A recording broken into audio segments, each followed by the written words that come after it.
The Making of the English Working Class. E.P. Thompson. To Dorothy N. Joseph Greenald. Contents. Preface.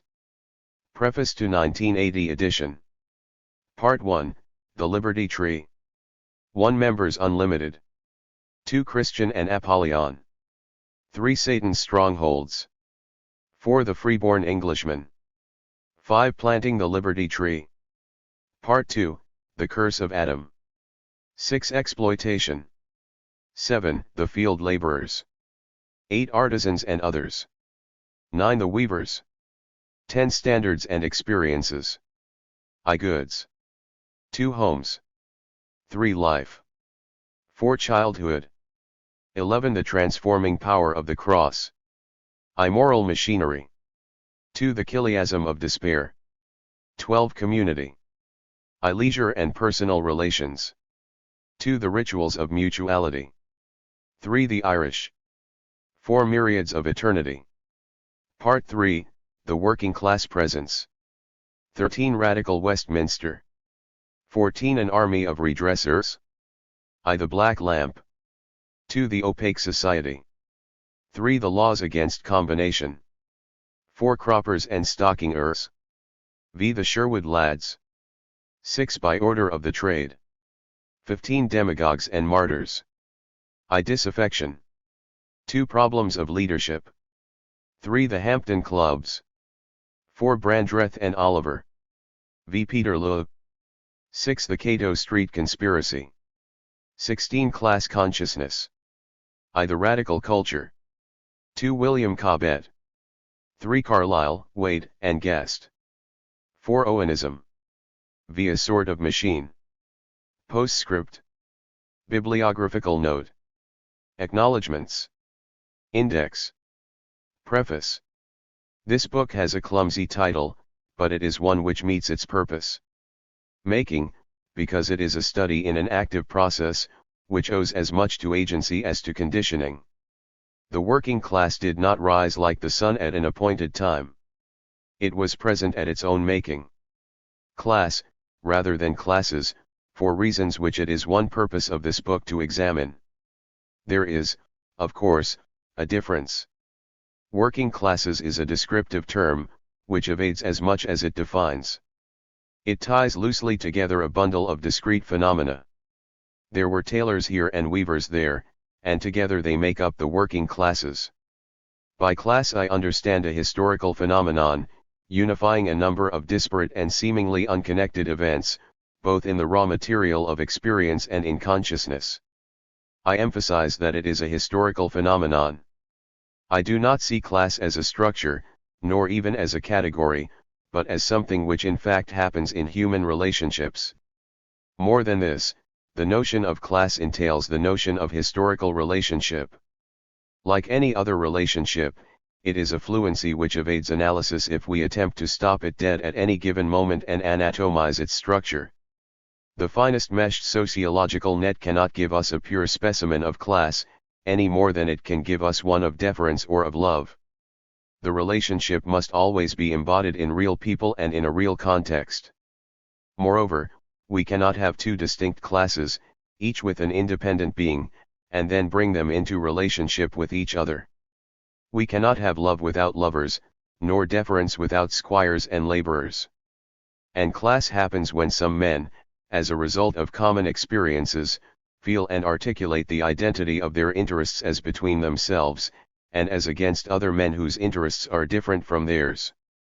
The class experience is largely determined by the productive relations into which men are born, or enter involuntarily. Class consciousness is the way in which these experiences are handled in cultural terms, embodied in traditions, value systems, ideas, and institutional forms. If the experience appears as determined, class consciousness does not. We can see a logic in the responses of similar occupational groups undergoing similar experiences, but we cannot predicate any law. Consciousness of class arises in the same way in different times and places, but never in just the same way. There is today an ever-present temptation to suppose that class is a thing. This was not Marx's meaning. In his own historical writing, Yet the error vitiates much latter-day Marxist writing. It, the working class, is assumed to have a real existence, which can be defined almost mathematically, so many men who stand in a certain relation to the means of production. Once this is assumed, it becomes possible to deduce the class consciousness which it ought to have if it was properly aware of its own position and real interests. There is a cultural superstructure, through which this recognition dawns in inefficient ways. These cultural lags and distortions are a nuisance, so that it is easy to pass from this to some theory of substitution, the party, sect, or theorist, who disclose class consciousness, not as it is, but as it ought to be. But a similar error is committed daily on the other side of the ideological divide. In one form, this is a plain negative. Since the crude notion of class attributed to Marx can be faulted without difficulty, it is assumed that any notion of class is a pejorative theoretical construct, imposed upon the evidence. It is denied that class has happened at all. In another form, and by a curious inversion, it is possible to pass from a dynamic to a static view of class. It, the working class, exists, and can be defined with some accuracy as a component of the social structure. Class consciousness, however, is a bad thing, invented by displaced intellectuals, since everything which disturbs the harmonious coexistence of groups performing different social roles is to be deplored as an unjustified disturbance symptom. Point 1. The problem is to determine how best it can be conditioned to accept its social role, and how its grievances may best be handled and channeled. If we remember that class is a relationship, and not a thing, we cannot think in this way.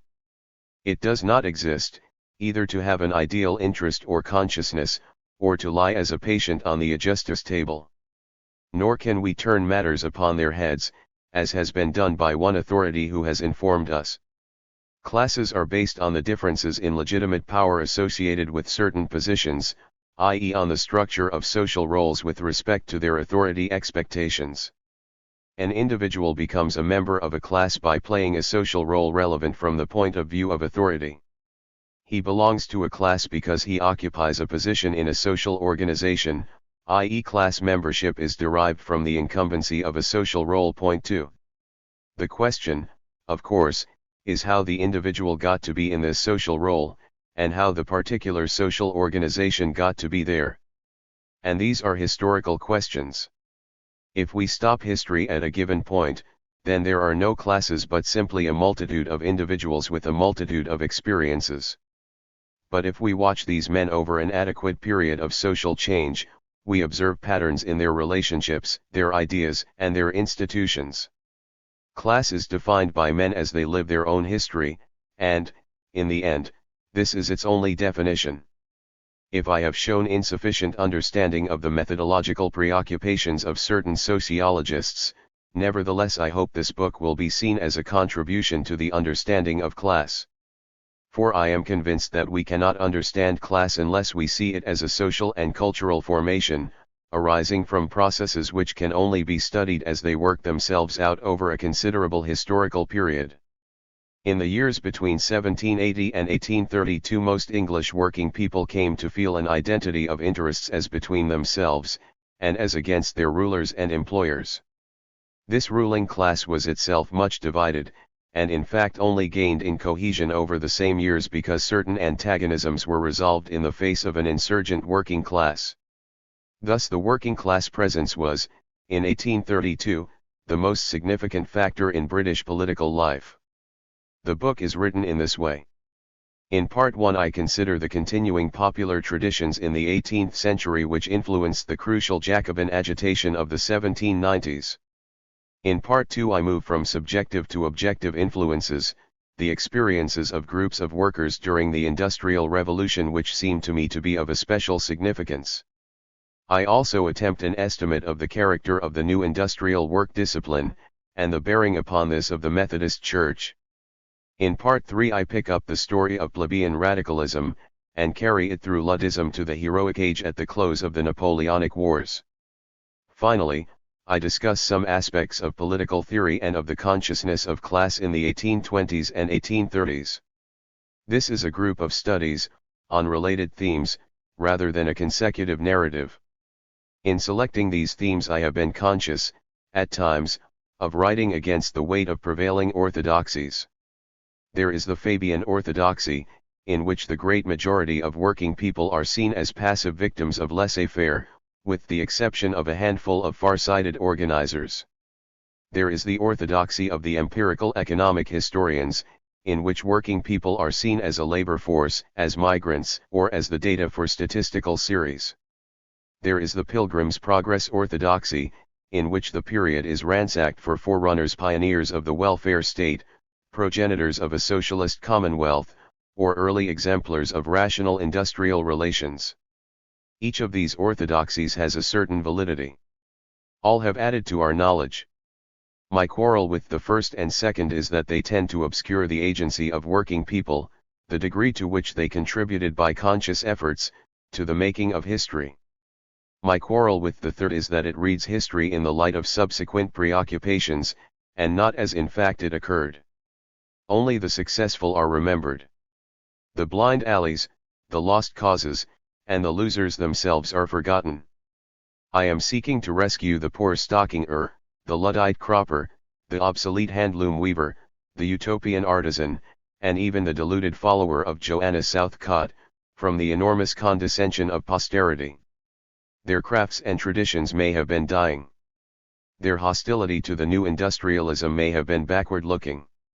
Their communitarian ideals may have been fantasies. Their insurrectionary conspiracies may have been foolhardy. But they lived through these times of acute social disturbance, and we did not.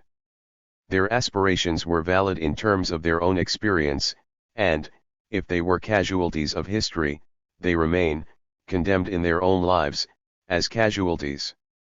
Our only criterion of judgment should not be whether or not a man's actions are justified in the light of subsequent evolution. After all, we are not at the end of social evolution ourselves. In some of the lost causes of the people of the Industrial Revolution we may discover insights into social evils which we have yet to cure. Moreover, the greater part of the world today is still undergoing problems of industrialization, and of the formation of democratic institutions, analogous in many ways to our own experience during the Industrial Revolution. Causes which were lost in England might, in Asia or Africa, yet be won. Finally, a note of apology to Scottish and Welsh readers. I have neglected these histories, not out of chauvinism, but out of respect. It is because class is a cultural as much as an economic formation that I have been cautious as to generalizing beyond English experience. The Scottish record, in particular, is quite as dramatic, and as tormented, as our own. The Scottish Jacobin agitation was more intense and more heroic. But the Scottish story is significantly different. Calvinism was not the same thing as Methodism, although it is difficult to say which, in the early 19th century, was worse.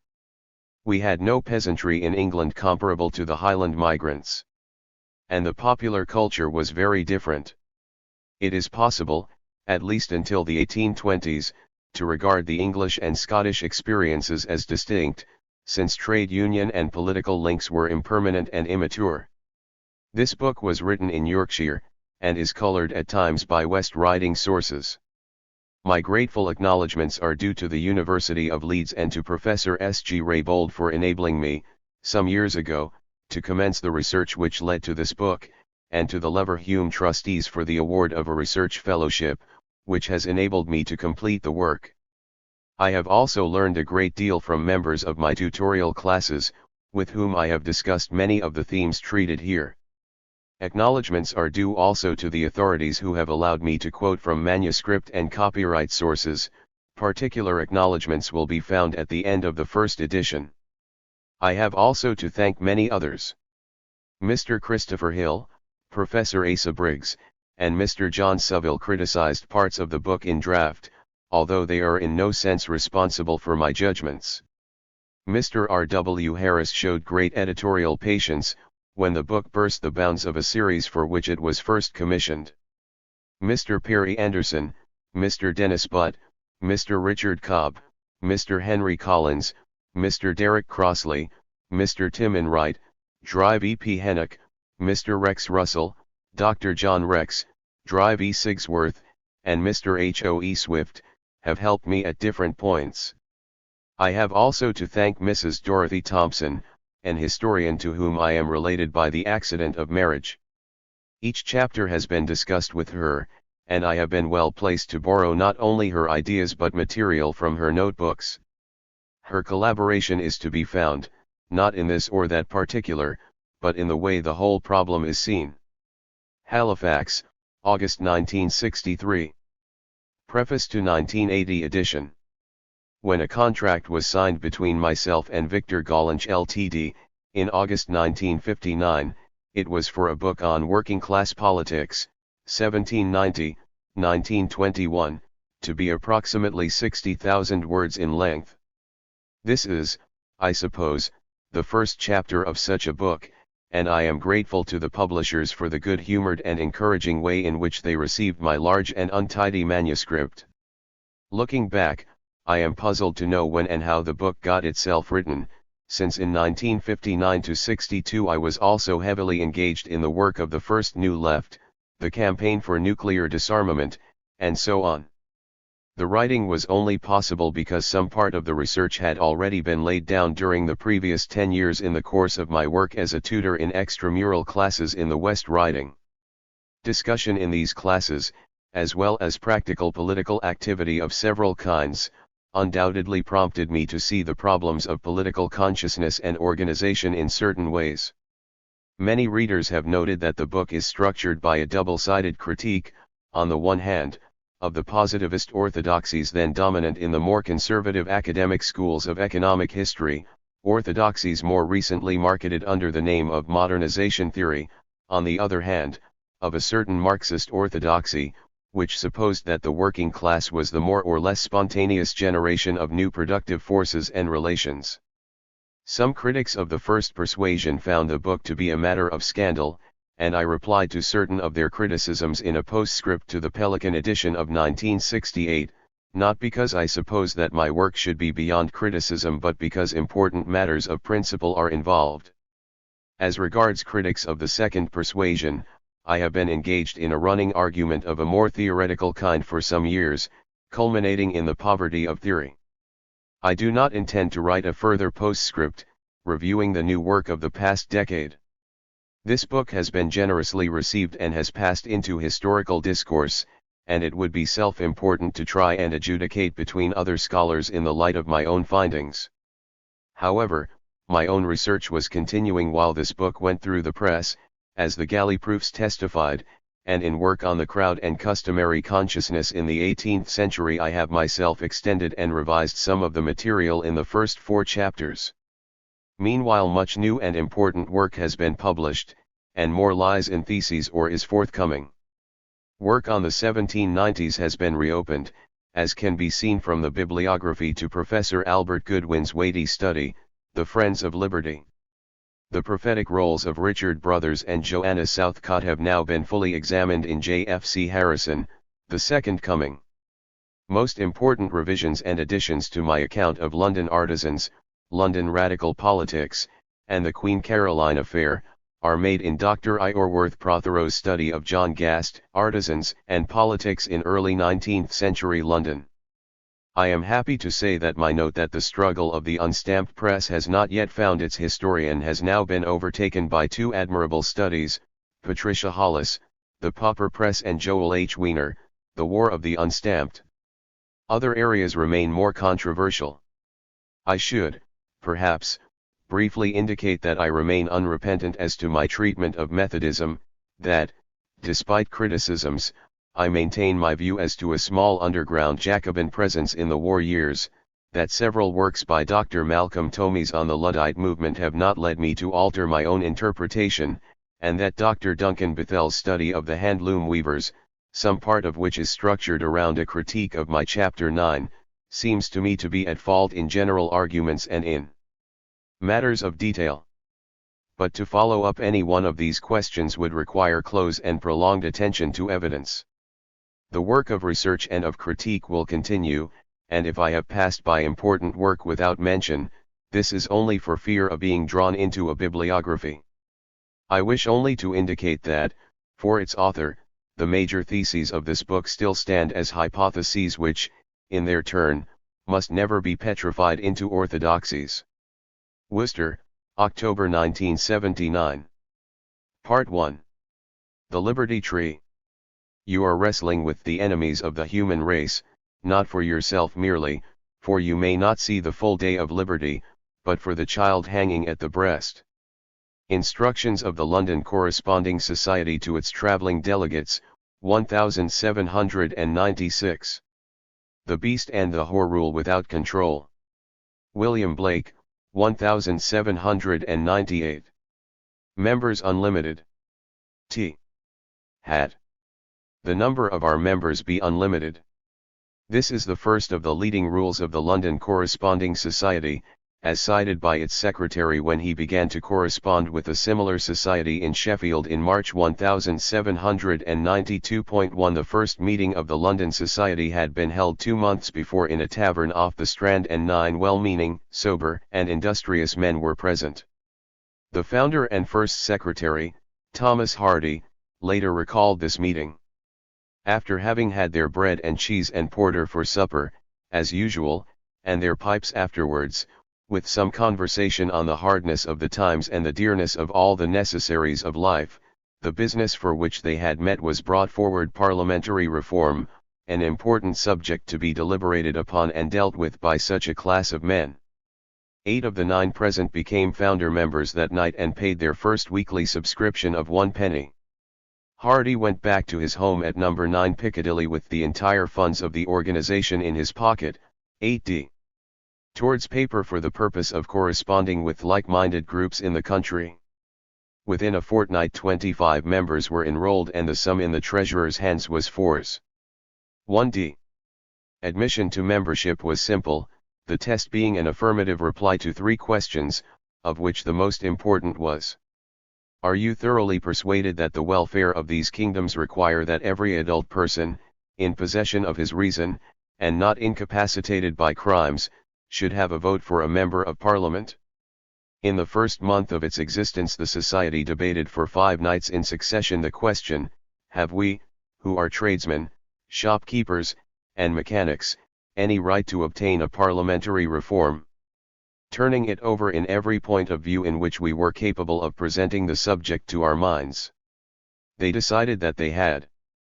2 years later, on May 12, 1794, the King's Messenger, 2 Bow Street runners, the private secretary to Home Secretary Dundas, and other dignitaries arrived at No. 9 Piccadilly to arrest Thomas Hardy, shoemaker, on a charge of high treason. The Hardys watched while the officers ransacked the room, broke open a bureau, rummaged among Mrs. Hardy's clothes, filled 4 large silk handkerchiefs with letters and a cornsack with pamphlets, books, and manuscripts.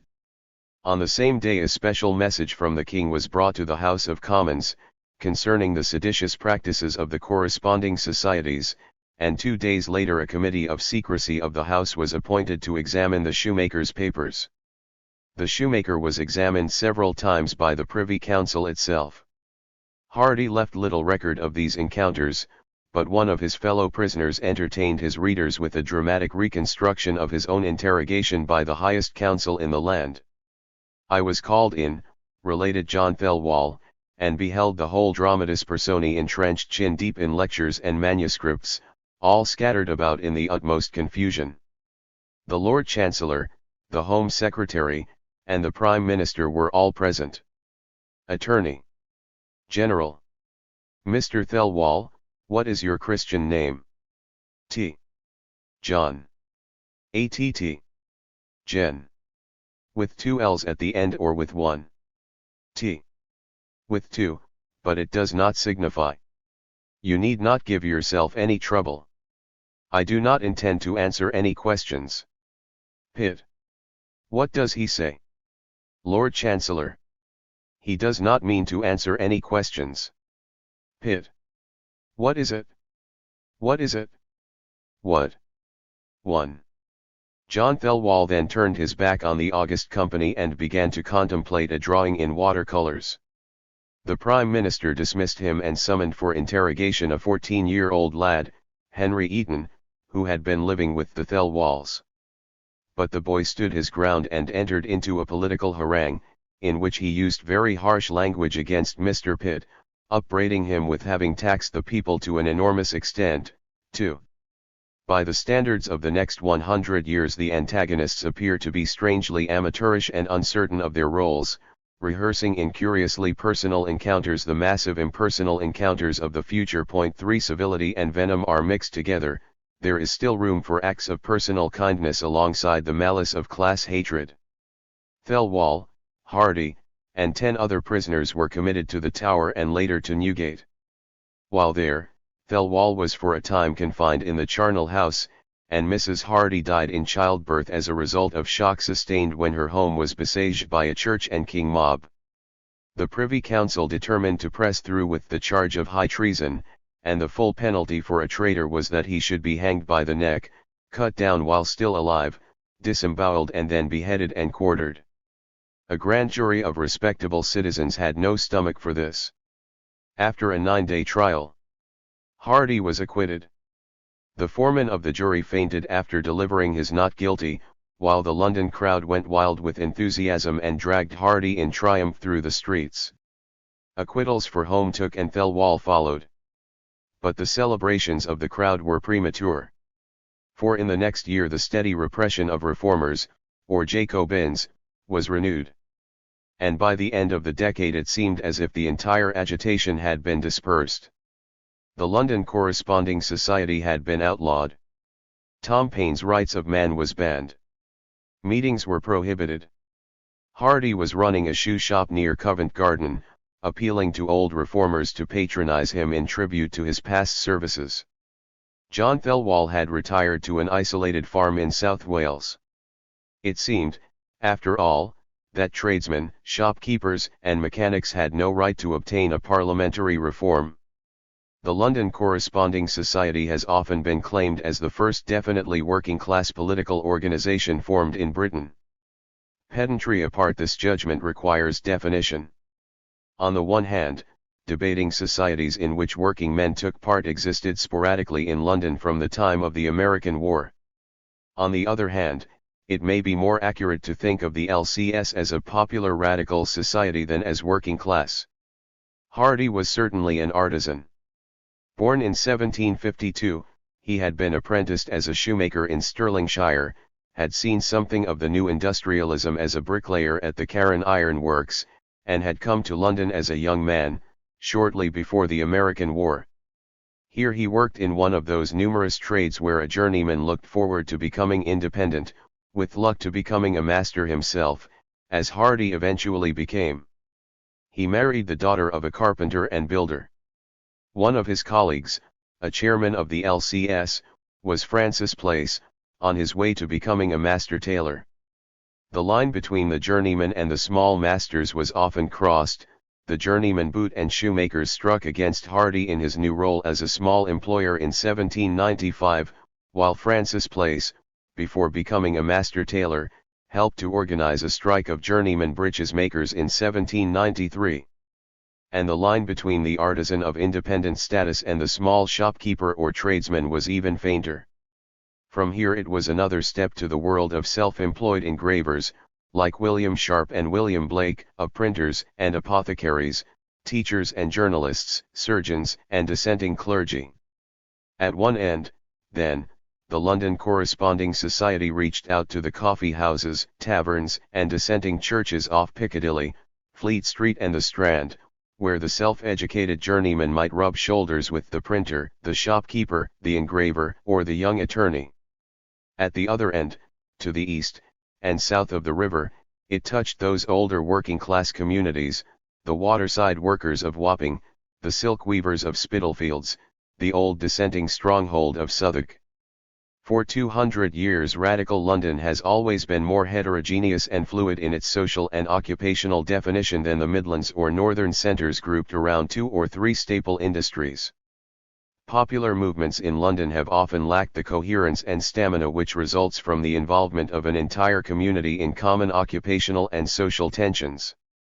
On the other hand, they have generally been more subject to intellectual and ideal motivations. A propaganda of ideas has had a larger audience than in the North. London radicalism early acquired a greater sophistication from the need to knit diverse agitations into a common movement. New theories, new arguments, have generally first effected a junction with the popular movement in London, and travelled outwards from London to the provincial centres. The LCS was a junction point of this sort. And we must remember that its first organiser lived in Piccadilly, not in Wapping or in Southwark. But there are features, in even the brief description of its first meetings, which indicate that a new kind of organisation had come into being, features which help us to define the nature of a working-class organisation. There is the working man as secretary. There is the low weekly subscription. There is the intermingling of economic and political themes, the hardness of the times and parliamentary reform. There is the function of the meeting, both as a social occasion and as a centre for political activity. There is the realistic attention to procedural formalities. Above all, there is the determination to propagate opinions and to organize the converted, embodied in the leading rule, that the number of our members be unlimited. Today we might pass over such a rule as a commonplace, and yet it is one of the hinges upon which history turns. It signified the end to any notion of exclusiveness, of politics as the preserve of any hereditary elite or property group. Assent to this rule meant that the LCS was turning its back upon the century-old identification of political with property rights, turning its back also upon the radicalism of the days of Wilkes and Liberty, when the mob did not organize itself in pursuance of its own ends but was called into spasmodic action by a faction, even a radical faction, to strengthen its hand and frighten the authorities. To throw open the doors to propaganda and agitation in this unlimited way implied a new notion of democracy, which cast aside ancient inhibitions and trusted to self-activating and self-organizing processes among the common people. Such a revolutionary challenge was bound to lead on to the charge of high treason. The challenge had, of course, been voiced before, by the 17th-century levellers. And the matter had been argued out between Cromwell's officers and the army agitators in terms which look forward to the conflicts of the 1790s. In the crucial debate, at Putney the representatives of the soldiers argued that since they had won the victory they should benefit by being admitted to a greatly extended popular franchise. The claim of the leveller Colonel Rainborough is well known. For really I think that the poorest he that is in England hath a life to live, as the greatest he, and therefore truly, sir, I think it's clear, that every man that is to live under a government ought first by his own consent to put himself under that government. I should doubt whether he was an Englishman or no, that should doubt of these things. The reply of Cromwell's son-in-law, General Ireton, the spokesman of the grandees, was that no person hath a right to an interest or share in the disposing of the affairs of the kingdom, that hath not a permanent fixed interest in this kingdom. When Rainborough pressed him, Ireton grew warm in return. All the main thing that I speak for, is because I would have an eye to property. I hope we do not come to contend for victory, but let every man consider with himself that he do not go that way to take away all property. For here is the case of the most fundamental part of the constitution of the kingdom, which if you take away, you take all by that. If you admit any man that hath a breath and being, he continued, a majority of the commons might be elected who had no local and permanent interest. Why may not those men vote against all property? Show me what you will stop at, wherein you will fence any man in a property by this rule. This unqualified identification of political and property rights brought angry expostulations. From 6 by. There are many thousands of us soldiers that have ventured our lives, we have had little propriety in the kingdom as to our estates, yet we have had a birthright, but it seems now, except a man hath a fixed estate in this kingdom, he hath no right. I wonder we were so much deceived. And Rainborough broke in ironically. Sir, I see that it is impossible to have liberty but all property must be taken away. If it be laid down for a rule, it must be so. But I would fain know what the soldier hath fought for all this while? He hath fought to enslave himself, to give power to men of riches, men of estates, to make him a perpetual slave. To which Ireton and Cromwell replied with arguments which seem like prescient apologetics for the Compromise of 1688. The common soldier had fought for three things: the limitation of the prerogative of the crown to infringe his personal rights and liberty of conscience, the right to be governed by representatives, even though he had no part in choosing them, and the freedom of trading to get money, to get estates by, and of entering upon political rights in this way. On such terms, liberty may be had and property not be destroyed. For 100 years after 1688 this compromise, the oligarchy of landed and commercial property, remained unchallenged, although with a thickening texture of corruption, purchase and interest whose complexities have been lovingly chronicled by Sir Lewis Namier and his school. The Leveller challenge was altogether dispersed, although the spectre of a Leveller revival was often conjured up, as the Scylla to the Charybdis of Papists and Jacobites between which the good ship Constitution must steer her course.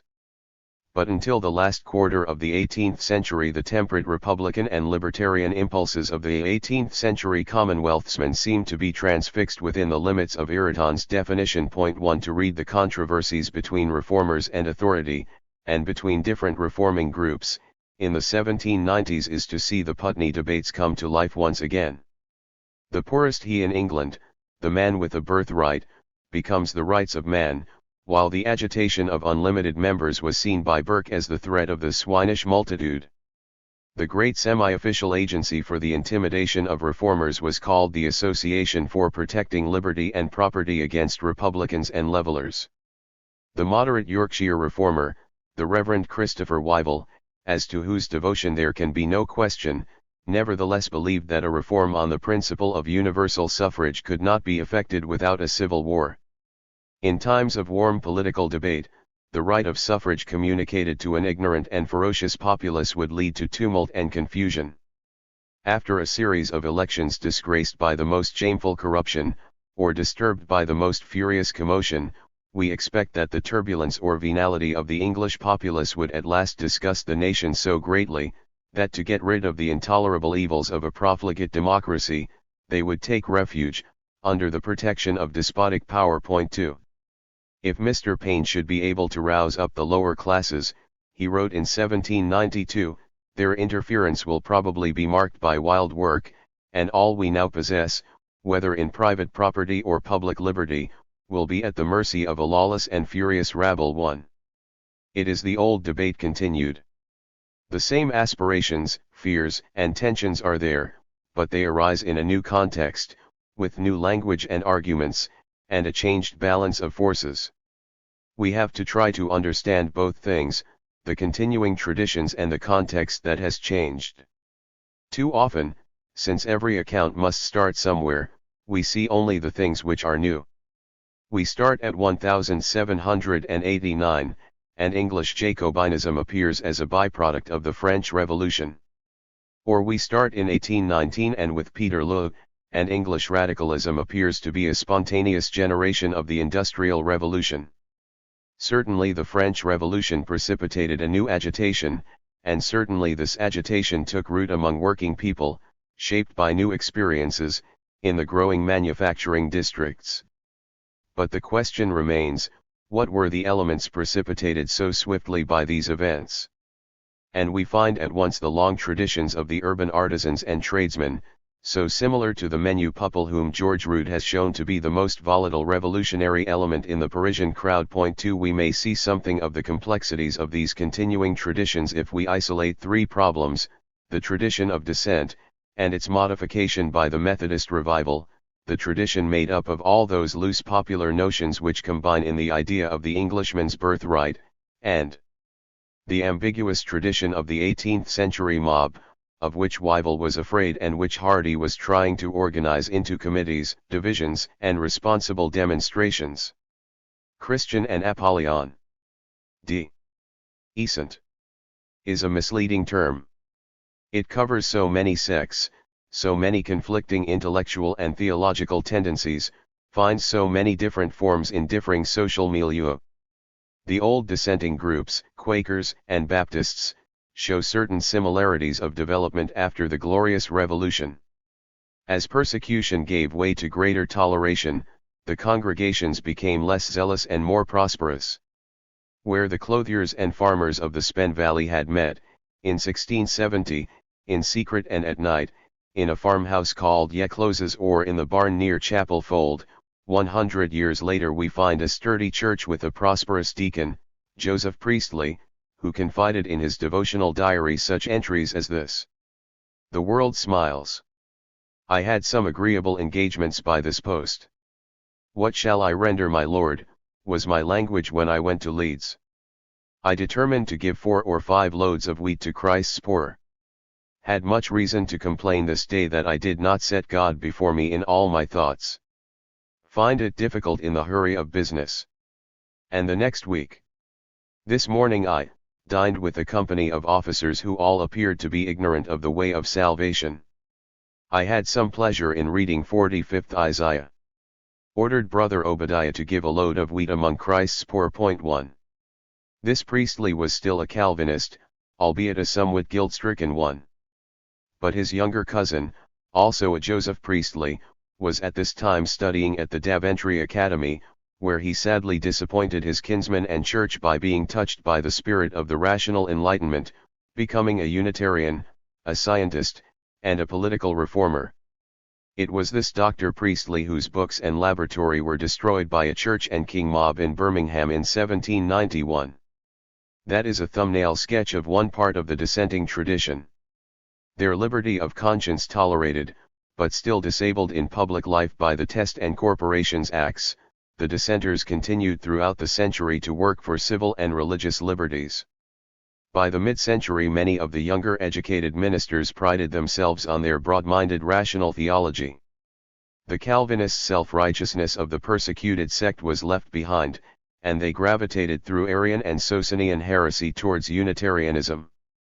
From Unitarianism it was only a further step to deism, although few took this step until the 1790s, and even fewer in the second half of the 18th century wished or dared to make a public avowal of scepticism. In 1763 the 70-year-old schoolmaster, Peter Annett, was imprisoned and stocked for translating Voltaire and for publishing free-thinking tracts in popular form, while shortly afterwards the sceptical Robin Hood Debating Society was closed down. It was from Socinian or Unitarian positions that liberal principles were argued.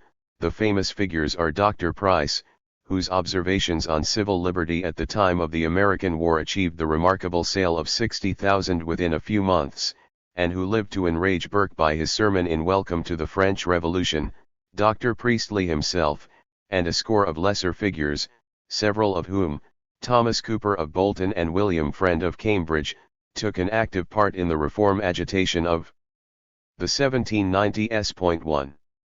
So far the story seems clear. But this is deceptive. These liberal notions prevailed widely among dissenting clergy, teachers, and educated city communities. But many of the ministers had left their congregations behind. It was the Presbyterian Church, in which the impulse to Unitarianism was most strongly felt, which was declining in strength most markedly in relation to other dissenting groups. In the mid-18th century the Presbyterians and the Independents were strongest in the southwest, in the industrial north, in London, and in East Anglia. The Baptists contested some of these strongholds, and were also well rooted in Bedfordshire, Buckinghamshire, Kent, Leicestershire, and Northamptonshire.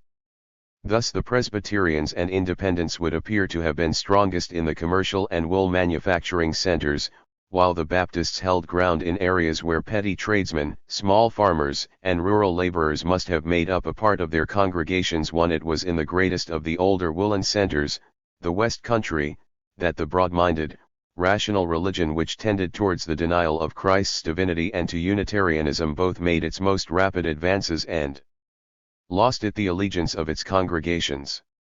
In Devonshire, by the end of the 18th century, more than 20 Presbyterian meeting houses had been closed, and the historians of dissent, writing in 1809, declared, "Devonshire, the cradle of Arianism, has been the grave of the Arian dissenters, and there is not left in that populous county a 20th part of the Presbyterians who were to be found at the time of her birth." 2.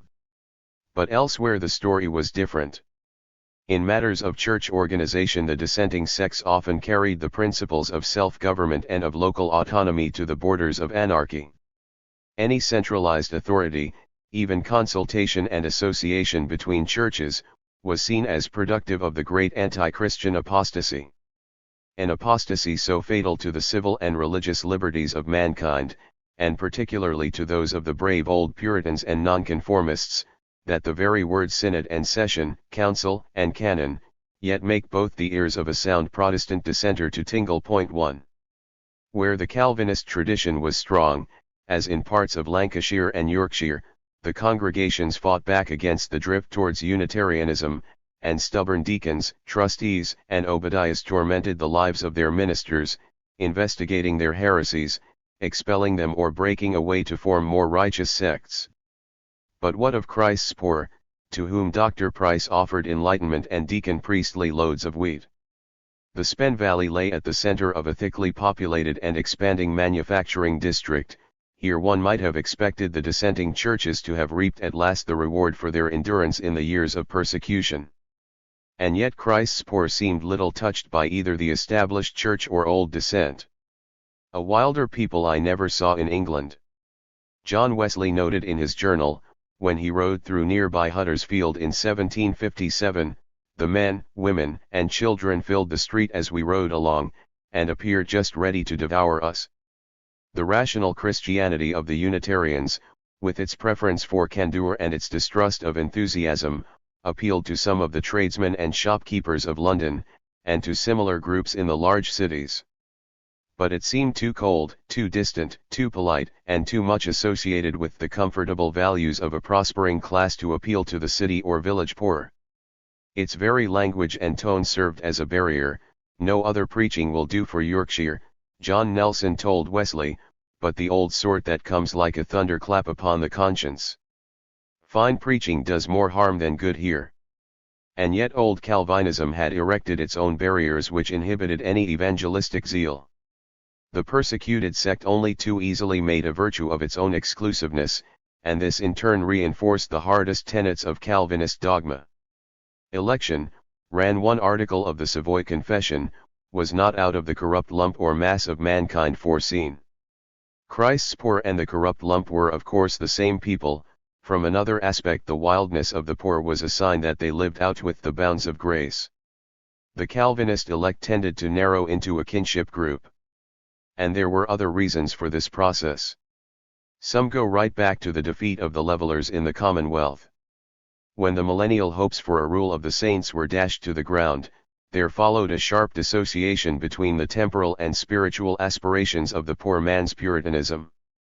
Already in 1654, before the Restoration, the General Association of the General Baptists issued a manifesto declaring that they did not know any ground for the saints, as such, to expect that the rule and government of the world should be put into their hands until the last judgment.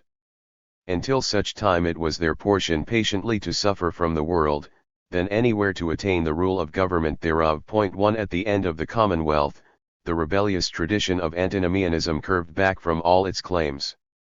Where the ardent sectaries had been zealous, indeed, ruthless, social gardeners, they were now content to say, "Let the tares alone with the wheat."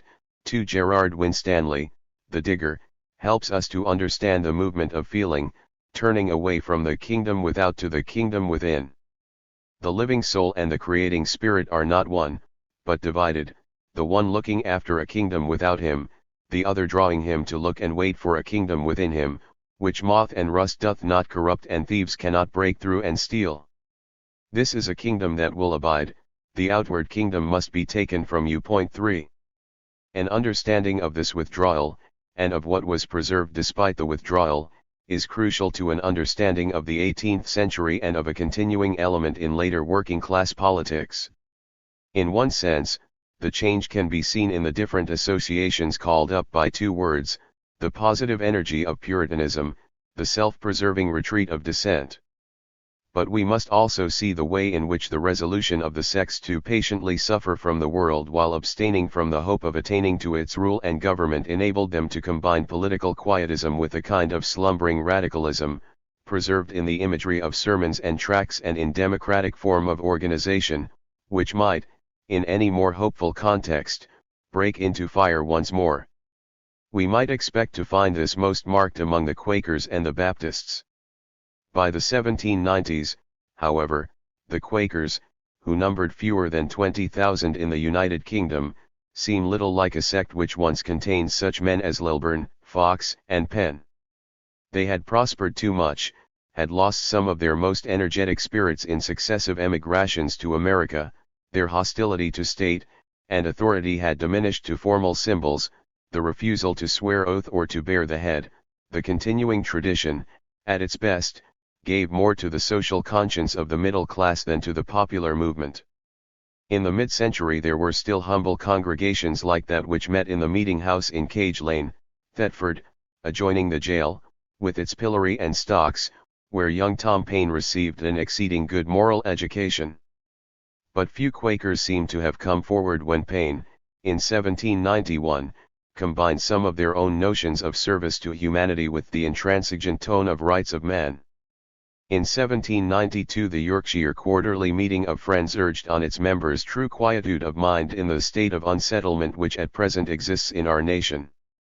They should not unite in political associations, nor should they promote a spirit of disaffection to the king and to the government under which we live and enjoy many privileges and favors which merit our grateful subjection thereto. 1. Their forebears had not accepted subjection, nor would they have admitted the word grateful.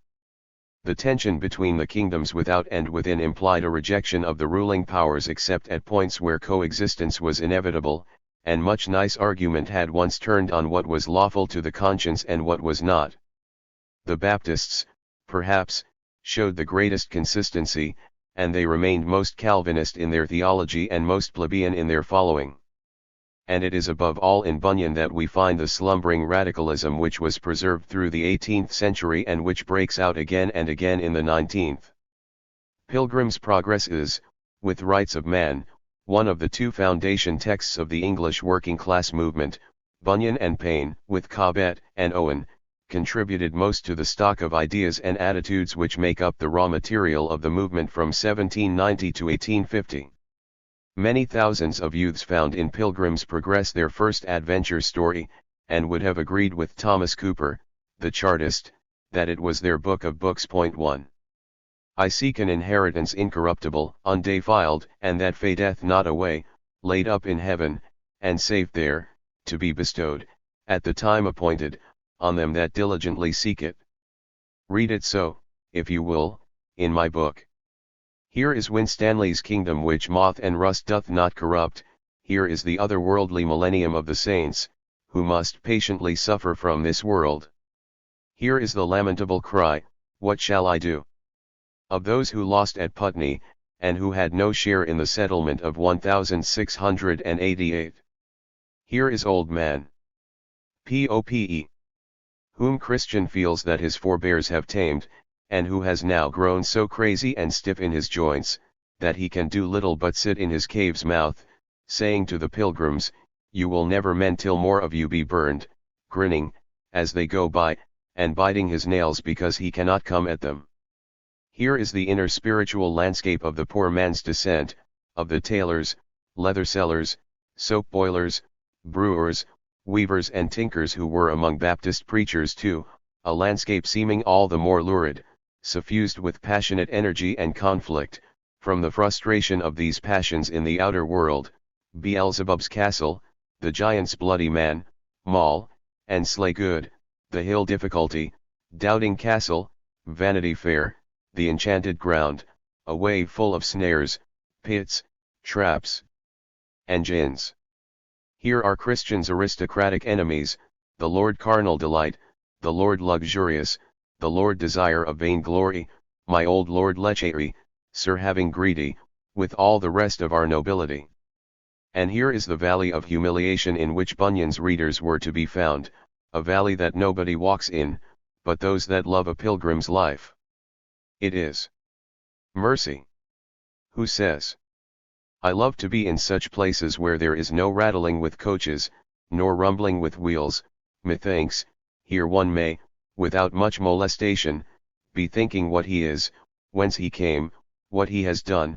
Here one may think, and break at heart, and melt in one's spirit, until one's eyes become like the fish pools of Heshbon. And it is great heart. Who replies, with the spiritual pride of the persecuted and unsuccessful, it is true. I have gone through this valley many a time, and never was better than when here. But the world of the spirit, of righteousness and spiritual liberty, is constantly under threat from the other world.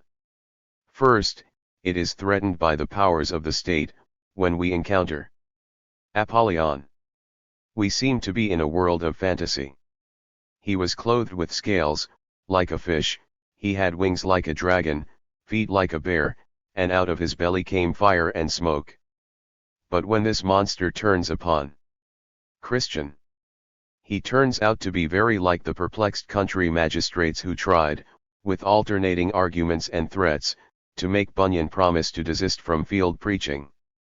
Apollyon opens his mouth, which was as the mouth of a lion, for a very muted roar, I am willing to pass by all, if now thou wilt yet turn again and go back.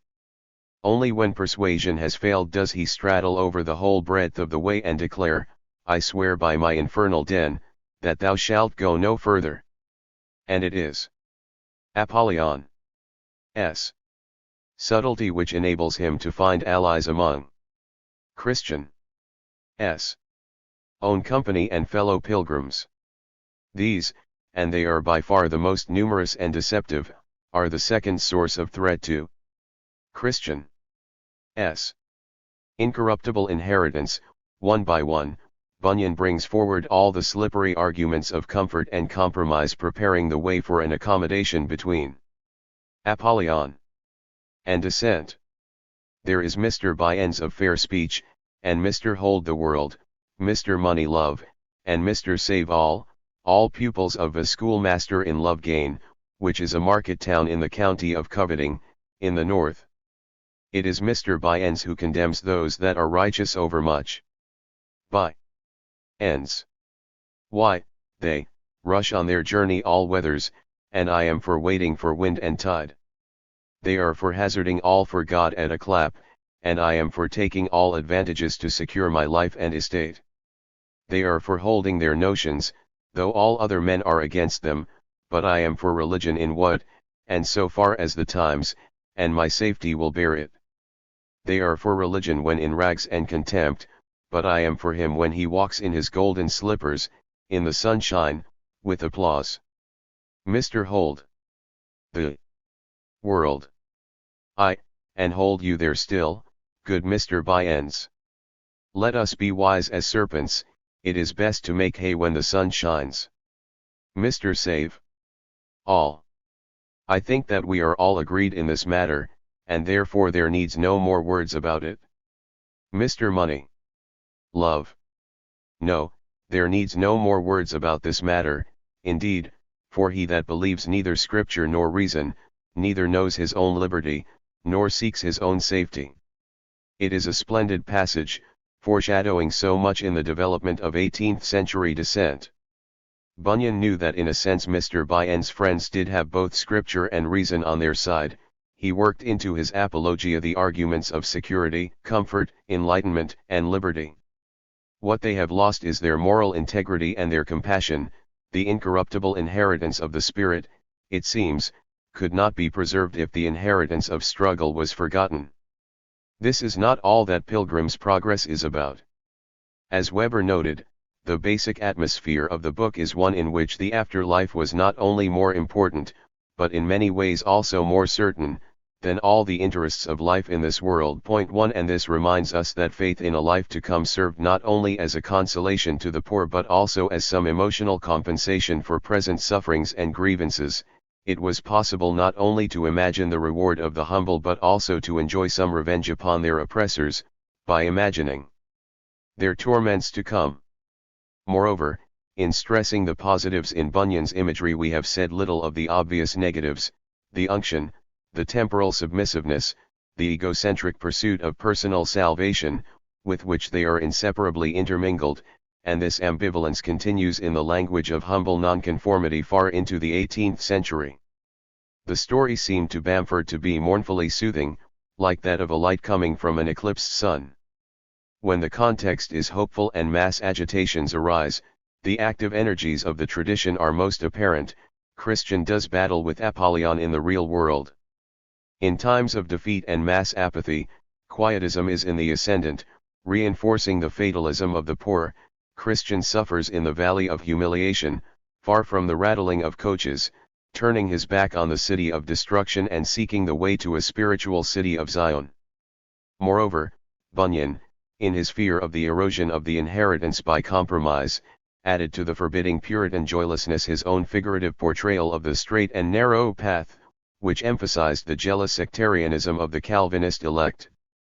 By 1750 those very sects which had sought to be most loyal to Christ's poor were least welcoming to new converts, least evangelistic in temper.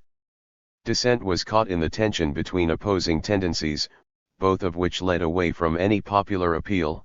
On the other hand, the tendency towards rational humanitarianism and fine preaching, too intellectual and genteel for the poor; on the other hand, the rigid elect, who might not marry outside the church, who expelled all backsliders and heretics, and who stood apart from the corrupt mass predestined to be damned.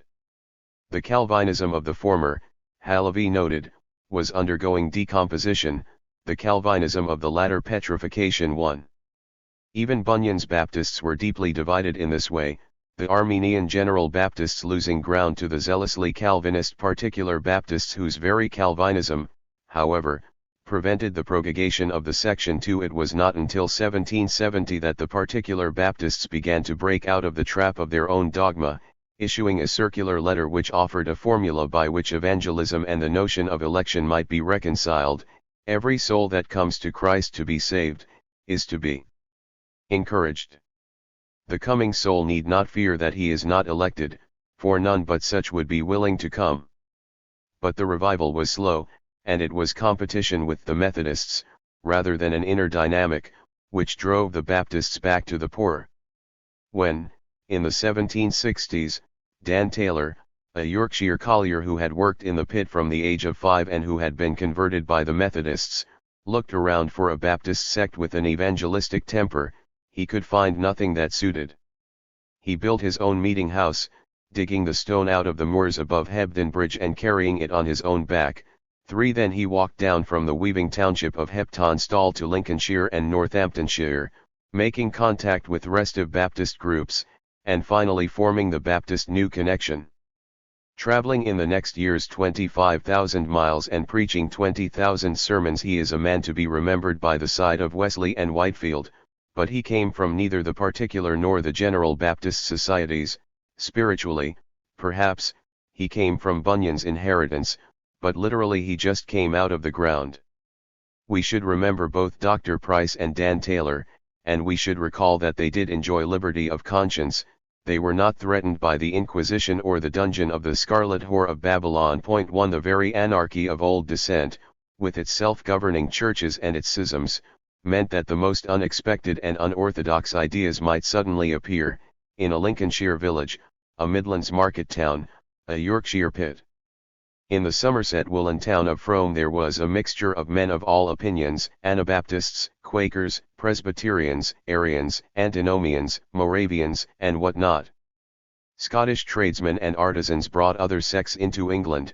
In the last decades of the 18th century the Glassites or Sandemanians made a little headway with their zealous church discipline, their belief that the distinctions of civil life annihilated in the church and that membership implied some community of goods, and, in the view of critics, their inordinate spiritual pride and neglect of the poor, ignorant, perishing multitude. 2. By the end of the century, there were Sandemanian societies in London, Nottingham, Liverpool, Whitehaven, and Newcastle.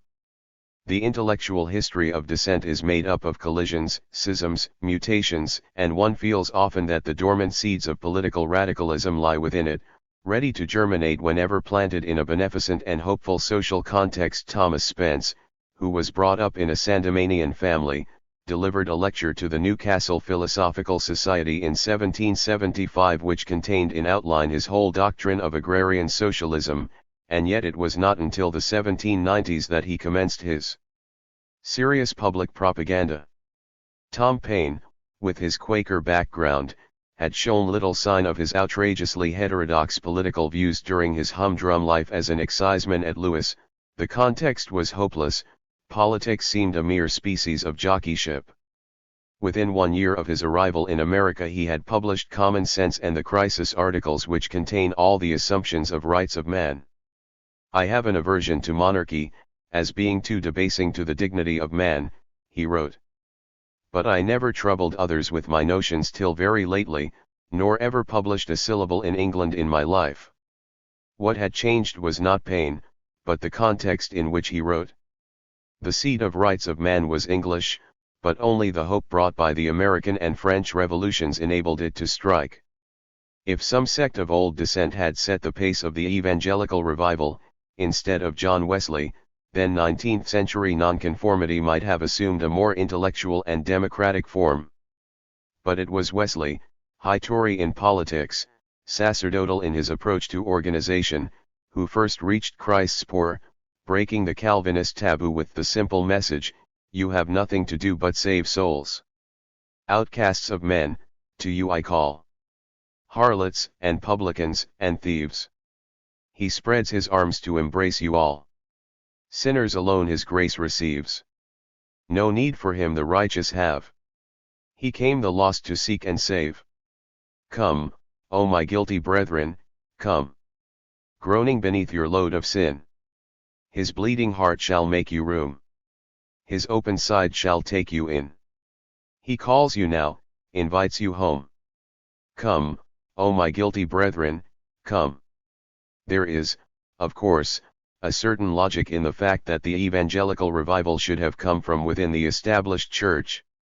The Puritan emphasis upon a calling was, as Weber and Tawney have shown, particularly well adapted to the experience of prospering and industrious middle-class or petty bourgeois groups.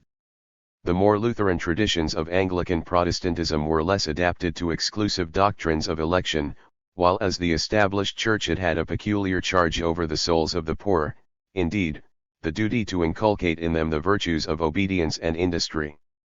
The lethargy and materialism of the 18th century church were such that, in the end and against Wesley's wishes, the evangelical revival resulted in the distinct Methodist Church.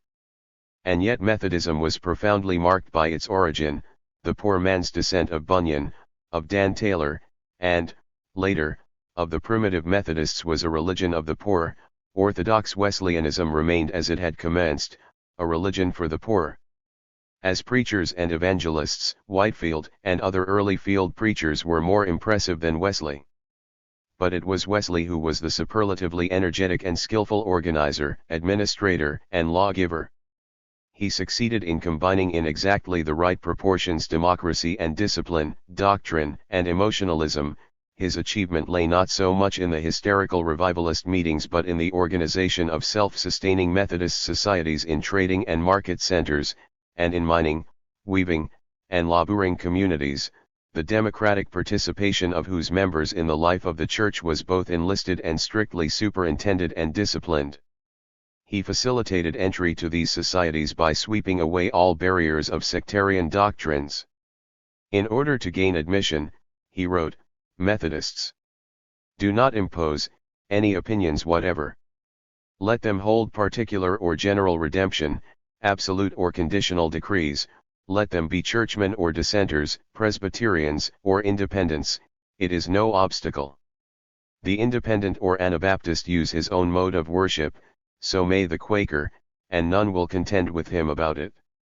One condition, and one only, is required, a real desire to save their souls. 1.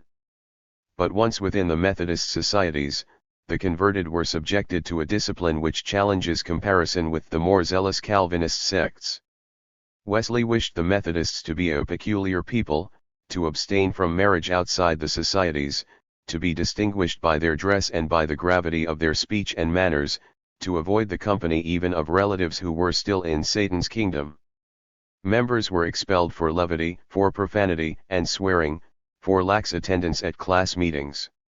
The societies, with their confessional band meetings, classes, watch nights, and visiting, made up a lay order within which, as Southey noted, there was a spiritual police constantly alert for any sign of relapse. 1 The grassroots democracy, by which the societies were officered by tradesmen and working people, extended not at all to matters of doctrine or church government.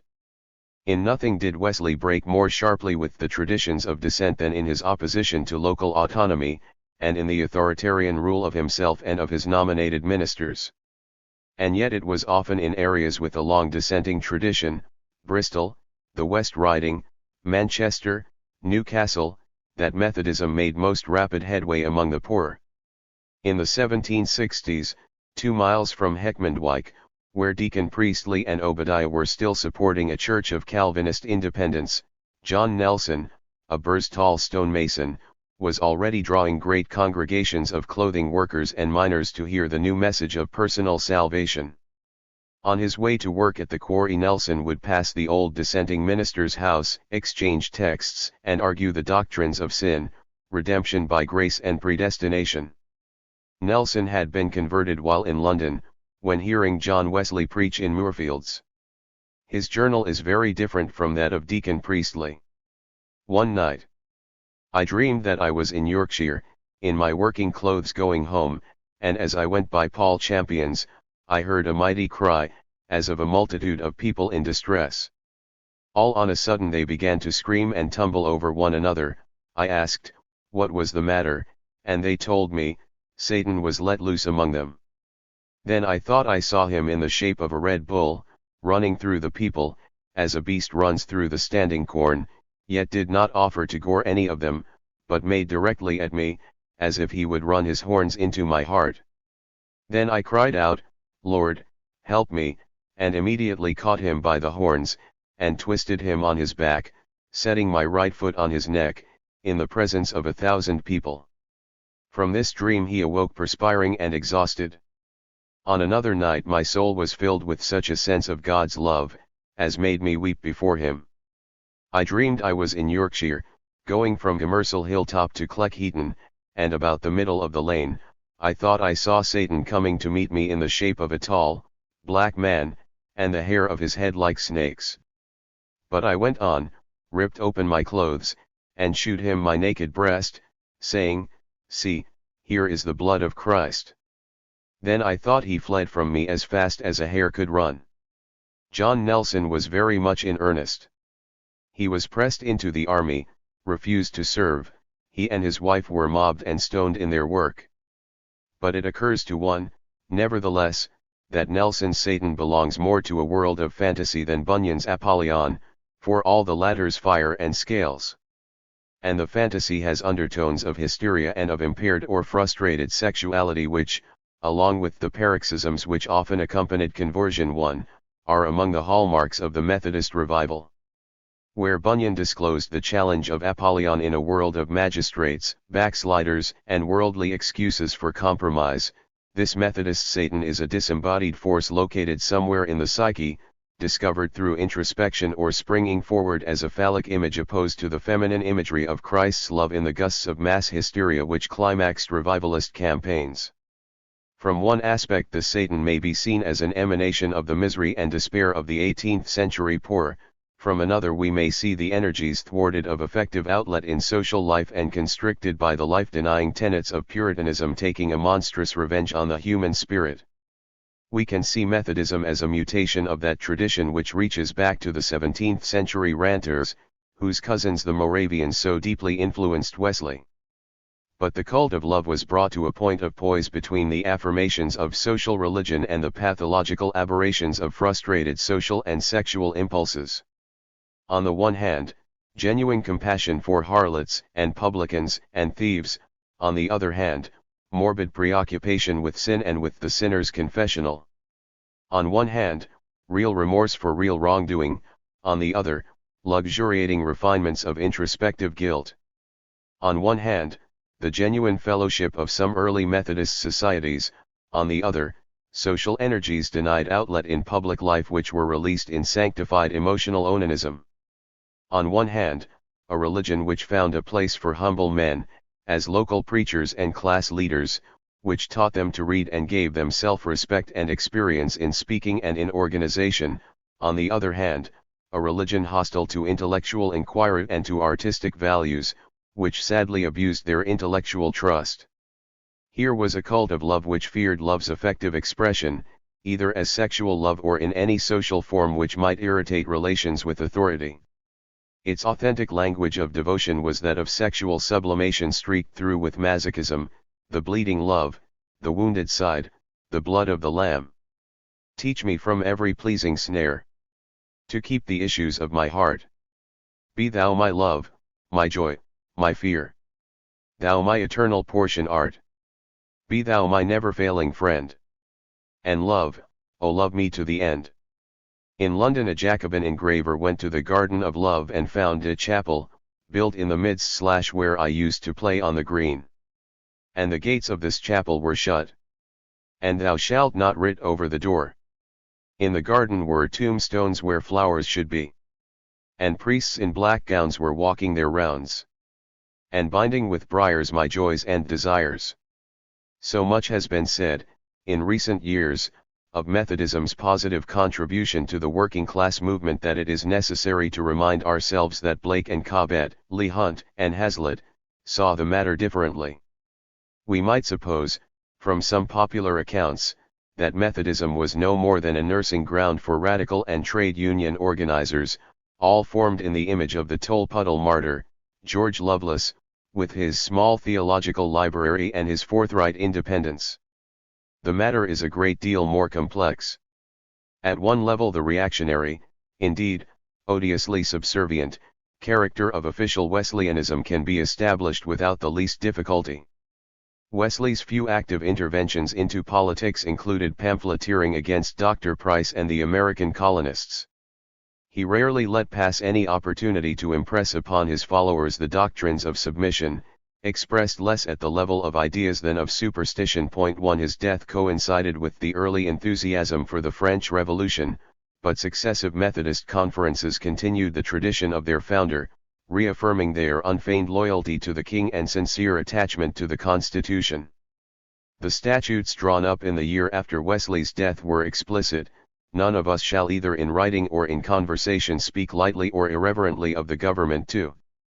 Thus, at this level Methodism appears as a politically regressive, or stabilizing, influence, and we find some confirmation of Halavy's famous thesis that Methodism prevented revolution in England in the 1790s.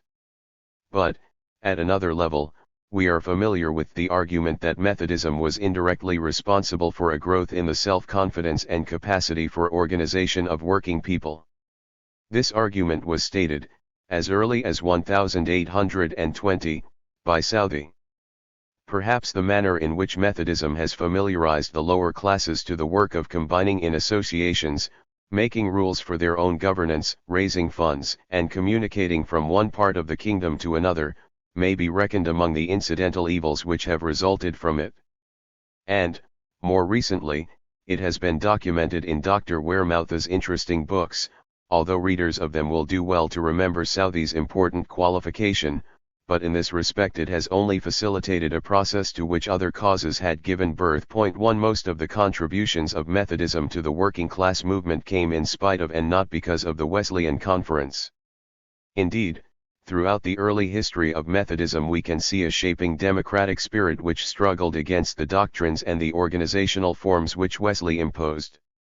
Lay preachers, the break with the established church, self-governing forms within the societies, on all these questions Wesley resisted or temporized or followed after the event. Wesley could not escape the consequences of his own spiritual egalitarianism. If Christ's poor came to believe that their souls were as good as aristocratic or bourgeois souls, then it might lead them on to the arguments of the rights of man. The Duchess of Buckingham was quick to spot this, and observed to the Methodist Countess of Huntingdon, "I thank your ladyship for the information concerning the Methodist preachers. Their doctrines are most repulsive and strongly tinctured with impertinence and disrespect towards their superiors, in perpetually endeavoring to level all ranks and to do away with all distinctions. It is monstrous to be told you have a heart as sinful as the common wretches that crawl on the earth. Point 2. Smollett had pointed out much the same thing, in the High Comedy of a Coachman, Humphrey Clinker, preaching to the London rabble. And, for their part, hundreds of lay preachers who followed in John Nelson's footsteps were learning this in a very different way. Again and again establishment writers voice this fear. An anti-Jacobin pamphleteer, in 1800, laid blame upon the beardless boys and mechanics or labourers who preached in Spa Fields, Hackney, and Islington Green. Among the preachers of the sex he found a dealer in old clothes, a grinder, a sheep's head seller, a coach painter, a mangle maker, a footman, a tooth drawer, a peruke maker and phlebotomist, a breeches maker, and a coal heaver.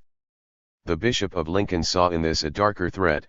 The same means might, with equal efficacy, be employed to sap and overturn the state, as well as the church. Point 1. And from preaching to organization. There are two questions here: the temporary permeation of Methodism by some of the self-governing traditions of dissent, and the transmission to working-class societies of forms of organization peculiar to the Methodist connection. For the first, Wesley did not only take his message to heathen outside the existing churches, he also offered an outlet for the landlocked emotions of old dissent. There were dissenting ministers, and whole congregations, who joined the Methodists.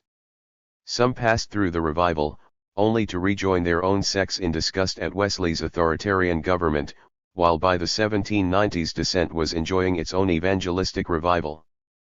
But others maintained a somewhat restive membership, in which their older traditions struggled within the sacerdotal Wesleyan forms.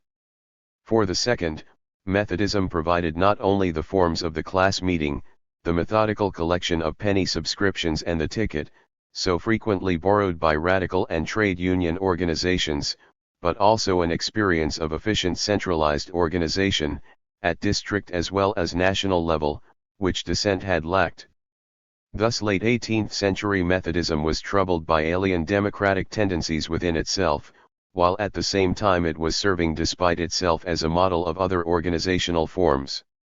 During the last decade of Wesley's life, internal democratic pressures were restrained only by reverence for the founder's great age, and by the belief that the old autocrat could not be far from entering upon his great reward.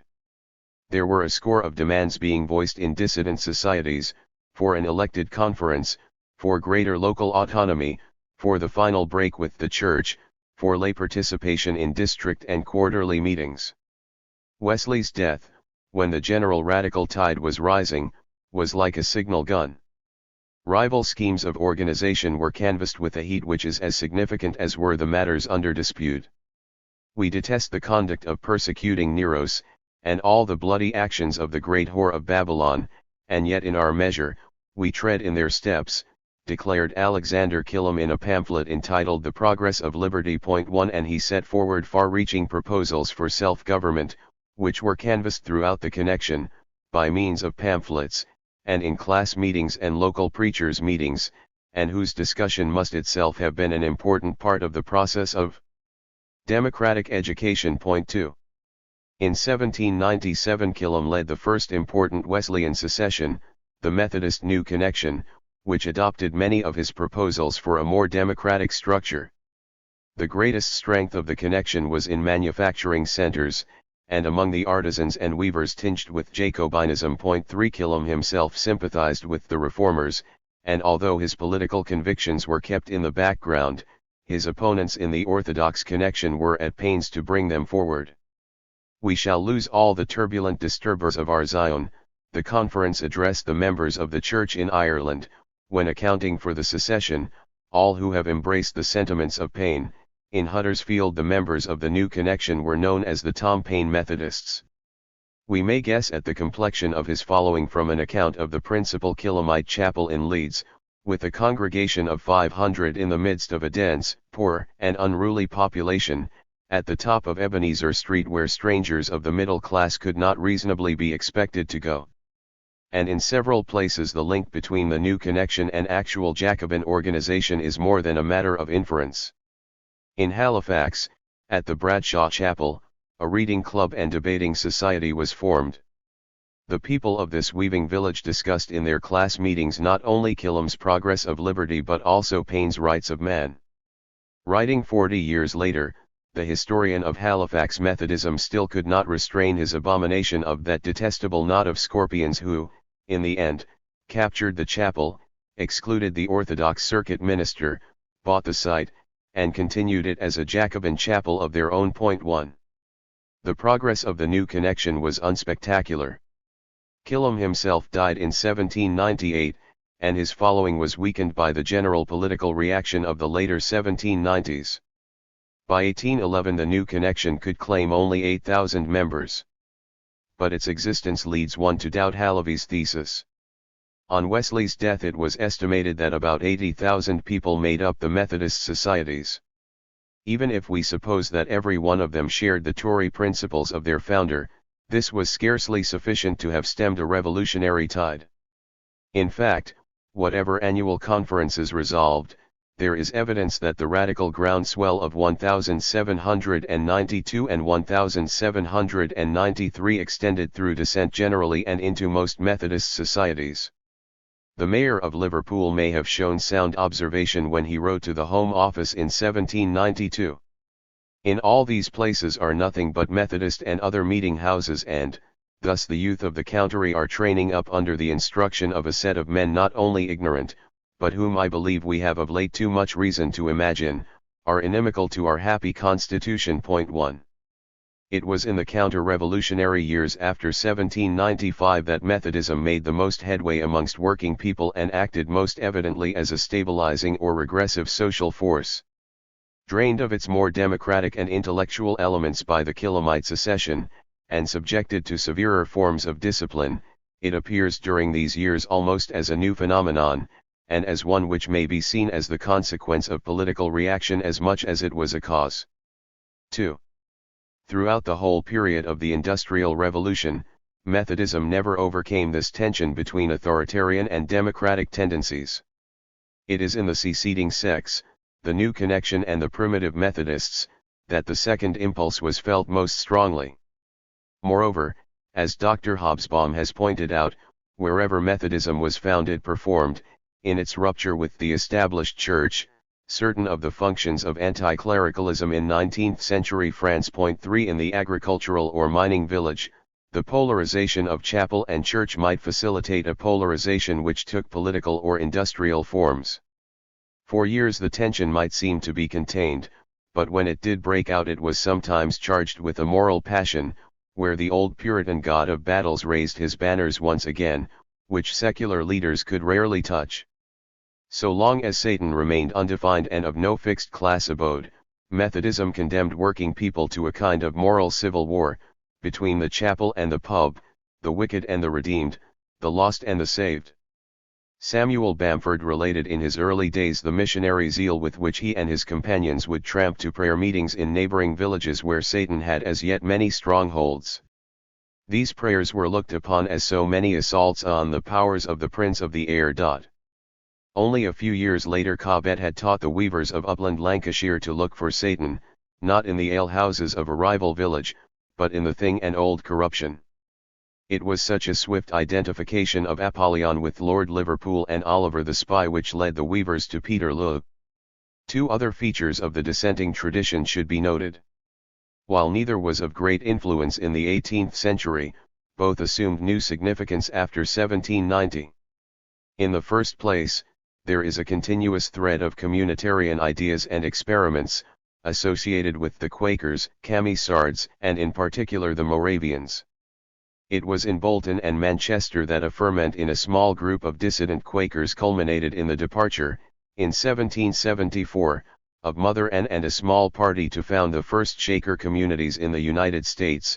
40 years later Robert Owen was to find encouragement in the success of the Shakers, whose ideas he popularized in secular form. The Moravians, to whom Wesley owed his conversion, never became fully naturalized in England in the 18th century. Although many English people entered their communities at Foolneck and Tookenfield and Fairfield, as well as the Moravian congregation in London, the societies remained dependent upon German preachers and administrators.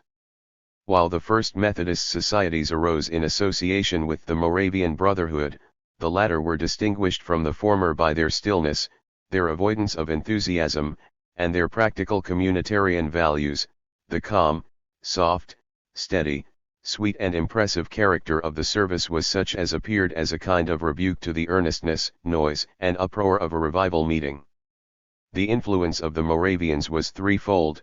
First, through their educational activities, Richard Osler and James Montgomery were educated at Fool Neck. Second, through the evident success of their communities, which, along with those of the Shakers, were often cited by early 19th century Owenites, and third, through the perpetuation within the Methodist societies, long after Wesley had disowned the Moravian connection, of the yearning for communitarian ideals expressed in the language of brotherhood and sisterhood. 1. The communitarian tradition was sometimes found in association with another underground tradition, that of millenarianism. The wilder sectaries of the English Revolution, ranters and Fifth Monarchy men, were never totally extinguished, with their literal interpretations of the Book of Revelation and their anticipations of a New Jerusalem descending from above. The Muggletonians were still preaching in the fields and parks of London at the end of the 18th century. The Bolton Society from which the Shakers originated was presided over by Mother Jane Wardley, who paced the meeting room with a mighty trembling, declaiming, "Repent! For the kingdom of God is at hand. The new heaven and new earth prophesied of old is about to come. And when Christ appears again, and the true church rises in full and transcendent glory, then all anti-Christian denominations, the priests, the church, the pope, will be swept away." 2. Any dramatic event, such as the Lisbon earthquake of 1755, aroused apocalyptic expectations. There was, indeed, a millenarial instability within the heart of Methodism itself. Wesley, who was credulous to a degree about witches, satanic possession, and bibliomancy, sometimes voiced premonitions as to the imminence of the day of judgment. An early hymn of the Wesleys employs the customary millenarial imagery. "Erect thy tabernacle here. The new Jerusalem send down. Thyself amidst thy saints appear. And seat us on thy dazzling throne.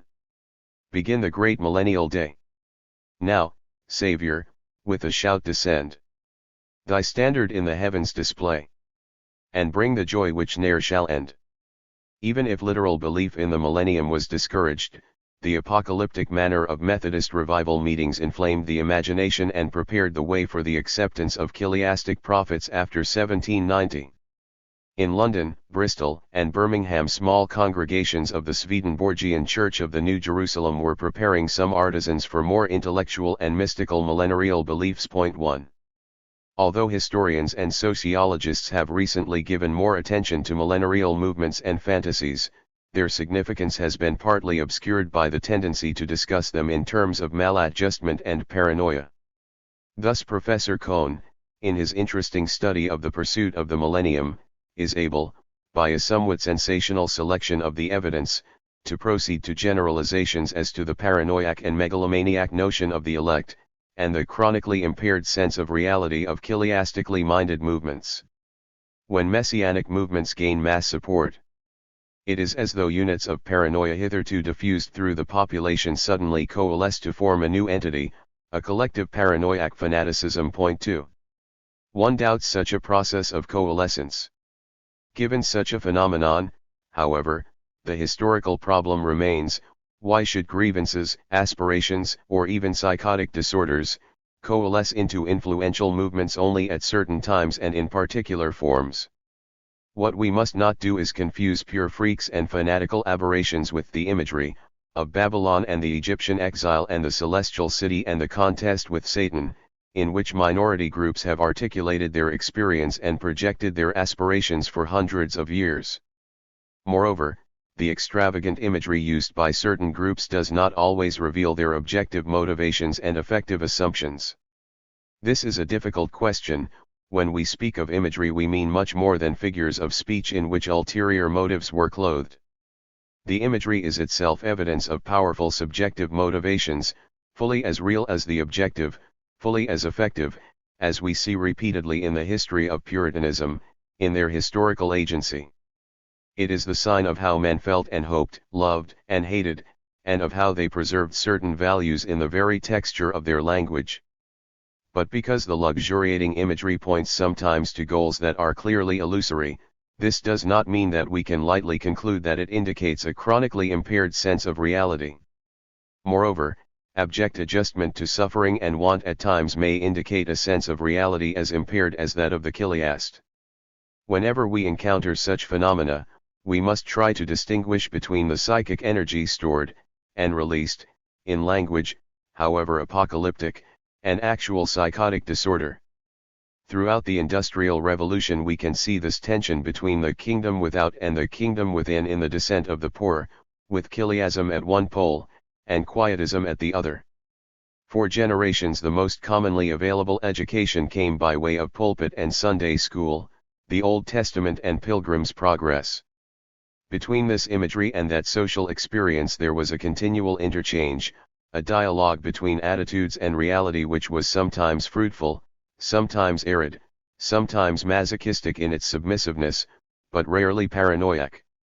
The history of Methodism suggests that the morbid deformities of sublimation are the most common aberrations of the poor in periods of social reaction, while paranoiac fantasies belong more to periods when revolutionary enthusiasms are released.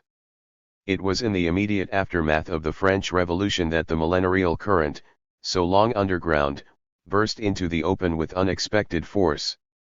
For the real chiliast, the present becomes the breach through which what was previously inward bursts out suddenly, takes hold of the outer world and transforms it. 1. Image and reality again became confused. Chiliasm touched Blake with its breath, it walked abroad, not only among the Jacobins and dissenters of artisan London, but in the mining and weaving villages of the Midlands and the North and the villages of the South-West. But in most minds a balance was held between outer experience and the kingdom within, which the powers of the world could not touch and which was stored with the evocative language of the Old Testament. Thomas Hardy was a sober, even prosaic, man, with a meticulous attention to the practical detail of organization. But when recalling his own trial for high treason, it seemed the most natural thing in the world that he should draw upon the Book of Kings for the language which most common Englishmen understood. The people said, "What portion have we in David? Neither have we inheritance in the son of Jesse. To your tents, O Israel." So Israel rebelled against the house of David unto this day. No easy summary can be offered as to the dissenting tradition which was one of the elements precipitated in the English Jacobin agitation. It is its diversity which defies generalization and yet which is, in itself, its most important characteristic. In the complexity of competing sects and seceding chapels we have a forcing bed for the variants of 19th-century working-class culture. Here are Unitarians or Independents, with a small but influential artisan following, nurtured in a strenuous intellectual tradition. There are the Sandemanians, among whom William Godwin's father was a minister, the Moravians with their communitarian heritage, the Inghamites, the Muggletonians, the Swedenborgian sect which originated in a hairdresser's off Cold Bath Fields and which published a magazine of heaven and hell. Here are the two old dissenting ministers whom Hazlitt observed stuffing raspberry leaves in their pipes, in the hope of bringing down old corruption by boycotting all taxed articles. There are the Calvinist Methodist immigrants from Wales, and immigrants brought up in the Covenanting sects of Scotland, Alexander Somerville, who became a famous anti-Corn Law publicist, was educated as a strict anti-burgher in a family of Berwickshire field labourers. There is the printing worker, Zachariah Coleman, the beautifully recreated hero of the Revolution in Tanner's Lane, with his portraits of Burdett, Cartwright, and Sadler's Bunyan on the wall. He was not a ranter or revivalist, but what was called a moderate Calvinist, that is to say, he held to Calvinism as his undoubted creed, but when it came to the push in actual practice he modified it. And there are curious societies, like the ancient deists of Hoxton, who spoke of dreams and of conversations with departed souls and angels, and who almost immediately yielded to the stronger impulse of the French Revolution and became politicians. 1. Liberty of conscience was the one great value which the common people had preserved from the Commonwealth. The countryside was ruled by the gentry, the towns by corrupt corporations, the nation by the corruptest corporation of all, but the chapel, the tavern, and the home were their own. In the unsteepled places of worship there was room for a free intellectual life and for democratic experiments with members unlimited. Against the background of London dissent, with its fringe of deists and earnest mystics, William Blake seems no longer the cranky untutored genius that he must seem to those who know only the genteel culture of the time. 2. On the contrary, he is the original yet authentic voice of a long popular tradition. If some of the London Jacobins were strangely unperturbed by the execution of Louis and Marie Antoinette, it was because they remembered that their own forebears had once executed a king. No one with Bunyan in their bones could have found many of Blake's aphorisms strange. The strongest poison ever known came from Caesar's laurel crown.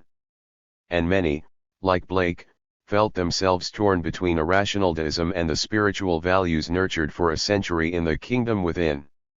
When Paine's Age of Reason was published in the years of repression, many must have felt with Blake when he annotated the final page of the Bishop of Llandaff's apology for the Bible. It appears to me now that Tom Paine is a better Christian than the bishop. When we see dissent in this way, we are seeing it as an intellectual tradition. Out of this tradition came many original ideas and original men. But we should not assume that the old dissenters as a body were willing to take the popular side. Thomas Walker, the Manchester reformer, who, a churchman himself, had labored hard for the repeal of the Test and Corporation Acts, was contemptuous of their timidity. Dissenters have as a body constantly fallen short of their own principles. Through fear or some other motive they have been so strongly the advocates of an overstrained moderation that they have rather been the enemies than the friends of those who have ventured the most and effected the most for the rights of the people. 1. We see here, perhaps, a tension between London and the industrial centres. The dissenters at Manchester, the members of the Old Meeting at Birmingham or the Great Meeting at Leicester, included some of the largest employers in the district. Their attachment to civil and religious liberty went hand in hand with their attachment to the dogmas of free trade.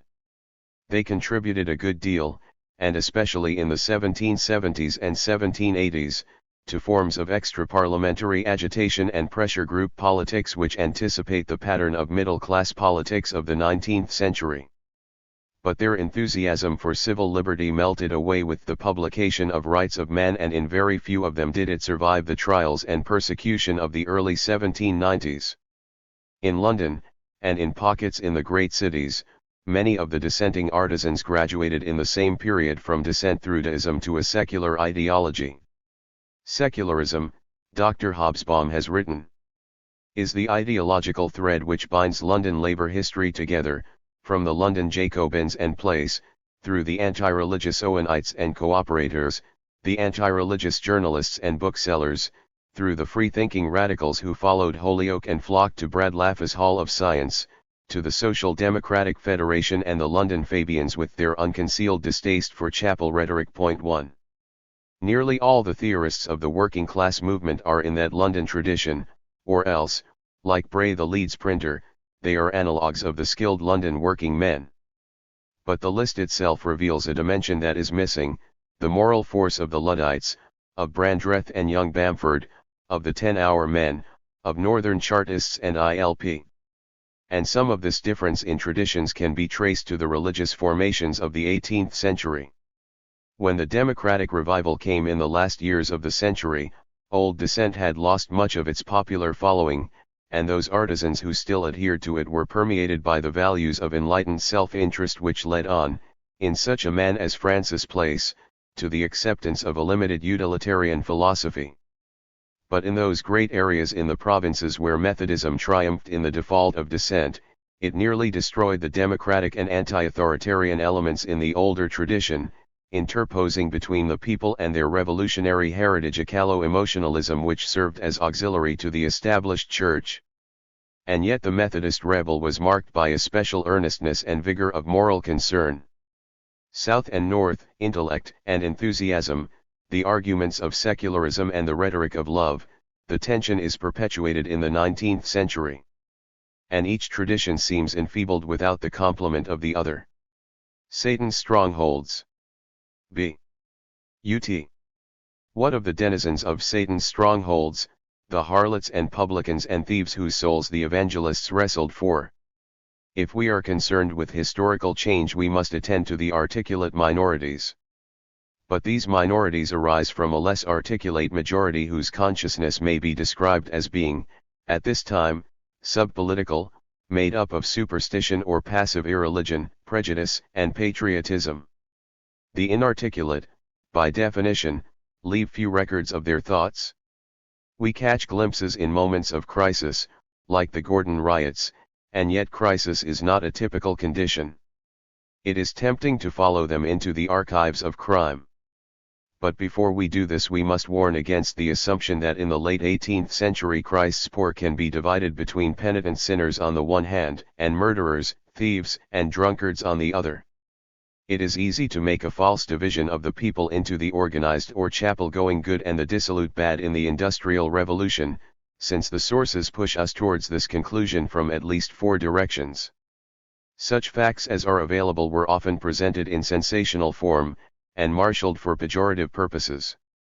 If we are to credit one of the most industrious investigators, Patrick Calhoun, there were, at the turn of the century, 50,000 harlots, more than 5,000 publicans, and 10,000 thieves in the metropolis alone.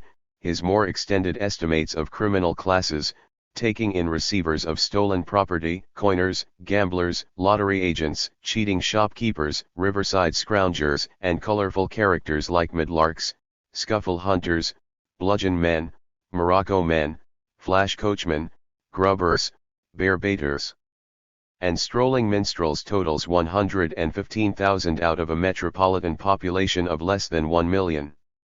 His estimate of the same classes, for the whole country, and including 1 million in receipt of parish relief, totals 1,320,716.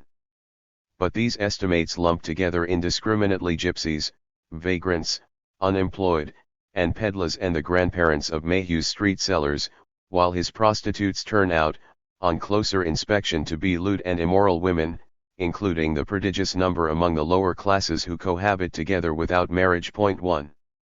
The figures then are impressionistic estimates. They reveal as much about the mentality of the propertied classes as they do about the actual criminal behavior of the unpropertied. And the date of Calhoun's investigations is as relevant as his conclusions, for they were conducted in the atmosphere of panic in the aftermath of the French Revolution. In the 2 decades before this there was an important access of humanitarian concern amongst the upper classes. We can see this in the work of Howard, Hanway, Clarkson, Sir Frederick Eaton, and in the growing concern for civil and religious liberties among the small gentry and the dissenting tradesmen. But the awakening of the laboring classes, after the first shocks of the French Revolution, made the upper classes tremble. Frances, Lady Shelley, noted in her diary, every man felt the necessity for putting his house in order. 2. To be more accurate, most men and women of property felt the necessity for putting the houses of the poor in order.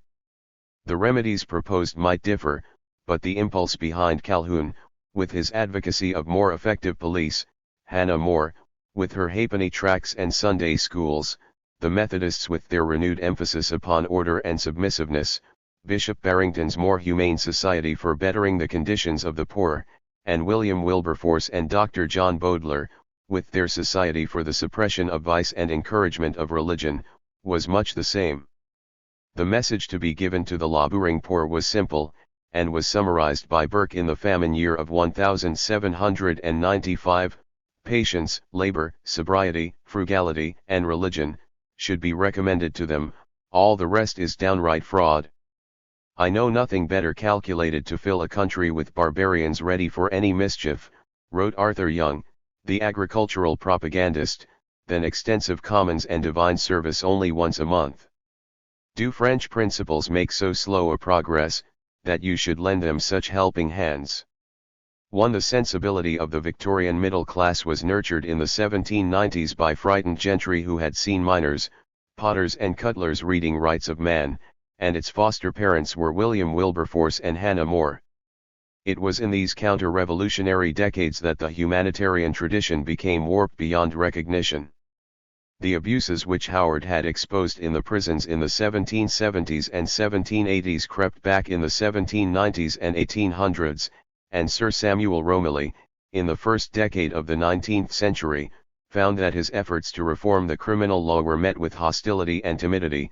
The French Revolution had produced among the higher orders a horror of every kind of innovation.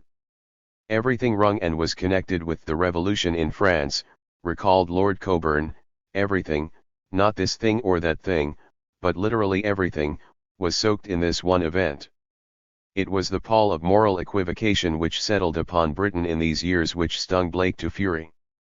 Because of the oppressors of Albion in every city and village. They compel the poor to live upon a crust of bread by soft mild arts. They reduce the man to want, then give with pomp and ceremony. The praise of Jehovah is chaunted from lips of hunger and thirst. 2. Such a disposition on the part of the propertied classes was not conducive to accurate social observation. And it reinforced the natural tendency of authority to regard taverns, fairs, any large congregations of people, as a nuisance, sources of idleness, brawls, sedition, or contagion. And this general disposition, at the end of the 18th century, to fudge the evidence was abetted from three other directions. First, we have the utilitarian attitudes of the new manufacturing class, whose need to impose a work discipline in the factory towns made it hostile to many traditional amusements and levities. Second, there is the Methodist pressure itself, with its unending procession of breast-beating sinners, pouring confessional biographies from the press. Almighty Father, why didst thou bear with such a rebel, asks one such penitent, a redeemed sailor. In his dissolute youth he went to horse races, wakes, dances, fairs, attended the playhouse, nay, so far had he forsaken the fear of his Maker and the counsel of his mother, that he several times got intoxicated with liquor. He was an adept in singing profane songs, cracking jokes, and making risible and ludicrous remarks. As for the common sailor, his song, his bumper, and his sweetheart form his trio of pleasure. He rarely thinks, seldom reads, and never prays. Speak to him about the call of God, he tells you he hears enough of the boatswain's call. If you talk of heaven, he hopes he shall get a good berth aloft. Is hell mentioned? He jokes about being put under the hatchway. Oh my children, what a miracle that such a victim of sin should become a preacher of salvation. 1. Such literature as this must be held up to a satanic light and read backwards if we are to perceive what the Jolly Tar or the Apprentice or the Sandgate Lass thought about authority or Methodist preachers. If this is not done, the historian may be led to judge the 18th century most harshly for some of the things which made life endurable for the common people. And, when we come to assess the early working class movement, this kind of evidence is supplemented from a third direction. Some of the first leaders and chroniclers of the movement were self-educated working men, who raised themselves by efforts of self-discipline which required them to turn their backs upon the happy-go-lucky tavern world. I cannot, like many other men, go to a tavern, wrote Francis Place. I hate taverns and tavern company. I cannot drink, I cannot for any considerable time consent to converse with fools. 1. The self-respecting virtues often carried with them corresponding narrowing attitudes, in Place's case leading him on to the acceptance of utilitarian and Malthusian doctrines. And since Place was the greatest archivist of the early movement, his own abhorrence of the improvidence, ignorance, and licentiousness of the poor is bound to color the record. Moreover, the struggle of the reformers was one for enlightenment, order, sobriety, in their own ranks, so much so that Wyndham, in 1802, was able to declare with some color that the Methodists and the Jacobins were leagued together to destroy the amusements of the people. By the former, everything joyous was to be prohibited, to prepare the people for the reception of their fanatical doctrines. By the Jacobins, on the other hand, it was an object of important consideration to give to the disposition of the lower orders a character of greater seriousness and gravity, as the means of facilitating the reception of their tenets. 2. Those who have wished to emphasize the sober constitutional ancestry of the working class movement have sometimes minimized its more robust and rowdy features. All that we can do is bear the warning in mind. We need more studies of the social attitudes of criminals, of soldiers and sailors, of tavern life, and we should look at the evidence, not with a moralizing eye, but with an eye for Brechtian values, the fatalism, the irony in the face of establishment homilies, the tenacity of self-preservation. And we must also remember the underground of the ballad singer and the fairground which handed on traditions to the 19th century, for in these ways the inarticulate conserved certain values, a spontaneity and capacity for enjoyment and mutual loyalties, despite the inhibiting pressures of magistrates, mill owners, and Methodists. We may isolate two ways in which these sub-political traditions affect the early working class movement, the phenomena of riot and of the mob, and the popular notions of an Englishman's birthright. For the first, we must realize that there have always persisted popular attitudes towards crime, amounting at times to an unwritten code, quite distinct from the laws of the land. Certain crimes were outlawed by both codes. A wife or child murderer would be pelted and execrated on the way to Tyburn. Highwaymen and pirates belonged to popular ballads, part heroic myth, part admonition to the young. But other crimes were actively condoned by whole communities: coining, poaching, the evasion of taxes or excise, or the press gang.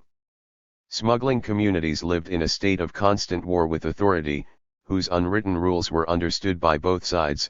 The authorities might seize a ship or raid the village, and the smugglers might resist arrest, but it was no part of the smuggling tactics to carry war farther than defense, or at times a rescue, because of the retaliatory measures that were sure to come.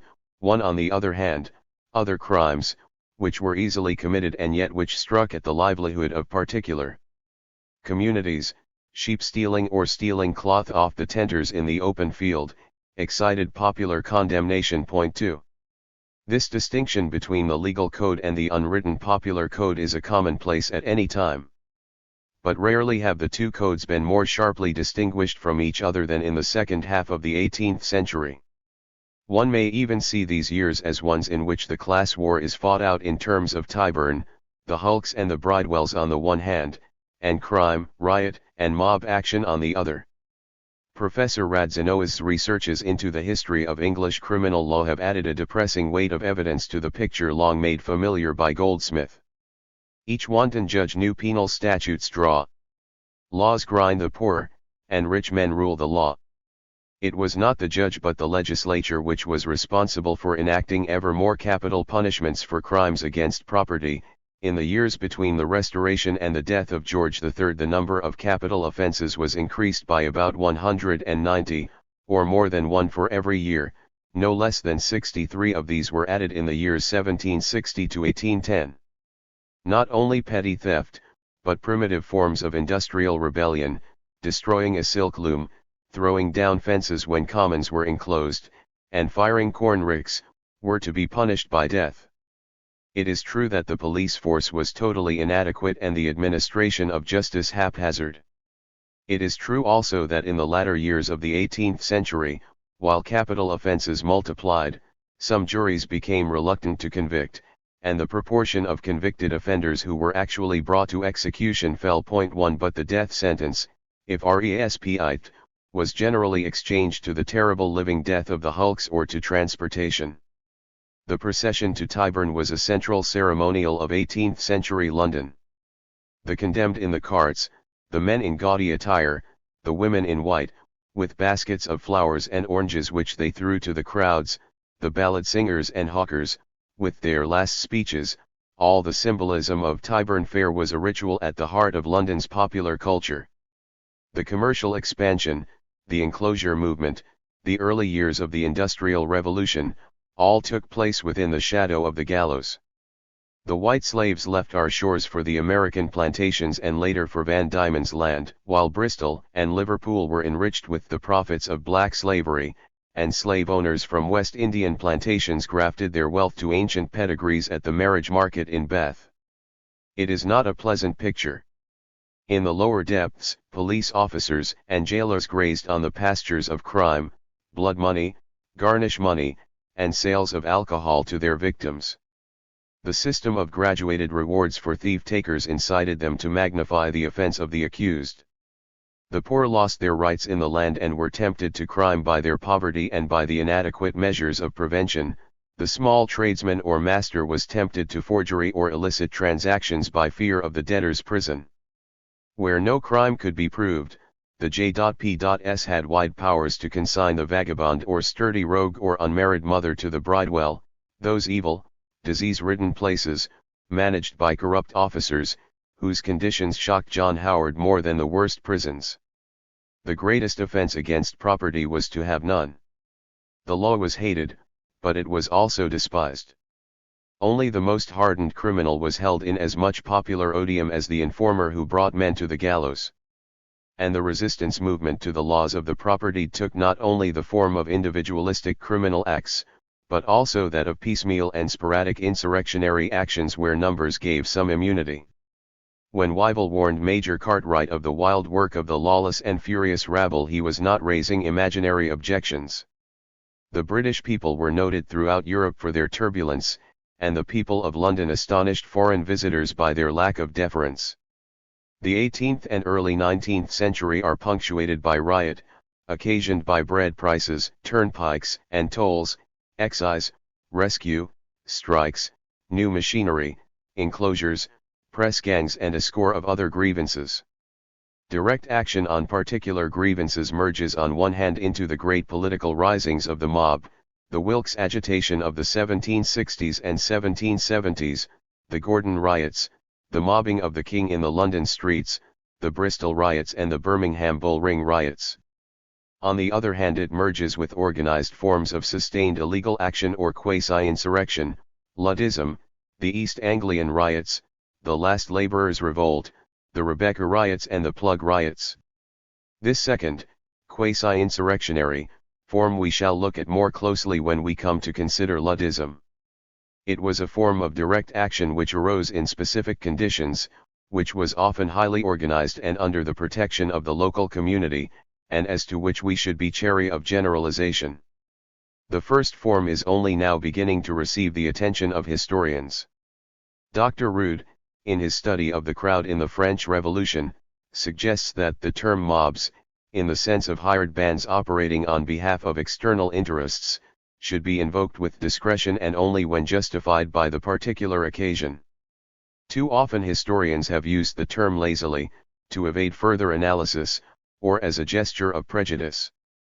And Dr. Rood suggests that the term revolutionary crowd may be more useful when discussing riot in late 18th century England as well as in revolutionary France. The distinction is useful. In 18th century Britain, riotous actions assume two different forms, that of more or less spontaneous popular direct action, and that of the deliberate use of the crowd as an instrument of pressure, by persons above or apart from the crowd. The first form has not received the attention which it merits. It rested upon more articulate popular sanctions and was validated by more sophisticated traditions than the word riot suggests. The most common example is the bread or food riot, repeated cases of which can be found in almost every town and county until the 1840s. This was rarely a mere uproar which culminated in the breaking open of barns or the looting of shops. It was legitimized by the assumptions of an older moral economy, which taught the immorality of any unfair method of forcing up the price of provisions by profiteering upon the necessities of the people. In urban and rural communities alike, a consumer consciousness preceded other forms of political or industrial antagonism. Not wages, but the cost of bread, was the most sensitive indicator of popular discontent. Artisans, self-employed craftsmen, or such groups as the Cornish tin miners once saw their wages as regulated by custom or by their own bargaining. They expected to buy their provisions in the open market, and even in times of shortage they expected prices to be regulated by custom also. Any sharp rise in prices precipitated riot. An intricate tissue of legislation and of custom regulated the size of bread, the size and quality of the loaf. 2 Even the attempt to impose the standard Winchester measure for the sale of wheat, in the face of some customary measure, could ensue in riots. When the North Devon Agricultural Society imposed the standard Winchester bushel in Bideford Market in 1812, one of its leading members was the recipient of a blood-chilling letter. Winter nights is not past, therefore your person shall not go home alive, or if you chance to escape the hand that guides this pen, a lighted match will do equal execution. Your family I know not, but the whole shall be enveloped in flames. Your carcase, if any such should be found, will be given to the dogs if it contains any moisture for the animals to devour it. 3. Food riots were sometimes uproarious, like the Great Cheese Riot at Nottingham's Goose Fair in 1764, when whole cheeses were rolled down the streets, or the riot in the same city, in 1788, caused by the high price of meat, when the doors and shutters of the shambles were torn down and burned, together with the butcher's books, in the marketplace. 1 But even this violence shows a motive more complex than hunger. Retailers were being punished, on account of their prices and the poor quality of the meat. More often the mobs showed self-discipline, within a customary pattern of behavior. Perhaps the only occasion in his life when John Wesley commended a disorderly action was when he noted in his journal the actions of a mob in Jamestown, Ireland. The mob had been in motion all the day, but their business was only with the forestallers of the market, who had bought up all the corn far and near, to starve the poor, and load a Dutch ship, which lay at the quay, but the mob brought it all out into the market, and sold it for the owners at the common price. And this they did with all the calmness and composure imaginable, and without striking or hurting anyone. In Honiton in 1766 lace workers seized corn on the premises of the farmers, took it to market themselves, sold it, and returned the money and even the sacks back to the farmers. 2 In the Thames Valley in the same year the villages and towns were visited by large parties of labourers, who styled themselves the regulators, enforcing a popular price on all provisions. 3 A Halifax example of 1783 repeats the same pattern of mass intimidation and self-discipline. The crowd was gathered from weaving villages outside the town, and descended upon the marketplace in some sort of order with an ex-soldier and coiner, Thomas Spencer, at their head. The corn merchants were besieged, and forced to sell oats at 30s. And wheat at 21s. A load. When Spencer and a fellow rioter were subsequently executed, a strong force of military was brought out in expectation of a rescue attempt, and the funeral cart went up the Calder Valley to Spencer's home village on a road thronged for several miles with mourners. 1. Such riots were popularly regarded as acts of justice, and their leaders held as heroes. In most cases they culminated in the enforced sale of provisions at the customary or popular price, analogous to the French taxation populaire, to the proceeds being given to the owners. Moreover, they required more preparation and organization than is at first apparent. Sometimes the mob controlled the marketplace for several days, waiting for prices to come down. Sometimes actions were preceded by handwritten handbills. Sometimes the women controlled the marketplace, while parties of men intercepted grain on the roads, at the docks, on the rivers. Very often the signal for the action was given by a man or woman carrying a loaf aloft, decorated with black ribbon, and inscribed with some slogan. A Nottingham action in September 1812 commenced with several women sticking a halfpenny loaf on the top of a fishing rod, after having streaked it with red ochre, and tied around it a shred of black crape, emblematic of bleeding famine decked in sackcloth. 3. The climactic year for such riots was 1795, a year of European famine or extreme scarcity, when the older popular tradition was stiffened by the Jacobin consciousness of a minority. As prices soared, direct action spread throughout the country. In Nottingham women went from one baker's shop to another, set their own price on the stock therein, and putting down the money, took it away. The mayor of Gloucester wrote anxiously, "I have great reason to be apprehensive of a visit from the colliers in the Forest of Dean, who have for some days been going round to the towns in their neighbourhood, and selling the flour, wheat, and bread belonging to the millers and bakers, at a reduced price. In Newcastle the crowd enforced the sale of butter at 8d. a pound, wheat at 12s. per bowl, and potatoes at 5s. a load. In the presence of the town's officers, no violence was committed. At Wisbeck the bankers, gangs of rural workers engaged in ditching, enclosure work, etc., led a riot in the market headed by a man with a sixpenny loaf on a pitchfork. At Carlisle grain hidden in a warehouse was located, and its contents, as well as the cargo of a ship, were brought to the town hall and sold at 18s. a load. In Cornwall the tinners swarmed into the farmlands, enforcing their laws of the maximum. 1. Actions on such a scale indicate an extraordinarily deep-rooted pattern of behavior and belief. Moreover, they were so extensive that the Privy Council could scarcely ensure the transport of supplies from one county to the next. Something in the nature of a war between the countryside and the towns grew up. The people of the rural districts believed that their corn would be sent to the cities, while they would be left to starve.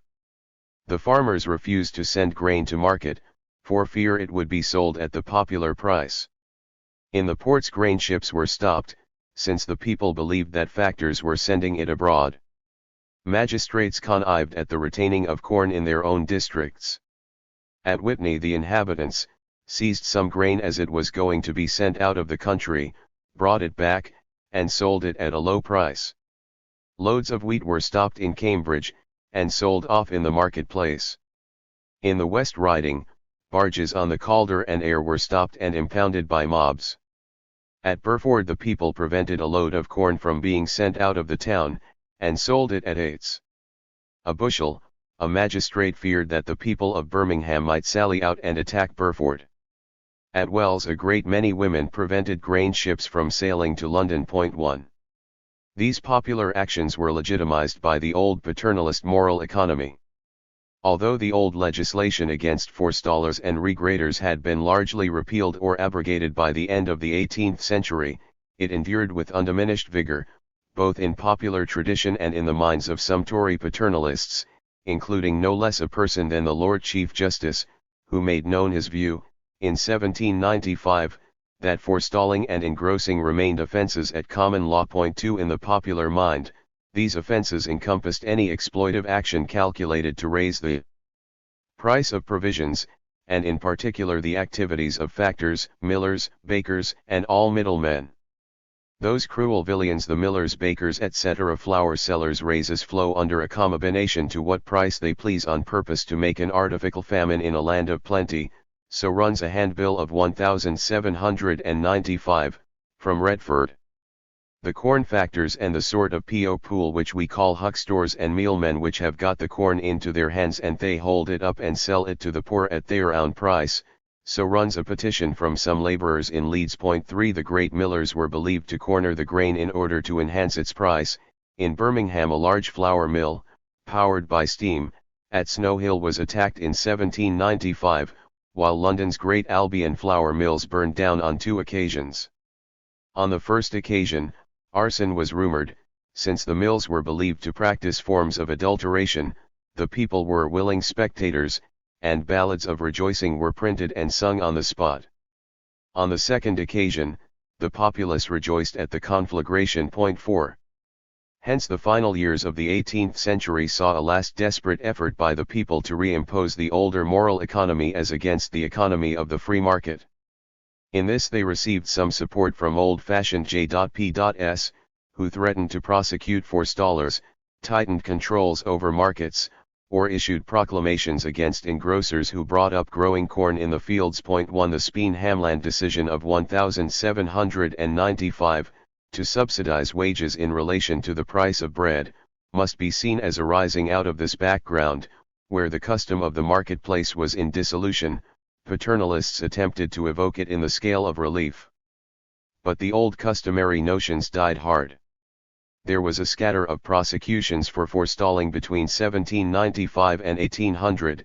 In 1800 a number of private prosecuting societies were formed, which offered rewards for convictions, and an important conviction for forestalling was upheld in the High Courts, to the evident satisfaction of Lord Kenyon. Point 2. But this was the last attempt to enforce the old paternalist consumer protection. Thereafter the total breakdown of customary controls contributed much to popular bitterness against a parliament of protectionist landlords and laissez-faire commercial magnates. In considering only this one form of mob action we have come upon unsuspected complexities, for behind every such form of popular direct action some legitimizing notion of right is to be found.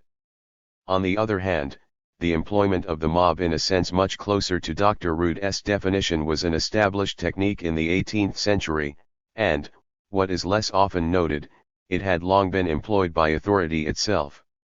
The 1688 settlement was, after all, a compromise, and it was convenient for the beneficiaries to seek to confirm their position by encouraging popular antipathy towards papists on the one hand, and dissenters on the other. A mob was a very useful supplement to the magistrates in a nation that was scarcely policed. John Wesley, in his early years, and his first field preachers, often encountered these mobs who acted under a magistrate's license. One of the most violent encounters was at Wednesbury and Walsall in 1743. By Wesley's account the mob was highly volatile and confused as to its own intentions. The captains of the rabble were the heroes of the town, but the only ones identified are an honest butcher and a prize fighter at the Bear Garden who both suddenly changed sides and took Wesley's part. The matter becomes more clear when we learn that the mob was backed by the local magistrates, and by a local vicar, who was outraged by Wesley's local preachers who had alienated the affections of colliers from the church, and called the clergy dumb dogs. Indeed, by Wesley's account, some of the gentlemen threatened to turn away collier or miner out of their service that did not come and do his part. 1 John Nelson's journal gives us an example from Grimsby where it was the minister of the Church of England who got a man to beat the town drum through the town, and went before the drum, and gathered all the rabble he could, giving them liquor to go with him to fight for the church. At the door of the house where Nelson was preaching it was the parson who cried out to the mob, "Pull down the house! Pull down the house!" But of greater importance than these provincial manifestations of popular feeling upon particular issues was the London mob, whose presence is continually felt in the political history of the 18th century and which Wilkes removed altogether from the control of the agents of authority in the 1760s. In a sense, this was a transitional mob, on its way to becoming a self-conscious radical crowd. The leaven of dissent and of political education was at work, giving to the people a predisposition to turn out in defense of popular liberties, in defiance of authority, and in movements of social protest, in which the underlying conflict of poor against rich is clearly visible. The Spitalfield silk weavers and their apprentices had long been noted for their anti-authoritarian turbulence. Dr. Rood, in his study of Wilkes and liberty, notes occasions where industrial conflict slips over into Wilkite demonstration, and where the slogans of the crowd took a Republican or revolutionary turn: "Damn the King, damn the government, damn the justices, this is the most glorious opportunity for a revolution that ever offered." For nearly a decade London and the South seemed to be a great bedlam under the dominion of a beggarly, idle, and intoxicated mob without keepers. Actuated solely by the word Wilkes, too, these were the supporters who demonstrated in St. George's Fields, at Hyde Park Corner, at the Mansion House, in Parliament Square and St. James's Palace, who shouted, or chalked up, "Wilkes and liberty" in the streets of the City, Westminster, and Southwark, who pelted Sheriff Harley and the common hangman at the Royal Exchange when they attempted to burn number 45 of the North Briton, who smashed the windows of Lords Bute and Egremont and dogged the boots of the Austrian ambassador, who paraded the boot and petticoat in the city streets, and burned Colonel Luttrell and Lord Sandwich and Barrington in effigy outside the Tower of London. These are the elements whom contemporaries and later historians have, either from indolence, prejudice, or lack of more certain knowledge, called the mob. 3. They were also the people, tradesmen, servants, coal heavers, sailors, artisans, and wage earners of all descriptions, who demonstrated for Wilkes on the hustings and who dragged him in triumph through the streets whenever he was victorious. Dr. Root is right to rescue the London crowd from the imputation of being mere hooligans and criminal elements, and the distinction which he draws between the hired ruffians brought in to support the anti-Wilkite candidate, Proctor, and the spontaneous ebullience of the Wilkite majority is significant. However, in protesting against the prejudice of historians, he protests too much. For the London crowd of the 1760s and 1770s had scarcely begun to develop its own organization or leaders, had little theory distinct from that of its managers, and there is a sense in which it was manipulated and called out by Wilkes to operate on behalf of external interests, the interests of the wealthy tradesmen, merchants, and manufacturers of the city who were Wilkes's most influential supporters. Wilkes himself affected a cynical contempt for the huzzas of his own plebeian following. Do you suppose, it is said that he asked his opponent, Colonel Luttrell, while watching the cheering throngs on the hustings, that there are more fools or rogues in that assembly? And the anomaly between the libertarian aspirations of the crowd and the mob technique of its management, is further emphasized when we recall that the Wilkite merchants and tradesmen captured key posts in the government of the city, so that the Londoners who mobbed the carriages and broke the windows of the great knew, no less than the Walsall miners, that they were acting under license. The Wilkite crowd was in fact at a halfway house in the emergence of popular political consciousness.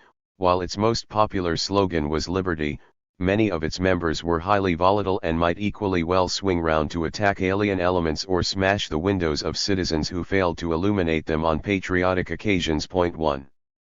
This is most clearly revealed in the Gordon riots of 1780. Here we see a popular agitation which passed swiftly through three phases. In the first phase, the revolutionary crowd, well organized by the Popular Protestant Association, marched in fair order behind great banners to present a petition against Catholic toleration to the Houses of Parliament. Those foremost in the demonstration were the better sort of tradesmen, well-dressed, decent sort of people, exceeding quiet and orderly and very civil. This was dissenting London, and among them Gibbon described some fanatical Puritans, such as they might be in the time of Cromwell, started out from their graves. The refusal of the House of Commons to debate the petition, and Lord George Gordon's harangues, led on to angry scenes which introduced the second phase. This phase may be described as one of licensed spontaneity, leading on to mob violence informed by a groping desire to settle accounts with the rich, if only for a day. Some of the better sort of tradesmen faded away, while journeymen, apprentices, and servants, and some criminals, thronged the streets. 1. The cry "No Popery" had reverberated in the popular consciousness since the Commonwealth and 1688, and no doubt swept in many whose sub-political responses were described by Defoe many years before, stout fellows that would spend the last drop of their blood against Popery that do not know whether it be a man or a horse. The riots were directed in the first place against Catholic chapels and the houses of wealthy Catholics, then against prominent personalities in authority, including Lord Chief Justice Mansfield and the Archbishop of York, who were believed to sympathize with Catholic emancipation, then against the prisons, whose inmates were released, and finally culminated in an attack on the bank itself. Throughout this second phase, the sense of a licensed mob continued. The Wilkite city authorities were conspicuous by their inactivity or absence, in part through fear of incurring popular odium, in part through actual connivance at disorders which strengthened their hands against the king and his government. It was only when the third phase commenced, the attack on the bank on one hand, and indiscriminate orgies of drunkenness, arson, and pickpocketing on the other, that the license was withdrawn. The inactive Lord Mayor at last sent a desperate message to the Commander-in-Chief calling for horse and foot to assist the civil power, and Alderman Wilkes himself went out to repel the mob on the steps of the bank. The rapidity with which the riots were quelled emphasizes the previous inactivity of the city authorities. We have here, then, something of a mixture of manipulated mob and revolutionary crowd. Lord George Gordon had tried to emulate Wilkes, but he had nothing of Wilkes's well-judged audacity and splendid sense of the popular mood. He released a spontaneous process of riot, which yet was under the immunity of the Wilkite city fathers. Groups of rioters threw up their own temporary leaders, reminiscent of Thomas Spencer the Halifax coiner, James Jackson, a watch-wheel cutter, who rode a cart horse and waved a red and black flag, and Enoch Foster, a circus strongman, who amused the mob by hurling floorboards through the windows of a Whitechapel house. But this kind of mixture is never seen in the metropolis again. In 1780 the London people, despite their excesses, were under the protection of the libertarian Whigs, who saw them as a counterweight to the pretensions of the throne. Burke deplored the use of the military in subduing the riots, while Fox declared that he would much rather be governed by a mob than a standing army. But after the French Revolution no Whig politician would have risked, no city father condoned, the tampering with such dangerous energies, while the reformers, for their part, worked to create an organized public opinion, and despised the technique of unleashing the mob. Mobility was a term proudly adopted by 19th-century radicals and Chartists for their peaceable and well-conducted demonstrations. The last great action of an 18th-century mob was at Birmingham in 1791, in a form which should make us especially chary as to generalizations about the revolutionary crowd. 1 Birmingham was perhaps the greatest center of middle-class dissent. Its old and new Unitarian meetings included some of the largest employers in the district. Dissenters played so large a part in the economic, intellectual, and corporate life of the city that the Church and King party had long felt the bitterness, which came, not from strength, but from waning power and prestige. The ostensible occasion for the riots was a dinner held by middle-class reformers on July 14, 1791, to celebrate the fall of the Bastille. That night and for the next 3 days the bunting, beggarly, brass-making, brazen-faced, brazen-hearted, blackguard, bustling, booby Birmingham mob ran amok in the city and its environs, sacking 2 Unitarian and 1 Baptist meeting house, burning or looting a score of houses and many shops of wealthy dissenters, and releasing prisoners from the town prison. While dissenters were the chief victims, it was not always clear whether rich dissenters were attacked because they were dissenters or because they were rich. The cries of their assailants ranged from church and king, to no popery. As to the authenticity of popular resentment against some of the wealthy dissenters there can be no doubt. But there are a number of peculiarly suspicious circumstances in the Birmingham riots which recall John Wesley's treatment nearly 50 years previously at the hands of the Walsall mobs. First, there is the undoubted complicity of several prominent Tory magistrates and clergy, who encouraged the rioters at their commencement, directed them to the meeting houses, intervened only half-heartedly, refused to prosecute offenders, and may even have indicated legitimate targets for mob violence. Second, there is the small number of effective rioters in the important actions. Apart from miners and others from surrounding villages who joined in the weekend looting, the marauding mob was rarely estimated at above 250, while repeated accounts speak of a hardcore of about 30 incendiaries who did most of the serious damage. Third, there is the evidence that this hardcore worked to a definite plan of campaign and was exceptionally well briefed as to the religious and political affiliations of prominent Birmingham citizens. The riots may have been motivated, as Priestley charged, by religious bigotry, and the Bastille Day celebrations certainly served as their pretext. But it was a discriminatory outburst, under the license of a part of the local establishment, and it should be regarded as an episode in which the country gentleman called out the urban mob to draw the dissenting teeth of the aggressive and successful Birmingham bourgeoisie. At the same time, it was an explosion of latent class hatred and personal lawlessness triggered off by the fortuitous coming together of old religious animosities and new social and political grievances, one in which the actions of the mob went beyond the limits anticipated at their permissive origin. But it is a serious error to generalize from the Birmingham riots as to the general hostility of the urban poor to French revolutionary or Jacobin ideas. As we shall see, the welcome to the first stages of the French Revolution came largely from middle-class and dissenting groups. It was not until 1792 that these ideas gained a wide popular following, mainly through the agency of Paine's Rights of Man. Thus the Priestley riots can be seen as a late backward eddy of the transitional mob, before the Paineite propaganda had started in earnest the formation of a new democratic consciousness. Riots, of course, continued for many years after 1792, either upon specific issues. Bamford's Passages in the Life of a Radical commences with the roll call of the riots, at Bridport, Bideford, Bury, Newcastle, Glasgow, Ely, Preston, Nottingham, Merthyr, Birmingham, Walsall, at the close of the Napoleonic Wars, or as insurrectionary climaxes to radical agitation. In the Bristol riots we meet again some of the features of the Gordon and Priestley riots, the sack of the Bishop's Palace and the Mansion House, the release of prisoners from the jails, the looting and burning of unpopular citizens' houses and shops. But the authorities could find no conspiracy behind the rioters. At the most an excited free-thinking tradesman, Charles Davis, who went about waving his hat on the end of his umbrella, shouting "Down with the churches and mend the roads with them," and who was hanged for his pains. 1. The riots took place, not under the slogan of Church and King, but of King and Reform, and the King was only coupled with the latter cry because it was believed that he favored a reform ministry. It was not the dissenters but leading churchmen who were the main target. At the same time, the democratic sentiments informing the rioters should not mislead us into mistaking the Bristol riots for a politically conscious revolutionary action. Bristol in 1831 exemplifies the persistence of older, backward-looking patterns of behavior, just as much as Manchester in 1819 exemplifies the emergence of the self-disciplined patterns of the new working-class movement.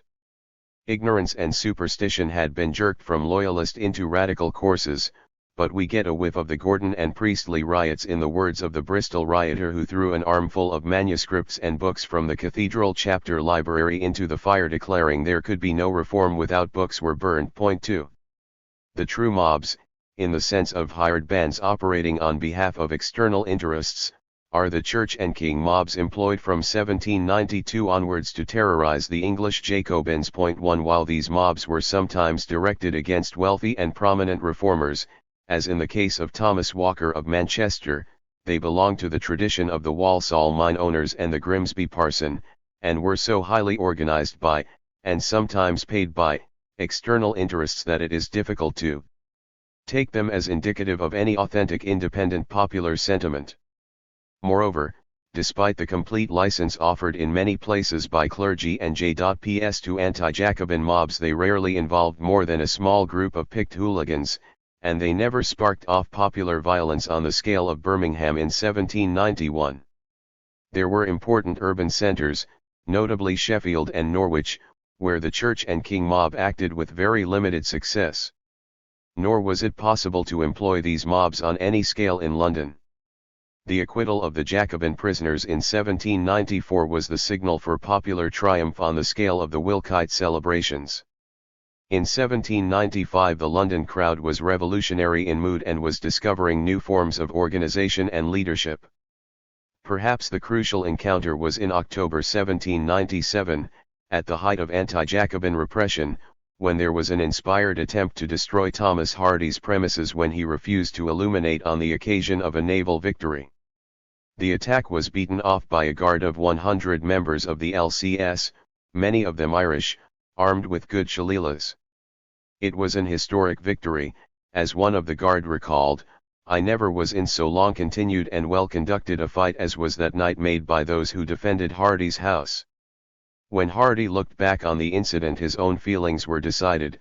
"I do not relish the government of a mob too," and we may see in the events of 4 years later an ironic sequel. In 1801 London was once again illuminated, but this time it was in honor of the preliminaries of peace which had been signed between Britain and France.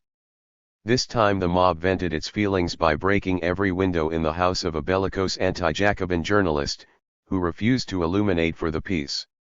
There was no popular guard and even the city authorities were tardy in sending protection. The journalist was William Cobbett. 1. The Freeborn Englishman. I.N. 1797. The defenders of Hardy's house were fighting a rearguard action. In the next few years, when a French invasion was possible, there is no doubt that the patriotic sentiments of the populace threatened the surviving Jacobins with mob terrorism. In Westminster, with its wide franchise, it was still possible to defeat the radicals in 1806 by deploying the resources of bribery and deference. Francis Place saw servants of the Duke of Northumberland in their showy dress liveries, throwing lumps of bread and cheese among the dense crowd of vagabonds. To see these vagabonds catching the lumps, shouting, swearing, fighting, and blackguarding in every possible way, women as well as men, all the vile wretches from the courts and alleys in St. Giles and Westminster, the Porridge Islands, and other miserable places, to see these people representing, as it was said, the electors of Westminster, was certainly the lowest possible step of degradation. Beer was given to the crowd, the heads of the butts were knocked in and coal heavers ladled the beer out with their long-tailed, broad-brimmed hats, but the mob pressing on, the butts were upset, and the beer flowed along the gutters, from whence some made efforts to obtain it. Place looked on, appalled at this disgraceful scene. But in the next year Place and his friends organized a radical election committee which worked among the people with such effect that Westminster returned 2 radical members, Sir Francis Burdett and Lord Cochrane. 1 And from that time forward, the tradition of radical London is almost unbroken. Burdett was able in 1810 to model his tactics upon those of Wilkes, and assume the support of the populace in his contest with the government. In the main provincial centres much the same is true by 1812. The mob, dislike all but a thorough reformer. 1 By the time that the wars ended, it was not possible, either in London or in the industrial North or Midlands, to employ a church and king mob to terrorise the radicals. From time to time, between 1815 and 1850, radicals, Owenites, or Chartists complained of the apathy of the people. But, if we leave out of account the usual election tumults, it is generally true that reformers were shielded by the support of working-class communities. At election times in the large towns, the open vote by show of hands on the hustings which preceded the poll usually went overwhelmingly for the most radical candidate. The reformers ceased to fear the mob, while the authorities were forced to build barracks and take precautions against the revolutionary crowd. This is one of those facts of history so big that it is easily overlooked, or assumed without question, and yet it indicates a major shift in emphasis in the inarticulate, sub-political attitudes of the masses. The shift in emphasis is related to popular notions of independence, patriotism, and the Englishman's birthright. The Gordon rioters of 1780 and the Church and King rioters in Birmingham in 1791 had this in common: they felt themselves, in some obscure way, to be defending the Constitution against alien elements who threatened their birthright. They had been taught for so long that the Revolution settlement of 1688, embodied in the Constitution of King, Lords and Commons, was the guarantee of British independence and liberties, that the reflex had been set up, Constitution equals liberty, upon which the unscrupulous might play. And yet it is likely that the very rioters who destroyed Dr. Priestley's precious library and laboratory were proud to regard themselves as freeborn Englishmen. Patriotism, nationalism, even bigotry and repression, were all clothed in the rhetoric of liberty. Even old corruption extolled British liberties, not national honor, or power, but freedom was the coinage of patrician, demagogue and radical alike. In the name of freedom Burke denounced, and Paine championed, the French Revolution. With the opening of the French wars, patriotism and liberty occupied every poet Astor. Thus Britons guard their ancient fame, assert their empire o'er the sea, and to the envying world proclaim, one nation still is brave and free, resolved to conquer or to die, true to their king, their laws, their liberty. 1. The invasion scare resulted in a torrent of broadsheets and ballads on such themes, which form a fitting background for Wordsworth's smug and sonorous patriotic sonnets. It is not to be thought of that the flood of British freedom, which, to the open sea of the world's praise, from dark antiquity, hath flowed, with pomp of waters, unwithstood. Not to be thought of, and yet, at this very time, freedom of the press, of public meeting, of trade union organization, of political organization and of election, were either severely limited or in abeyance. What, then, did the common Englishman's birthright consist in? Security of property, answered Mary Wollstonecraft, behold, the definition of English liberty. Point 2. And yet the rhetoric of liberty means much more. First of all, of course, freedom from foreign domination. And, within this enveloping haze of patriotic self-congratulation, there were other less distinct notions which old corruption felt bound to flatter and yet which were to prove dangerous to it in the long run. Freedom from absolutism, freedom from arbitrary arrest, trial by jury, equality before the law, the freedom of the home from arbitrary entrance and search, some limited liberty of thought, of speech, and of conscience, the vicarious participation in liberty afforded by the right of parliamentary opposition and by elections and election tumults, as well as freedom to travel, trade, and sell one's own labor. Nor were any of these freedoms insignificant. Taken together, they both embody and reflect a moral consensus in which authority at times shared, and of which at all times it was bound to take account. Point 1. Indefinite as such a notion as moral consensus may be, this question of the limits beyond which the Englishman was not prepared to be pushed around, and the limits beyond which authority did not dare to go, is crucial to an understanding of this period. The stance of the common Englishman was not so much democratic, in any positive sense, as anti-absolutist. He felt himself to be an individualist, with few affirmative rights, but protected by the laws against the intrusion of arbitrary power. More obscurely, he felt that the glorious revolution afforded a constitutional precedent for the right to riot in resistance to oppression. And this indeed was the central paradox of the 18th century. In both intellectual and practical terms, constitutionalism was the illusion of the epoch. Political theory, of traditionalists and reformers alike, was transfixed within the Whiggish limits established by the 1688 settlement, by Locke or by Blackstone. For Locke, the chief ends of government were the maintenance of civil peace, and the security of the person and of property. Such a theory, diluted by self-interest and prejudice, might provide the propertied classes with a sanction for the most bloody code penalizing offenders against property, but it provided no sanction for arbitrary authority, intruding upon personal or property rights, and uncontrolled by the rule of law. Hence the paradox, which surprised many foreign observers, of a bloody penal code alongside a liberal and, at times, meticulous administration and interpretation of the laws. The 18th century was indeed a great century for constitutional theorists, judges, and lawyers. The poor man might often feel little protection when caught up in the law's toils. But the jury system did afford a measure of protection, as Hardy, Horntook, Thelwall and Binns discovered. Wilkes was able to defy king, parliament, and administration, and to establish important new precedents, by using alternately the law courts and the mob. There was no droit administrative, no right of arbitrary arrest or search. Even in the 1790s, each attempt to introduce a continental spy system, each suspension of habeas corpus, each attempt to pack juries, aroused an outcry beyond the reformers' own ranks. If any, faced by the records of Tyburn and of repression, are inclined to question the value of these limits, they should contrast the trial of Hardy and his colleagues with the treatment of Muir, Gerald, Skirving, and Palmer in 1793-4 in the Scottish courts. 1. This constitutionalism colored the less articulate responses of the free-born Englishman. He claimed few rights except that of being left alone.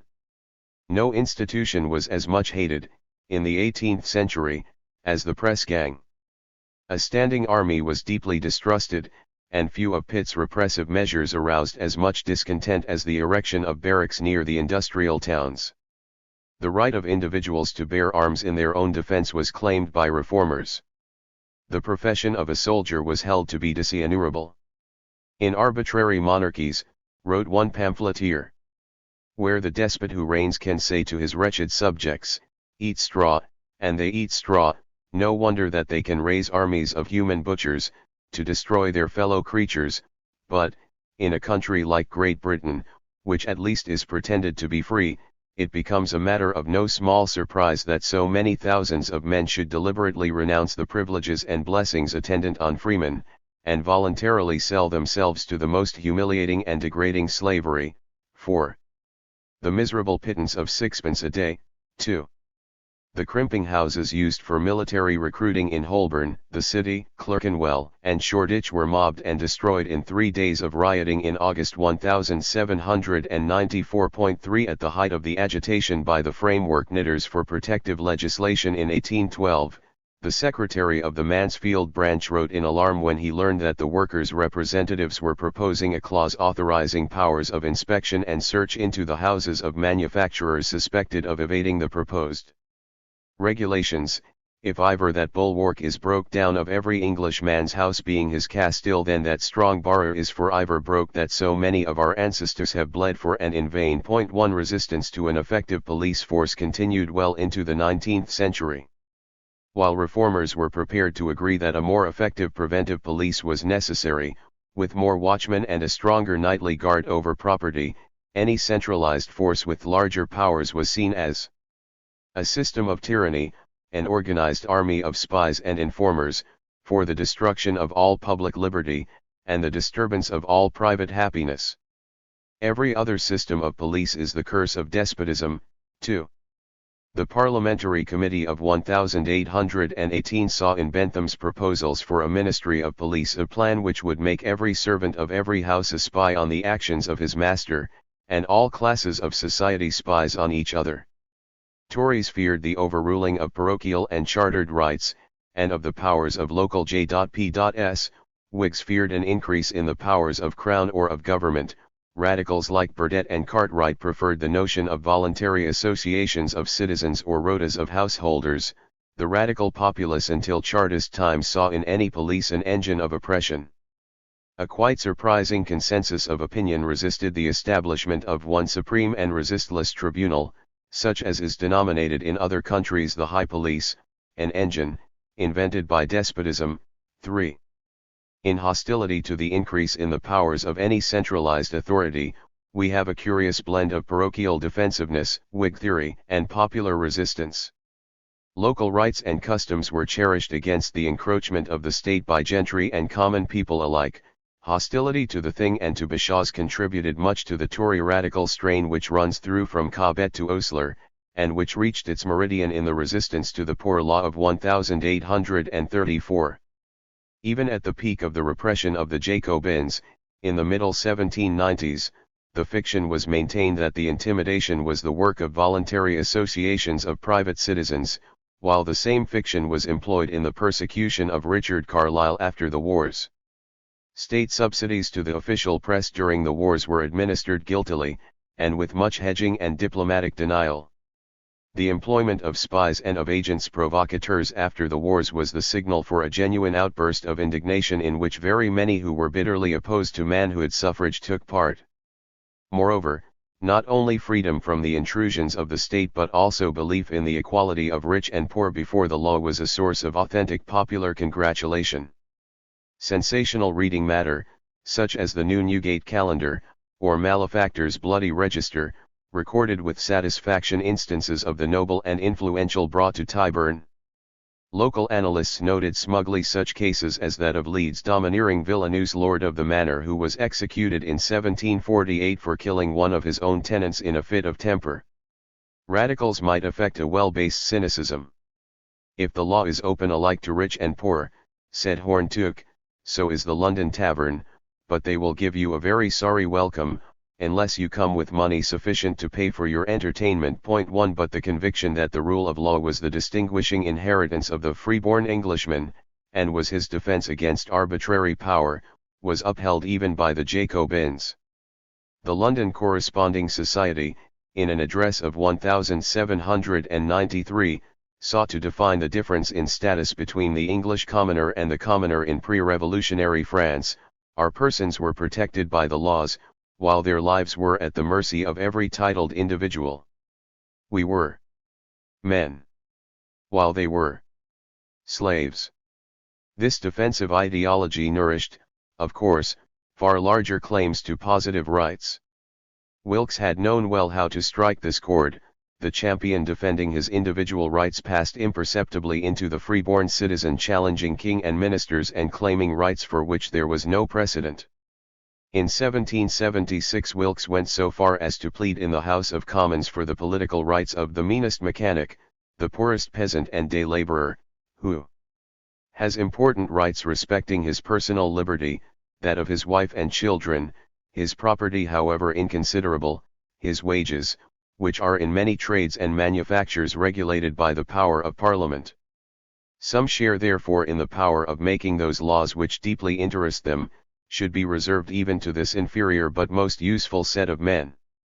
The argument is still that of Ireton, but property rights are interpreted in a far more liberal sense, and Wilkes rounded it off with the customary appeal to tradition and precedent. Without a true representation of the commons our constitution is essentially defective, and all other remedies to recover the pristine purity of the form of government established by our ancestors would be ineffectual. Pristine purity, our ancestors, these are key phrases, and for 20 years arguments among reformers turned upon nice interpretations of these terms. Which model was pure and pristine, to which ancestors should reformers refer? To the founding fathers of the United States, breaking free from the trammels of precedent, it seemed sufficient to find certain truths self-evident. But to Major John Cartwright, publishing his pamphlet Take Your Choice in the same year as the Declaration of Independence, it seemed necessary to shore up his case for annual parliaments, equal electoral districts, payment of members, and adult manhood suffrage, with reference to Saxon precedent. The good, Grey Major defined as early as this the main claims of advanced political reformers, from 1776 to the Chartists and beyond. 1 And from these claims he never swerved. Incapable of compromise, eccentric and courageous, the Major pursued his single-minded course, issuing letters, appeals, and pamphlets, from his seat in Boston, links, surviving trials, tumults, dissension, and repression. It was he who set out, before the Napoleonic Wars had ended, to found the first reform societies of a new era, the Hampton Clubs, in those northern industrial regions where his clerical brother had accelerated other processes of change with his invention of the power loom. But although the Major's principles and proposals outlived his own long lifetime, his arguments did not. In a moment, we shall see why. But we should first note that in 20 years before the French Revolution a new dimension was in practice being added to the accepted procedures of the Constitution. The press had already established indefinite rights independent of King, Lords and Commons, and the agitation surrounding Wilkes's North Britain revealed both the precariousness of these rights and the sensitivity of a large public in their defense. But the second half of the 18th century sees also the rise of the Platform 2, the extra-parliamentary pressure group, campaigning for more or less limited aims, mobilizing opinion without doors by means of publications, great meetings, and petitions. Different uses of platform and petition were adopted by bodies as various as Wilkes's supporters, Wyville's county associations, the Protestant Association, the Economical Reformers, the Anti-Slavery Agitation, agitation for the repeal of disabilities upon nonconformists. While Wilberforce or Wyville might wish to limit their agitation to gentlemen, or to freeholders, precedents were established, and the example was contagious. A new cog was added to the complicated machinery of Constitution, Erskine and Wyville, using the familiar mechanical imagery of checks and balances one called for clockwork regularity in the movements of the people. Major John Cartwright went further, the more fuss stirred up, for the most far-reaching demands, among all classes of people, the better. On the old maxim of teaching a young archer to shoot at the moon in order that he may acquire the power of throwing his arrow far enough for practical purposes, I have always thought that a free discussion of the principle of universal suffrage the most likely means of obtaining any reform at all worth contending for. For the Major, although he couched his arguments in terms of precedent and tradition, believed in methods of agitation among members unlimited. In the years of repression, 1797-9, the Squire of Boston issued a reproof to the caution of the North Yorkshire reformer. "I am but little afraid of your yeomanry," he wrote to Wyville, "but your gentlemen I dread. It is fortunate for me that hitherto all the gentlemen, except one, have been on the other side. My efforts, therefore, have not been maimed by their counsels, and I have on all occasions spoken out. I feel as if nothing but strong cordials, and the most powerful stimulants, can awaken the people to anything energetic. Unless our appeals convince all understandings, and the truths we utter irresistibly seize on the heart, we shall do nothing. If you should, in order to get on at all, be compelled to propose mere expedients short of such energetic appeals, I hope in God you will be rescued from the situation by some strong-minded men at your meeting, too. Similar constitutional arguments might, then, conceal deep differences in tone and in means of propaganda. But all reformers before Paine commenced with the corruptions of the Constitution. And their degree of radicalism can generally be inferred from the historical precedents cited in their writings. The Wilkite, but largely aristocratic, supporters of the Bill of Rights and the friends of the people were content to enforce the precedent of the settlement of 1688. The Advanced Society for Constitutional Information, founded in 1780, whose pamphlets by Dr. Jebb, Cartwright, and Capel-Loft provided Thomas Hardy with his first introduction to the theory of reform, ranged widely, to the Magna Carta and beyond, for precedents, and drew upon both Anglo-Saxon and American example. 1 And, after the French Revolution, theorists of the popular societies dealt largely in Anglo-Saxon tithings, the Wittenagemot, and legends of Alfred's reign. Pristine purity, and our ancestors, became, for many Jacobins, almost any constitutional innovation for which a Saxon precedent could be vamped up.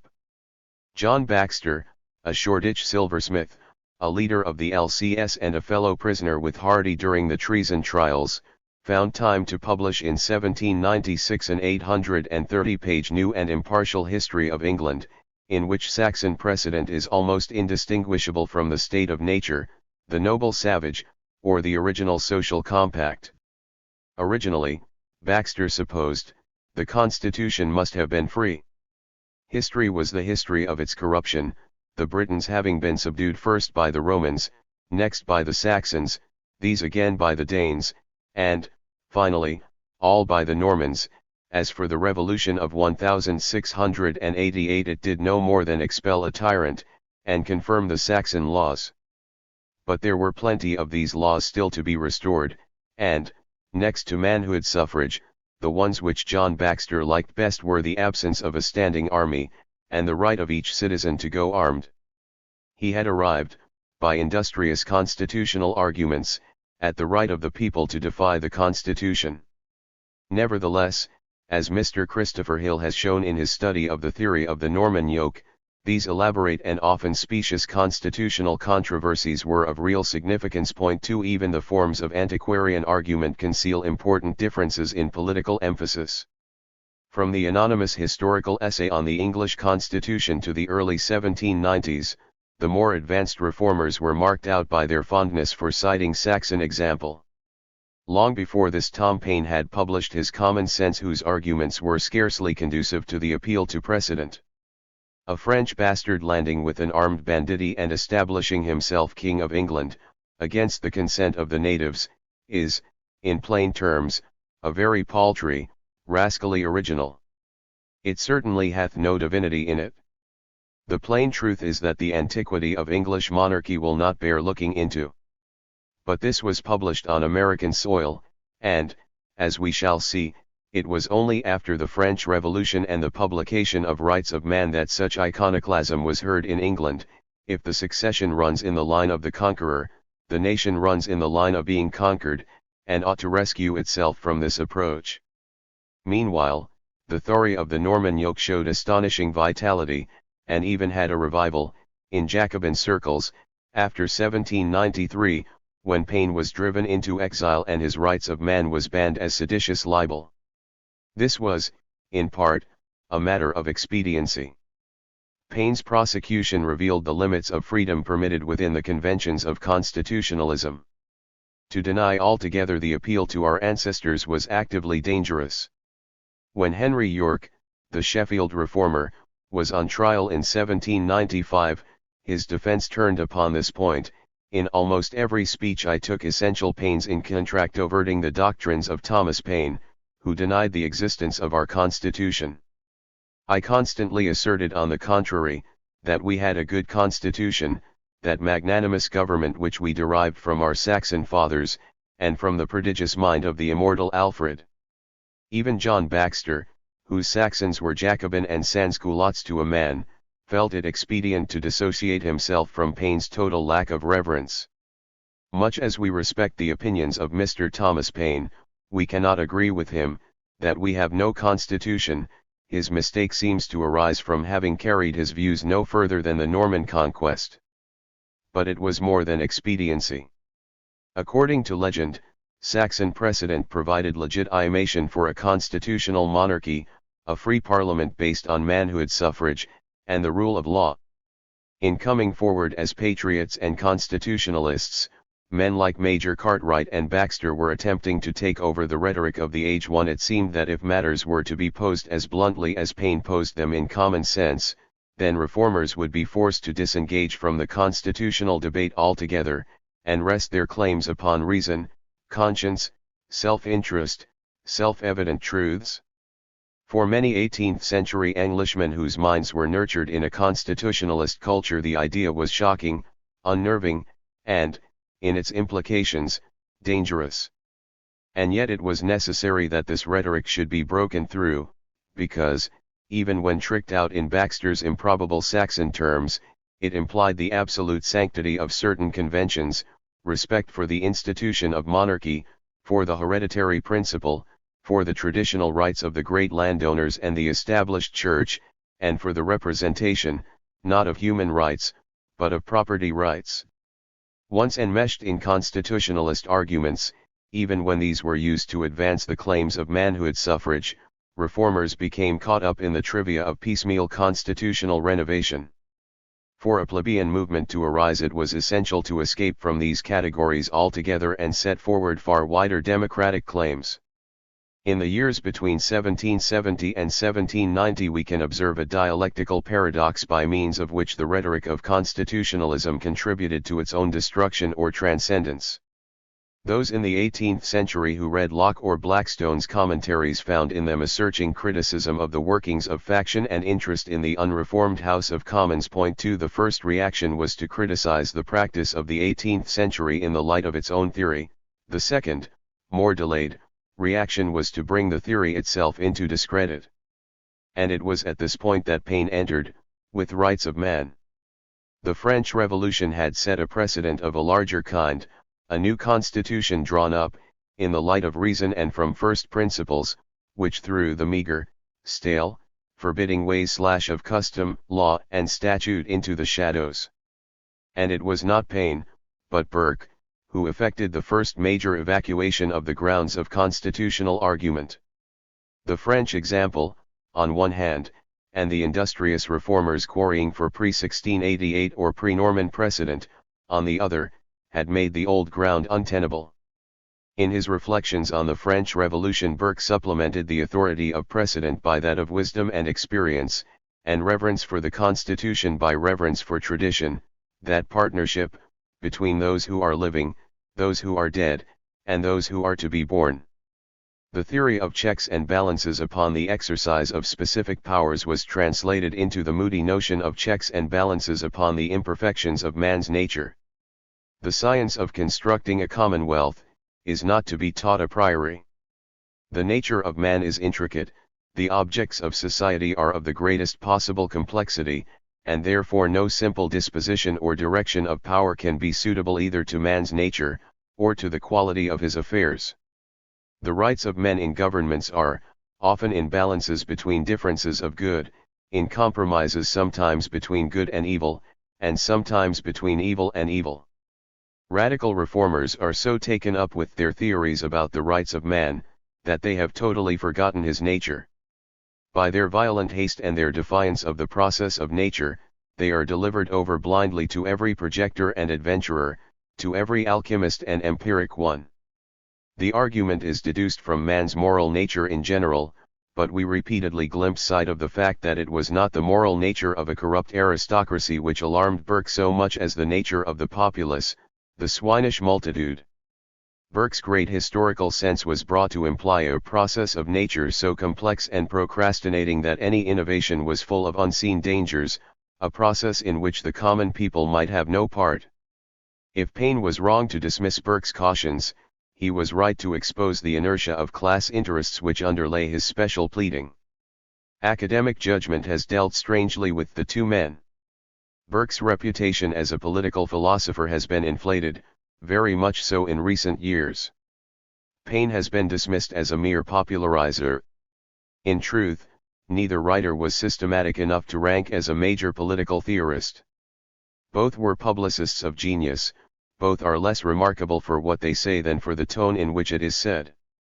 Paine lacks any depth of reading, any sense of cultural security, and is betrayed by his arrogant and impetuous temper into writing passages of a mediocrity which the academic mind still winces at and lays aside with a sigh. But the popular mind remembers Burke less for his insight than for his epical indiscretion, the swinish multitude, the give-away phrase which revealed another kind of insensitivity of which Paine was incapable. Burke's blemish vitiates the composure of 18th-century polite culture. In all the angry popular pamphleteering which followed, it might almost seem that issues could be defined in 5 words, Burke's 2-word epithet on the one hand, Paine's 3-word banner on the other. With dreary invention the popular pamphleteers performed satirical variations upon Burke's theme, Hog's Wash, Pig's Meat, Mast and Acorns, collected by old Hubert, Politics for the People, a Salmagundi for Swine were the titles of the pamphlets and periodicals. The sty, the swineherds, the bacon, so it goes on. Whilst ye are, gorging yourselves at troughs filled with the daintiest wash, we, with our numerous train of porkers, are employed, from the rising to the setting sun, to obtain the means of subsistence, by, picking up a few acorns, runs an address to the Hon. Edmund Burke from the swinish multitude. No other words have ever made the free-born Englishman so angry, nor so ponderous in reply. Since the Rights of Man is a foundation text of the English working-class movement, we must look at its arguments and tone more closely. Point 1 Paine wrote on English soil, but as an American with an international reputation who had lived for close on 15 years in the bracing climate of experiment and constitutional iconoclasm. I wished to know, he wrote in the preface to the second part, the manner in which a work, written in a style of thinking and expression different to what had been customary in England, would be received. From the outset he rejected the framework of constitutional argument, I am contending for the rights of the living, and against their being willed away, and ruled, and contracted for, by the manuscript assumed authority of the dead. Burke wished to consign over the rights of posterity forever, on the authority of a mouldy parchment, while Paine asserted that each successive generation was competent to define its rights and form of government anew. As for the English Constitution, no such thing existed. At the most, it was a sepulchre of precedents, a kind of political popery, and government by precedent, without any regard to the principle of the precedent, is one of the vilest systems that can be set up. All governments, except those in France and America, derived their authority from conquest and superstition, their foundations lay upon arbitrary power. And Paine reserved his particular invective for the superstitious regard attached to the means by which the continuation of this power was secured, the hereditary principle. A banditti of rough eons overrun a country, and lay it under contributions. Their power being thus established, the chief of the band contrived to lose the name of robber in that of monarch, and hence the origin of monarchy and kings. As for the right of inheritance, to inherit a government, is to inherit the people, as if they were flocks and herds. Kings succeed each other, not as rationals, but as animals. It requires some talents to be a common mechanic, but to be a king, requires only the animal figure of a man, a sort of breathing automaton. The time is not very far distant when England will laugh at itself for sending to Holland, Hanover, Zell, or Brunswick for men, at the expense of £1 million a year, who understood neither her laws, her language, nor her interest, and whose capacities would scarcely have fitted them for the office of a parish constable. What are those men kept for? He demanded. Placemen, pensioners, lords of the bedchamber, lords of the kitchen, lords of the necessary house, and the Lord knows what besides, can find as many reasons for monarchy as their salaries, paid at the expense of the country, amount to. But if I ask the farmer, the manufacturer, the merchant, the tradesman, the common laborer, what service monarchy is to him, he can give me no answer. If I ask him what monarchy is, he believes it is something like a sinecure. The hereditary system in general was consigned to the same oblivion. An hereditary governor is as inconsistent as an hereditary author. All this was blasphemy. Even the sacred Bill of Rights Paine found to be a bill of wrongs and of insult. It is not that Paine was the first man to think in this way, many 18th-century Englishmen must have held these thoughts privately. He was the first to dare to express himself with such irreverence, and he destroyed with one book century-old taboos. But Paine did very much more than this. In the first place he pointed towards a theory of the state and of class power, although in a confused, ambiguous manner. In common sense he had followed Locke in seeing government as a necessary evil. In the 1790s the ambiguities of Locke seemed to fall into two halves, one Burke, the other Paine.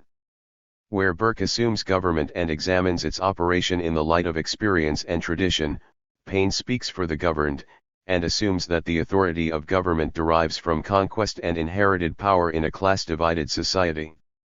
The classes are roughly defined. There are two distinct classes of men in the nation, those who pay taxes, and those who receive and live upon taxes, and as for the Constitution, it is a good one for courtiers, placemen, pensioners, borough holders, and the leaders of the parties, but it is a bad constitution for at least 99 parts of the nation out of 100. From this also, the war of the propertied and the unpropertied, when the rich plunder the poor of his rights, it becomes an example to the poor to plunder the rich of his property. Point 1 By this argument, government appears as court parasitism, taxes are a form of robbery for pensioners and for wars of conquest, while the whole of the civil government is executed by the people of every town and country, by means of parish officers, magistrates, quarterly sessions, juries, and assize, without any trouble to what is called the government. So that, at this point, we are close to a theory of anarchism. What is required is less the reform than the abolition of government. The instant formal government is abolished, society begins to act. On the other hand, society, acting through a representative system as a government, opened up new possibilities which suddenly caught fire in Paine's mind while writing the crucial 5th chapter of the second part of Rights of Man. Here, after extolling commerce and industrial enterprise, clouding colonial domination, hitting out at the penal code, denouncing closed charters, corporations, and monopolies, and exclaiming against the burden of taxation, he came to rest for a moment on the sins of the landed aristocracy. Why does Mr. Burke talk of this House of Peers as the pillar of the landed interest? Were that pillar to sink into the earth, the same landed property would continue, and the same ploughing, sowing, and reaping would go on. The aristocracy are not the farmers who work the land, but are the mere consumers of the rent. And this led him on to far-reaching impressionistic proposals for cutting the costs of government, army, and navy, remitting taxes and poor rates, raising additional taxation by means of a graduated income tax, and paying out the monies raised or saved in sums to alleviate the position of the poor. He proposed family allowances, public funds to enable general education of all children, old age pensions, not as a matter of grace and favor, but of right, a maternity benefit, a benefit for newly wedded couples, a benefit for funerals for the necessitous, and the building in London of combined lodging houses and workshops to assist immigrants and unemployed. By the operation of this plan, the poor laws, those instruments of civil torture, will be superseded. The dying poor will not be dragged from place to breathe their last, as a reprisal of parish upon parish. Widows will have a maintenance for their children, and children will no longer be considered as increasing the distresses of their parents. The number of petty crimes, the offspring of distress and poverty, will be lessened. The poor, as well as the rich, will then be interested in the support of government, and the cause and apprehension of riots and tumults will cease. Ye who sit in ease, and solace yourselves in plenty, have ye thought of these things? This is pain at his strongest. The success of the first part of Rights of Man was great, but the success of the second part was phenomenal. It was this part, and especially such sections as these, which effected a bridge between the older traditions of the Whig Commonwealthsmen and the radicalism of Sheffield cutlers, Norwich weavers, and London artisans. Reform was related by these proposals to their daily experience of economic hardship. However specious some of Paine's financial calculations may have been, the proposals gave a new constructive cast to the whole reform agitation. If Major Cartwright formulated the specific demands for manhood suffrage which were to be the basis of 100 years of agitation, Paine, in this chapter, set a source towards the social legislation of the 20th century. Few of Paine's ideas were original, except perhaps in this social chapter. Men who give themselves to their energetic genius in the manner that Paine does are no examiners, the comment is William Blake's. What he gave to English people was a new rhetoric of radical egalitarianism, which touched the deepest responses of the free-born Englishman and which penetrated the sub-political attitudes of the urban working people. Cobbett was not a true Painite, and Owen and the early socialists contributed a new strand altogether, but the Paine tradition runs strongly through the popular journalism of the 19th century, Wooler, Carlyle, Hetherington, Watson, Lovett, Holyoake, Reynolds, Bradlaugh. It is strongly challenged in the 1880s, but the tradition and the rhetoric are still alive in Blatchford and in the popular appeal of Lloyd George. We can almost say that Paine established a new framework within which radicalism was confined for nearly 100 years, as clear and as well defined as the constitutionalism which it replaced. What was this framework? Contempt for monarchical and hereditary principles, we have seen. I disapprove of monarchical and aristocratical governments, however modified. Hereditary distinctions, and privileged order of every species, must necessarily counteract the progress of human improvement. Hence it follows that I am not among the admirers of the British Constitution. The words happen to be Wordsworth's, in 1793. And Wordsworth's also the retrospective lines which recapture more than any other the optimism of those revolutionary years when, walking with Beaupuy, he encountered a hunger-bitten peasant girl. And at the sight my friend, in agitation said, "'Tis against that we are fighting, I with him believed. That a benignant spirit was abroad, which might not be withstood, that poverty, abject as this would in a little time be found no more, that we should see the earth unthwarted in her wish to recompense the meek, the lowly, patient child of toil.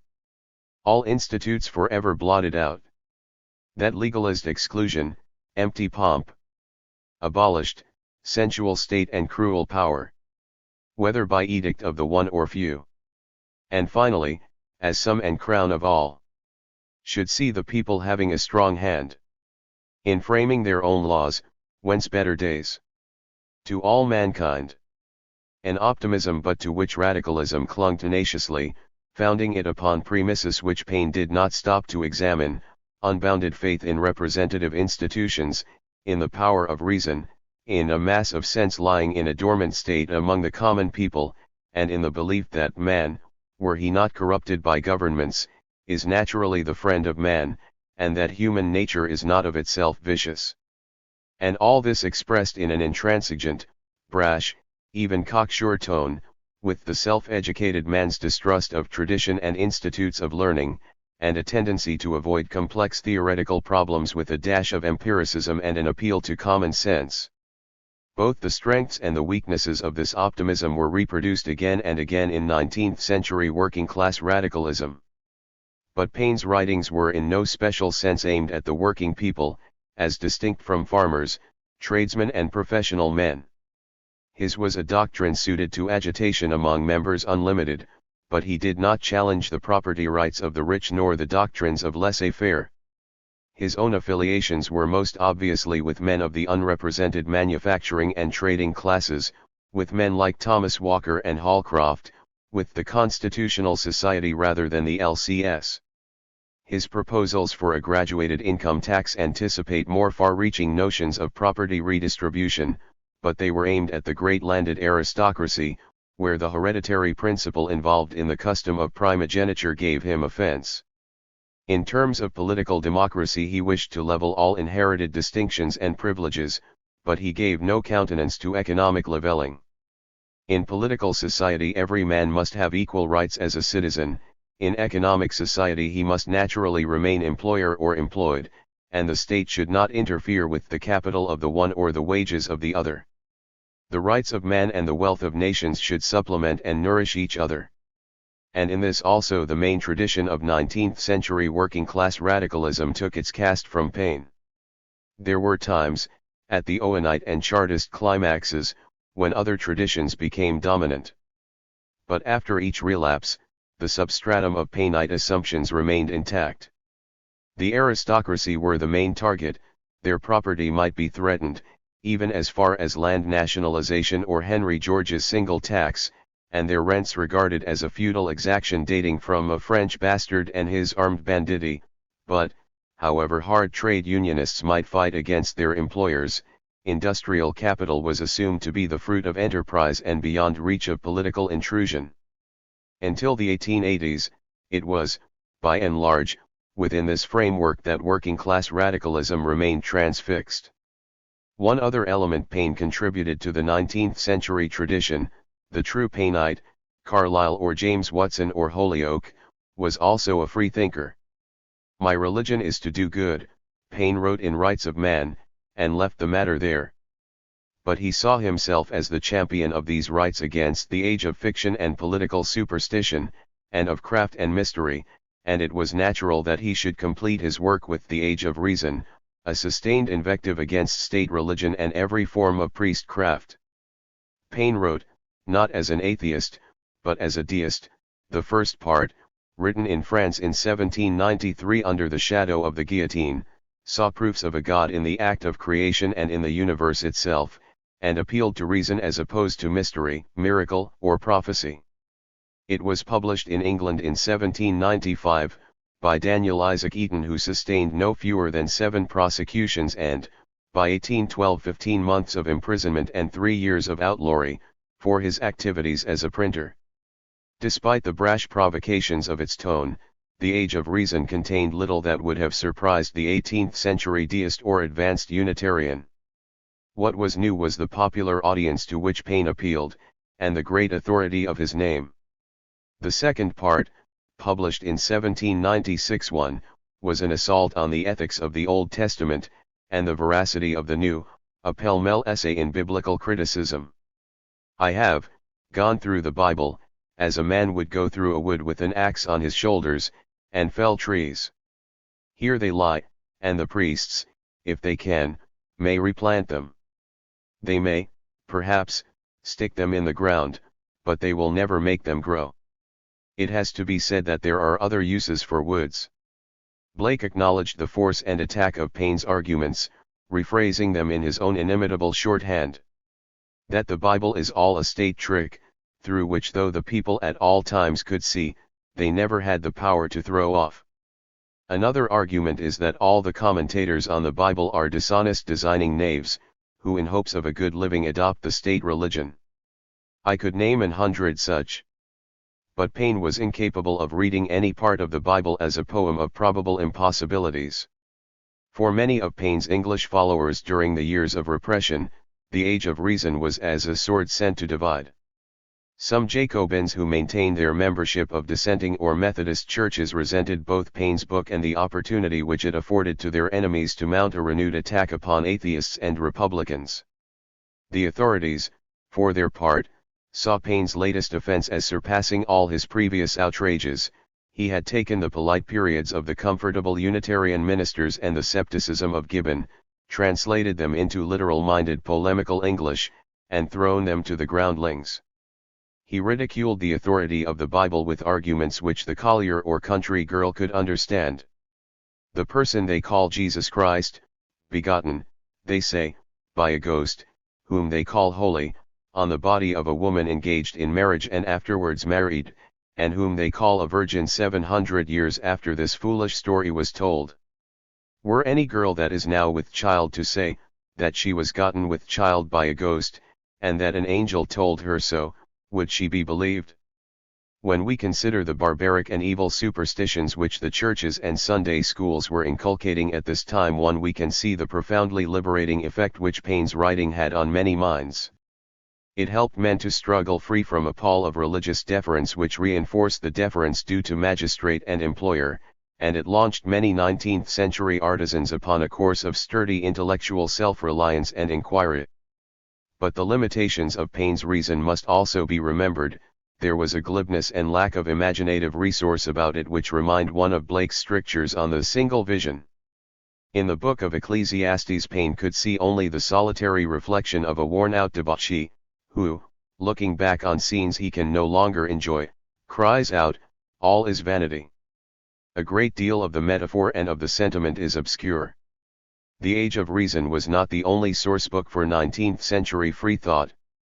Many other tracts and translations were circulated in Jacobin circles in the 1790s, the most influential of which was Volney's Ruins of Empire. This was a profounder and more imaginative book than Paine's, an original study in comparative religion. Moreover, Volney's allegory of the evolution of priestcraft was correlated with an allegory of the growth of political despotism. In its conclusions it offered a more general message of toleration and of internationalism than did Paine. Unlike William Godwin's Political Justice, whose influence was confined to a small and highly literate circle, Volney's Ruins was published in cheap pocketbook form and remained in the libraries of many artisans in the 19th century. Its 15th chapter, The Vision of a New Age, was frequently circulated as a tract. In this the narrator sees a civilized nation determined to divide itself into two groups, those who by useful labors contribute to the support and maintenance of society, on the one hand, and their enemies, on the other. The overwhelming majority are found in the first group, laborers, artisans, tradesmen, and every profession useful to society. The second was a petty group, a valueless fraction, none but priests, courtiers, public accountants, commanders of troops, in short, the civil, military, or religious agents of government. A dialogue takes place between the two groups. People. What labor do you perform in the society? Privileged class. None, we are not made to labor. People. How then have you acquired your wealth? Privileged class. By taking the pains to govern you. People. To govern us. We toil, and you enjoy, we produce and you dissipate, wealth flows from us, and you absorb it. Privileged men, class distinct from the people, form a nation apart and govern yourselves. A few of the privileged class join the people, but the remainder attempt to cow the people with troops. The soldiers, however, ground their arms, and say, "We are a part of the people." The privileged class next attempt to delude the people with priests, but these are rebuffed. Courtiers and priests, your services are too expensive, henceforth we take our affairs into our own hands. By a curious effect of translation, Volney's views appeared more radical in English than in French. The notion of the parasitic aristocratic estate or order comes through as the more generalized class of the wealthy and idle. From this the sociology of post-war radicalism was to be derived, which divided society between the useful or productive classes on the one hand, and courtiers, sinecurists, fundholders, speculators, and parasitic middlemen on the other. 1. Volney's, however, was a somewhat later influence. Paine dominated the popular radicalism of the early 1790s. It is true that his polemical literalness of mind gave a narrowness to the movement which was bitterly caricatured by disenchanted reformers when French Revolutionary Convention passed, by way of terror, into Bonapartism. The critique and the caricature, expressed with the combined genius of Burke, Wordsworth, Coleridge, have dominated the judgments of many contemporary scholars, themselves exposed to similar experiences of revolutionary disenchantment in the past 25 years. There was certainly a star-struck, messianic mood among some of the disciples of Godwin and of Paine, which prepared them for the acceptance of facile notions of human perfectibility. Oh! Paine! Next to God, how infinitely are millions beholden to you for the small remnant of their liberties. Alexanders, Caesars, Ferdinands, Caputs, Frederics, Josephs, and Czarinas have fought ferociously to enslave mankind, but it was reserved to you, to wave the celestial banners of the rights of man, over the tottering Bastilles of Europe, to break the shackles of despotism from the ankles of millions, and destroy those yokes of oppression, for the necks of millions more as yet unborn. 1. Such moods are always to be found in periods of revolutionary excitement. But if the myth of Jacobin totalitarianism is applied to the English context, then it is necessary to rebut it with the simplest truths. Paine and his English followers did not preach the extermination of their opponents, but they did preach against Tyburn and the sanguinary penal code. The English Jacobins argued for internationalism, for arbitration in place of war, for the toleration of dissenters, Catholics, and freethinkers, for the discernment of human virtue in heathen, Turk or Jew. They sought, by education and agitation, to transform the mob from followers of the camp to followers of the standard of liberty. This is not to dismiss the charges against some English Jacobins, of doctrinaire notions and shallow moral experimentalism, whose most notable expression is in Book 3 of Wordsworth's Excursion. These have often been the vices of the left. Paine had little historical sense, his view of human nature was facile, and his optimism is of a kind which the 20th century mind finds tedious.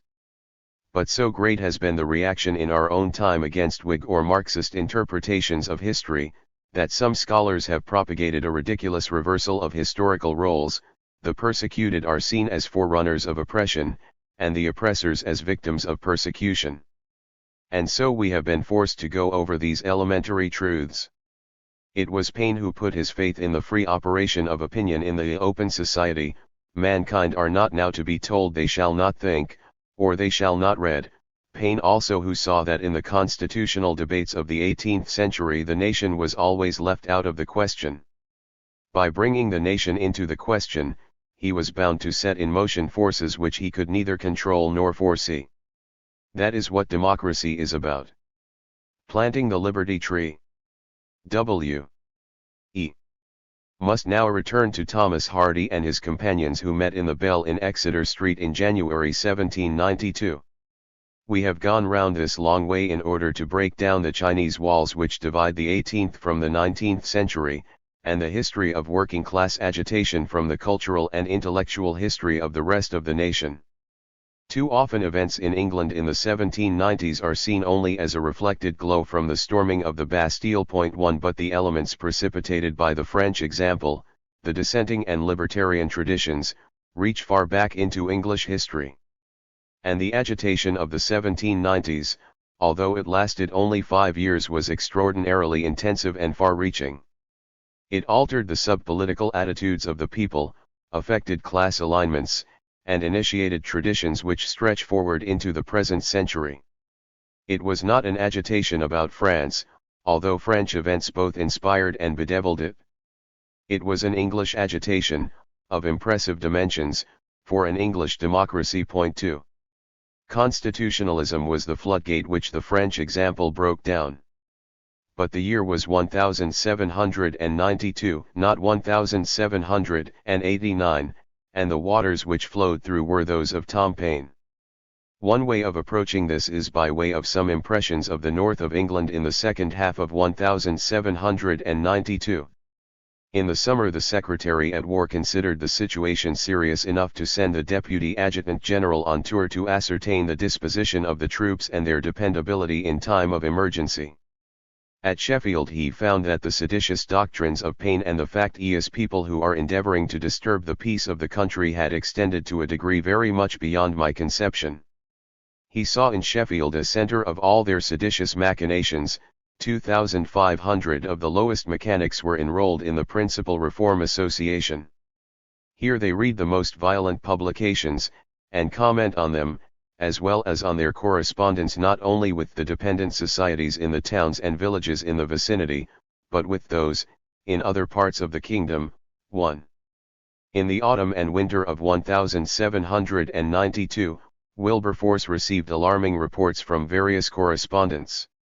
Wyville wrote to him of the disposition of the lower people in the county of Durham. Considerable numbers in Barnard Castle have manifested disaffection to the Constitution, and the words, "No King, Liberty, and Equality," have been written there upon the market cross. During the late disturbances amongst the Keelmen at Shields and Sunderland, General Lambton was thus addressed: "Have you read this little work of Tom Paine's? No, then read it, we like it much. You have a great estate, General, we shall soon divide it amongst us two." In November a correspondent was writing from North Shields direct to Pitt, describing the seamen's strikes and riots in terms bordering on panic.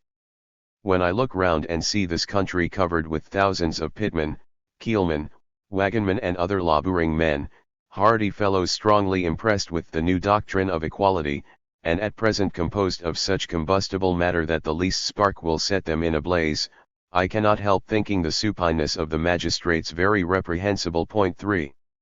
From Leeds a prominent man wrote to Wilberforce of Paine's mischievous work, compressed into a sixpenny pamphlet, and sold and given away in profusion.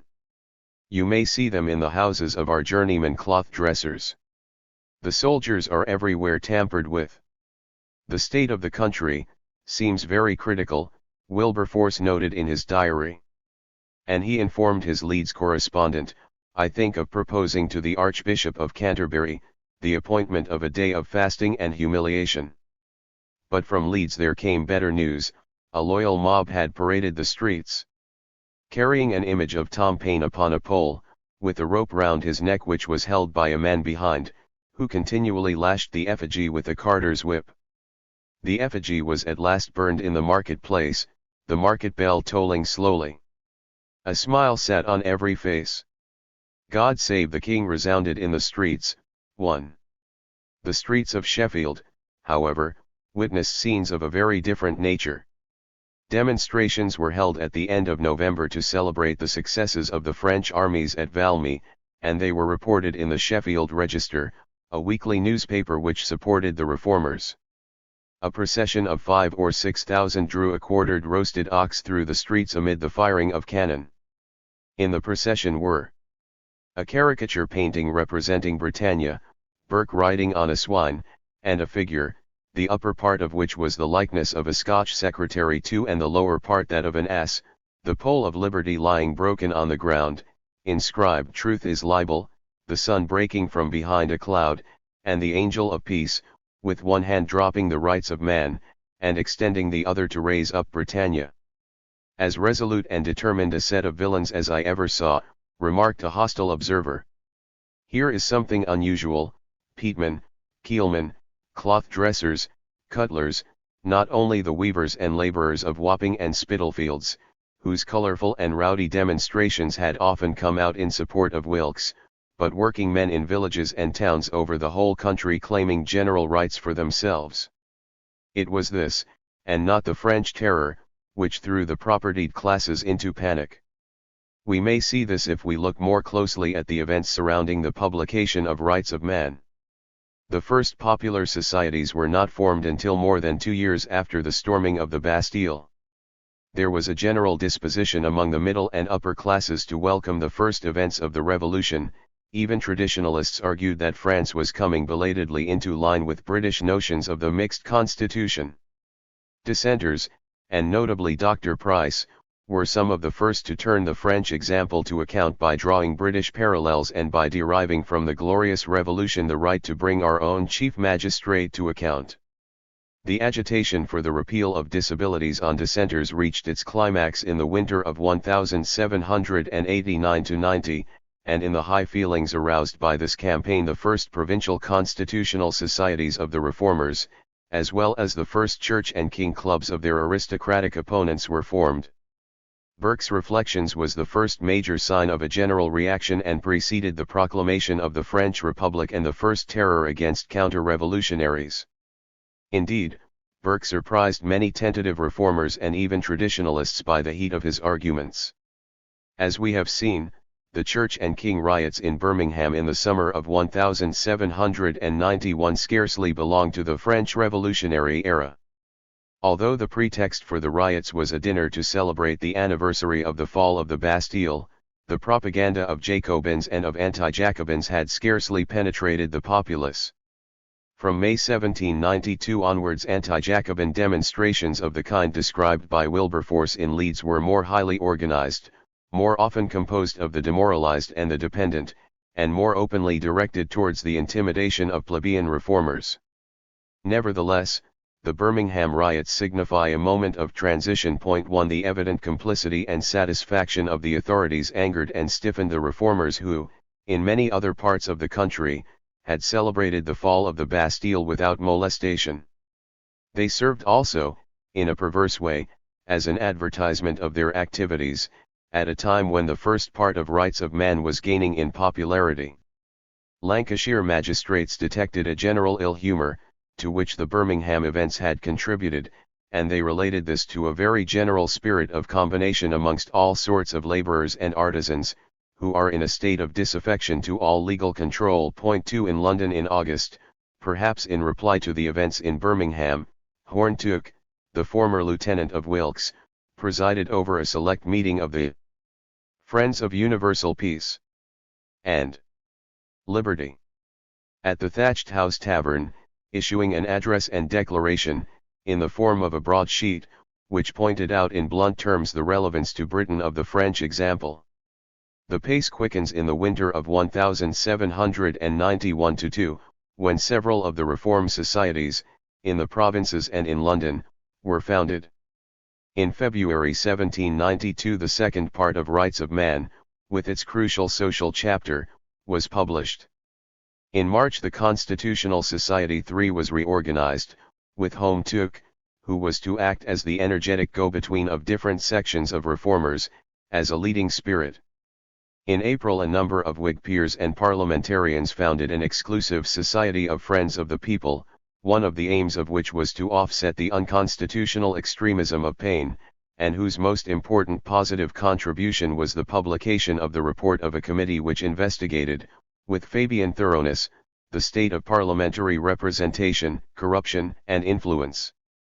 In May 1792 a royal proclamation against seditious publications was issued, aimed in particular at Paine. That summer Austro-Prussian armies entered France, the king and queen were arrested, and the first terror against supporters of the Ancien Regime commenced. The National Convention met in September, and the first year of the Republic was proclaimed.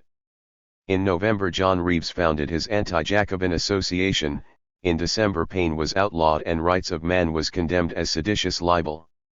In January 1793 Lewis was executed, and in February war between England and France commenced. Events strung together baldly in this way can be misleading. What is remarkable is the very dramatic change which took place in the 12 months between February 1792 and February 1793. At the beginning of this year Pitt confidently expected 15 years of peace. More than 6 months later he still hoped to profit from France's turmoil while preserving British neutrality. The proclamation of May 1792 signified the first serious alarm on the part of the government as to the extent of the Paineite propaganda, but this was still regarded as a purely domestic issue. 3 factors altered the situation. First, the rapid radicalization of the French Revolution after the September massacres. Second, the direct threat to British interests and to the diplomatic balance in Europe presented by the expansionist fervour of the new republic. Third, dangerous signs of confluence between the revolutionary exhilaration in France and the growing Jacobin movement at home. In November 1792 the convention had issued its famous decree of fraternity and assistance to all peoples. Later in the same month, fraternal delegations attended upon the convention from London and Scotland, and a deputy saluted the new republic soon to arise on the banks of the Thames. Paine, in his French exile, was elected deputy for the Pas-de-Calais. By December the expansionist policy of the vacillating Girondins was confirmed in Savoy, the Rhineland, Nice and Belgium, and the slogan was sounded, war upon chateaux, peace to cottages. The actual occasions for war came at the conclusion of 12 months which had transformed Pitt from the Prime Minister of economic retrenchment, peace and piecemeal reform into the diplomatic architect of European counter-revolution. 1 And this transformation was not of one man but of a class, of the patricians as well as of the commercial and manufacturing bourgeoisie who had seen in Pitt their hope for economic rationalization and cautious political reform. It is the third of these factors, the depth and intensity of the democratic agitation in England, which is commonly underestimated. The panic, and the counter-revolutionary offensive, of the propertied in Britain commenced some months before the arrest of the King and the September massacres in France, and when the latter did take place, every organ of authority here used every means to publicize the sufferings of the victims of the guillotine, and of French émigrés, not only from a sense of shock and compassion but also, and, perhaps, mainly, as a means of counteracting English Jacobin propaganda. For the success of the second part of Rights of Man was, in a true sense, phenomenal. The estimate that sales totaled 200,000 by that year has been widely accepted, this in a population of 10 millions. 2 The second part went immediately into a 6th edition, sponsored by the Constitutional Society and by local societies. Hannah More complained that the friends of insurrection, infidelity, and vice, carried their exertions so far as to load asses with their pernicious pamphlets and to get them dropped, not only in cottages, and in highways, but into mines and coal pits. 3 In Sheffield it was said that every cutler had a copy.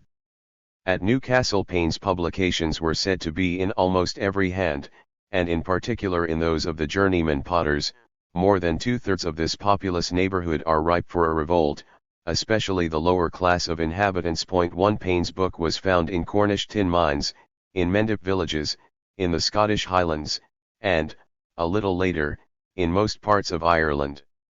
The northern parts of Wales, a correspondent complained, are infested by itinerant Methodist preachers who descant on the rights of man and attack kingly government. 2. The book, wrote an English correspondent, is now made as much a standard book in this country as Robinson Crusoe and the Pilgrim's Progress. 3. At Payne's trial in absentia the Attorney General complained that Rights of Man was thrust into the hands of subjects of every description, even children's sweetmeats being wrapped in it. Dundas explained that the royal proclamation of May 1792 was justified when great bodies of men in large manufacturing towns adopted and circulated doctrines so pernicious in their tendency. It was clearly stated that the cheapness of the abridged editions was an aggravation of the offence. The proclamation was endorsed by carefully sponsored meetings throughout the country. Local magistrates and clergy promoted loyal addresses condemning Payne, and societies of gentry were formed to preserve inviolable the glorious Constitution of Old England. 22,000 copies of a scurrilous pamphlet attacking Payne were printed and subsidized through the Secret Service Fund. 4 Payne replied to the mounting attack with a stinging letter addressed to the addressers, in which he also took issue with the aristocratic friends of the people, and poured ridicule upon the use of petitions as a means of reform. I consider the reform of Parliament, by an application to Parliament, to be a worn-out, hackneyed subject, about which the nation is tired. The right, and the exercise of that right, appertains to the nation only, and the proper means is by a national convention, elected for the purpose by all the people. 1. This, with a king across the channel under arrest as the consequence of a national convention, was revolutionary talk. But before the letter was published, Payne had crossed the channel himself, to avoid arrest. His parting shot was a letter, addressed to the Attorney General, from Paris, 11th of November, first year of the Republic, to be read at his trial. A verdict against him would mean as much as a verdict against the man in the moon, it would signify in reality a verdict against the rights of the people of England.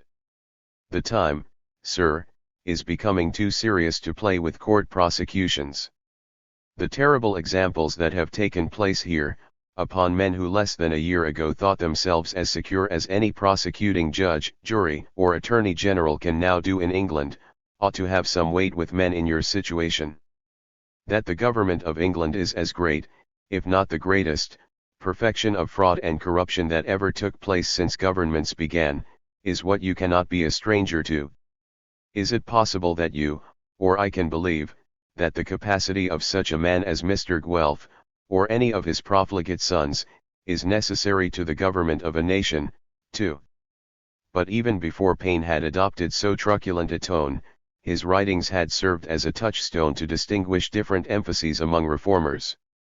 The aristocratic Friends of the People was at pains to affirm its allegiance to the settlement of 1688, to dissociate itself from any notion of national convention, and from Paine's indefinite language of delusion, which tends to excite a spirit of innovation, of which no wisdom can foresee the effect, and no skill direct the course. 3 Christopher Wyville, the Yorkshire gentleman reformer, published a defence of Dr. Price against Burke, in which he took occasion to deplore the mischievous effects of Paine's work, intending to excite the lowest classes of the people to acts of violence and injustice. 1 After the publication of Part 2 of Rights of Man, Wyville's tone hardened. In his nationwide correspondence with moderate reformers he exerted his considerable influence to urge them to mount a counter-agitation to minimize the effect of Mr. Paine's ill-timed, and, pernicious counsels. In April 1792 he was urging the London Constitutional Society to dissociate itself from the popular party. As Mr. Paine backs his proposal by holding out to the poor annuities to be had out of the superfluous wealth of the rich, I thought the extremely dangerous tendency of his licentious doctrines required opposition. There can be no doubt that it was the sharper spirit of class antagonism precipitated by Paine's linking of political with economic demands which gave Wyville greatest alarm. It is unfortunate for the public cause, he wrote to a Sheffield gentleman in May 1792, that Mr. Paine took such unconstitutional ground, and has formed a party for the Republic among the lower classes of the people, by holding out to them the prospect of plundering the rich. 2. Wyville's supporters in the Constitutional Society in London were outnumbered by Paineites. The Society had officially welcomed Part 1 of Rights of Man, while at the same time passing a general resolution affirming support for the mixed constitution. Throughout the rest of the year the moderates lost ground to the inflexible Major Cartwright, to the opportunist but adventurous Horne-Tooke, to the Jacobin attorney John Frost, and to Paine's immediate circle. Hey for the New Jerusalem! The Millennium! And peace and eternal beatitude be unto the soul of Thomas Paine. Thomas Holcroft, the dramatist, wrote ecstatically to Godwin. In the reorganization of the Society in the early spring of 1792 the adherents of Paine gained unquestioned control. Part 2 of Rights of Man was officially welcomed, and in particular the social proposals, and the Society initiated a very much more vigorous agitational policy. Tooke and Frost assisted Hardy in promoting the corresponding society. Correspondence was opened with provincial societies and with the Jacobin Club in Paris. Handbills, pamphlets, and a cheap edition of Paine were published. The Society opened a public subscription for Paine's defense, while in November and December 1792 John Frost went as a delegate of the Society to Paris, where he attended the trial of the king. The Painite sympathies of the LCS and of provincial societies in Manchester, Norwich, Sheffield, were equally pronounced. Thomas Cooper, a young Bolton merchant and Unitarian, and a very able propagandist, was overcome with enthusiasm on the appearance of Part 2. It has made me more politically mad than I ever was. It is coke-full, crowded with good sense, heightened also with a profusion of libel-louse matter. I regard it as the very jewel of a book. Burke is done up for ever and ever by it. 1792, then, was the annus mirabilis of Tom Paine. In 12 months his name became a household word. There were few places in the British Isles where his book had not penetrated. It served as a touchstone, dividing the gentlemen reformers and patrician Whigs from a minority of radical manufacturers and professional men who sought an alliance with the laborers and artisans, welcomed Paine's social and economic proposals, and looked in the direction of a republic. Pitt's long-delayed decision to prosecute Paine signaled the opening of the era of repression. The outlawry of Paine was preceded and accompanied by a sustained effort by authority to meet the reformers in the field. "As we have now got the stone to roll," Paine wrote to Walker in the summer of 1792, "it must be kept going by cheap publications. This will embarrass the court gentry more than anything else, because it is a ground they are not used to, but the court gentry mounted their own publications offensive, and stimulated their own clockwork regularity in the movements of their supporters. Reeves' Association for the Protection of Property against Republicans and Levelers only consolidated and strengthened numerous societies of magistrates and gentry already formed in reply to the popular societies. In the winter of 1792-3 these sought to revive and inflame the technique of mob violence, so effective in Birmingham the previous year. In December 1792, a drunken mob was deliberately directed against the premises of Thomas Walker in Manchester. He and his supporters defended themselves successfully by firing into the air. "The same contrivances were used as at a contested election," wrote Walker. "Parties were collected in different public houses, and from thence paraded the streets with a fiddler before them, and carrying a board, on which was painted Church and King. 1. Guy Fawkes-type demonstrations against Tom Paine, on the same lines as that reported to Wilberforce from Leeds, were promoted throughout the country." In the small Pennine-weaving township of Ripon, a prosperous lawyer noted in his diary for January 7, 1793 that he paid certain people who carried about Tom Paine's effigy and shot at it. 1062 A Heckmondwike mill owner himself impersonated Paine and had himself discovered reading Rights of Man among the coal pits. His mask was transferred to a straw effigy which was dragged around the village and executed. At nearby little town a wooden image of Paine was pounded to bits with a sledgehammer with such vigor that the executioner's hands ran with blood. 3 In December 1792, the effigy of Thomas Paine was, with great solemnity, drawn on a sledge from Lincoln Castle to the gallows, and then hanged, amidst a vast multitude of spectators. After being suspended the usual time it was taken to the Castle Hill and there hung on a gibbet post erected for the purpose. In the evening a large fire was made under the effigy, which was consumed to ashes, amidst the acclamations of many hundreds of people, accompanied with a grand band of music playing God Save the King.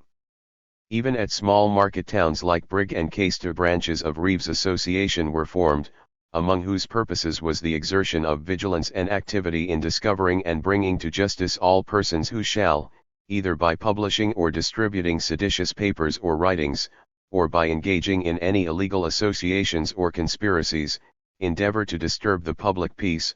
1. If the distribution of Rights of Man was nationwide, so also was the promotion of anti-Jacobin societies.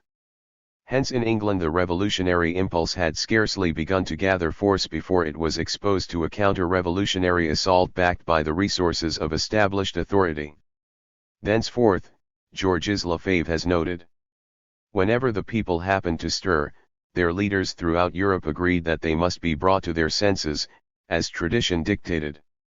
The very success of the French Revolution provoked outside its borders a development exactly contrary to the series of events which had secured its victory in France. 2. But these carefully fostered demonstrations of loyalty, however popular the momentary bribery and license may have made them, have an increasingly artificial air. Each bonfire of the effigy of Paine served to light up, in an unintended way, the difference between the constitution of the gentry and the rights of the people. Church and king actions signify less the blind pogrom of prejudice against an outgroup and more a skirmish in a political civil war. Thomas Walker dismissed the mob which attacked him as wretched tools of a most unprincipled faction. All will continue quiet if the people are left to themselves, or rather the mob, as the people, in my opinion, are with us. 3. How far was Walker right? Of all questions, it is the most difficult to answer. And we must address ourselves once again to a brief narrative of the events of the next 2 years. After each great shift in popular mood, a hardening and contraction commonly takes place. and this was reinforced in the first months of 1793 by three causes: the execution of the French king, the opening of war, and the commencement of legal persecution of the reformers. Among the latter were a dissenting minister, the Rev. William Winterbotham, imprisoned for 4 years for a sermon which scarcely went further than the views as to the sovereign's accountability already popularized by Dr. Price, and John Frost, the attorney, sentenced to the pillory and to 18 months' imprisonment, in reality for serving as an English delegate to the French Convention, but on the pretext of his saying in a Marylebone coffee house, "I am for equality. Why, no kings." A printer named Holt, at Newark, was jailed for 4 years for reprinting an early address of the Constitutional Society. At Leicester, the bookseller, Richard Phillips, who published the pro-reform Leicester Herald, was imprisoned for 18 months, ostensibly for selling Rights of Man. And many humble men were harassed in a score of ways. The authorities exerted themselves, with great success, to post spies in the popular societies. Already, in the autumn of 1792, 186 Manchester publicans had signed a declaration refusing the use of their rooms to any club or societies that have a tendency to put in force what those infernals so ardently and devoutly wish for, namely, the destruction of this country. Those who failed to sign were visited and warned that their licenses would not be renewed. Guilt signs were placed over the bars. "No Jacobins admitted here." "The enemies to reform in this town," wrote the secretary of the Manchester Reformation Society to the LCS, "are exerting all their powers to depress the noble spirit of liberty." 1. The same quasi-legal forms of intimidation were employed in London, where divisions of the LCS were harried from tavern to tavern. An official heresy hunt was soon on foot in almost every town from Portsmouth to Newcastle and from Swansea to Chelmsford. One in Ipswich the magistrates dispersed a disputing club in an alehouse, consisting of very inferior people. In Wiltshire a schoolmaster was sacked for traitorous expressions. In Northamptonshire villages a house-to-house loyalty canvass took place. Agents were appointed in various districts to visit bookshops and prosecute any found selling Rights of Man. At least one illiterate bill sticker was imprisoned for posting bills in favor of reform. Nor did external events make the work of the English Jacobins more easy. There can be little doubt that the French war, unpopular at its outset, reactivated the long tradition of anti-Gallican sentiment among the people. Each fresh execution, reported with copious detail, the September massacres, the King, Marie Antoinette, added to these feelings. In September 1793, also, Paine's friends the Girondins were expelled from the convention, and their leaders sent to the guillotine, while in the last week of 1793 Paine himself was imprisoned in the Luxembourg. These experiences provoked the first phase of that profound disenchantment, in an intellectual generation which had identified its beliefs in too ardent and utopian a way with the cause of France. The unity between intellectual and plebeian reformers of 1792 was never to be regained. In 1794 the war fever became more intense. Volunteer corps were formed, public subscriptions raised, traditional fairs were made the occasion for military demonstrations. The government increased its subsidies to, and influence over, the newspaper press. Popular anti-Jacobin sheets multiplied. In Exeter a handbill was circulated. "As for them that do not like the present Constitution, let them have their deserts, that is a halter, and a gibbet, and be burnt afterwards, not as Paine hath been, in effigy, but in body and person. To which every loyal heart will say Amen." In Birmingham a scurrilous anti-Jacobin pamphleteer, Job Not, addressed reformers. "Do be off, only think of the new drop, you may be recorded in the Newgate calendar, transportation may reform you, you deserve to be highly exalted, did you ever see the new drop?" In London parishes, where the influence of Reeves' association was strongest, house-to-house inquiries were made, in St. Anne's a register was kept with the complexion, age, employment, and see of lodgers and stranger. In St. James inhabitants were called upon to denounce for incivism all housekeepers who would not oblige their servants, workmen, and apprentices to sign a declaration of loyalty to the Constitution. No tradesman was to be employed who had not been cleared by Reeves agents, and publicans were refused licenses who failed to report suspected persons. Collections of flannel waistcoats for the troops were pressed forward by members of Reeves' committee, as an auxiliary means of testing loyalty, and from waistcoats collections went on to mitts, drawers, caps, shirts, welchwigs, stockings, shoes, trousers, boots, sheets, greatcoats, gowns, petticoats, blankets. 1. The existence of a heresy hunt of these proportions, in time of war, does not prove the widespread existence of heresy. Loyalism at such times always supposes the existence of treason, if only as a foil to itself.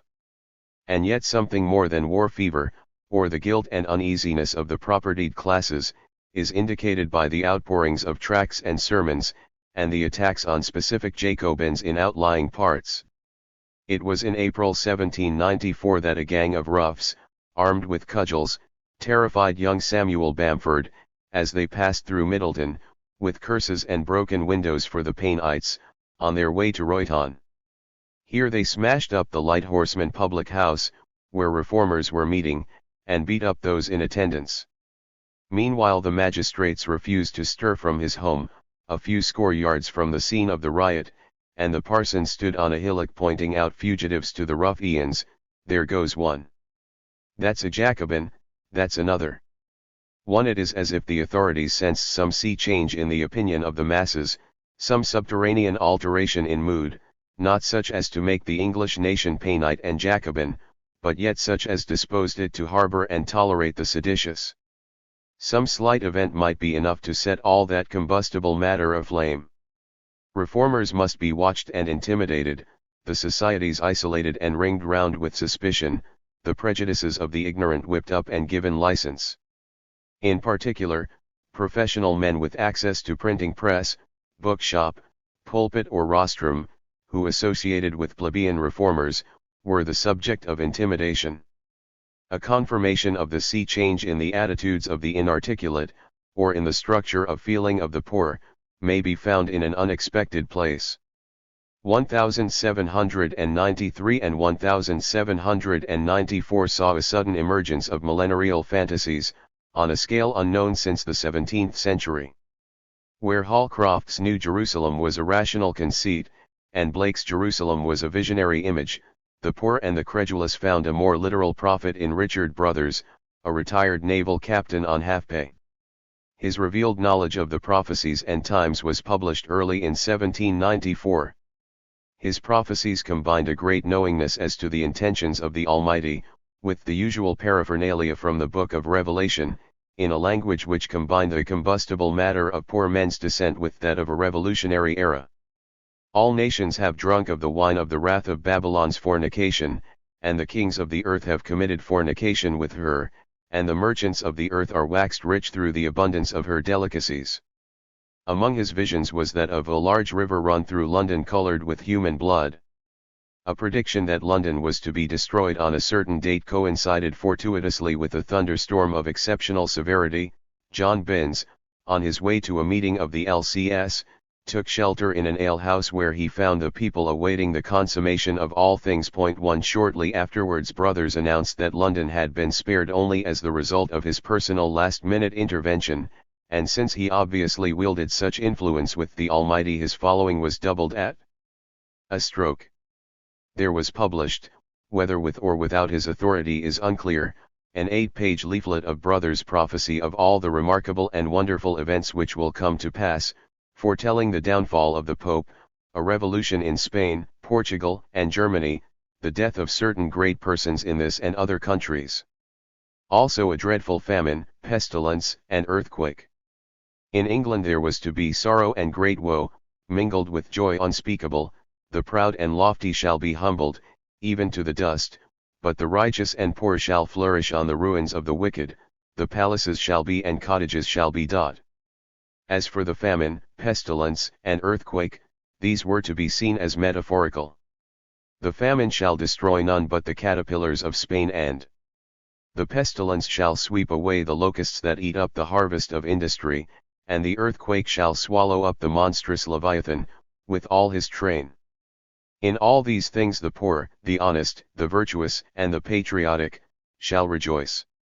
France must bleed afresh, but none but contaminated blood shall flow. Italy shall hurl the Antichrist from his throne, Turkey and Russia will be plunged in war, ending in the destruction of the Ottoman Porte, the Mahometan faith, the Russian Empire and the Greek Church. At the end of these signs of mercy, there will be an era of universal brotherhood. All shall be as one people, and of one mind. The Christian, the Turk, and the pagan shall no longer be distinguished the one from the other. The time is come, and now is the whore of Babylon falling, and will fall to rise no more. Go forth, then, ye sons of eternal light, and instruct the sons of ignorance and darkness. Then shall there be no more war, no more want, no more wickedness, but all shall be peace, plenty, and virtue. The influence of brothers may have been much greater than has been supposed. 1 Some of his vague predictions could not fail to appear to be fulfilled, and they were recalled to mind when the French armies were victorious. Members of the LCS used to visit him, they perhaps even prompted him. An MP was found ready to testify as to the authenticity of Brothers's prophetic powers. William Sharp, the famous engraver and political reformer, became a disciple. The Privy Council regarded him seriously enough to arrest him in March 1795, and to ensure his confinement for the next few years in a lunatic asylum. His followers, like George Turner of Leeds, continued until the turn of the century to agitate for his release, and they thereby prepared the way for the even greater cult of Joanna Southcott. 2 Rival prophetic schools grew up, and there was much thumbing through the Book of Revelation, while Methodist and Baptist ministers tried to drive out this new heresy. In 1798 a true Baptist preacher was wrestling with his flock among the poor of Norwich, Wisbech, and Liverpool, dealing out blow for blow from Revelation, and recalling them from too literal an encounter with Apollyon and back to the pilgrimage of the Spirit. The gospel of Christ has no tendency to fraternize mankind in a state of worldly or political intercourse. It calls individuals out of the world, and considers them only as strangers and pilgrims on the earth. As well, might a traveler, who is hastening to his wife and family at a distance, and where all his felicity centers, interfere with the internal regulations of every town and village through which he passeth, as that a Christian should intermeddle with the constitution. As for the millennium, that was put firmly forward into the next world, when the high and the low, the oppressor and the oppressed, shall be reduced to one perfect level. The pampered tyrant, and his indigent vassal, the wealthy peer, and the neglected pauper, shall receive an equitable and impartial sentence. 1. The millenarial spirit which visited Wisbech and Liverpool indicated a restiveness, which authority decried as the spirit of innovation, an indefinite social optimism of the credulous which was kin to the revolutionary aspirations of the more sophisticated. It's comin' yet, for that, Burns had written, when man to man, the world o'er / shall Brit hers be for that. Nor can man exist but by brotherhood, echoed Blake, and the same spirit underlies his own prophetic books and his own beautiful vision of Jerusalem. In my exchanges every land shall walk, and mine in every land. Mutual shall build Jerusalem. Both heart in heart and hand in hand. The spirit, whether in its visionary or in its superstitious form, is a curious paradox of the advent of the age of reason. But, in its modification of attitudes and nourishment of new aspirations, it was perhaps as long-lasting in its influence as the arguments of Tom Paine. Perhaps it is a testimony to the quality of elation aroused in 1792 that the popular societies survived the shocks and the witch-hunting of the first months of 1793. Where the societies were well established in 1792, they held most of their ground and even improved their organization. This was true of London, Sheffield, and Norwich, and perhaps of Derby and Nottingham. Most societies suffered some loss in membership, and the withdrawal of many of their influential middle-class supporters. Manchester was much weakened, while the Leicester Constitutional Society was disbanded when Phillips was imprisoned. But in both centres more plebeian societies continued after the respectable parent bodies had failed. 1. Sheffield, the strongest society, which had recorded close on 2,000 members in 1792, seems to have been little affected. In April it passed a series of outspoken resolutions condemning the war. In May it reported nearly 10,000 signatures collected for a national petition for manhood suffrage. Norwich, an ancient stronghold of dissent, with an abundance of small masters and of artisans with strong traditions of independence, may even have surpassed Sheffield as the leading provincial centre of Jacobinism, although the records of the movement are imperfect. In August 1792, when the Norwich Revolution Society sponsored a cheap edition of Rights of Man, it claimed to have 48 associated clubs. By October it claimed that the associated brethren were not fewer than 2,000.2. In March 1793 it remained at the centre of a constellation of small clubs, with between 30 and 40 separate societies in the city, besides many in the country villages. 3 But the tone of a letter sent to the LCS in June suggests that they had encountered difficulties. When we consider how many sweat and toil and starve to support it, how can we be persuaded but that there is a contrivance between the landowners and the merchant to hold the people in vassalage, for they eat up the people as they eat bread? The influence of the aristocracy and hierarchy is becoming very alarming, for they have absorbed and swallowed up the people, but a rumor is spread from the south, and it is terrible to tyrants. 4. The position in London is more difficult to establish. The Constitutional Society appears to have fallen away seriously after the commencement of war.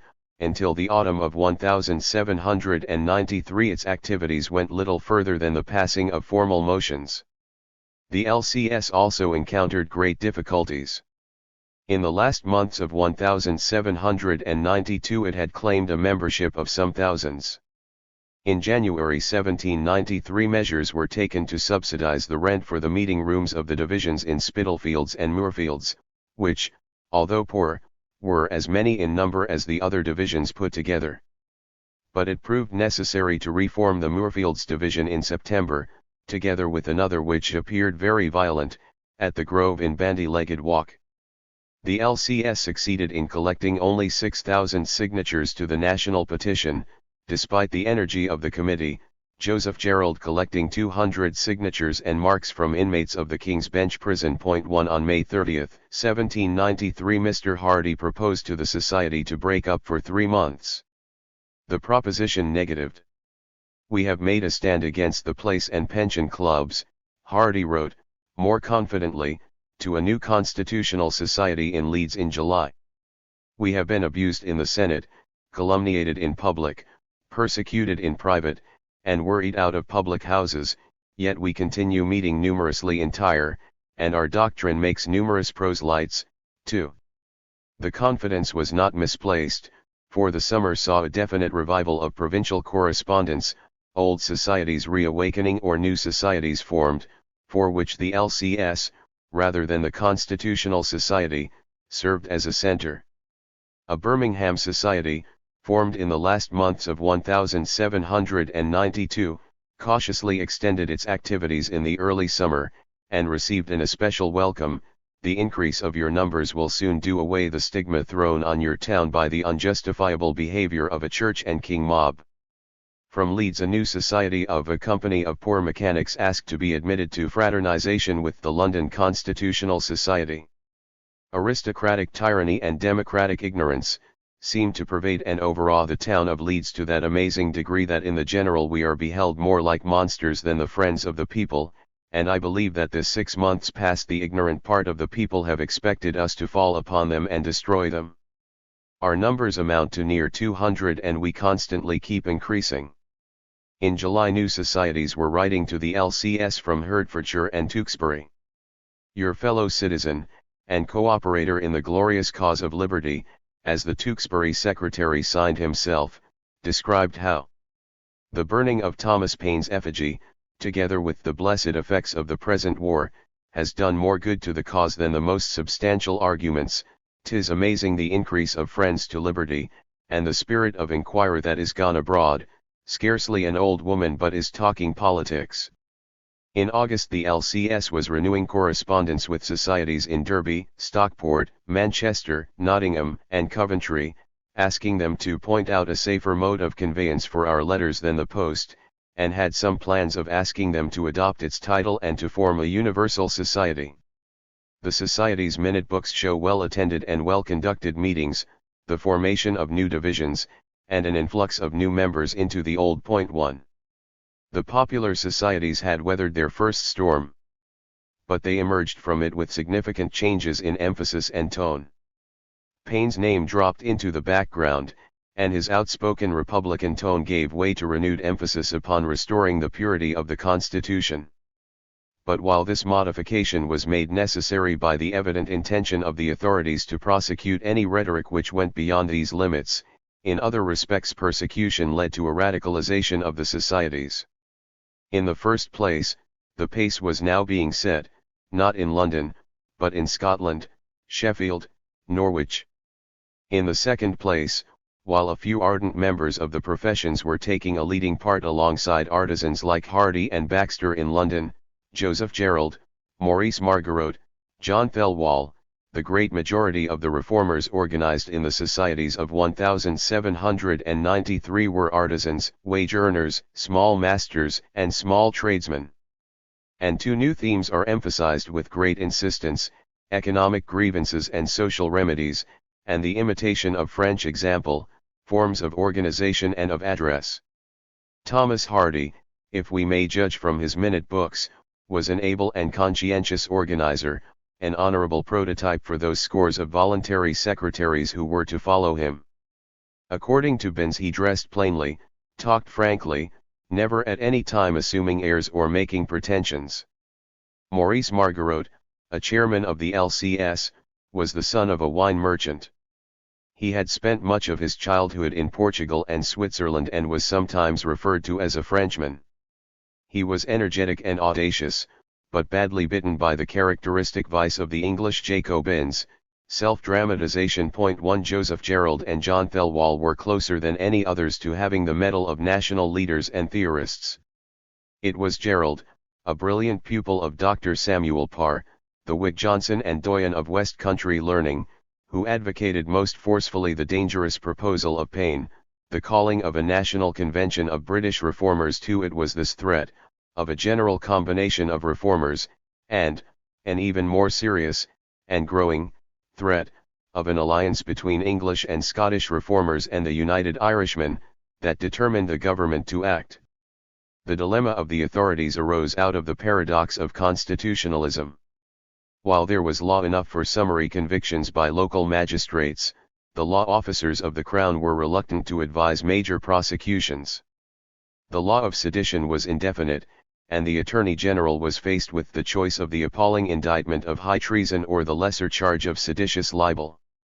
But Fox's Libel Act had reached the statute book in the temperate early months of 1792, making the jury the judge of the matter as well as of the fact. It was, perhaps, Fox's greatest service to the common people, passed at the 11th hour before the tide turned towards repression. 1. Thus, in England, the government was faced with a series of obstacles: an indefinite law, the jury system, a small but brilliant Foxite opposition among whose number was the great advocate Thomas Erskine, a public opinion saturated with constitutionalist rhetoric and willing to spring to the defense of any invasion of individual liberties. But Scottish law was different. Here the judges were docile or partisan, the juries could be picked with impunity. Here also the Scottish Friends of the People had held a national convention in December 1792. The Scottish trials of 1793-4 were aimed not only at the very vigorous Scottish Jacobin societies, but also at the societies in England.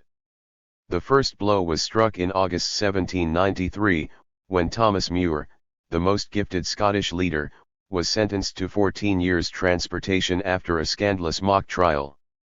Braxfield, the Lord Justice Clerk, was more virulent in his conduct than the prosecution. "Come awa, Master Horner, come awa, and help us to hang on o' the damned scoundrels," he whispered to a juror who passed behind the bench.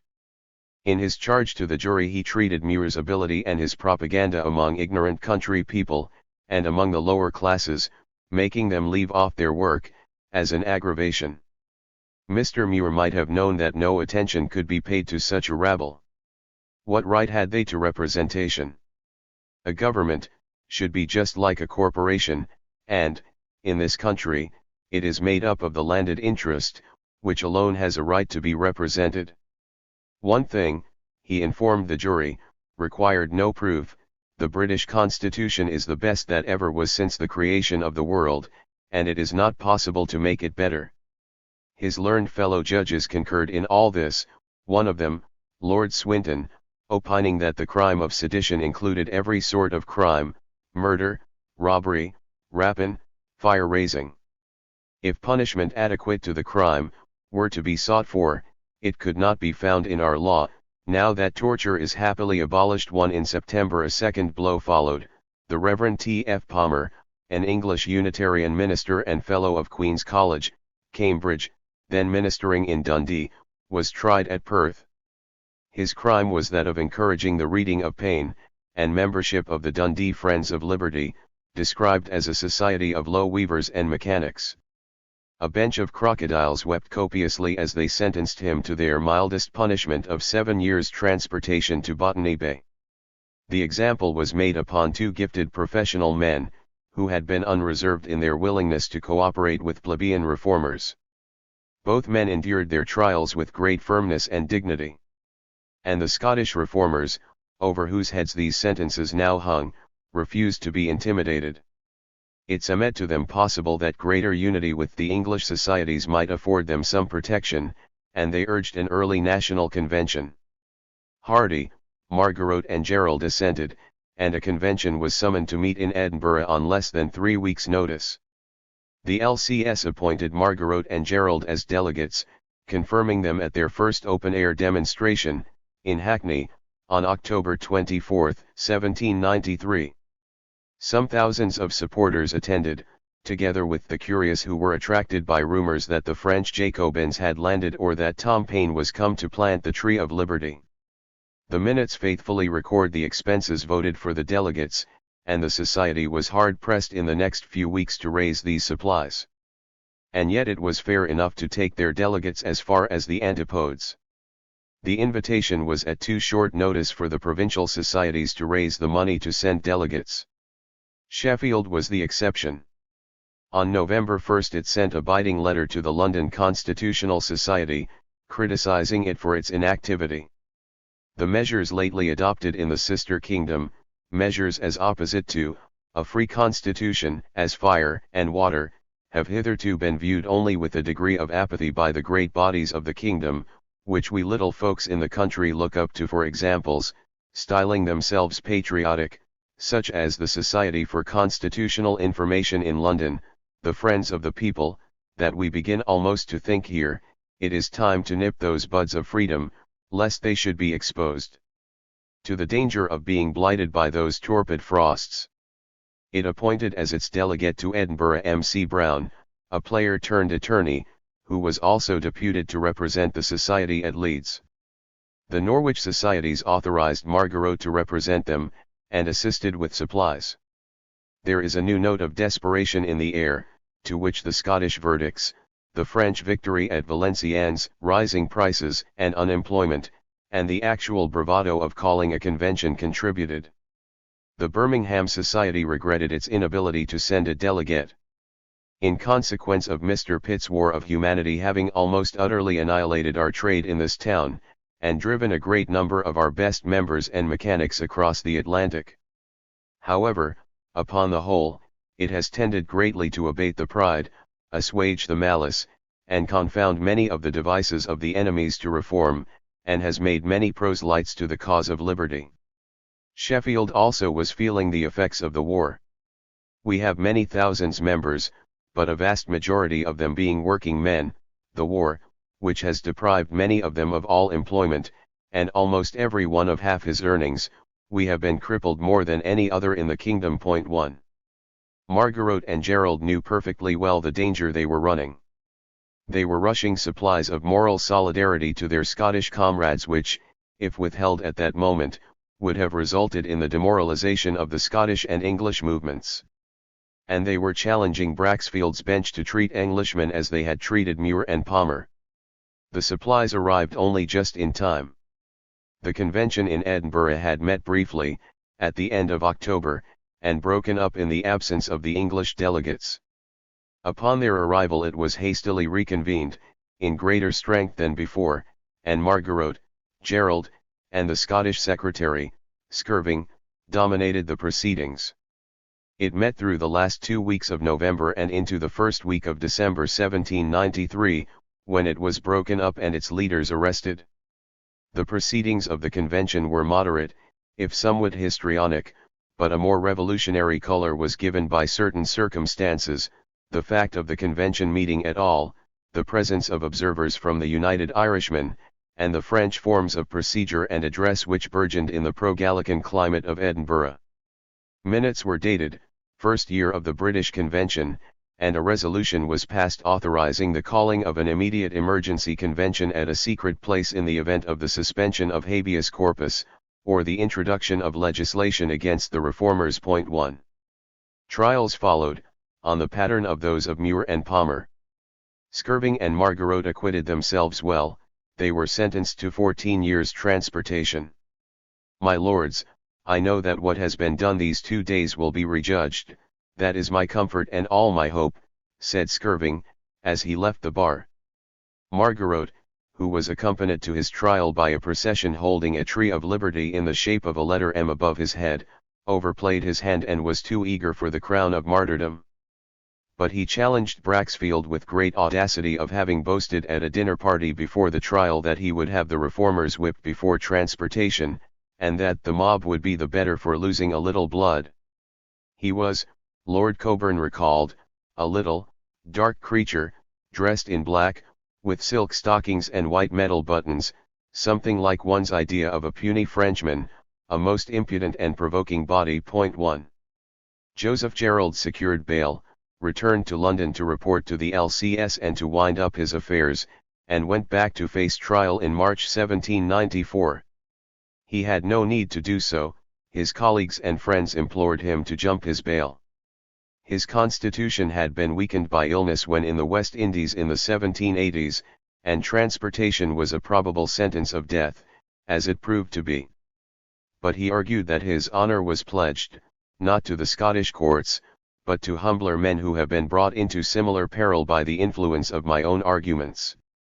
He offered only one provocation, refusing to powder his hair in the loyalist fashion, and appearing at the bar with unpowdered hair hanging loosely down behind, his neck nearly bare, and his shirt with a large collar, doubled over. This was the French costume of the day.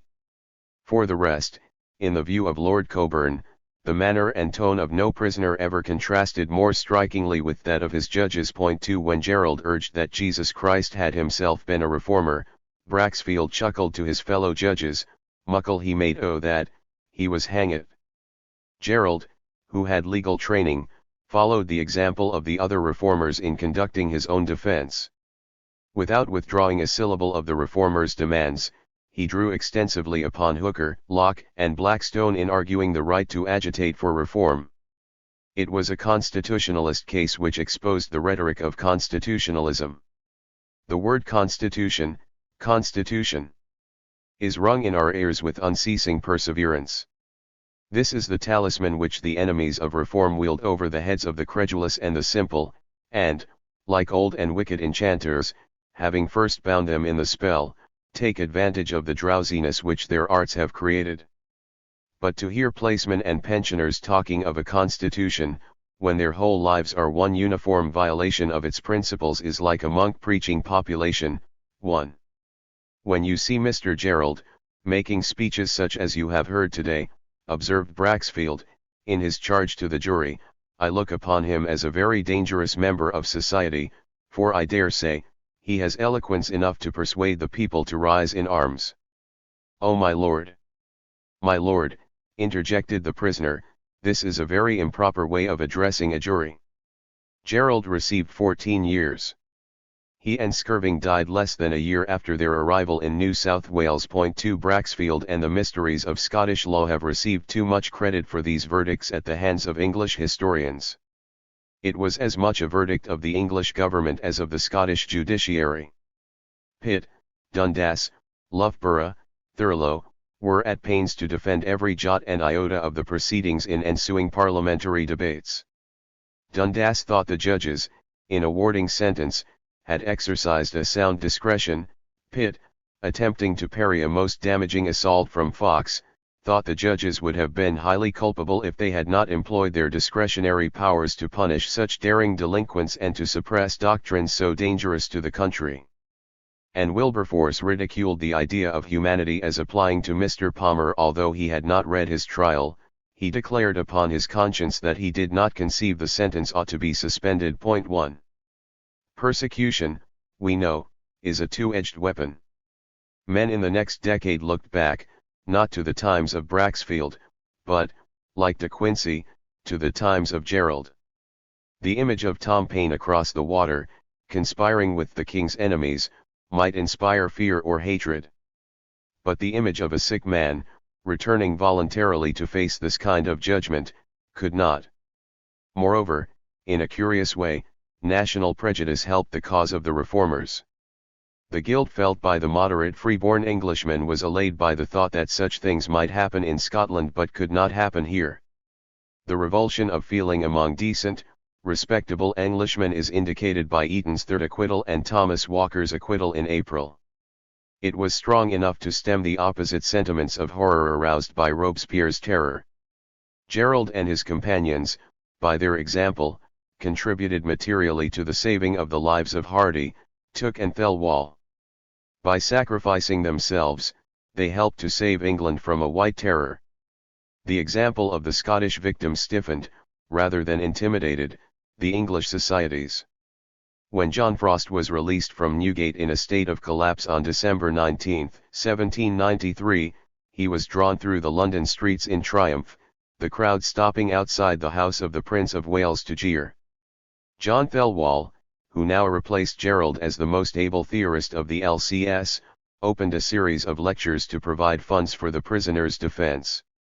On January 17, 1794, Gerald attended a meeting of the Constitutional Society, which was jolted back into activity, voted him with acclamation into the chair, and passed a resolution to oppose tyranny by the same means by which it is exercised. Rebellion to tyrants, Gerald had already reminded English reformers, is obedience to God. 3 days later the Globe Tavern was so packed at a general meeting of the LCS that the floor gave way. A new British convention, to be held this time on English soil, was proposed. Citizen John Martin presented a defiant address from the chair. "We are at issue. We must now choose at once either liberty or slavery for ourselves and our posterity. Will you wait till barracks are created in every village, and till subsidized Hessians and Hanoverians are upon us?" 4 days later the Constitutional Society resolved that the London Corresponding Society have deserved well of their country, and ordered that 40,000 copies of its address be printed and distributed. The effect of the address was to rally provincial societies. On its receipt, wrote the Bristol secretary, "I collected as many friends as I conveniently could that evening. We read, we blushed, we took courage. Your second epistle has quickened our courage, and vivified our patriotism, and more, our number is now considerably increased." 1. Letters came in from other inactive societies. From Newcastle it turned out that a number of societies were in existence, which meet weekly, admitting none but known friends, and have assumed no name but that of newspaper companies.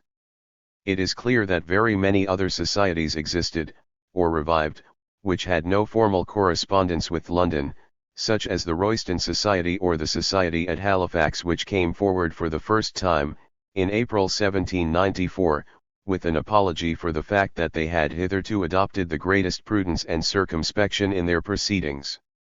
"We wish the public in general to know that in this town and parish there are a number of men, who violently oppose, all free discussion. To see one of the advocates for liberty in this town, fined, pilloried, or imprisoned, would unspeakably gratify their rage.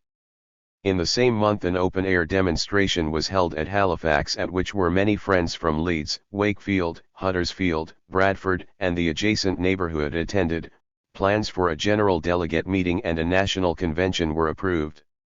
In Leicester several clubs and democratical lectures were being held in public houses. In London the LCS and the Constitutional Society had formed a joint committee to call a convention, although the latter wanted some other name. A successful open-air demonstration at Chalk Farm in April, addressed by Thelwall and others, resolved that any further attempts to violate those yet remaining laws, ought to be considered as dissolving entirely the social compact between the English nation and their governors. 1. This was the harvest, not only of persecution, but also of rising prices and of economic hardship. There is some evidence that the agitation was penetrating the poorer parts of the East End. Where the Hackney meeting in October had been a novelty, Francis Place recalled that the Chalk Farm meeting was attended by an immense multitude, of all descriptions of persons, men and women, in the greatest order I ever witnessed. Although they received many insults and provocations from the Bow Street runners and different police officers and government spies and reporters, they were thinking and reasoning men. 2 At Sheffield, also in April, a meeting of 6 or 7,000 was held, to protest against the Scottish sentences. A very young, eloquent and unstable gentleman from Derby, Henry Yorke, took the chair and looked forward to the time when the commanding voice of the whole people shall recommend the 558 gentlemen in St. Stephen's Chapel to go about their business. Drunken fellows in the night were attacking the houses of Sheffield reformers, and the secretary of the society, Davison, encouraged a plan to furnish a quantity of pikes to the patriots, great enough to make them formidable. Enormous weight was placed upon this in the subsequent trials of Hardy and of Yorke. The prosecution offered it as proof of insurrectionary intent, the defense witnesses denied the fact or pleaded that the furthest intent was self-defense from church and king thugs. In fact, both intentions were probably to be found within the societies. In Edinburgh a fragmentary committee left over from the British Convention was still meeting secretly, and had passed under the control of a former government spy, Robert Watt. A few pike-heads and battle-axes were made, and Watt, in a dying confession, claimed that he had become converted to the cause of reform, and was planning simultaneous insurrections in Edinburgh, Dublin, and London. Whatever Watt's own motives, a score of Scottish weavers and artisans were deeply implicated in his intrigues. 1. These were the circumstances which preceded Pitt's sudden assault, in May 1794, upon the societies. The leaders of the London Constitutional Society and LCS were arrested, their papers impounded, and a committee of secrecy appointed by Parliament to examine them. 2 Habeas corpus was suspended. In Norwich Isaac Saint and other committee members were arrested. In Sheffield Henry Yorke and members of the committee were seized. The secretary of the society, Richard Davison, evaded arrest, and the editor of the Sheffield Register, Joseph Gales, was also indicted for conspiracy but escaped to America. In the immediate aftermath of these arrests, with sensational disclosures of conspiracy in the House, and rumors of insurrectionary plots and of liaison between the societies and the French, public opinion was stampeded against the societies. Ballad and broadsheet vendors ran through the streets with sheets headed "Treason! Treason!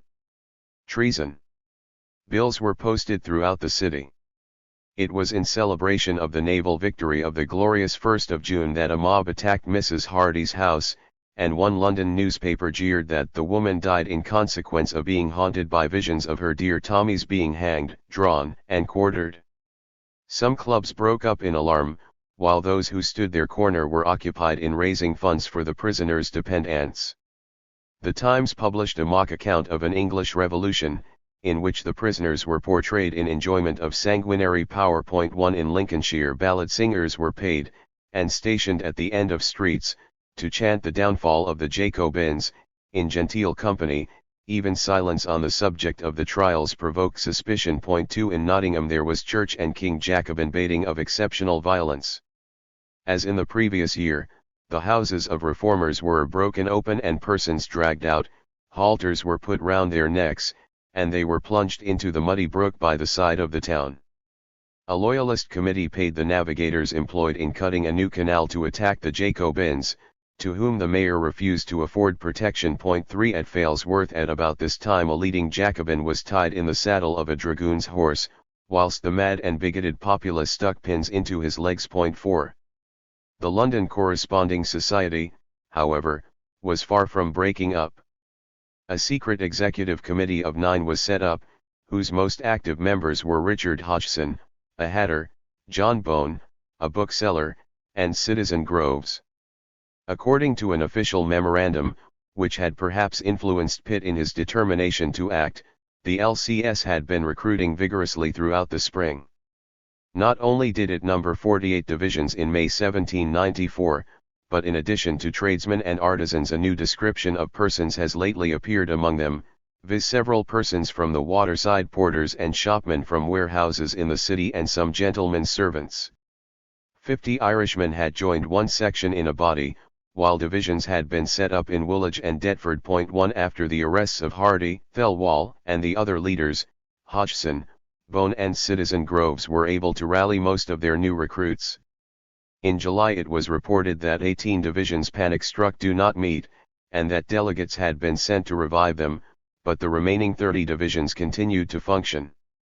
The consequence of persecution was in fact to press further the process of radicalization within the society.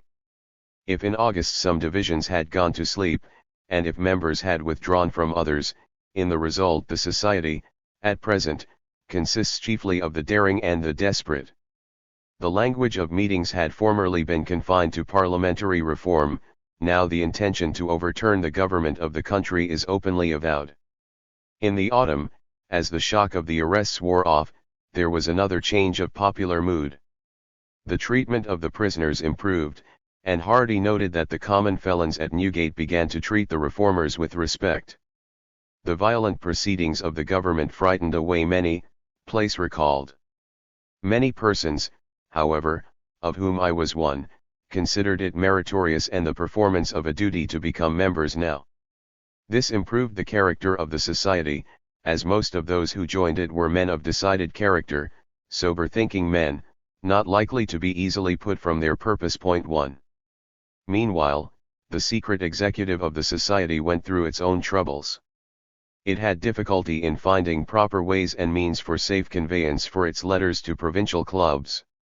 In August its most able member, Citizen Hodgson, would have been seized on a warrant for high treason if the Bow Street runners had not laid hold of a wrong person, which occasioned great mirth. Thereafter he could only communicate with his executive by letters headed on the tramp. On 3 September the Bow Street runners rudely intruded upon the executive and arrested the acting secretary. Citizen Groves challenged their authority, and then led the others to a tavern to make a collection for the family of the arrested man. But on the next day there was a more remarkable occurrence. Groves was accused by Hardy's foreman of being a government spy, and defended himself in a formal trial before the full General Committee of the Society. His speech was moving, if a trifle histrionic, in its sincerity. He brought forward many proofs of his devotion, as well as witnesses to his Jacobin character. He was triumphantly acquitted. But Citizen Groves was, in fact, a spy, one of the most able in the long line which runs through Oliver to the Chartist years and beyond. After each meeting of the secret executive, his full reports came in, for the perusal of Pitt or Dundas or the Treasury solicitor. It is only thanks to his peculiar skill that we are able to describe the events of these months at all. 2 Hardy's trial came up at the Old Bailey on October 25, 1794. The charge was high treason. And as if to emphasize the horror of the charge, Robert Watt, the genuine conspirator and perhaps double agent, had been beheaded in Edinburgh only 10 days before. The public, and the jury, knew that the prisoners were on trial for their lives. As the trial dragged on, for 8 days, the evidence of dangerous conspiracy seemed more and more pitiful, and Erskine's high-handed, even brutal, cross-questioning of the prosecution's witnesses, made it appear even more flimsy than it was. The public found in Hardy once again one of those images of independence in which the free-born Englishman delighted, a firm and dignified commoner, defying the power of the state. The circumstances of Mrs. Hardy's death attracted further sympathy. Excitement rose. In the provinces travellers and posts were stopped in the roads and asked for news. On the eve of the day when the verdict came, it was rumoured that Hardy had been acquitted, and Erskine's horses were taken from his carriage and he was dragged in triumph through the streets. On the final day, as the jury retired for 3 hours, the streets around the Old Bailey were packed with excited crowds. A verdict of guilty would undoubtedly have provoked a riot. A delegate from the Norwich Patriotic Society, named David, was in London to watch the trials. On the news of the acquittal, he posted back to Norwich, travelling all night, and arriving on the Sunday morning during the hours of divine service. He went directly to the Baptist meeting house in St. Paul's, whose minister was an ardent reformer, Mark Wilkes, one of the old-style Baptist ministers who combined an occupation with his unpaid ministry. Wilkes was in the pulpit when Davy entered, and he broke off to inquire, "What news, brother? Not guilty? Then let us sing, praise God from whom all blessings flow." The government persisted with its case against Horntook. But the proceedings were a source of even greater humiliation. The Prime Minister, Pitt, was subpoenaed for the defence, and was forced to admit that he had attended Wyville's county meetings for reform. Took's acquittal was followed by a last effort, in December, to secure a verdict against Thelwall. But the result was a foregone conclusion. Not perhaps quite so. Thelwall, who had a dash of the histrionic in his character, had occupied himself in Newgate by writing poems on the theme of Hampden, Sydney, and tyranny. Within the dungeon's noxious gloom, the patriot still, with dauntless breast, the cheerful aspect can assume, and smile, in conscious virtue blessed. 1. At the close of his trial he was seized with the desire to deliver a harangue to the jury himself. "I'll be hanged if I don't," he told Erskine. "You'll be hanged if you do," was Erskine's reply. On Thelwall's acquittal the charges against the remaining prisoners were dropped. One might expect to find an immediate access of membership to the societies. But it is difficult to untangle the events of the next year. In the first place, most of the provincial societies had dissolved themselves during the summer of 1794, or else they continued in underground forms which have left little trace. At Sheffield the society remained quiescent. Since York was still in prison, his trial did not take place until July 1795, and he was sentenced to 2 years' imprisonment for conspiracy. Moreover, these trials were only the showpieces. In the provinces the magistrates had considerable powers of summary jurisdiction, and humble reformers could expect no Erskines to come to the defence. 1. Moreover, the costs of that defence still had to be met. If the acquittals had prevented a general terror, Hardy was informed, on good authority, that no fewer than 800 warrants against reformers had been drawn up which were to be served immediately upon a verdict being obtained against him. The trials nevertheless revealed the length to which the government was prepared to go. And the acquittals drove the publicists of the establishment to the point of incoherence. Burke, who had taken a hand in the preparation of the report of the Committee of Secrecy, and who was now in possession of a pension of £4,000 a year, became, after 1794, the intellectual analogue of James Reeves. He regarded 1/5 of the electorate and most of the unenfranchised as pure Jacobins, utterly incapable of amendment, objects of eternal vigilance. He implied that the acquitted men were assassins, and urged that the diseases of the body politic demanded the critical terrors of the cautery and the knife. 2. In the second place, some among the reformers' leaders had had enough. The Constitutional Society never revived, and Horntook withdrew from public affairs, until the 1796 election.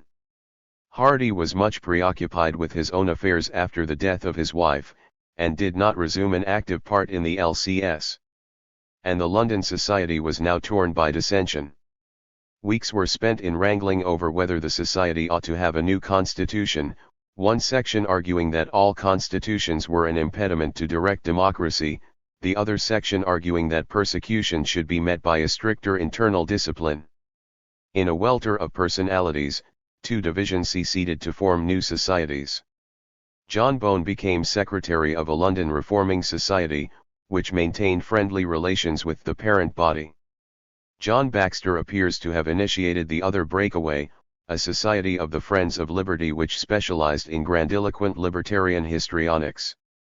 Described by a spy as a mean-looking man, thin-faced, black hair queued, dark brown coat, black snuff waistcoat, about 40, Baxter appears to have been an advocate of more forceful measures, and he was delivering lectures on resistance to oppression. While the whole power of the state is confided to men of landed property, it may be truly said, they have the means of life and death in their hands. A former Newcastle schoolmaster, Thomas Spence, was now gaining a following with another Rights of Man, that goes farther than Paine's. The aristocracy must be expropriated of their land, and Spence's new cooperatives take their place.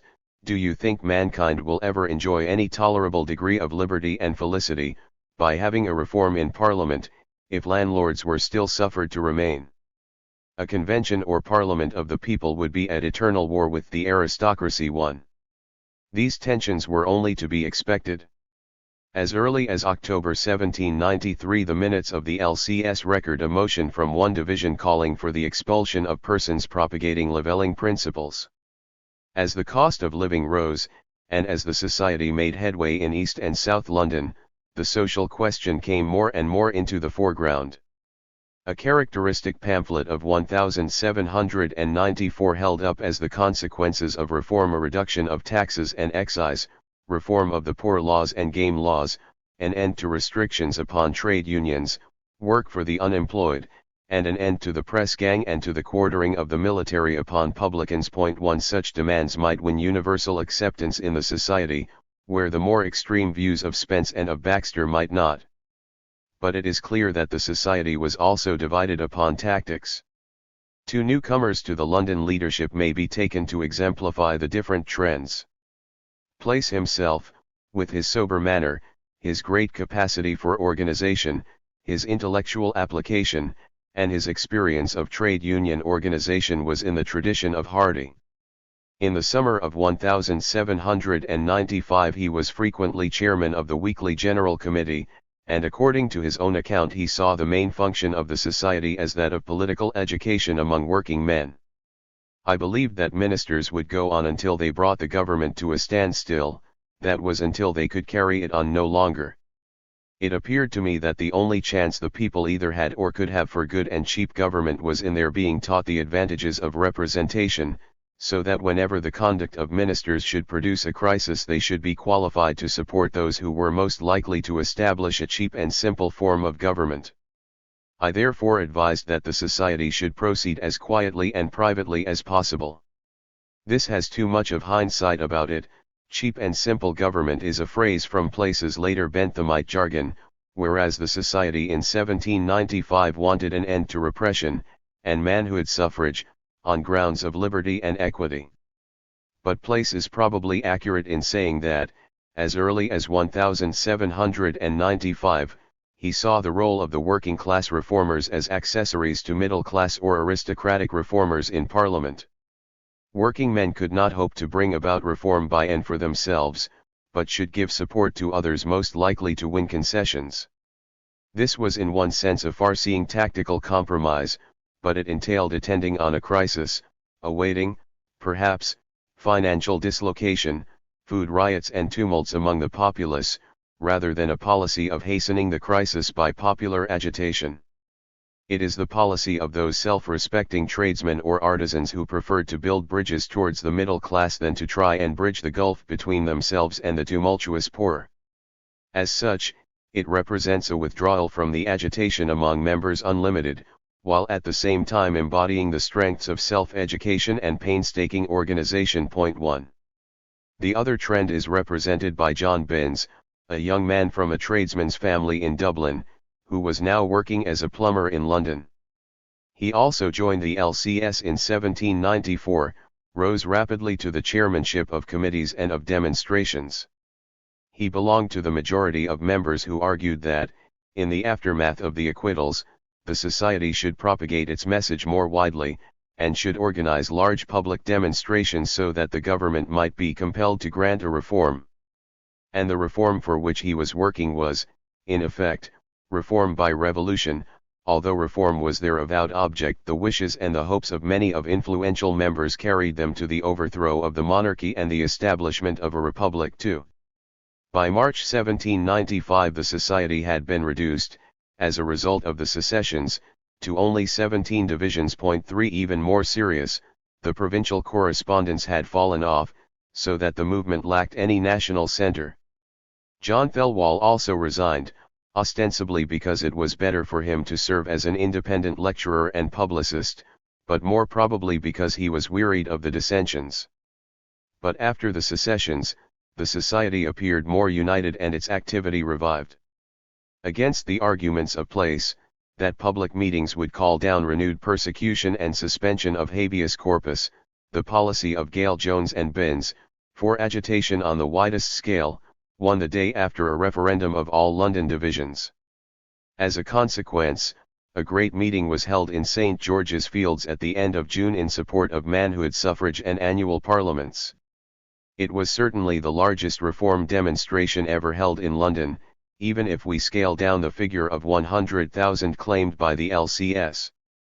Citizen John Gale-Jones took the chair, and presented an address whose flamboyant language is far from the Benthamite recollections of place. Are we Britons, and is not liberty our birthright? Bring forth your whips and racks, ye ministers of vengeance. Produce your scaffolds. Erect barracks in every street and bast-aisles in every corner. Persecute and banish every innocent individual, but you will not succeed. The holy blood of patriotism, streaming from the severing axe, shall carry with it the infant seeds of liberty. The demonstrators, reeling under these sanguinary mixed metaphors, were nevertheless peaceable and orderly, and quietly dispersed. 1. From this time until the end of the year, the society grew apace. It broke out from its fairly restricted circle of artisans and tradesmen, and commanded increasing support among the wage-earning population. 400 new members were claimed in June, 700 to 800 in July. The 17 divisions of March had grown to 41 at the end of July and 70 or 80 by October. Meanwhile the two seceding societies also prospered. Auxiliary discussion groups and reading clubs sprang up. Deism and free thought gained ground, so that Gale-Jones was writing in the next year, as a matter of course, although I do not profess to be a Christian, the society struck token coinage and medallions, in celebration of the acquittals of 1794 and on other occasions. Thelwall was regularly drawing audiences of some hundreds to his twice-weekly lectures, and could not forbear to posture in his letters to his wife. 2 nights I have had nearly 600 persons. 2 lectures in particular, have shaken the pillars of corruption till every stone of the rotten edifice trembled. Every sentence darted from breast to breast with electric contagion, and the very aristocrats themselves, numbers of whom thronged to hear me, were frequently compelled to join in the acclamations. Moreover, around the societies there grew up other groups and tavern clubs with a new stridency of republican rhetoric. A Citizen Lee issued from the British Tree of Liberty, number 98 Barrack Street, Soho, a series of inflammatory and provocative tracts whose titles included King Killing, The Reign of the English Robespierre, and The Happy Reign of George the Last. His emphasis was upon parochial and village associations, and he was also one of the few English Jacobins who referred to the guillotine in terms of warm approval. It was probably his output of chapbooks, Jacobinical stories, and broadsheets, which inspired Hannah More to counter-attack with her cheap repository tracts, although D.I. Eaton and several of the provincial societies also engaged in the cheap tract trade. 1. After June 1795 the provincial correspondence also revived. An open-air meeting was held at Sheffield in August, with the chairman sent down for the purpose from London. An attendance of 10,000 was claimed. 2 But Norwich was, in other respects, by far the most impressive provincial centre. 19 divisions of the Patriotic Society were active in September, and, in addition to the weavers, cordwainers, artisans, and shopkeepers who made up the society, it still carried the cautious support of the patrician merchant families, the Gurneys, and the tailors.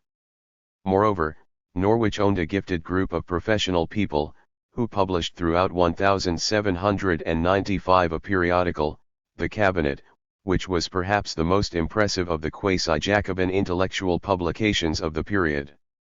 Its articles ranged from close analysis of European affairs and the conduct of the war, through poetic effusions, to disquisitions upon Machiavelli, Rousseau, the rights of women and Godwinian socialism.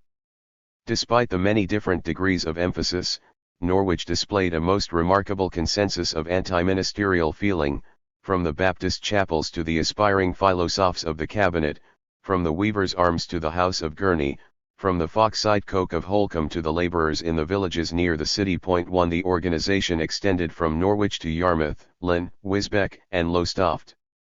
Some similar movement was arising in the Medway towns, Chatham, Rochester, Maidstone, extending from the surgeons and professional men to the artificers in the docks.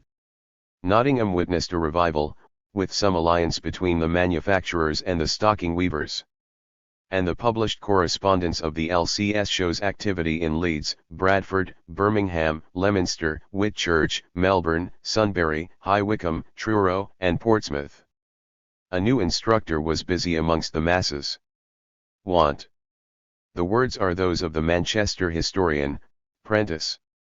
1795 was the year of crisis, in France and in England alike. The exceptionally severe winter of 1794-5, war dislocation, crop failures, all sent the price of provisions soaring. May 1795 is the date of the famous Speen-Hamland decision, regulating the relief of wages in relation to the price of bread. The price of wheat reached impossible heights, 108s. A quarter in London, 160s. In Leicester, while in many places it was unobtainable. During the unprecedented rash of food rioting which swept the country in the summer and autumn, there were several occasions when the militia took the part of the rioters. 2 There were signs of disaffection in the armed forces. Ireland was moving towards rebellion. Manufacturers in Norwich, Manchester, the West Riding, petitioned for peace.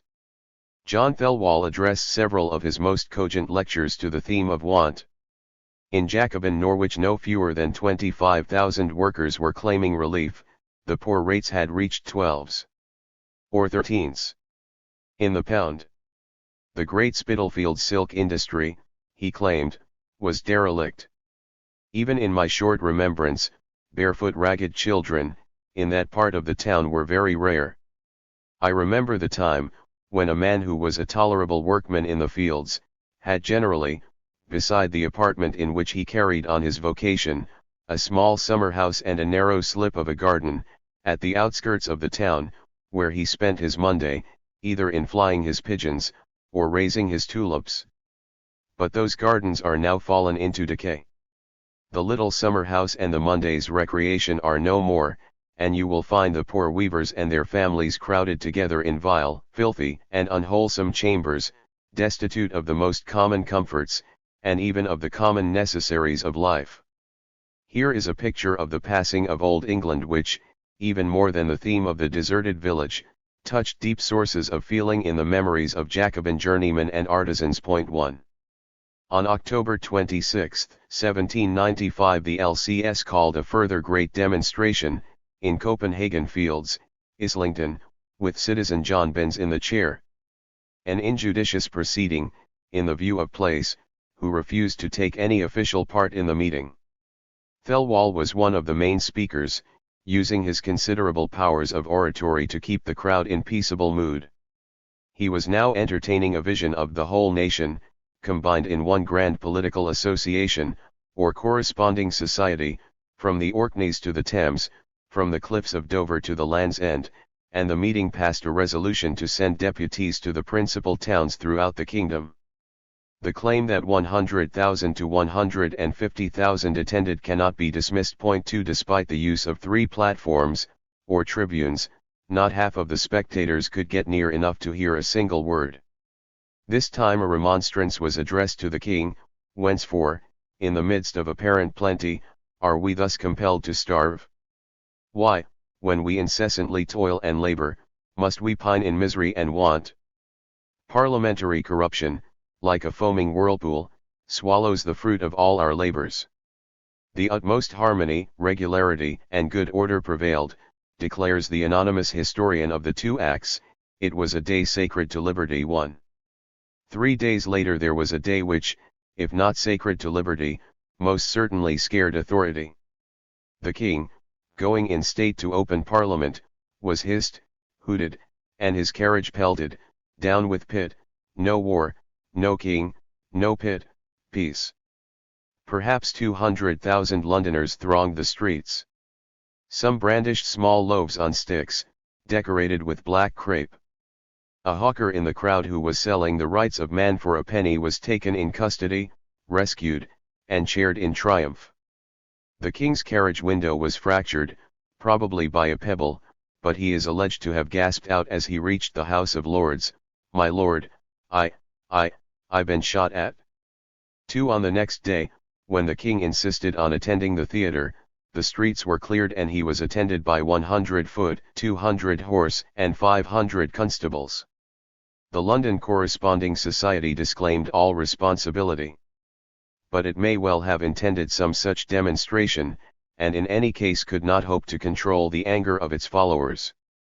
In any case, the response of the authorities was immediate. A proclamation was issued against seditious assemblies, and Pitt at once introduced the 2 acts. By the first of these it became a treasonable offence to incite the people by speech or writing to hatred or contempt of king, constitution, or government. By the second no meetings of over 50 persons could be held without notifying a magistrate, who had wide powers to stop speeches, arrest speakers, and disperse the meetings. Yet one more capital offence was added to the statute book: defiance of the magistrate's orders was punishable by death. A special clause, aimed in particular at Thelwall, enabled reformers' lecture rooms to be closed as disorderly houses. The interval between the introduction of this act and its receipt of the royal assent was the last, and greatest, period of popular agitation. The small Foxite opposition fought every stage of its passage, and for the first and last time campaigned in the country alongside the popular societies.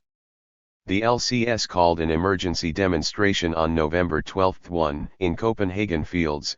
The meeting, as is usual on such occasions, recalled place, was attended by men, women, and children.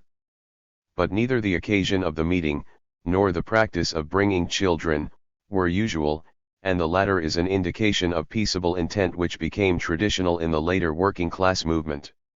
In December, in Marylebone Fields, the Society held a final great demonstration, of which there is an account in Joseph Farrington's diary.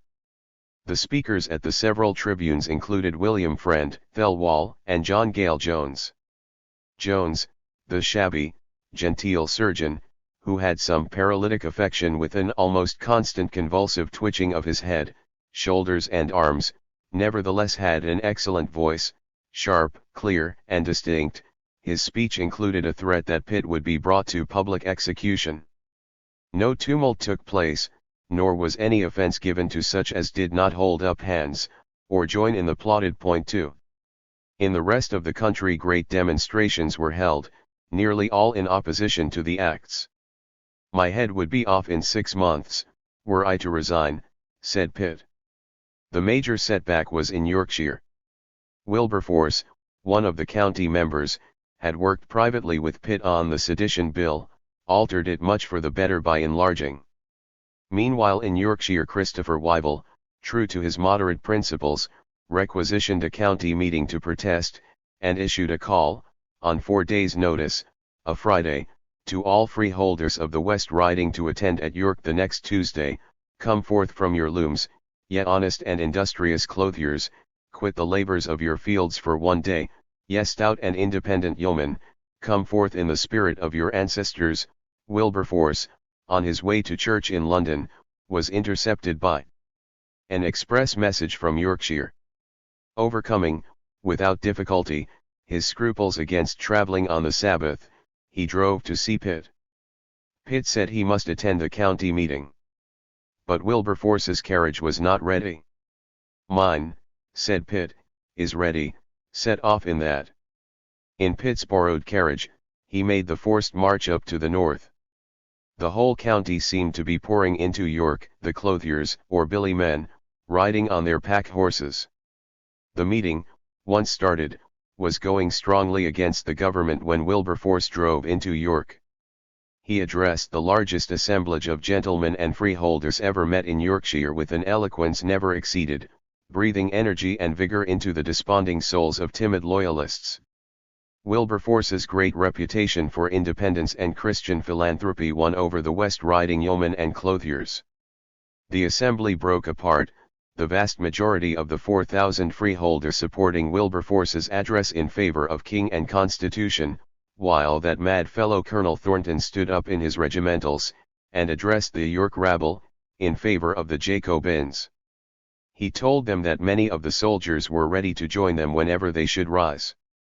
Thornton concluded by throwing off his regimentals to the rabble, who cheered him in triumph to the Guildhall. 1. It is one of those moments in history which seems to reveal a crisis between epochs. Elections apart, the next massive West Riding meeting to be held in York was to be Osler's pilgrimage of the factory slaves. As the York meeting split into loyalist freeholders and seditious non-electors, so 19th-century society was to be split, until 1850, between the electors and the workers on the hustings. And it symbolizes another division. Yorkshire and Middlesex between them make all England, Fox said. The nonconformist conscience of Yorkshire had proved itself to be vulnerable, where Church and King might fail, Wilberforce and the Methodists could reach.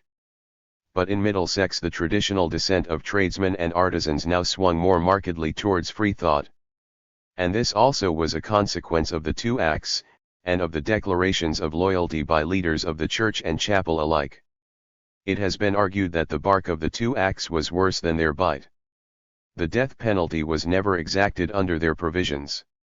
Although habeas corpus remained suspended for 8 years, it seems that only a few score were detained for any period without trial. Too, it was, of course, the bark which Pitt wanted: fear, spies, watchful magistrates with undefined powers, the occasional example. Between the bark and the bite of the two acts there remained, in any case, the barrier of an English jury, and places judgment that the mass of the shopkeepers and working people may be said to have approved them without understanding them. 3 is questionable. The acts, in any case, succeeded. The LCS at first risked a policy of defiance. Delegates were sent into the provinces in the hope of rebuilding a national organization.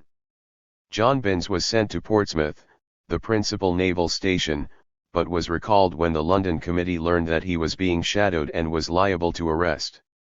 John Gale Jones toured the Kent towns, Rochester, Chatham, Maidstone, Gillingham, Gravesend. At Rochester he found a society 9 or 10 divisions strong. At Chatham, when someone in the audience inquired whether the meeting did not exceed the 50 permitted in the Act, he was angrily desired by another to leave the room and contribute by his absence to the diminution. He learned that the Chatham dockers had refused to sign an address to the King in support of the Acts, and had signed a petition in protest instead. The attention of the Society to these naval stations throws doubt upon Place's vehement denial that any members looked with favour upon the formation of a republic by the assistance of France. These visits to the dockyards may be one among the threads which linked the Jacobins to the naval mutineers at Spithead and the Nowhere in 1797.1. Jones and Binns then went as delegates to Birmingham, where they were arrested, while addressing a meeting on March 11, 1796. They were tried separately, Jones being imprisoned in 1797, but been securing an acquittal. Meanwhile, Thelwall, after continuing his lectures under the disguise of Roman history, lost his lecture rooms and was forced to end publication of the Tribune. He toured East Anglia, delivering a series of 22 lectures in Norwich, but at Yarmouth he and his audience were brutally assaulted by 90 sailors, armed with cutlasses and bludgeons, who had been sent for this purpose from a naval frigate lying in harbour. The London Society, with its leaders absent or under arrest, and with only a sketchy correspondence with the provinces, turned in upon itself and entered into a phase of internal dissension and disintegration. 1. The dissension was not uncreative. It arose in part from religious, or anti-religious, issues. These men had pitted themselves against the state, now many of them were eager to pit their minds against the state religion. Place took a hand in the publication of a cheap edition of the Age of Reason. The support given to this by a majority of the Society's committee resulted in secessions by the religious. 2. A Jacobin renegade, William Hamilton Reed, published an account of the Society in these years which bears the mark of authenticity. In choosing delegates from the divisions to the General Committee, it became common to recommend men as a good Democrat and a deist, or he is no Christian. Clubs and reading groups had a fugitive existence, hounded from tavern to tavern. One debating society originated in the Green Dragon in Cripplegate in 1795 and moved successively to Finsbury Square, Fetter Lane, the Scouts' Arms in Little Britain, thence to 2 public houses in Moorfields, and finally, in 1798, to Hoxton beyond the limits of the city officers, until its last days the meetings were crowded. A more ambitious venture was the opening of a Temple of Reason in the spring of 1796, at Nicholl's Sale Room in Whitecross Street. Its members furnished it and built up a library. It did not prosper, but it was preparing the soil in which Owenism, a generation later, was to strike. 3. Before we conclude the narrative, we may pause to take stock of the societies and examine what kind of bodies they were. We may take the Sheffield and London societies as examples since they were the strongest, and about them most is known. The Sheffield Society originated, like the LCS, from a gathering of 5 or 6 mechanics, conversing about the enormous high price of provisions. It grew so rapidly that by January 1792 it comprised 8 societies which meet each at their different houses, all on the same evening. None are admitted without a ticket, and perfect regular good order kept up. The societies met fortnightly, the general meeting, at which some hundreds attend, monthly. There were 1,400 subscribers for a pamphlet edition of the first part of Rights of Man, which was read with avidity in many of the workshops of Sheffield. In March 1792, after 4 months in existence, the society claimed nearly 2,000 members. In May a new method of organization was adopted, viz. dividing them into small bodies or meetings of 10 persons each, and these 10 to appoint a delegate, 10 of these delegates form another meeting, and so on, till at last are reduced to a proper number for constituting the committee or grand council. These divisions were described, in the Saxon manner, as tythyngs.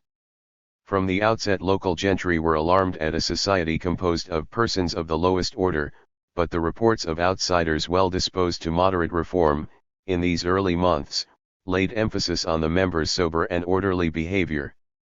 A correspondent tried to reassure Wyville, in May 1792, that it was composed of persons of good characters, men of sound understanding, with their minds open to information.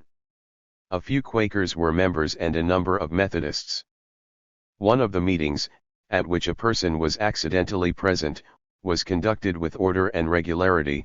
It began with the chairman's reading the minutes, and afterwards several members in succession read selected passages, for the instruction of the meeting, all in favor of liberty and peaceable reforms.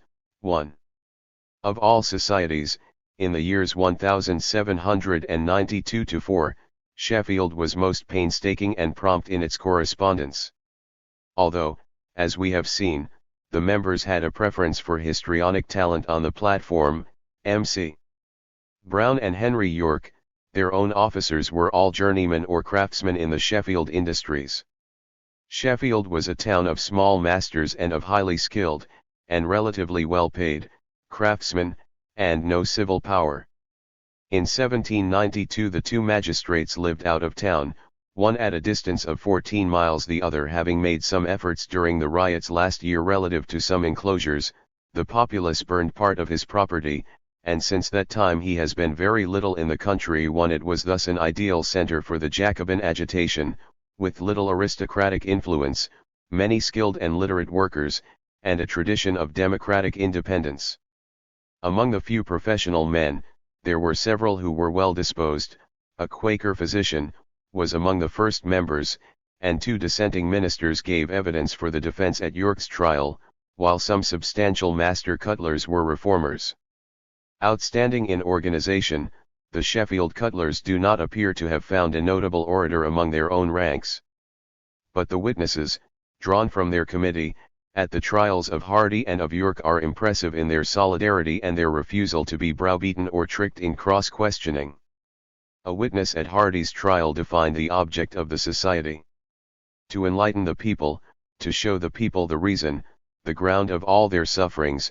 When a man works hard for 13 or 14 hours of the day, the week through, and is not able to maintain his family, that is what I understood of it, to show the people the ground of this, why they were not able.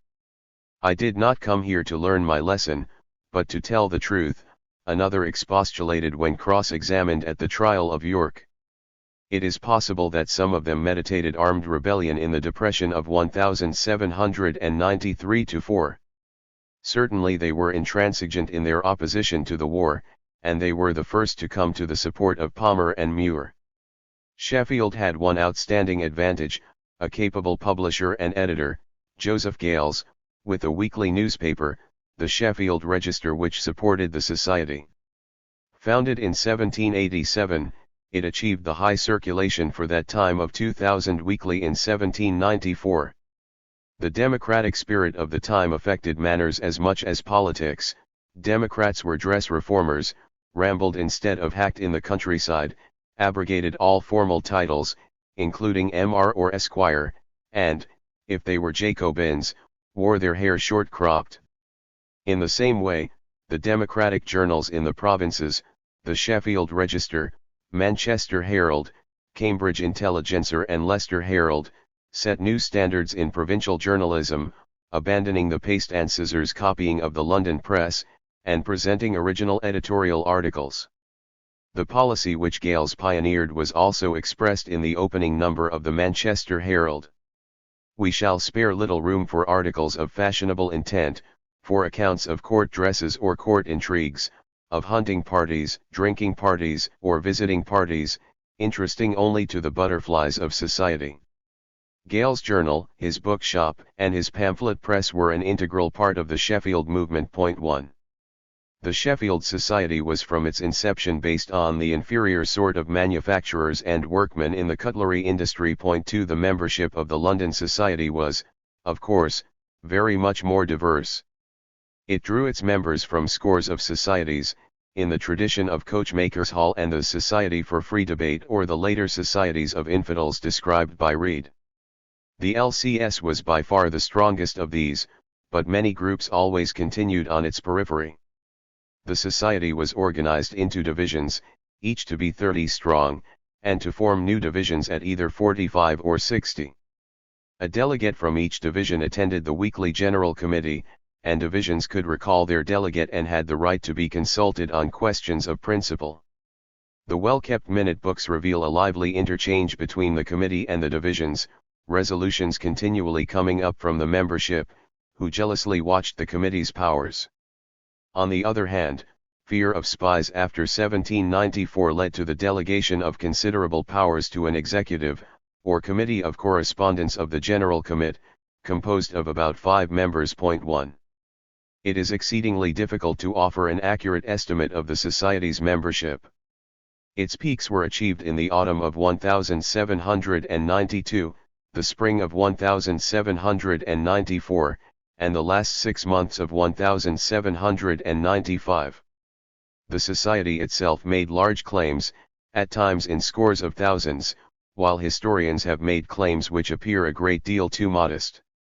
The position is not made easier by the fact that two leading members of its committee of 1795 to 6 flatly contradict each other in their reminiscences. Francis Place, who was occasional chairman of the General Committee, said that in the summer of 1795 there were 70 divisions and 2,000 actually meeting weekly. John Binns goes into more detail.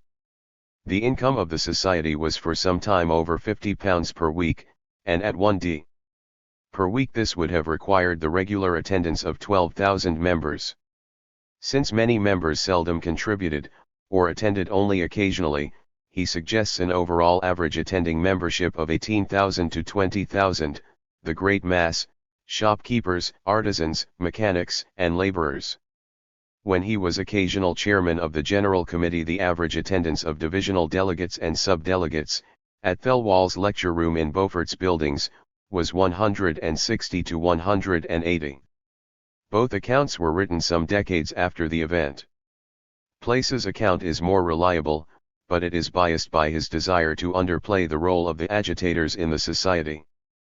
The bias of Binns was in the direction of throwing a romantic color over his Jacobin youth.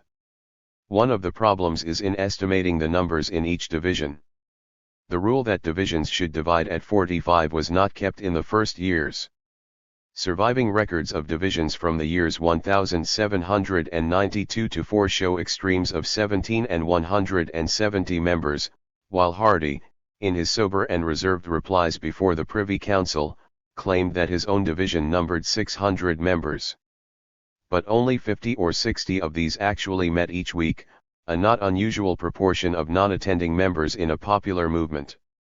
Margarot claimed at the British Convention that the society had 12,000 to 13,000 members, almost certainly an exaggeration. In May 1794 a well-informed spy reported, "They themselves say that they amount to above 18,000, but this appears perfectly incredible." At this time the Society's income of £280 per quarter would indicate a paying membership of around 5,500. In the autumn of 1795 another spy reported regularly the weekly divisional statements of new members and of members meeting in divisions. These show that while Place's estimate of rather fewer than 2,000 regular weekly attenders is accurate, several times that number must have been on the Society's books. At the end of 1795 a general state of the Society has been made out from the division books. It appears there are actually upwards of 10,000 set down. But he regarded this as a false account, as it included many who had lapsed since 1794 as well as numbers who enter their names, pay the 13d, and never come to the Society again. Thus Place and Binns are brought a little closer to each other. Pitt was many things, but not a fool. He would scarcely have sanctioned unpopular treason trials and the 2 acts for fear of a body never more than 2,000 strong. An active membership of at least that number, a paying membership of 5,000, and a paper membership of above 10,000 appear credible for early 1794 and late 1795.1. The business and finances of the Society were conducted with great punctiliousness, and severe attention to democratic principle. At the fateful October meeting which nominated Margarot and Gerald to attend the British Convention, objection was made to a delegate who volunteered to attend without reward as contrary to the principles of our society. This, at a time when the Society was short of funds, was in emphasis of the principle of payment for services, to prevent the taking over of its affairs by men of means or leisure. On the other hand, Binns recalled, "While I was their deputy, traveling on their business, they paid my expenses liberally." 2. Accounts of the work of the divisions are various. Place, who was most interested in tracing a sober constitutional pedigree, put most emphasis on educational activities. His LCS was not Pitt's at all, it was a premature workers' educational association. His division met in a private house. "I met with many inquisitive, clever, upright men. We had book subscriptions. We had Sunday evening parties, readings, conversations, and discussions. The usual mode of proceeding at these weekly meetings was this. The chairman read from some book, and the persons present were invited to make remarks thereon, as many as chose did so, but without rising. Then another portion was read and a second invitation given. Then the remainder was read and a third invitation was given, when they who had not before spoken were expected to say something. Then there was a general discussion. The moral effects of the society were very great indeed. It induced men to read books instead of spending their time at public houses. It taught them to think, to respect themselves, and to desire to educate their children. It elevated them in their own opinions. 1. All this is very well.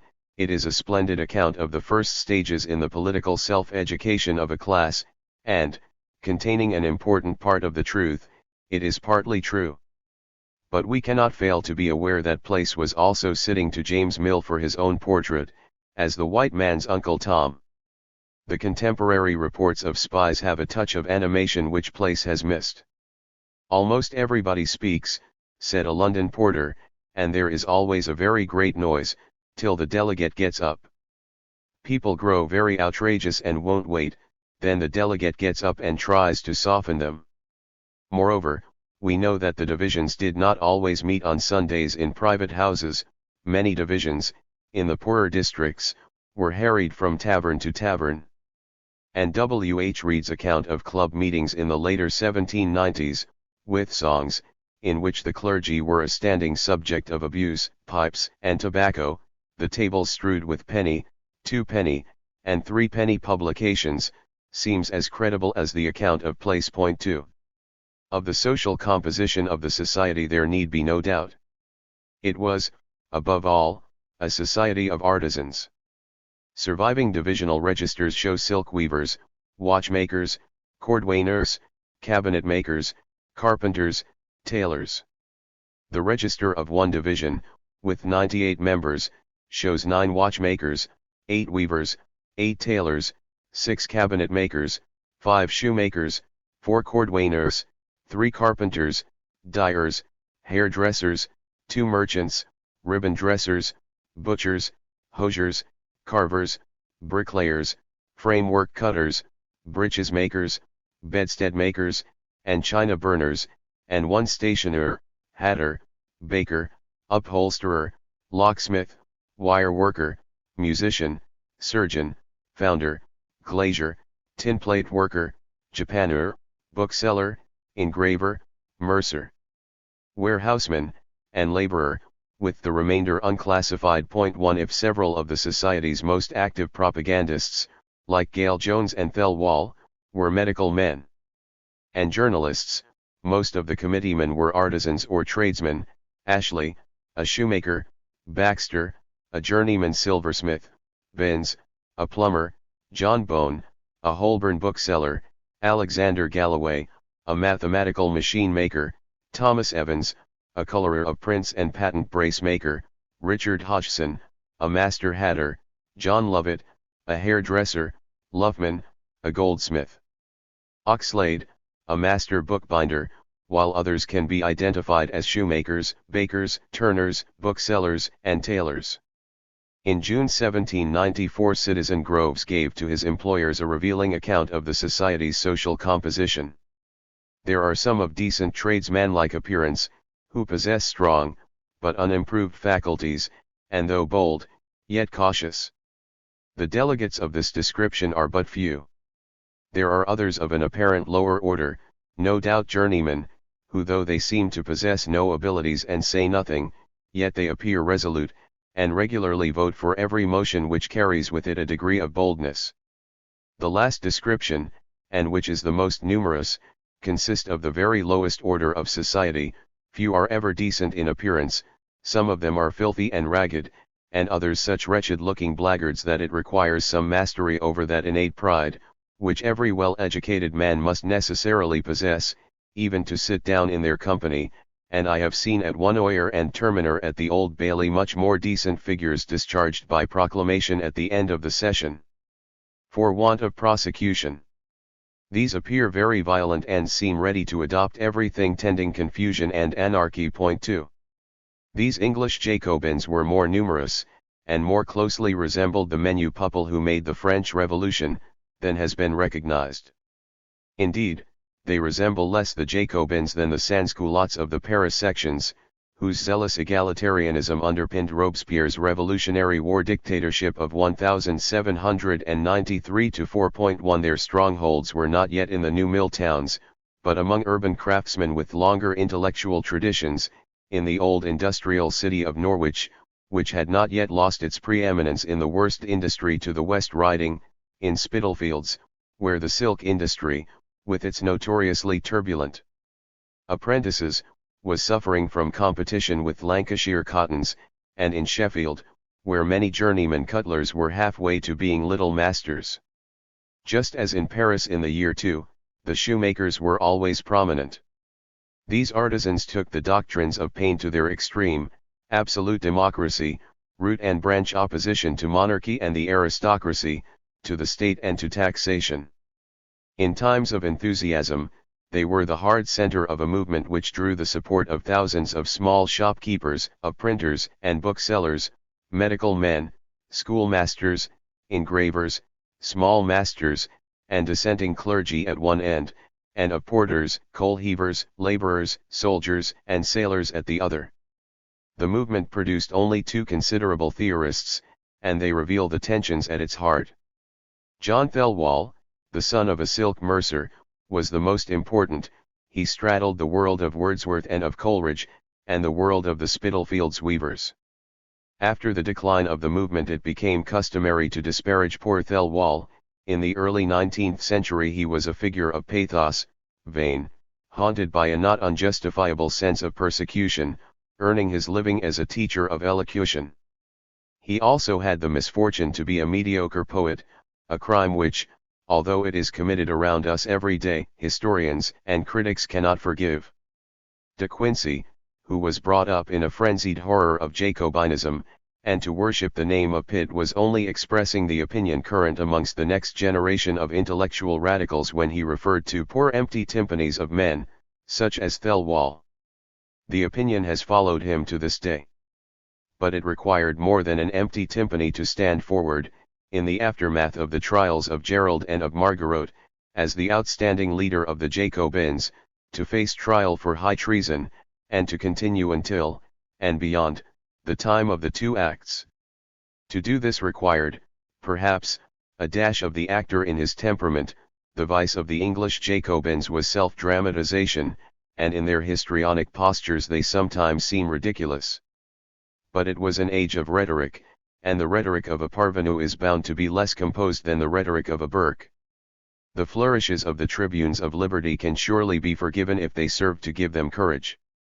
Moreover, in the press of political engagement, between 1793 and 1795, Thelwall was both courageous and judicious.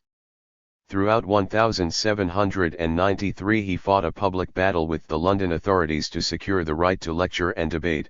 After being driven from hall to hall, he eventually secured the premises at Beaufort Buildings, which served both as a centre for his lectures and for the general activities of the Society. In 1794 and 1795.1, on Hardy's arrest, he immediately rallied the Society. When spies attended his lectures, he turned the tables by lecturing on the spy system. When an attempt was made to provoke riot, he led the audience quietly out of the hall. He modified intemperate resolutions and was watchful for provocations. His command over crowds was great, and when at the final demonstration against the two acts the cry went up of "Soldiers, soldiers," he is said to have turned a wave of panic into a wave of solidarity, by preaching the Society's doctrine of fraternization with the troops. In 1795 and 1796 his lectures and writings have a depth and consistency much in advance of that in any other active Jacobin. He defined clearly an English estimate of events in France. "That which I glory in the French Revolution, is this, that it has been upheld and propagated as a principle of that revolution, that ancient abuses are not by their antiquity converted into virtues, that man has rights which no statutes or usages can take away, that thought ought to be free, that intellectual beings are entitled to the use of their intellects, that one order of society has no right, how many years soever they have been guilty of the pillage, to plunder and oppress the other parts of the community. These are the principles that I admire, and that cause me, notwithstanding all its excesses, to exult in the French Revolution. He stood up during Robespierre's terror to declare that the excesses and violences in France have not been the consequence of the new doctrines of the Revolution, but of the old leaven of revenge, corruption, and suspicion which was generated by the systematic cruelties of the old despotism. He identified his support neither with the ineffective Girondins nor with the Mountain, criticizing the imbecility of the philosophic and the ferocity of the energetic party. But on the death of Robespierre he immediately lectured on a parallel between the characters of Pitt and of Robespierre. Robespierre unjustly oppressed the rich, that he might support his popularity among the poor. Pitt has neglected, and by his wars and consequent taxes, oppressed the poor, to secure his popularity among the rich. Robespierre set up a free constitution, and tyrannized in direct opposition to it. Pitt praises another free constitution, and tramples all its provisions underfoot. 1. This also required courage. His twice-weekly lectures, published in the Tribune, combine political education with commentary upon events in a way which looks forward to Cobbett. He expressed a generous spirit of internationalism, arousing his audience with descriptions of the suppression of Poland's struggle for national independence under Kosciuszko. His radicalism was generally confined within the area defined by Paine, but his emphasis, far more than Paine's, was upon economic and social questions. He voiced the claim of the artisan for an independent livelihood by moderate labor, denounced legislation which penalized the poor journeymen who associate together, while the rich manufacturers, the contractors, the monopolists, may associate as they please. 2. He disclaimed levelling notions and criticized as speculative and remote schemes of land nationalization or pantisocracy. He upheld the independent manufacturer, who might raise himself by the sweat of his own brow. But production was a mockery, if it was not accompanied with just distribution. A small quantity of labor would be sufficient to supply necessaries and comforts, if property was well distributed. Enemies to wise distribution were land monopoly and enclosures, and the accumulation of capital. The rights of man he extended to the rights of nature. I affirm that every man, and every woman, and every child, ought to obtain something more, in the general distribution of the fruits of labor, than food, and rags, and a wretched hammock with a poor rug to cover it, and that, without working 12 or 14 hours a day, from 6 to 60. They have a claim, a sacred and inviolable claim, to some comfort and enjoyment, to some tolerable leisure for such discussions, and some means of or such information as may lead to an understanding of their rights. These rights included a right to the share of the produce, proportionate to the profits of the employer, and the right to education through which the laborer's child might rise to the highest station of society. And, among a score of other ideas and proposals which entered into the stream of 19th-century working-class politics, Third-Wall tried to trace the ancestry of the 8-hour day as the traditional norm for the laboring man. We can say that Third-Wall offered a consistent ideology to the artisan. His further examination of the rights of nature consisted in the analysis of the origin and distribution of property and the feudal system. While, like Paine, he stopped short at the criticism of private capital accumulation per se, he sought to limit the operation of monopoly and commercial exploitation, seeking to depict an ideal society of small holders, small traders and artisans, and of laborers whose conditions and hours of labor and health and old age were protected. 1. Third-Wall took Jacobinism to the borders of socialism, he also took it to the borders of revolutionism. The dilemma here was not in his mind but in his situation, it was the dilemma of all radical reformers to the time of Chartism and beyond. How were the unrepresented, their organizations faced with persecution and repression, to effect their objects? As the Chartists termed it, moral or physical force. Third-Wall rejected Place's policy of educational gradualism, as the auxiliary of the middle class. He accepted an unlimited agitation, but rejected the extreme course of underground revolutionary organization. It was this predicament which was to face him with the choice between defiant rhetoric and capitulation. Again and again, between 1792 and 1848, this dilemma was to recur. The Jacobin or Chartist, who implied the threat of overwhelming numbers but who held back from actual revolutionary preparation, was always exposed, at some critical moment, both to the loss of the confidence of his own supporters and the ridicule of his opponents. It is clear that some members of the LCS were prepared to go further. It goes without saying that much will always remain obscure about groups engaged in illegal actions, who took care to commit little to paper. But the revolutionists in the LCS are persistently connected in some way with the name of Thomas Spence. Spence, a poor schoolmaster from Newcastle, came to London in December 1792. He was arrested almost at once for selling Rights of Man, but acquitted. He published and sold tracts, at first from a shop in Chancery Lane, then from 8 Little Turnstile, later still from 9 Oxford Street and finally from a barrow which also sold salop. He was, Place recalled, not more than 5 feet high, very honest, simple, single-minded, who loved mankind, and firmly believed that a time would come when men would be virtuous, wise and happy. He was unpractical in the ways of the world to an extent hardly imaginable. Throughout the 1790s he was a source of handbills, chalked notices, broadsheets, and a periodical, Pig's Meat. Between May and December 1794, he was imprisoned under the suspension of habeas corpus. Between 1795 and 1797 he supplemented his sale of tracts by dealing in Jacobin token coinage. He was imprisoned again in 1801. On his release, the small Spencean Society continued to be a center for agitation until, and beyond, his death in 1814. It is easy to see Spence, with his peripheral panaceas and his phonetic alphabet, as little more than a crank. But there is some sketchy evidence of arming and drilling connected with his shop, adduced at the treason trials of 1794, while in the later stages of the LCS several of its leading members, including Thomas Evans and Alexander Galloway, were undoubted Spenceans.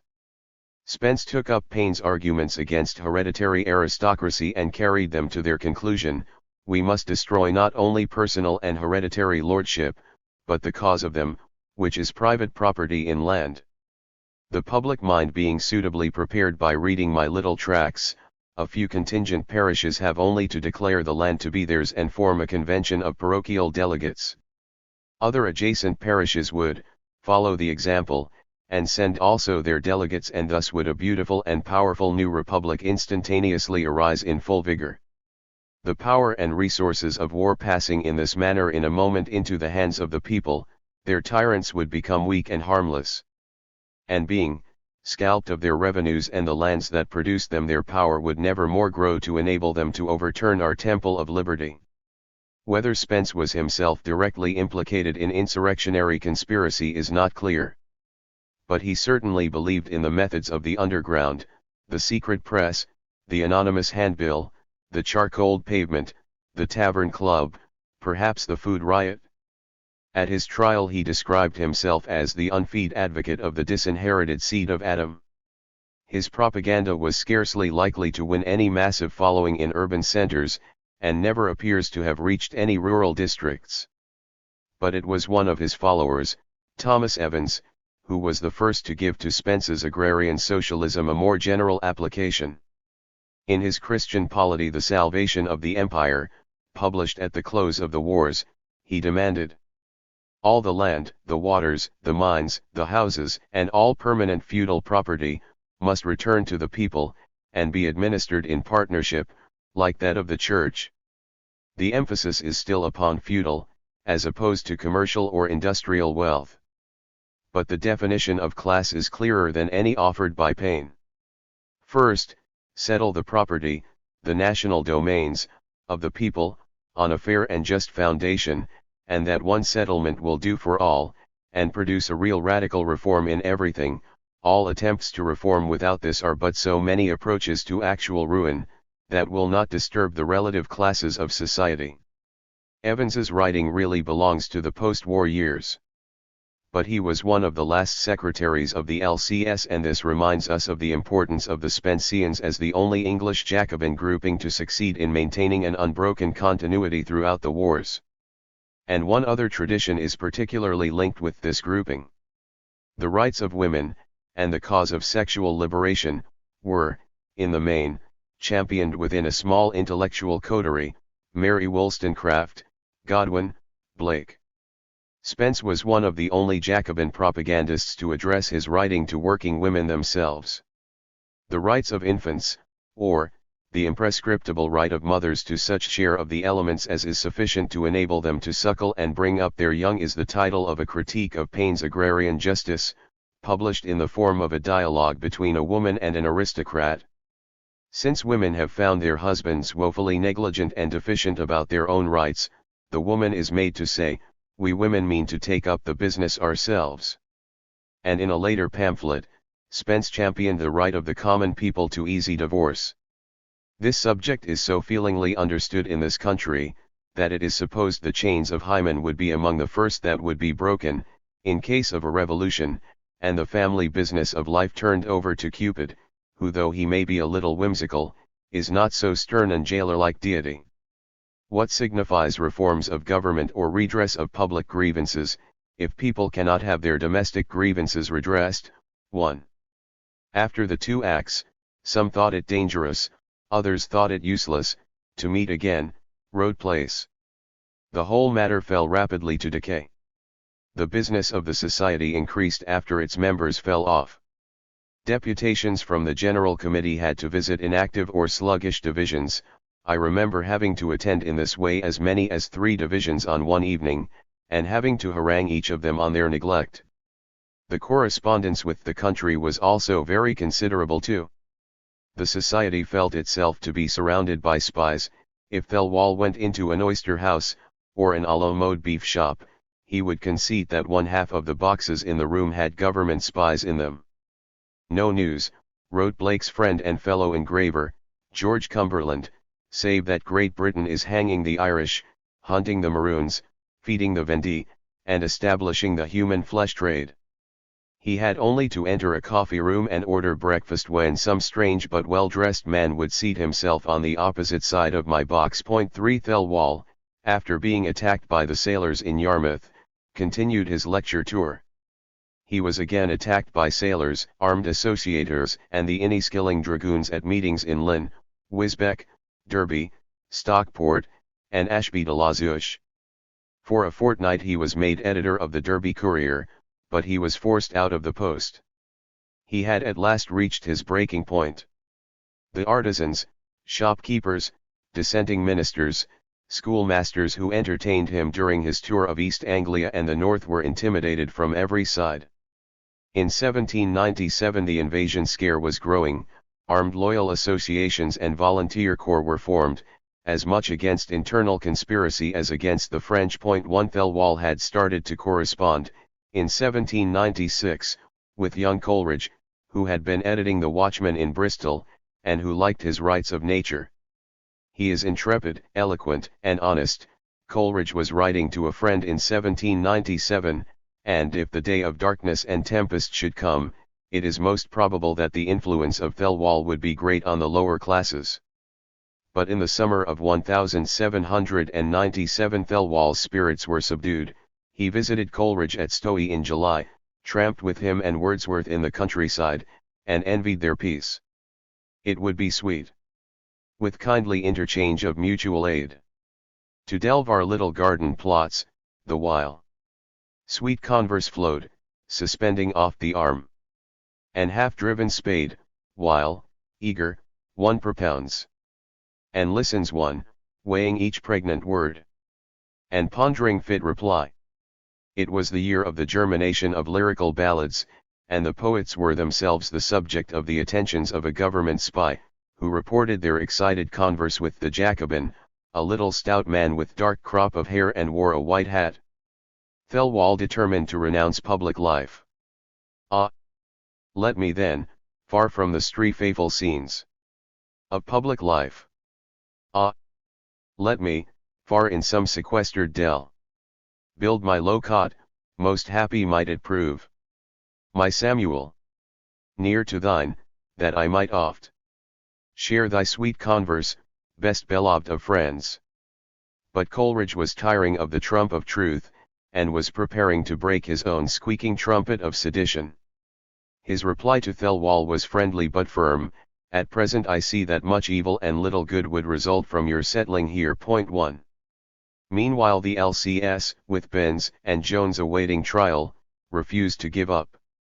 In the general election of 1796, there was an informal Whig Radical alliance in Westminster, where Fox declared on the hustings, "A more detestable never existed in British history. This government has destroyed more human beings in its foreign wars, than Louis XIV, and attempted the lives of more innocent men at home, than Henry VIII. And throughout the next 10 years the Foxite opposition was, together with the jury system, the last defense of English liberties."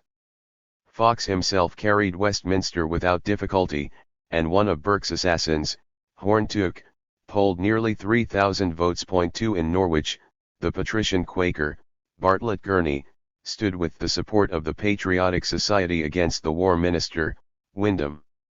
As in Westminster there was a wide franchise, and he secured a majority of the resident freemen, but was swamped by outvoters imported from London.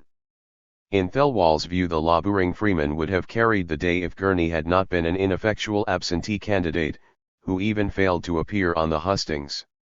In Nottingham, Dr. Crompton, with Jacobin support, achieved a respectable poll. 3. The collapse came at the end of 1796. In the autumn of that year the Society was still strong enough to publish a weighty moral and political magazine, although Place wisely warned that this would overstrain its finances, and it appears to have drawn largely upon Thelwall for its intellectual resources. 18 divisions of the Society still paid contributions in January 1797, although in the same month the new secretary, John Bone, issued a printed circular to all members, reproving them for their non-attendance. In the summer the Society inaugurated the long tradition of open-air political propaganda, taking their example from the dissenting and Methodist field preachers. Every Sunday they spoke near the City Road, and at Islington, Hoxton, Hackney, Hornsey, Bethnal Green, mixing Jacobin propaganda with the advocacy of deism and atheism. They also began the systematic penetration of benefit societies, a development of great importance for the history of trade unionism during the years of illegality. In July 1797 they attempted to defy the two acts, by calling a public demonstration in St. Pancras. A considerable crowd attended, was dispersed by the magistrates, and 6 members of the platform arrested. A provincial correspondence still continued, the Norwich Patriotic Society writing in July, "We continue firm at our post, prepared rather to make a public exit than to abandon, but it was more difficult to pass letters. 5 new addresses were given, of shopkeepers whose mail was unlikely to be suspected, and we think it would be as well to change the address sometimes as above." After the July arrests, Thomas Evans the Spencean became secretary. A meeting of the General Committee, in November, issued a declaration denouncing weak-minded persons who propagate the view that popular associations are fruitless. It pledged the continuance of the LCS to the uttermost end, but it was signed by only 7 persons. 1. But there is some evidence that there were now at least 2 sections of the LCS, one attempting a quasi-legal existence, the other committed to a legal organization.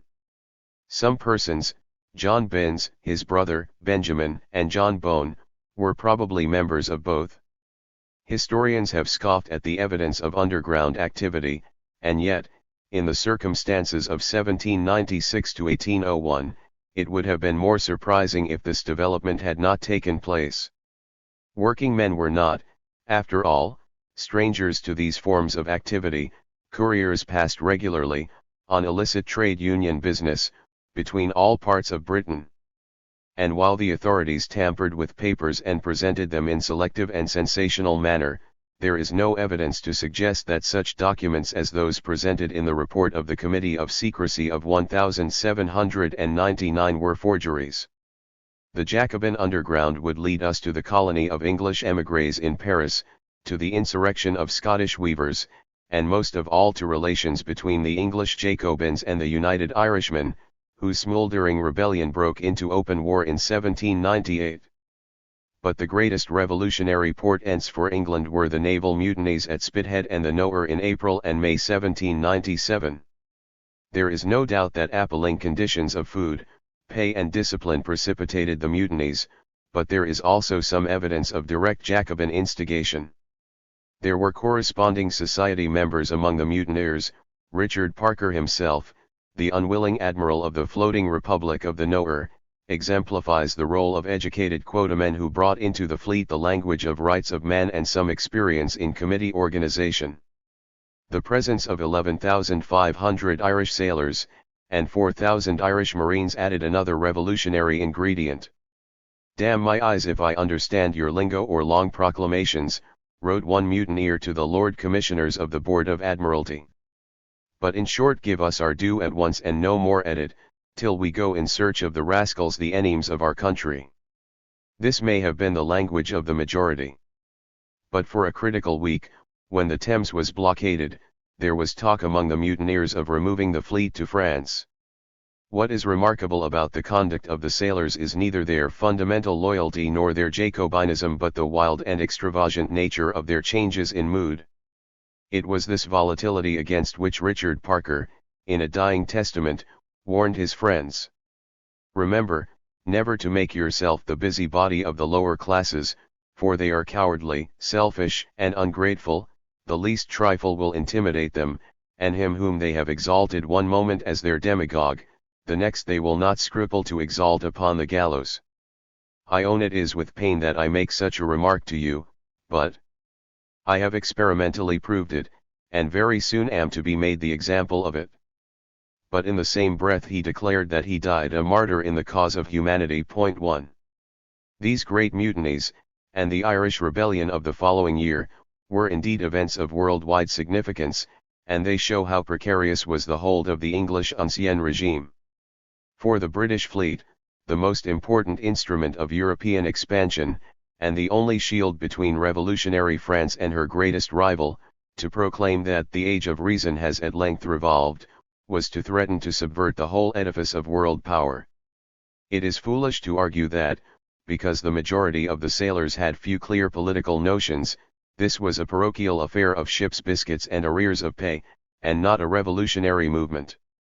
This is to mistake the nature of popular revolutionary crises, which arise from exactly this kind of conjunction between the grievances of the majority and the aspirations articulated by the politically conscious minority. But at the same time the attitude adopted by the LCS towards the mutinies remains problematical. There is evidence that sailors attended Jacobin meetings at Chatham and Portsmouth, and that individual LCS members made contact with the ship's delegates and even harangued groups of mutineers. A shadowy gentleman in black is supposed to have been in contact with Parker and his fellows, and this may have been Dr. Watson, who was certainly at this time working for a French invasion, but who was disowned by the L.C.S. 1. The mutinies posed in the most acute form possible the conflict between the Republican sympathies and the national loyalties of the members of the LCS. It is at about this time that a pro-Gallican and revolutionary party can be distinguished from the more constitutionally minded reformers, many of whom were now falling away. In June 1797, shortly after the mutiny, a certain Henry Fellows was apprehended at Maidstone distributing handbills to the troops. He was an emissary of the London Society, and a letter addressed to John Bone in London reported 2 divisions of the Maidstone Society active, and ordered more handbills, as well as copies of Bonaparte's address and Paine's Agrarian Justice. Following these events, 2 further acts were passed, imposing the death penalty for illegal oaths and for attempts to seduce the armed forces from their allegiance. 2 Immediately afterwards a Richard Fuller was apprehended and condemned to death for giving an inflammatory address to a member of the Coldstream Guards. The London Society itself had adopted a new constitution, better adapted to underground organization and to the prevention of penetration by spies. Side by side with this, a secret committee was meeting in Furnival's Inn cellar, in Holborn. This was quite possibly a center of the United Englishmen, an organization which was in the main an auxiliary to the United Irishmen. Indeed, in England the two appear to be almost indistinguishable. Its communications were by word of mouth or by cipher, its emissaries had passwords and signs. You reached out your left hand to shake hands with his left hand, then pressing with your thumb the first joint of the forefinger and he pressing the same with you was a sure token, one saying unity, the other answering, truth, one saying, liberty, the other saying death. In London, John Binns, Benjamin Binns, and Colonel Depard were among the initiates. Of one of the divisions, which met at the Cock and Neptune in Well Close Square, an informer reported it was chiefly attended by coal heavers. If its strength here was among the Irish labourers on the Thames, it was also alleged to have no fewer than 50 divisions in Liverpool and Manchester, with further divisions in the southeast Lancashire weaving villages. 1 In Manchester some success was gained in penetrating the army, where oaths were administered to members of the Light Dragoons. In a full presence of God. I do swear not to Abbey the Cornel but the people.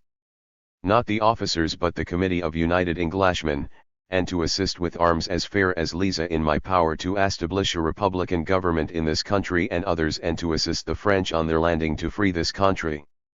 But while secret organization undoubtedly extended beyond the ranks of the Irish, it seems that in the spring of 1798 there were differences of outlook among the conspirators. On the one hand, the native Jacobins appear to have been continuing their work under various disguises.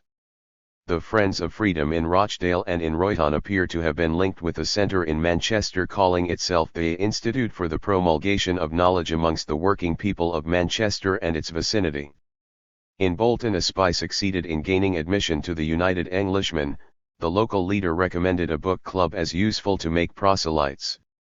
At Thornley in February 1798 an Irish priest was approached by a fellow countryman and Freemason who boasted of 20,000 United Englishmen in Manchester. As I was a holy father, the man felt that he could safely be entrusted with his secrets. It appears, a Bolton clergyman wrote to the Duke of Portland in the same month, that they are not wholly agreed in their wishes of French interference. Some say they can manage their own business themselves. 1. In the winter of 1797-8 an Irish priest, Father O'Coigley, passed between Lancashire, Ireland, and France, under the name of Captain Jones.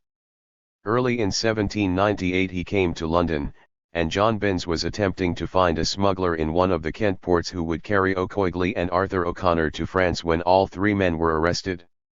A paper was found on O'Coigley, discussing the possible reception of the French in England in the event of an invasion. Although Englishmen had many grievances, they were also anxious lest the French should reduce Britain to a province.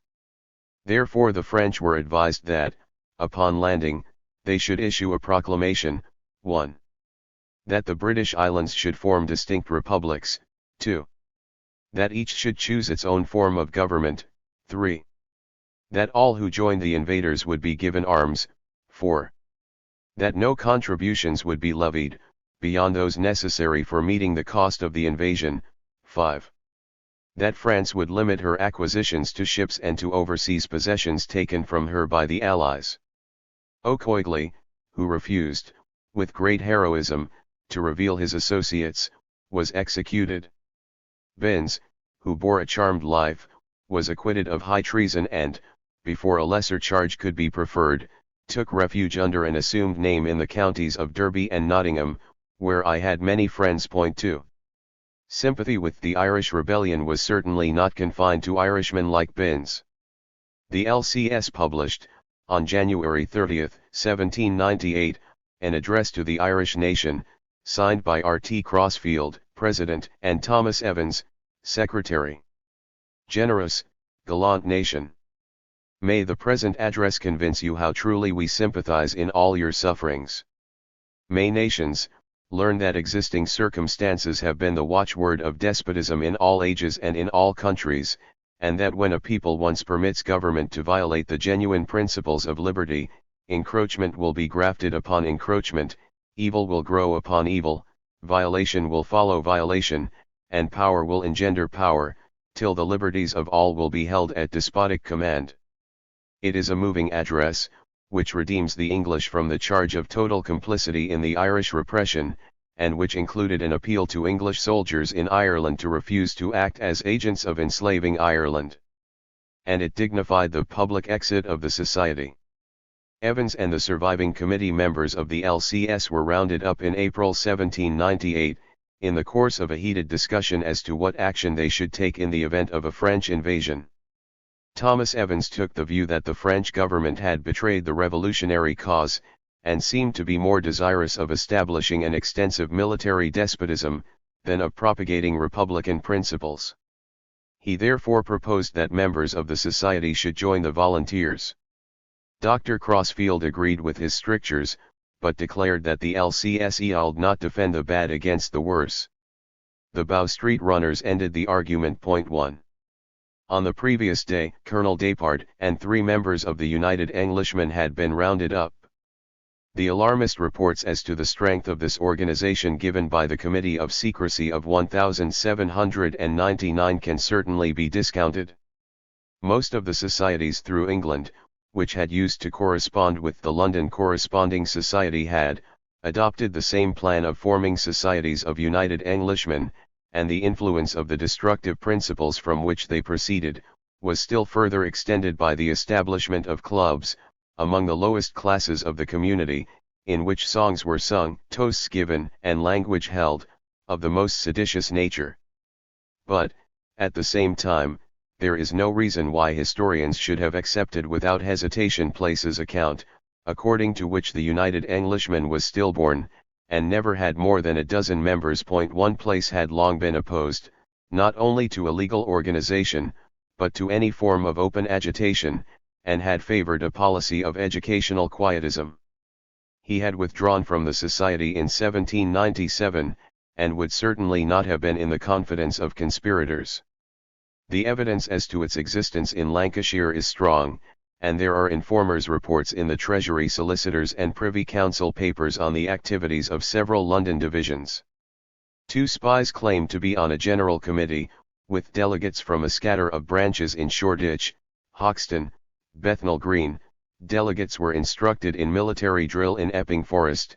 There was a competing body known as the Sons of Liberty. 2 Fortunately we have no leader, proclaimed the address from the Secret Committee of England to the Executive Directory in France, which was found upon Ocoigley. Some few of the opulent have indeed, by speeches, professed themselves the friends of democracy, but they have not acted. They have considered themselves as distinct from the people, and the people will, in its turn, consider their claims to its favor as unjust and frivolous. We now only wait with impatience to see the hero of Italy, and the brave veterans of the great nation. Myriads will hail their arrival with shouts of joy. 3. The truth would appear to be complex. On the one hand, the myriads, so far from adopting the stance claimed by the Secret Committee of England, were caught up by 1798 in the wave of patriotic feeling aroused by the expectation of a French invasion.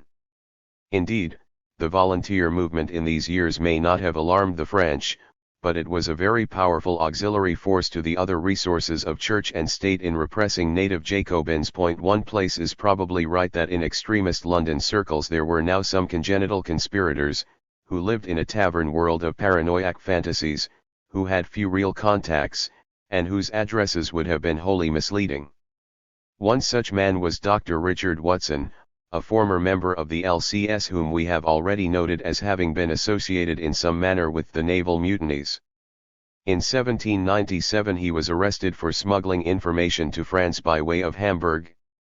Released in 1799, Le Citoyen Watson addressed a memorial to the French Directory, describing himself as President of the Executive Committee of the London Corresponding Society, member of the British Union, and representative of the associations of Bath, Bristol, and C.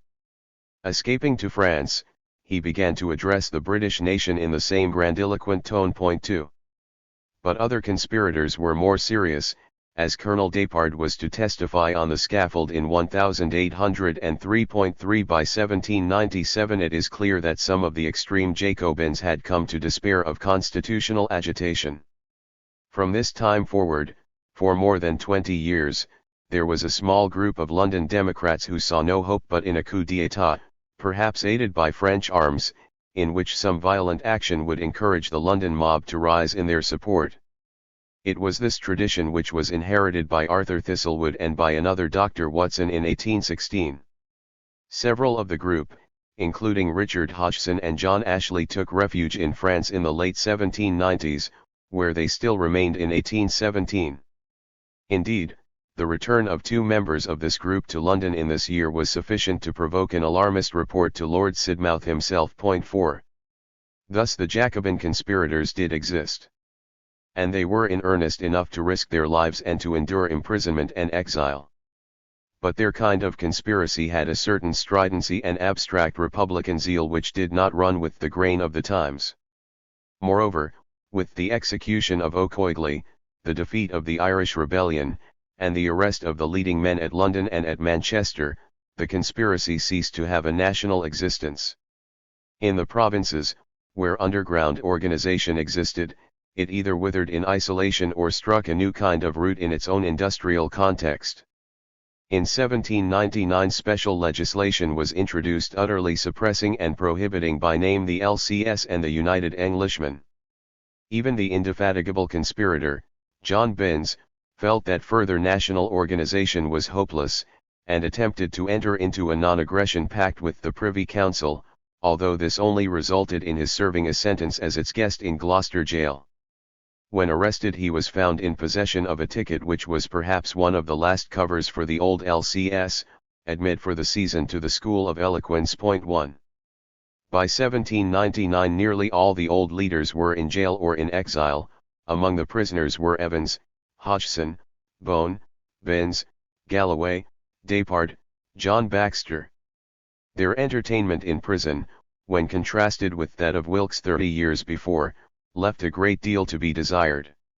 Thomas Evans, by his own account, was conveyed to the Bastille, and there confined many months in a cell, with the accommodation of a bog of straw, a blanket, and rug, denied books, pen, ink, paper, candle, and much of the time access to fire. His house was seized by the Bow Street magistrates and his wife and baby confined. He was held for 2 years and 11 months.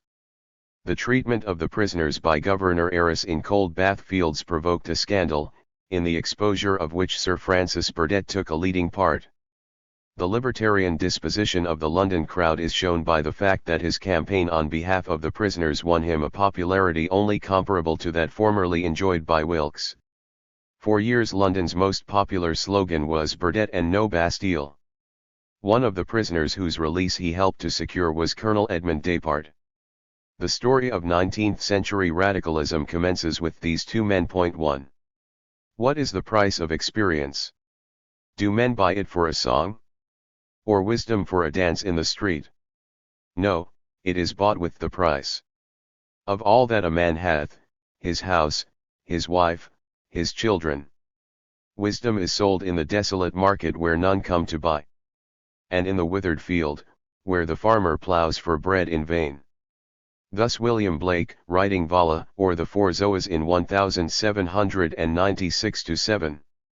As the Jacobin current went into more hidden underground channels, so his own prophecies became more mysterious and private. Through the years the imprisonment went on. Kid Wake, a Gosport bookbinder, sentenced at the end of 1796 to 5 years hard labor, and to the pillory, for saying "No George, no war." Johnson, the bookseller and friend of Godwin, imprisoned. Prosecutions for sedition in Lancashire and Lincolnshire. A Somerset basket maker imprisoned for saying "I wish success to the French." 2. The Duke of Portland, at the Home Office, himself sent out instructions to shut down tavern societies, and to commit to the House of Correction little children selling Spence's 1/2d.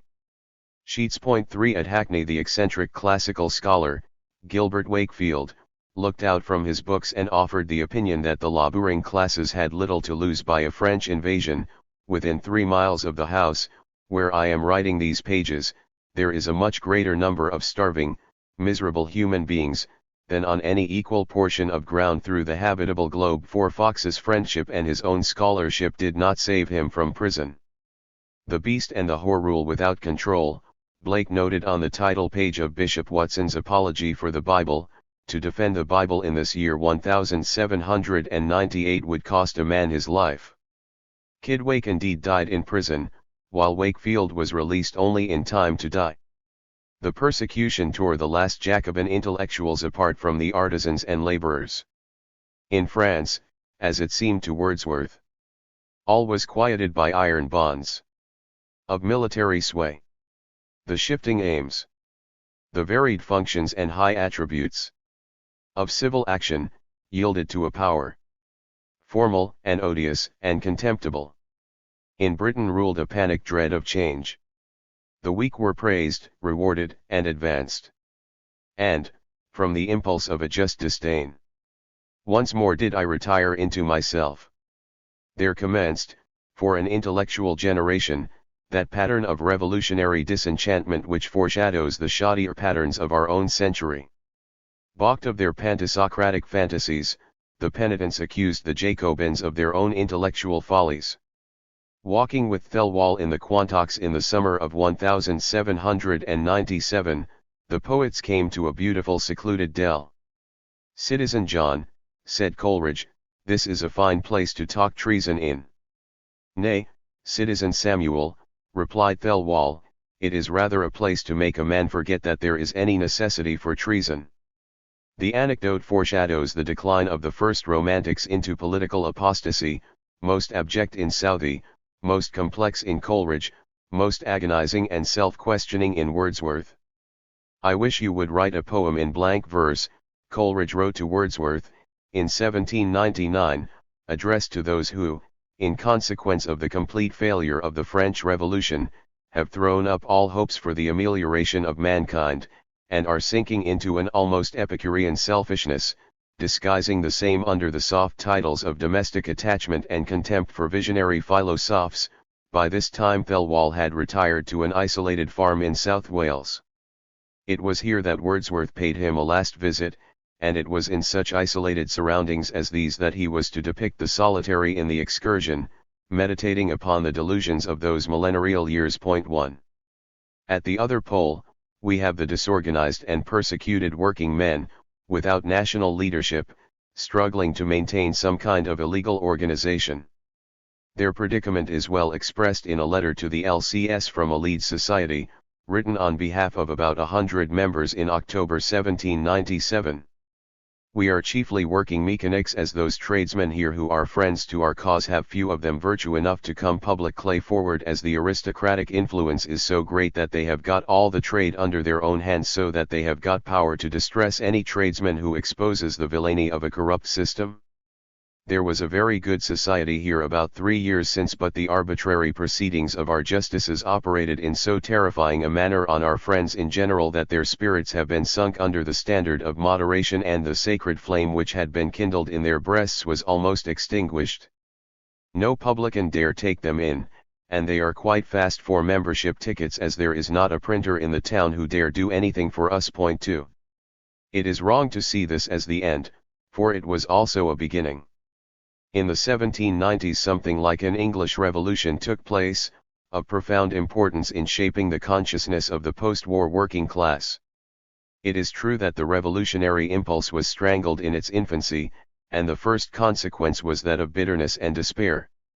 The counter-revolutionary panic of the ruling classes expressed itself in every part of social life, in attitudes to trade unionism, to the education of the people, to their sports and manners, to their publications and societies, and their political rights. And the reflex of despair among the common people can be seen, during the war years, in the inverted chiasm of the Southcottians and the New Methodist revival. In the decades after 1795 there was a profound alienation between classes in Britain, and working people were thrust into a state of apartheid whose effects, in the niceties of social and educational discrimination, can be felt to this day. England differed from other European nations in this, that the flood tide of counter-revolutionary feeling and discipline coincided with the flood tide of the Industrial Revolution. As new techniques and forms of industrial organization advanced, so political and social rights receded. The natural alliance between an impatient radically minded industrial bourgeoisie and a formative proletariat was broken as soon as it was formed. The ferment among the industrialists and the wealthy dissenting tradesmen of Birmingham and the northern industrial towns belongs in the main to 1791 and 1792, the peak of disaffection among artisans and wage earners in London, Norwich, and Sheffield, whether caused by Jacobin agitation or by hunger, belongs to 1795. Only for a few months in 1792 do the two coincide, and after the September massacres all but a small minority of the manufacturers had been frightened from the cause of reform. If there was no revolution in England in the 1790s, it was not because of Methodism but because the only alliance strong enough to effect it fell apart. After 1792 there were no Girondins to open the doors through which the Jacobins might come. If men like Wedgwood, Bolton, and Wilkinson had acted together with men like Hardy, Place and Binns, and if Wyville's small gentry had acted with them, then Pitt would have been forced to grant a large installment of reform. But the French Revolution consolidated old corruption-bunting landowners and manufacturers in a common panic, and the popular societies were too weak and too inexperienced to effect either revolution or reform on their own. 1. Something of this was felt even by Thirlwall, when he visited Sheffield in 1796. He rejoiced at the intelligence and political awareness of the Sheffield Sansculotteri. But it is a body without a head. They have unfortunately no leader. While several people of considerable property and influence think with them, none had the courage to take their part. If any 3 or 4 persons of weight and pecuniary consequence in that place would but take these honest, intelligent manufacturers and their cause fairly and publicly by the hand, in Sheffield, as in Norwich, the petty tyranny of provincial persecution would presently be at an end. 1. Nor was this a symptom of Jacobin apostasy on Thirlwall's part.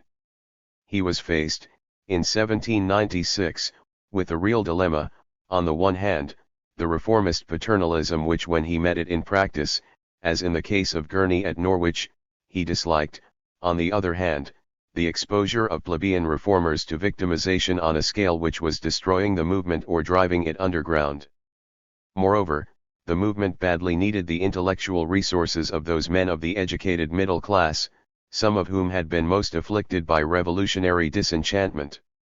It had early lost, through forcible and voluntary emigration, 2 of its most able propagandists and organizers, Gerald and Cooper. 2. It could not survive forever on rights of man, and the imitation of French forms, or in Roman togas and Saxon smocks. But at its peak, in 1795, the movement was scarcely of 4 years' growth. Its thinking had to be done in the press of organization, amongst alarms and accusations of treason, with supporters defaulting and with Robespierre punctuating the florid periods of their addresses with the more taciturn guillotine. Thirlwall's lectures were thought out on his feet, to an audience which always included one of His Majesty's informers. His best work was not done until the comparative calm of 1796, when the movement began to fall apart. It is scarcely surprising that the English Jacobins were guilty of immaturities and suffered through their inexperience, and that many of their speakers made themselves look foolish by their exaggerated postures. So far, it would seem, it is a record of frustration and of failure. But the experience had another, and an altogether more positive side. Not one, but many, traditions find their origin in these years. There is the intellectual tradition of Godwin and of Mary Wollstonecraft, which Shelley was to reaffirm. There is the tradition of deism and of free thought. The wars had scarcely ended before Richard Carlile commenced the republication of all of Paine's works.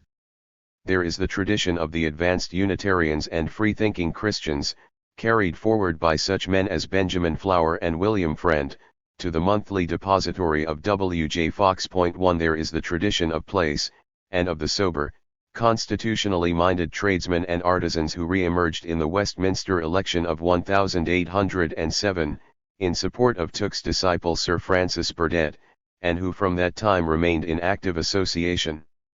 These traditions are embodied not only in ideas but in persons. While some Jacobins retired and others, John Gales, Thomas Cooper, Citizen Lee, John Binns, Daniel Isaac Eaton and many others, emigrated to America. 2 others watched for every opportunity to reopen the propaganda. John Gale Jones and John Frost were members of London debating clubs during the wars, where they influenced a younger radical generation, and Jones remained prominent in London radical circles until the 1820s. And in many provincial centres the same continuity can be witnessed. Few centres can boast a record as long as that of George Bown of Leicester, who was secretary of its Constitutional Society in 1792, was arrested in 1794, and who was still writing as an advocate of physical force Chartism in 1848.2. But in many towns like-minded tradesmen and artisans, opponents of the wars, continued to meet together. The great engraver, Thomas Buick, recalls the set of staunch advocates for the liberties of mankind, who met in Newcastle at the Blue Bell, the Unicorn, and the Newsroom. These were men of sense and consequence, tradesmen of the genteel sort, bankers, clerks, artisans, and agents. Buick's particular associates included a shoemaker, a builder, a founder, a whitesmith, an editor, a fencing master, a radical gentleman, and several actors. All were united in condemnation of the war and of its social consequences. The shipping interest wallowed in riches, the gentry whirled about in aristocratic pomposity, they forgot what their demeanor and good, kind, behavior used to be to those in inferior stations of life, and seemed now far too often to look upon them like dirt. The character of the farmers was also changed. They acted the gentlemen very awkwardly, and could not, in these times, drink anything but wine. When these upstart gentlemen left the market, they were ready to ride over all they met, on the way, but this was as nothing compared to the pride and folly which took possession of their empty or fume-charged heads, when they got dressed in scarlet, and were called yeomanry cavalry. Not so with the industrious laborer. His privations were great. 3. If many among the small masters, clerks, and tradesmen felt hostility to the gentry, capitalists, and large farmers, and sympathy with the industrious laborer, nevertheless they were, like the Leeds tradesmen, intimidated by aristocratic influence. Even Buick, with his puritanical zeal, was careful during the wars to associate only with those who might set the example of propriety of conduct to those of a more violent turn of mind, and whose indignation with the political enormities of the times was kept within bounds. Hence, the plebeian Jacobins were isolated and driven back upon themselves, and forced to discover means of independent quasi-legal or underground organization.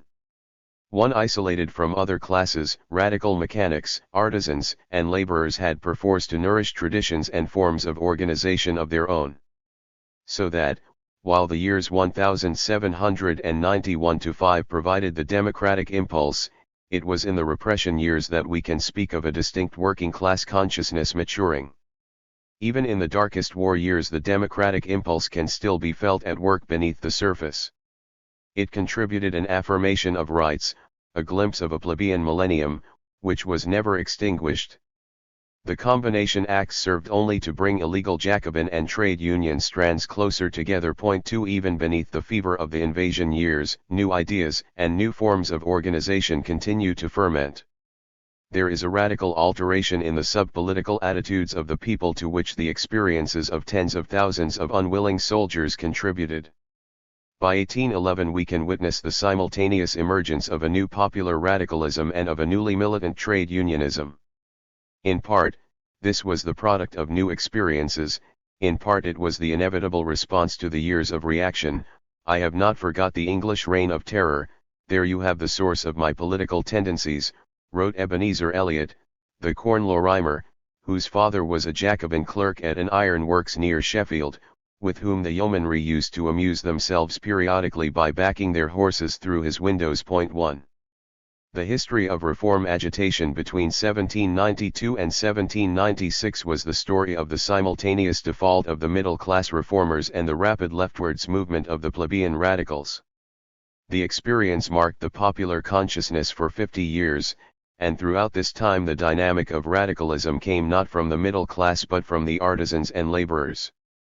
The men of the popular societies are rightly designated Jacobins. Several of their leaders, including Third-Wall, were willing to accept the term. I adopt the term Jacobinism without hesitation. 1. Because it is fixed upon us, as a stigma, by our enemies. 2. Because, though I abhor the sanguinary ferocity of the late Jacobins in France, yet their principles are the most consonant with my ideas of reason, and the nature of man, of any that I have met with. I use the term Jacobinism simply to indicate a large and comprehensive system of reform, not professing to be built upon the authorities and principles of the Gothic customary. Point 2. The particular quality of their Jacobinism is to be felt in their emphasis on egalite. Equality is too negative a term for the sharp, positive doctrines as to the erasure of all distinctions of status which informed their proceedings. The working class movement of later years was to continue and enrich the traditions of fraternity and liberty. But the very existence of its organizations, and the protection of its funds, required the fostering of a cadre of experienced officials, as well as a certain deference or exaggerated loyalty towards its leadership, which proved to be a source of bureaucratic forms and controls. The English Jacobins of the 1790s initiated quite different traditions. There was a piquancy in egalite, in the outrage to 18th-century forms, as when the Jacobin Lord Dare sat with artisans and weavers as plain citizen Dare. But the belief that a man's a man, for that found expression in other ways which may still be recalled in criticism of the practices of our own day. Every citizen on a committee was expected to perform some part, the chairmanship of committees was often taken in rotation, the pretensions of leaders were watched, proceedings were based on the deliberate belief that every man was capable of reason and of a growth in his abilities, and that deference and distinctions of status were an offense to human dignity. These Jacobin strengths, which contributed much to Chartism, declined in the movement of the late 19th century, when the new socialism shifted emphasis from political to economic rights. The strength of distinctions of class and status in 20th century England is in part a consequence of the lack, in the 20th century labor movement, of Jacobin virtues. It is unnecessary to stress the evident importance of other aspects of the Jacobin tradition, the tradition of self-education and of the rational criticism of political and religious institutions, the tradition of conscious republicanism, above all, the tradition of internationalism. It is extraordinary that so brief an agitation should have diffused its ideas into so many corners of Britain. 1 Perhaps the consequence of English Jacobinism which was most profound, although least easy to define, was the breaking down of taboos upon agitation among members unlimited. Wherever Jacobin ideas persisted, and wherever hidden copies of Rights of Man were cherished, men were no longer disposed to wait upon the example of a Wilkes or a Wyville before they commenced a democratic agitation. Throughout the war years there were Thomas Hardys in every town and in many villages throughout England, with a kist or shelf full of radical books, biding their time, putting in a word at the tavern, the chapel, the smithy, the shoemaker's shop, waiting for the movement to revive. And the movement for which they waited did not belong to gentlemen, manufacturers, or ratepayers, it was their own. As late as 1849 a shrewd Yorkshire satirist published a sketch of such a village politician which has the feel of authenticity. He is, typically, a cobbler, an old man and the sage of his industrial village. He has a library that he rather prides himself upon. It is a strange collection. There is the Pearl of Great Price and Cobbett's Twopenny Trash, the Pilgrim's Progress, and the Go Ahead Journal, the Wrongs of Labor and the Rights of Man, the History of the French Revolution and Bunyan's Holy War, the Age of Reason and a superannuated Bible. He is of course a great admirer of Bonaparte. It warms his old heart like a quart of mulled ale, when he hears of a successful revolution, a throne tumbled, kings flying, and princes scattered abroad. He thinks the dreams of his youth are about their fulfillment. He indulges in grandiloquent metaphors about the sun of freedom rising above the horizontal atmosphere, and professes knowledge of Russian affairs. He recollects the day when he durst scarcely walk the streets.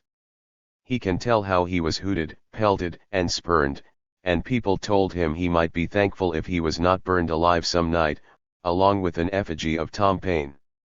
He makes Yonkers stare when he tells them about a time when there was no habeas corpus, and the Attorney General went up and down the country like a raging lion. He tells of a man who said, that the king was born without shirt, and was in consequence transported for sedition. 1. The revolution of which he had dreamed never took place, but there was a revolution of a sort, none the less. It was the Loyalists, James Watt the Younger complained in 1793, who, by stirring up the mob against reformers, had tampered with the lower order of people. They little think how dangerous it is to let the people know their power, and that the day will come when they shall curse the senseless cry of church and king, and feel their own weapons turned upon themselves. Point 2. After the near-famine year of 1795, the change can be sensed in a score of places. In Nottingham, where Jacobins had been ducked in 1794, they were strong enough to meet and defeat their opponents in open combat in the election of 1796.3. At most of the entrances into this town, wrote a scandalized loyalist in 1798, a post is set up with a board fixed upon it, on which is written, all vagrants will be apprehended and punished as the law directs. Now, over the word vagrants the word tyrants had been pasted, and no one stirred to take it down. Point 1. Long have we been endeavoring to find ourselves men, declared the mutineers of the fleet in 1797, we now find ourselves so. We will be treated as such too. In 1812, looking round him in dismay at the power of Scottish trade unionism and of Luddism in England, Scott wrote to Southey, the country is mined below our feet. It was Pitt who had driven the miners underground. Men like our village politician were scarcely to be found in the villages of 1789. Jacobin ideas driven into weaving villages, the shops of the Nottingham framework knitters and the Yorkshire croppers, the Lancashire cotton mills, were propagated in every phase of rising prices and of hardship. It was not Pitt but John Thelwall who had the last word. A sort of Socratic spirit will necessarily grow up, wherever large bodies of men assemble. Monopoly, and the hideous accumulation of capital in a few hands, carry in their own enormity, the seeds of cure.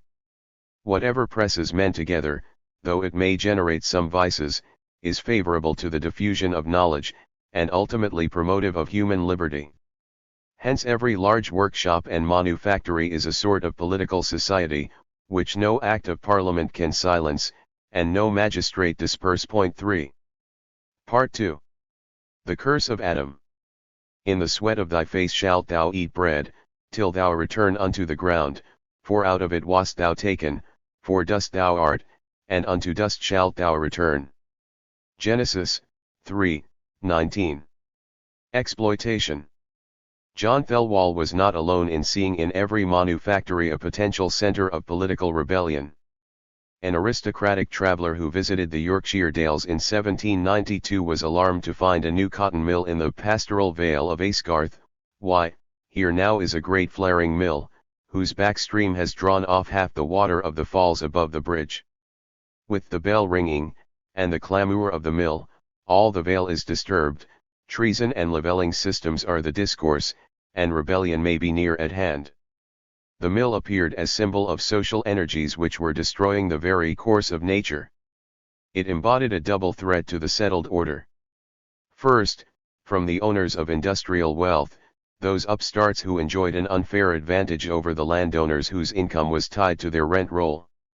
If men thus start into riches, or if riches from trade are too easily procured, woe to us men of middling income, and settled revenue, and woe it has been to all the Napa halls, and the yeomanry of the land.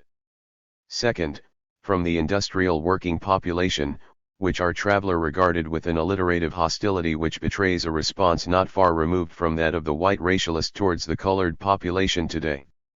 The people, indeed, are employed, but they are all abandoned to vice from the throng. At the times when people work not in the mill, they issue out to poaching, profligacy and plunder. 1. The equation between the cotton mill and the new industrial society, and the correspondence between new forms of productive and of social relationship, was a commonplace among observers in the years between 1790 and 1850. Karl Marx was only expressing this with unusual vigor when he declared, "The hand mill gives you society with the feudal lord, the steam mill, society with the industrial capitalist." And it was not only the mill owner but also the working population brought into being within and around the mills which seemed to contemporaries to be new. The instant we get near the borders of the manufacturing parts of Lancashire, a rural magistrate wrote in 1808, we meet a fresh race of beings, both in point of manners, employments, and subordination, while Robert Owen, in 1815, declared that the general diffusion of manufactures throughout a country generates a new character in its inhabitants, an essential change in the general character of the mass of the people. Observers in the 1830s and 1840s were still exclaiming at the novelty of the factory system. Peter Gaskell, in 1833, spoke of the manufacturing population as but a Hercules in the cradle. It was only since the introduction of steam as a power that they have acquired their paramount importance. The steam engine had drawn together the population into dense masses, and already Gaskell saw in working-class organizations an imperium in imperio of the most obnoxious description. 10 years later Cook Taylor was writing in similar terms.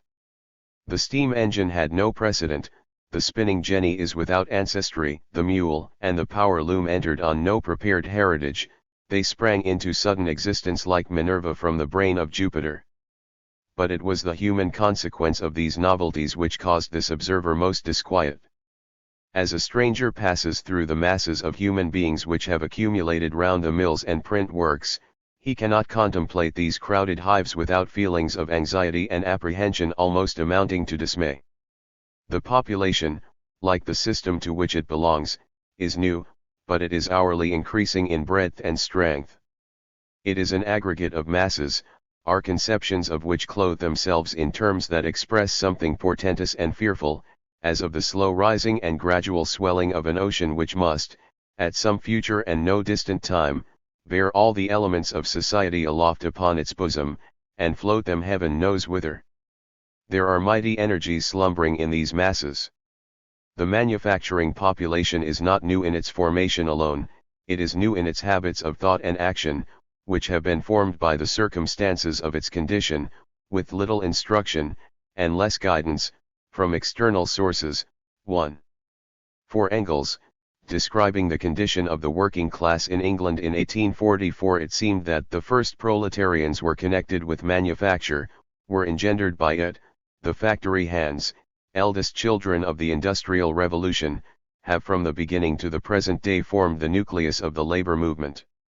However different their judgments of value, conservative, radical, and socialist observers suggested the same equation: steam power and the cotton mill equals new working class.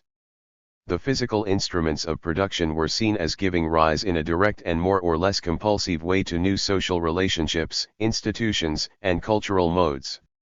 At the same time, the history of popular agitation during the period 1811–50 appears to confirm this picture.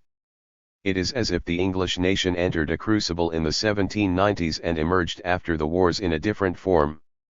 Between 1811 and 1813, the Luddite crisis, in 1817 the Pentridge Rising, in 1819, Peterloo, throughout the next decade the proliferation of trade union activity, Owenite propaganda, radical journalism, the 10 Hours movement, the revolutionary crisis of 1831–2, and, beyond that, the multitude of movements which made up Chartism.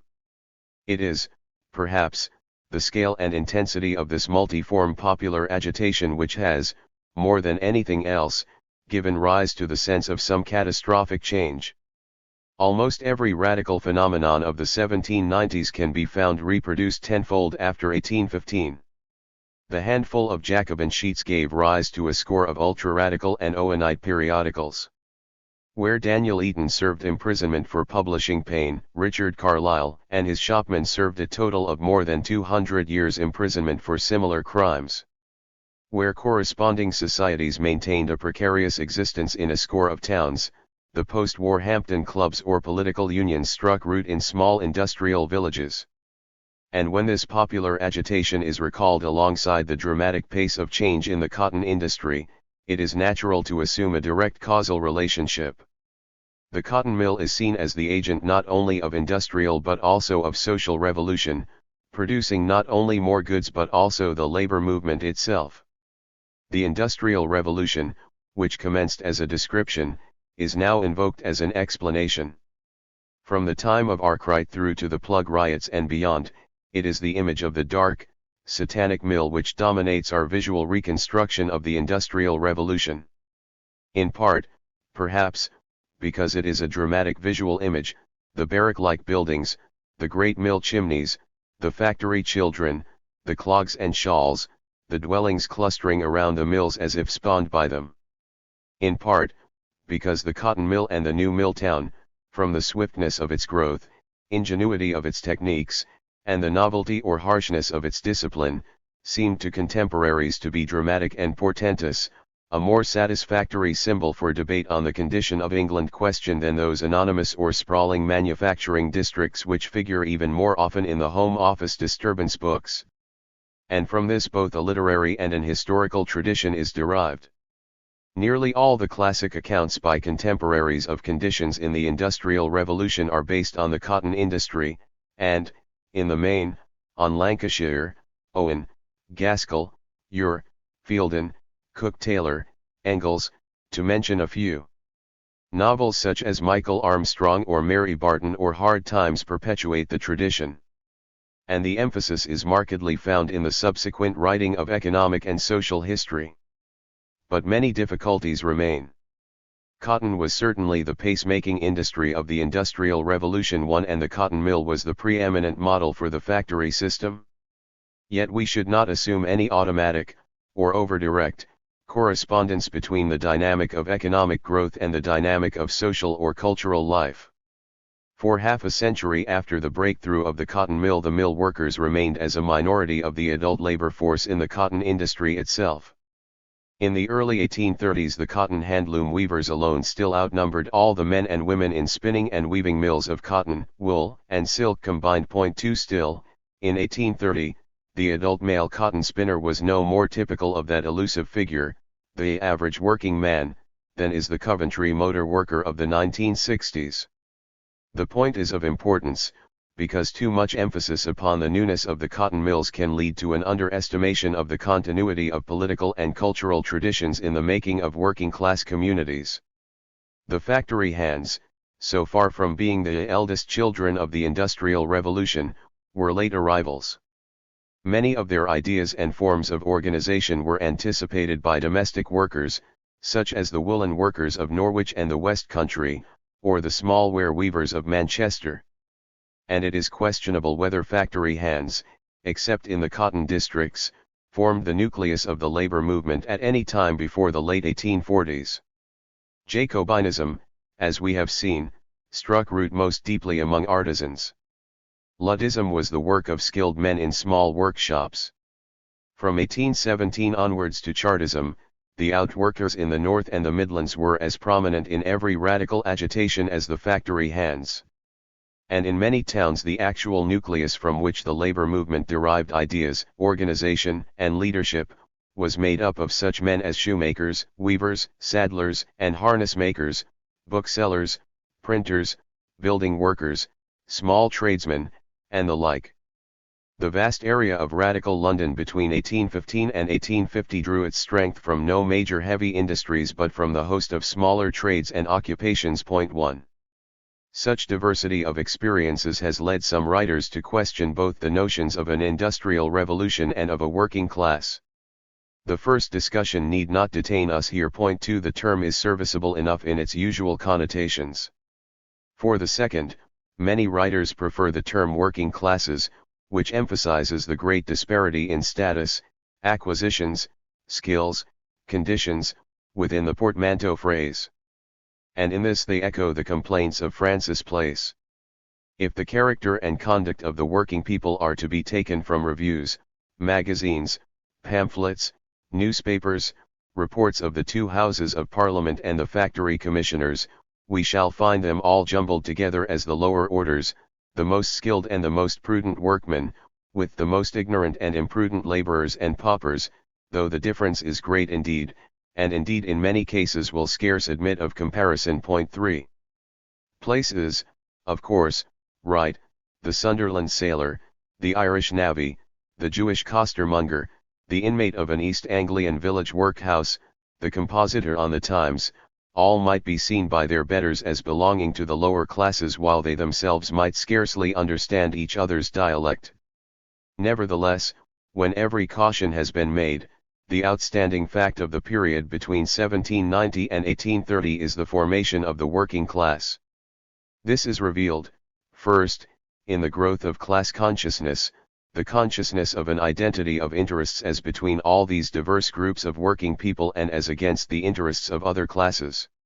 And, second, in the growth of corresponding forms of political and industrial organization. By 1832 there were strongly based and self-conscious working class institutions, trade unions, friendly societies, educational and religious movements, political organizations, periodicals, working class intellectual traditions, working class community patterns, and a working class structure of feeling.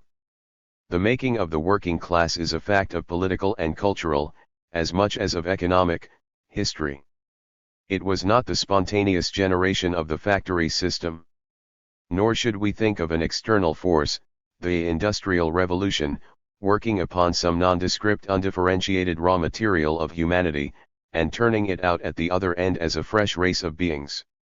The changing productive relations and working conditions of the Industrial Revolution were imposed, not upon raw material, but upon the free-born Englishman, and the free-born Englishman as Paine had left him or as the Methodists had molded him. The factory hand or stockinger was also the inheritor of Bunyan, of remembered village rights, of notions of equality before the law, of craft traditions. He was the object of massive religious indoctrination and the creator of political traditions. The working class made itself as much as it was made. To see the working class in this way is to defend a classical view of the period against the prevalent mood of contemporary schools of economic history and sociology. For the territory of the Industrial Revolution, which was first staked out and surveyed by Marx, Arnold Toynbee, the Webbs, and the Hammonds, now resembles an academic battlefield. At point after point, the familiar catastrophic view of the period has been disputed. Where it was customary to see the period as one of economic disequilibrium, intense misery and exploitation, political repression and heroic popular agitation, attention is now directed to the rate of economic growth. The enclosure movement is now noted, less for its harshness in displacing the village poor, than for its success in feeding a rapidly growing population. The hardships of the period are seen as being due to the dislocations consequent upon the wars, faulty communications, immature banking and exchange, uncertain markets, and the trade cycle, rather than to exploitation or cutthroat competition. Popular unrest is seen as consequent upon the unavoidable coincidence of high wheat prices and trade depressions, and explicable in terms of an elementary social tension chart derived from these data. 1 In general, it is suggested that the position of the industrial worker in 1840 was better in most ways than that of the domestic worker of 1790. The Industrial Revolution was an age, not of catastrophe or acute class conflict and class oppression, but of improvement. 2. The classical catastrophic orthodoxy has been replaced by a new anti-catastrophic orthodoxy, which is most clearly distinguished by its empirical caution and, among its most notable exponents, by an astringent criticism of the looseness of certain writers of the older school. The studies of the new orthodoxy have enriched historical scholarship, and have qualified and revised in important respects the work of the classical school.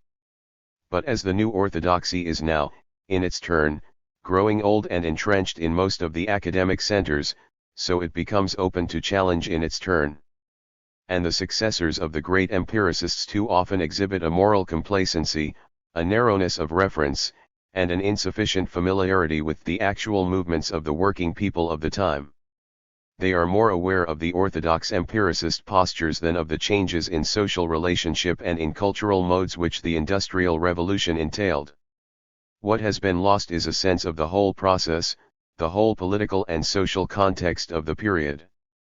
What arose as valuable qualifications have passed by imperceptible stages to new generalizations and from generalizations to a ruling attitude. The empiricist orthodoxy is often defined in terms of a running critique of the work of J.L. and Barbara Hammond. It is true that the Hammonds showed themselves too willing to moralize history, and to arrange their materials too much in terms of outraged emotion. 1. There are many points at which their work has been faulted or qualified in the light of subsequent research, and we intend to propose others.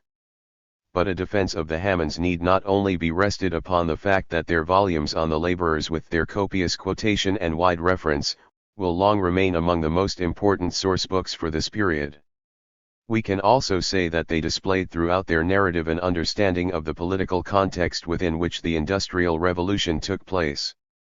To the student examining the ledgers of one cotton mill, the Napoleonic Wars appear only as an abnormal influence affecting foreign markets and fluctuating demand. The Hammonds could never have forgotten for one moment that it was also a war against Jacobinism. The history of England at the time discussed in these pages reads like a history of civil war. This is the opening of the introductory chapter of the skilled laborer. And in the conclusion to the town laborer, among other comments of indifferent value, there is an insight which throws the whole period into sudden relief. At the time when half Europe was intoxicated and the other half terrified by the new magic of the word citizen, the English nation was in the hands of men who regarded the idea of citizenship as a challenge to their religion and their civilization, who deliberately sought to make the inequalities of life the basis of the state, and to emphasize and perpetuate the position of the work people as a subject class. Hence it happened that the French Revolution has divided the people of France less than the Industrial Revolution has divided the people of England. Hence it happened, the judgment may be questioned, and yet it is in this insight, that the revolution which did not happen in England was fully as devastating, and in some features more divisive, than that which did happen in France, that we find a clue to the truly catastrophic nature of the period. Throughout this time there are three, and not two, great influences simultaneously at work. There is the tremendous increase in population. There is the Industrial Revolution, in its technological aspects. And there is the political counter-revolution, from 1792 to 1832. In the end, it is the political context as much as the steam engine, which had most influence upon the shaping consciousness and institutions of the working class. The forces making for political reform in the late 18th century, Wilkes, the city merchants, the Middlesex small gentry, the mob, or Wyville, and the small gentry and yeomen, clothiers, cutlers, and tradesmen, were on the eve of gaining at least some piecemeal victories in the 1790s. Pitt had been cast for the role of reforming Prime Minister. Had events taken their natural course, we might expect there to have been some showdown long before 1832, between the oligarchy of land and commerce and the manufacturers and petty gentry, with working people in the tail of the middle-class agitation. And even in 1792, when manufacturers and professional men were prominent in the reform movement, this was still the balance of forces.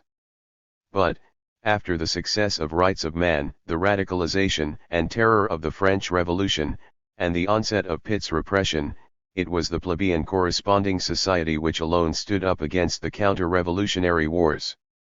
And these plebeian groups, small as they were in 1796, did nevertheless make up an underground tradition which ran through to the end of the wars. Alarmed at the French example, and in the patriotic fervour of war, the aristocracy and the manufacturers made common cause. The English Ancien Regime received a new lease of life, not only in national affairs, but also in the perpetuation of the antique corporations which misgoverned the swelling industrial towns. In return, the manufacturers received important concessions, and notably the abrogation or repeal of paternalist legislation covering apprenticeship, wage regulation, or conditions in industry. The aristocracy were interested in repressing the Jacobin conspiracies of the people, the manufacturers were interested in defeating their conspiracies to increase wages. The Combination Acts served both purposes. Thus working people were forced into political and social apartheid during the wars. It is true that this was not altogether new. What was new was that it was coincident with the French Revolution, with growing self-consciousness and wider aspirations, with the rise in population, in which the sheer sense of numbers, in London and in the industrial districts, became more impressive from year to year, and with more intensive or more transparent forms of economic exploitation. More intensive in agriculture and in the old domestic industries, more transparent in the new factories and perhaps in mining.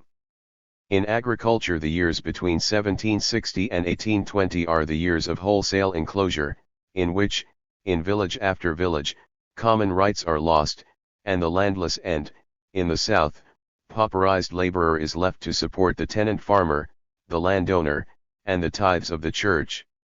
In the domestic industries, from 1800 onwards, the tendency is widespread for small masters to give way to larger employers and for the majority of weavers, stockingers, or nail makers to become wage-earning outworkers with more or less precarious employment.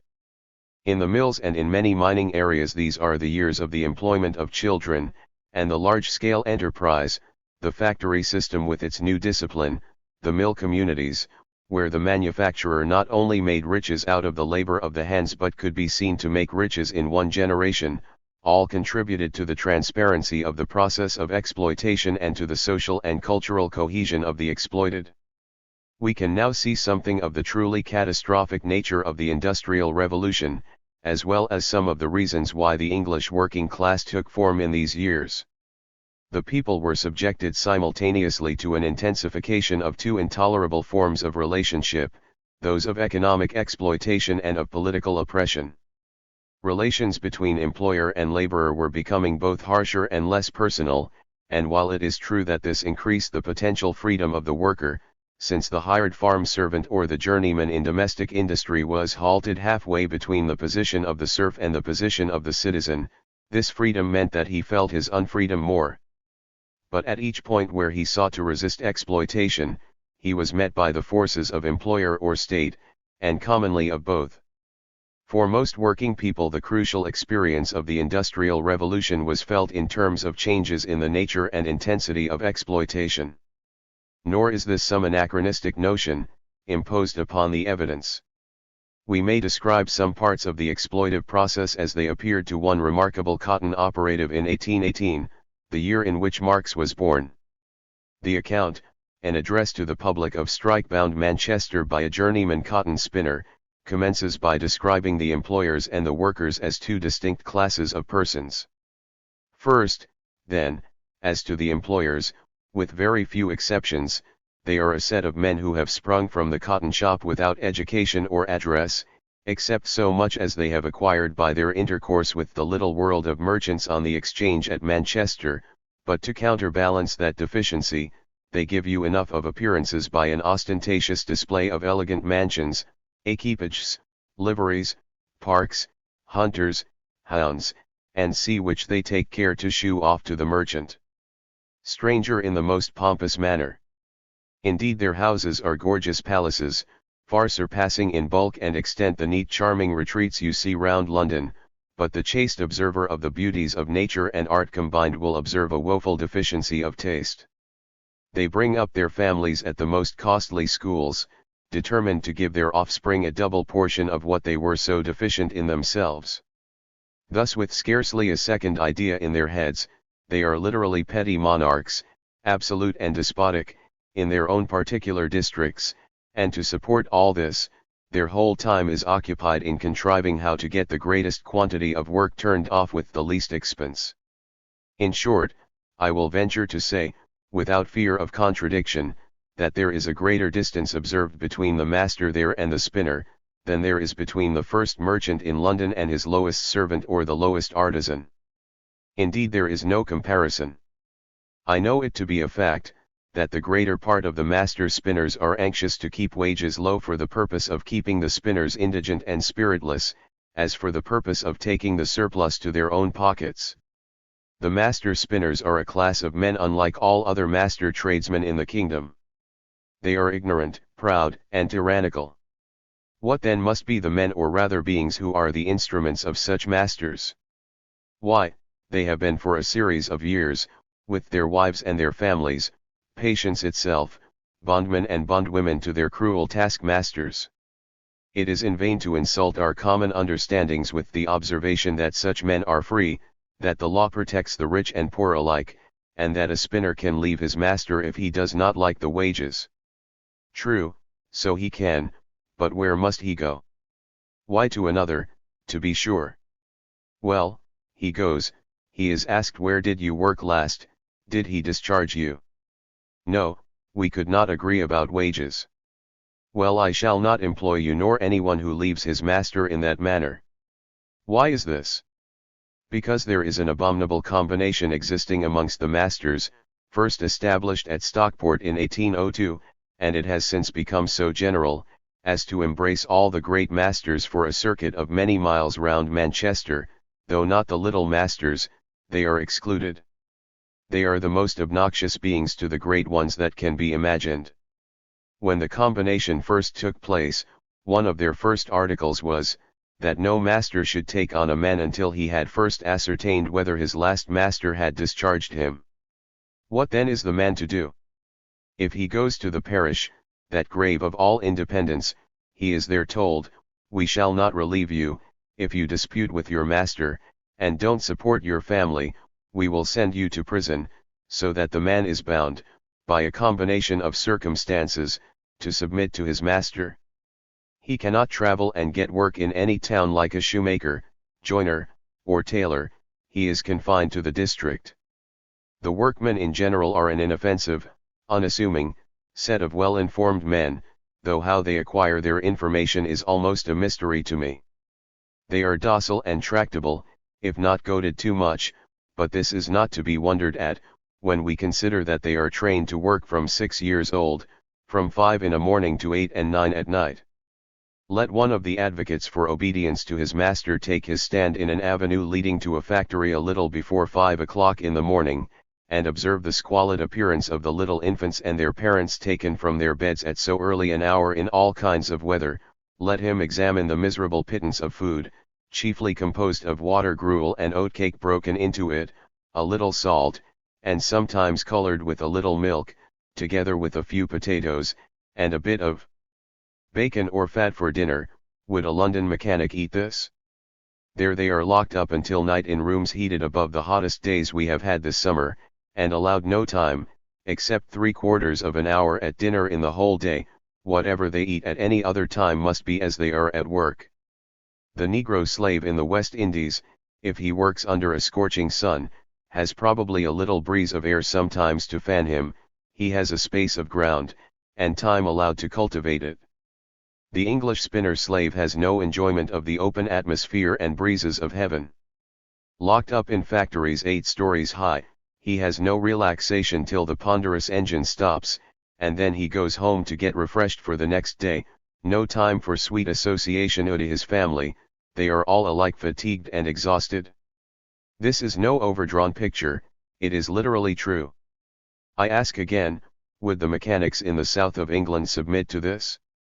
When the spinning of cotton was in its infancy, and before those terrible machines for superseding the necessity of human labor, called steam engines, came into use, there were a great number of what were then called little masters, men who with a small capital, could procure a few machines, and employ a few hands, men and boys, the produce of whose labor was all taken to Manchester Central Mart, and put into the hands of brokers. The brokers sold it to the merchants, by which means the master spinner was enabled to stay at home and work and attend to his workmen. The cotton was then always given out in its raw state from the bale to the wives of the spinners at home, when they heat and cleansed it ready for the spinners in the factory. By this they could earn 8, 10, or 12 shillings a week, and cook and attend to their families. But none are thus employed now, for all the cotton is broke up by a machine, turned by the steam engine, called a devil, so that the spinners' wives have no employment, except they go to work in the factory all day at what can be done by children for a few shillings, 4 or 5 per week. If a man then could not agree with his master, he left him, and could get employed elsewhere. A few years, however, changed the face of things. Steam engines came into use, to purchase which, and to erect buildings sufficient to contain them and 600 or 700 hands, required a great capital. The engine power produced a more marketable article than the little master could at the same price. The consequence was their ruin in a short time, and the overgrown capitalists triumphed in their fall, for they were the only obstacle that stood between them and the complete control of the workmen. Various disputes then originated between the workmen and masters as to the fineness of the work, the workman being paid according to the number of hanks or yards of thread he produced from a given quantity of cotton, which was always to be proved by the overlooker, whose interest made it imperative on him to lean to his master, and call the material coarser than it was. If the workman would not submit, he must summon his employer before a magistrate, the whole of the acting magistrates in that district, with the exception of 2 worthy clergymen, being gentlemen who have sprung from the same source with the master cotton spinners. The employer generally contented himself with sending his overlooker to answer any such summons, thinking it beneath him to meet his servant. The magistrate's decision was generally in favor of the master, though on the statement of the overlooker only. The workmen dared not appeal to the sessions on account of the expense.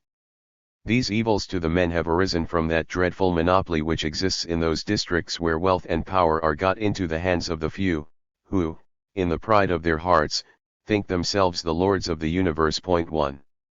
This reading of the facts, in its remarkable cogency, is as much an ex parte statement as is the political economy of Lord Brougham. But the journeyman cotton spinner was describing facts of a different order. We need not concern ourselves with the soundness of all his judgments.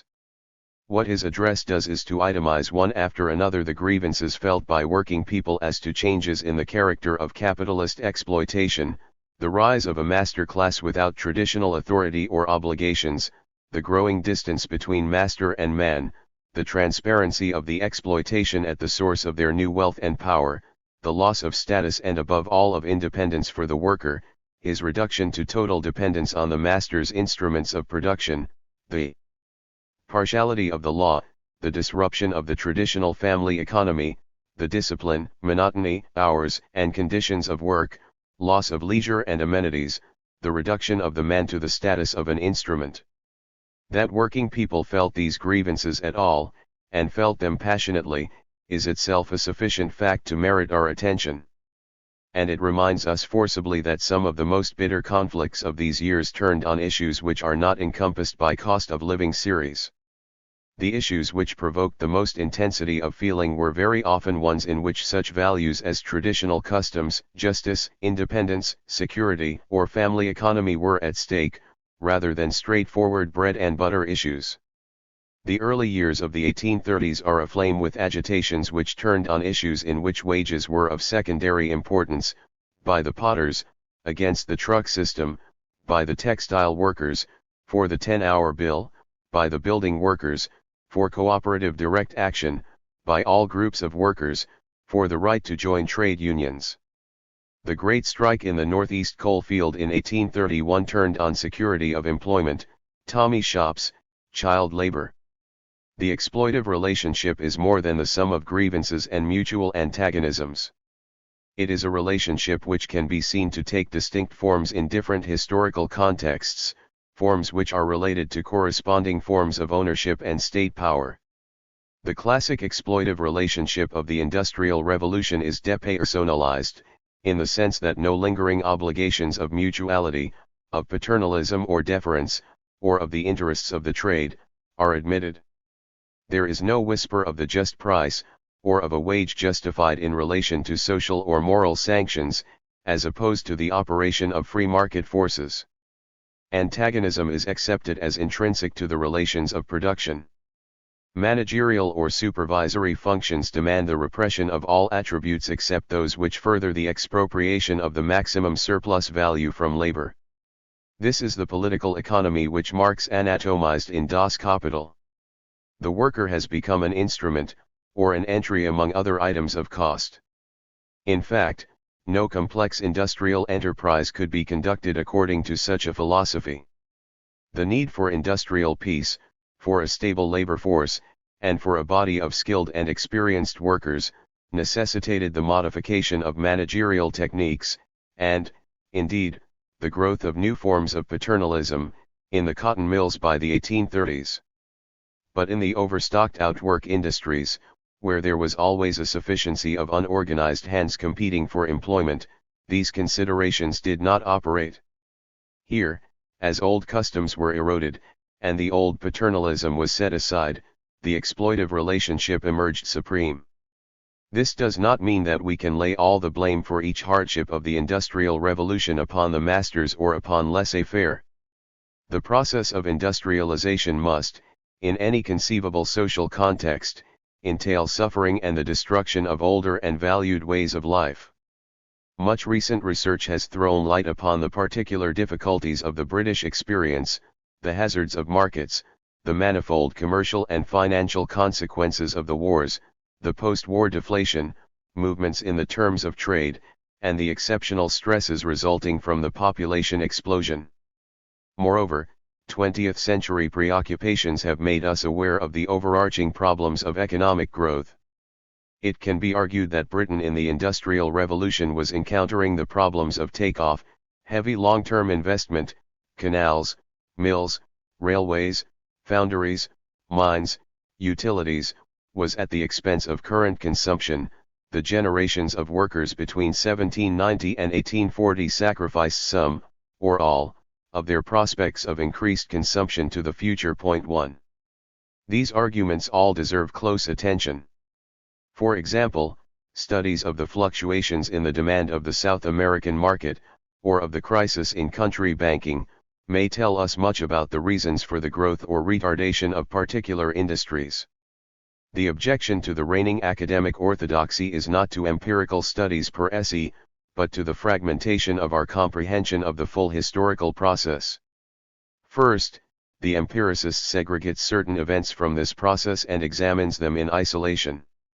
Since the conditions which gave rise to these events are assumed, they appear not only as explicable in their own terms but as inevitable. The wars had to be paid for out of heavy taxation. They accelerated growth in this way and retarded it in that. Since this can be shown, it is also implied that this was necessarily so.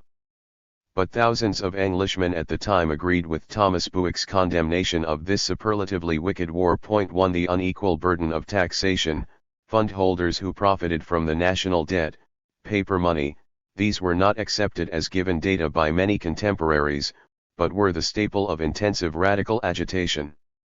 But there is a second stage, where the empiricist may put these fragmentary studies back together again, constructing a model of the historical process made up from a multiplicity of interlocking inevitabilities, a piecemeal processional.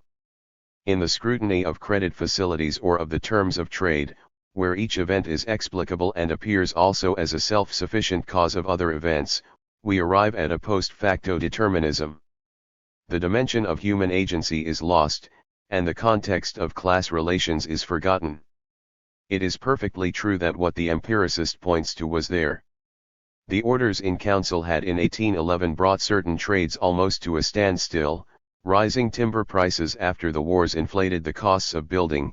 A passing change of fashion might silence the looms of Coventry. The power loom competed with the hand loom. But even these open-faced facts, with their frank credentials, deserve to be questioned. Whose counsel? Why the Orders? Who profited most from corners in scarce timber? Why should looms remain idle when tens of thousands of country girls fancied ribbons but could not afford to buy? By what social alchemy did inventions for saving labor become engines of immiseration? The raw fact, a bad harvest, may seem to be beyond human election. but the way that fact worked its way out was in terms of a particular complex of human relationship, law, ownership, power. When we encounter some sonorous phrase such as the strong ebb and flow of the trade cycle, we must be put on our guard.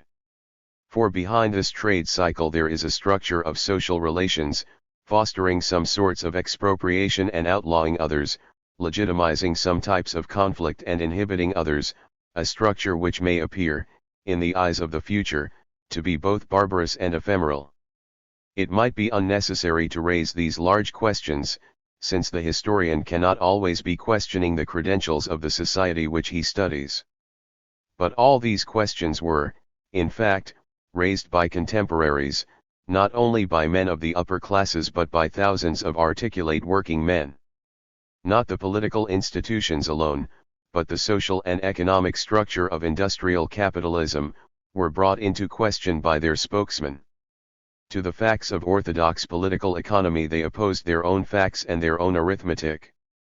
Thus as early as 1817 the Leicester Framework knitters put forward, in a series of resolutions, an underconsumption theory of capitalist crisis.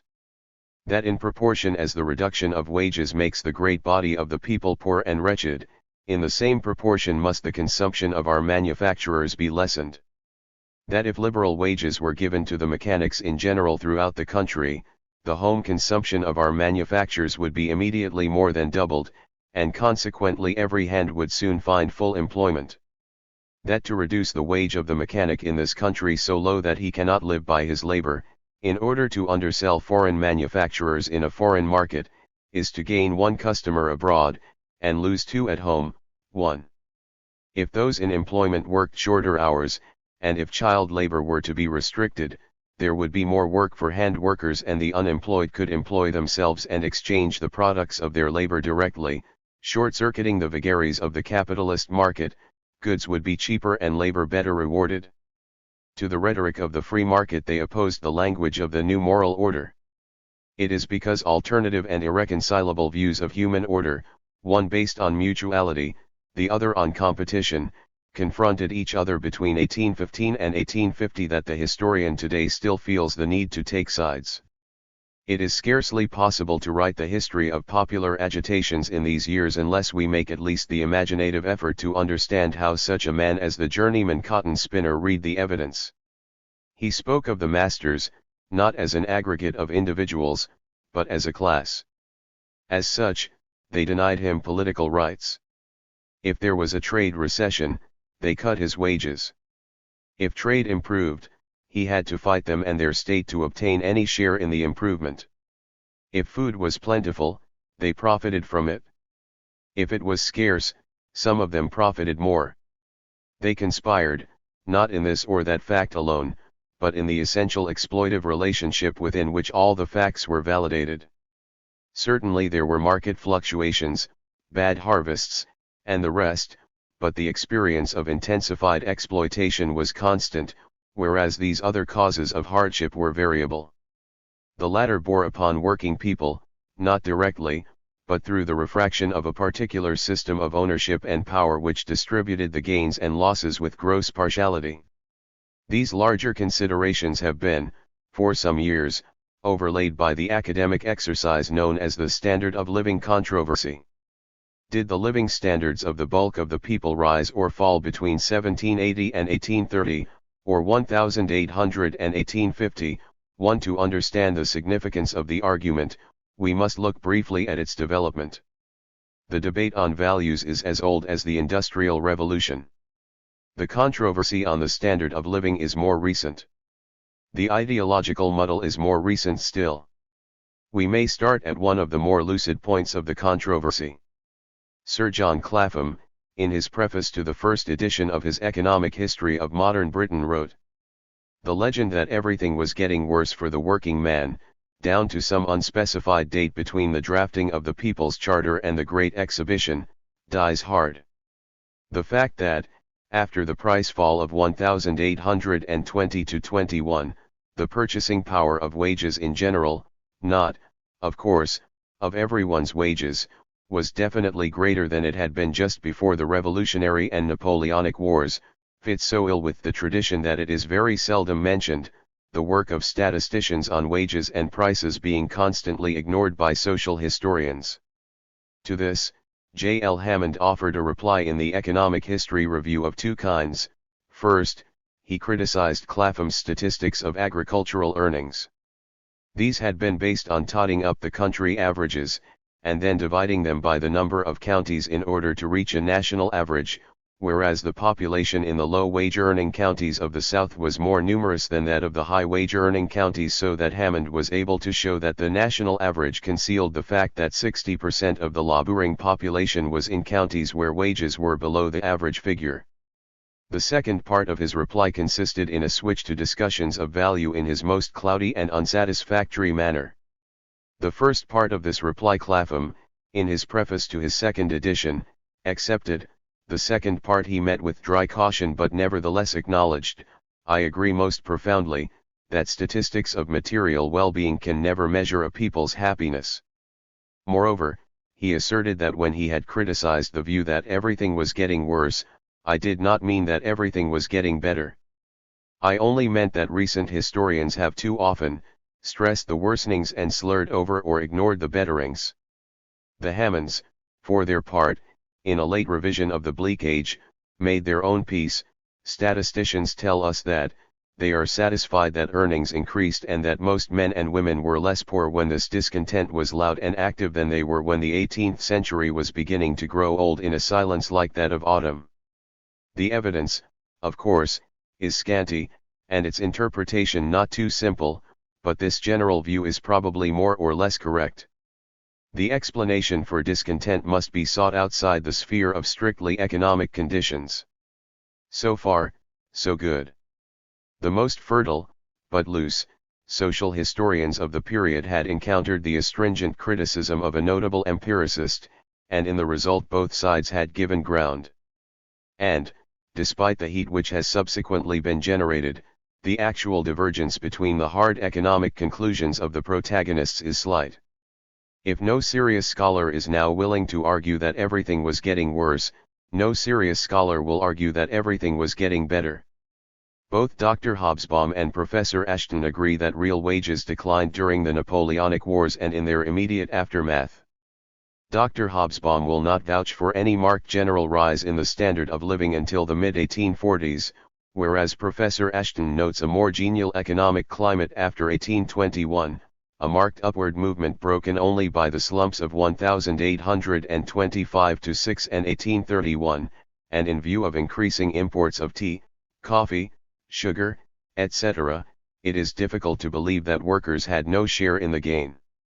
On the other hand, his own table of prices in the Oldham and Manchester districts show that in 1831 the standard diet of the poor can hardly have cost much less than in 1791, while he offers no corresponding wage tables.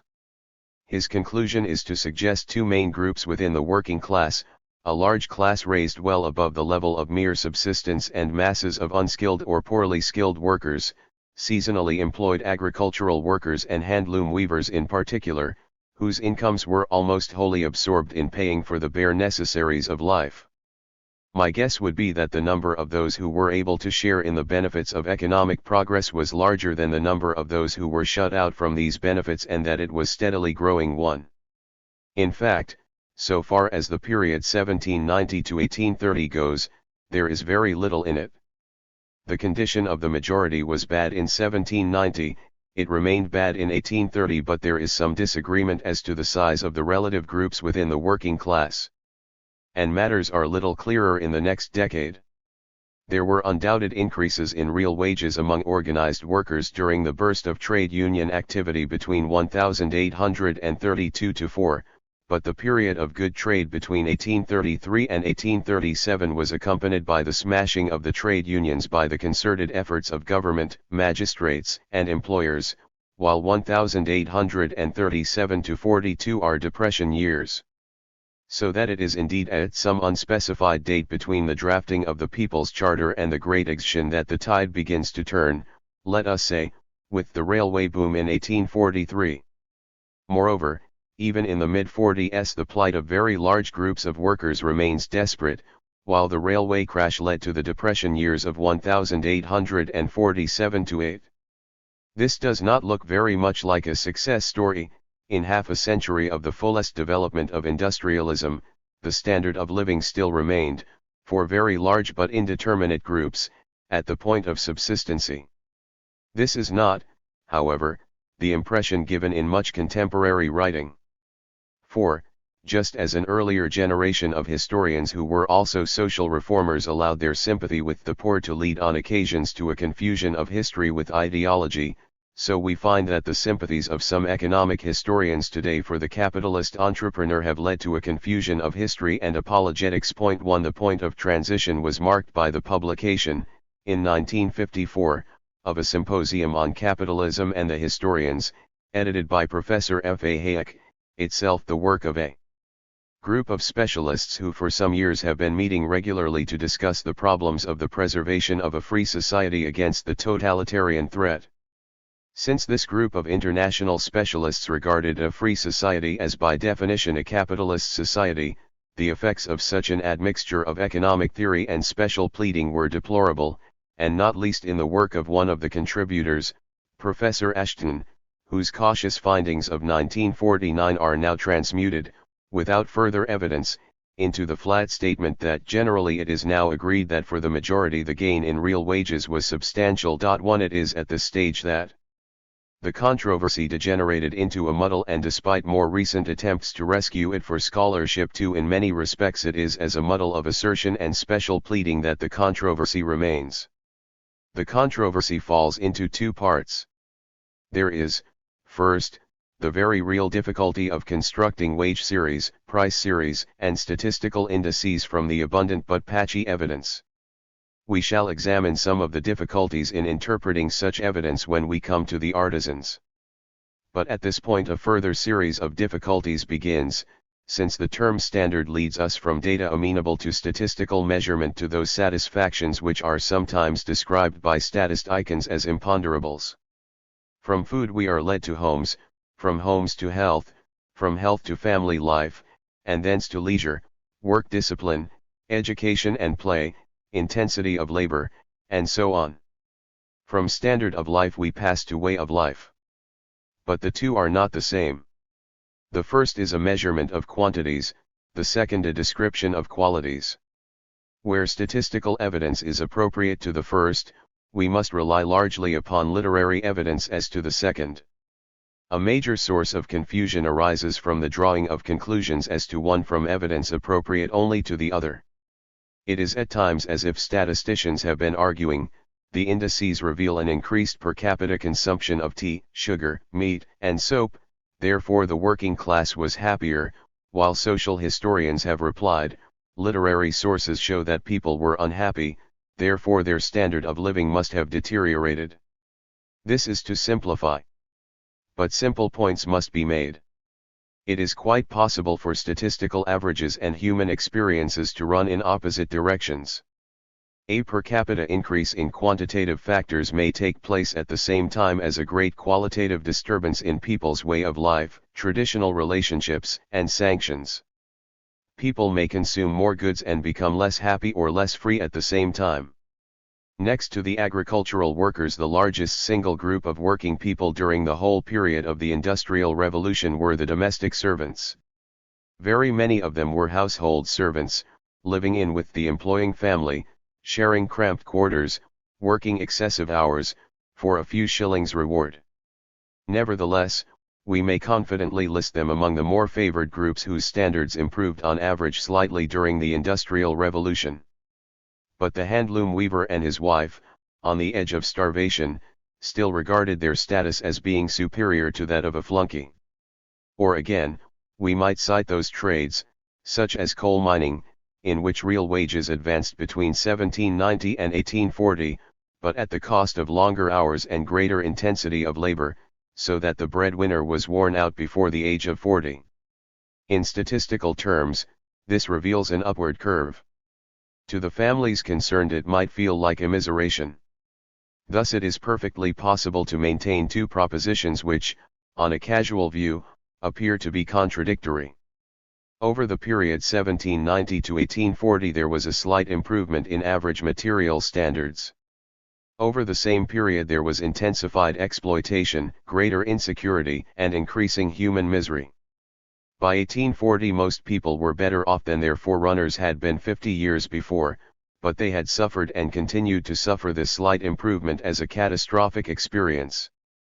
In order to explore this experience, out of which the political and cultural expression of working-class consciousness arose, we shall do these things. First, we shall examine the changing life experience of three groups of workers, the field laborers, the urban artisans, and the handloom weavers. 1 Second, we shall discuss some of the less ponderable elements in the people's standard of life. Third, we shall discuss the inner compulsions of the industrial way of life, and the bearing upon them of Methodism. Finally, we shall examine some of the elements in the new working-class communities. The field laborers. He. Difficulties of assessing standards may be seen if we examine the history, between 1790 and 1830, of the largest group of workers in any industry, the agricultural laborers. 1 It is not altogether true that the evidence is scanty. The difficulty lies more often in its interpretation. There are abundant records as to early 19th century wages and prices, but continuous runs of reliable figures for the same job or the same region are more scarce. Anyone who has examined the dense undergrowth of evidence in Sir John Clapham's Economic History of Modern Britain, with its diversity in regional and occupational practices, may well feel overwhelmed by its luxuriance. And, indeed, Clapham's chapters on agrarian organization and industrial organization are in themselves an education, but an education, not in the interpretation of evidence so much as in its qualifications. Throughout this painstaking investigation, the great empiricist eschews all generalizations except for one, the pursuit of the mythical average. In his discussion of agriculture we encounter the average farm, the average small holding, the average ratio of laborers to employers, notions which often obscure more than they reveal, since they are arrived at by lumping together evidence from Welsh mountains and Norfolk cornlands which Clapham himself has been at pains to distinguish. We go on to encounter the average cottager in an area affected by enclosure, the average loss to rural earnings from industrial by-employments, the gross earnings of that rather vague figure, the average English laborer, and so on. We have already seen that this averaging can give us very odd results. The 60% of the laborers who, in 1830, were in low-wage counties which fell below the average line. 1 In any average, Clapham admitted, some 50% of the figures averaged may be expected to fall below the line. But if the average itself is based on the conventional wage of a worker in regular employment, that is, if the squire looks through his books and informs the Board of Agriculture that the conventional wage of a ploughman or carter is 12s, then we may expect all or most of the casual laborers to fall below the line. But it is in his discussion of supplementary earnings and of the effect of enclosures, as Clapham shuttles us between empirical minutiae and average estimates, that we feel we have parted company with social reality.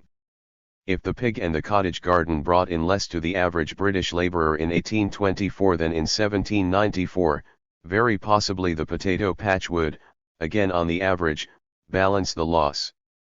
Certainly, lost access to commons in those 30 years had worsened the lot of many men in many places, though it is doubtful whether, averaged over Britain, the loss in well-being due to the enclosures of the commons would amount to very much.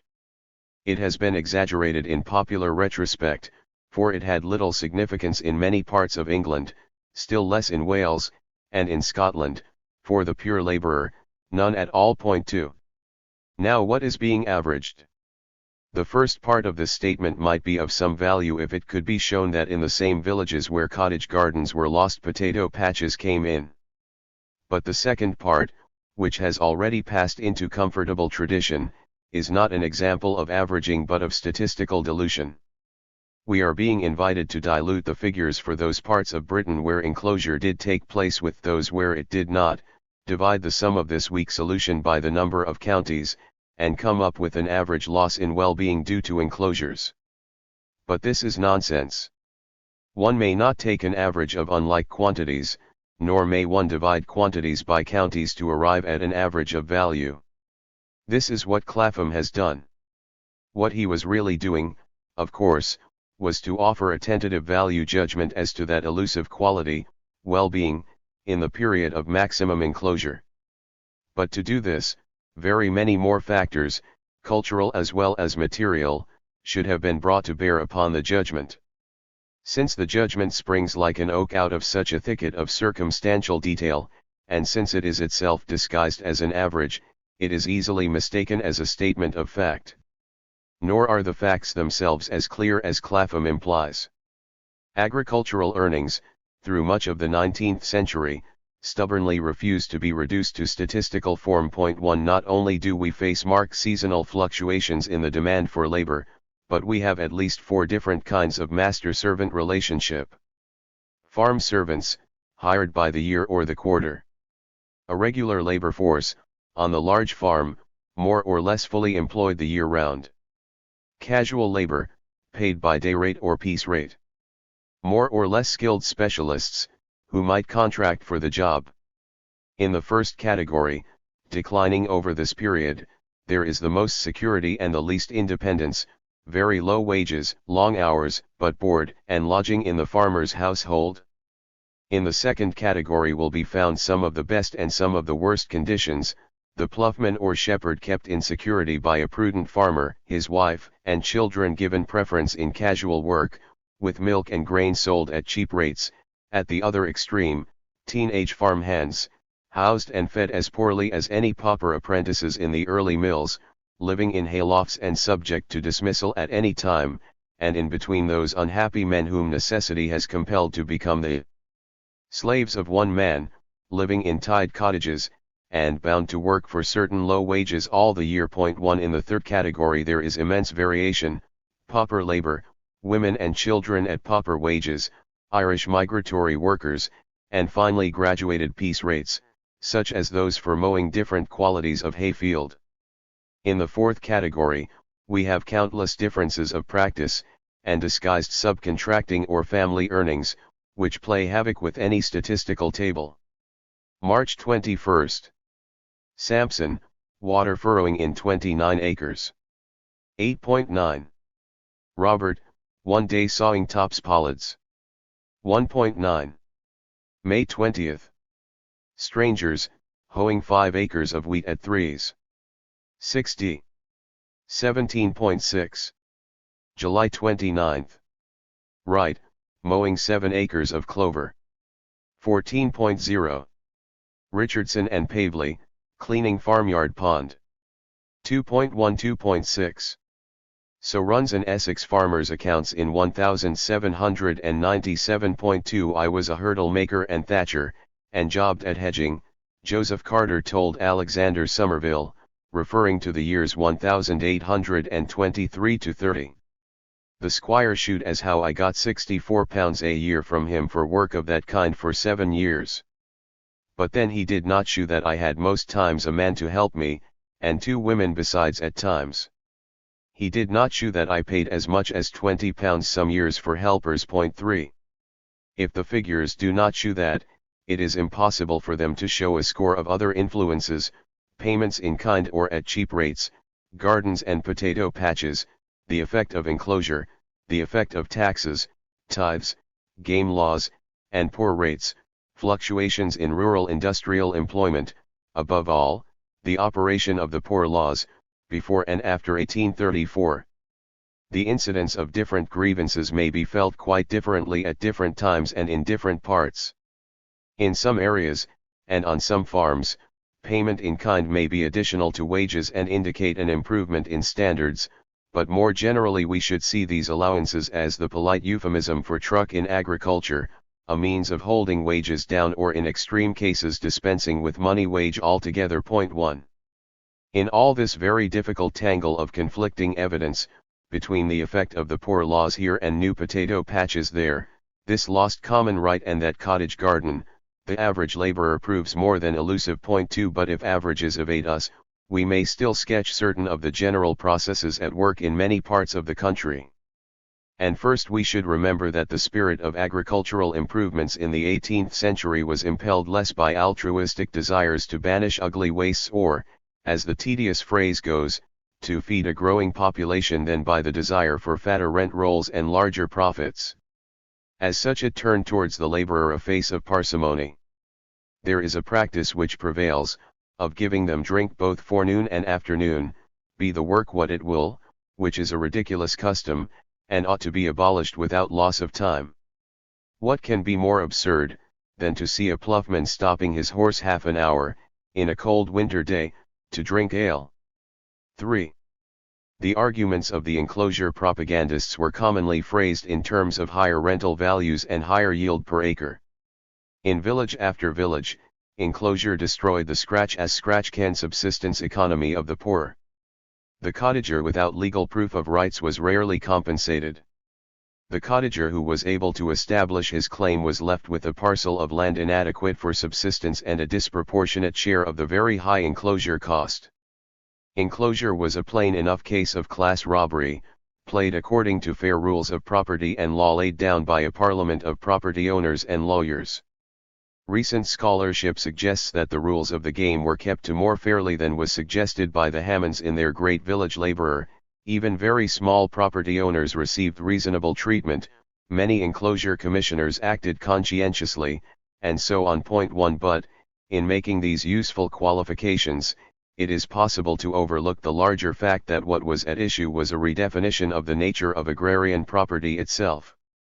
Thus Chambers and Mingy have noted that, in enclosure, the occupiers of common right cottages, who enjoyed common right by virtue of their tenancy of the cottage, received no compensation because they were not, of course, the owners of the rights.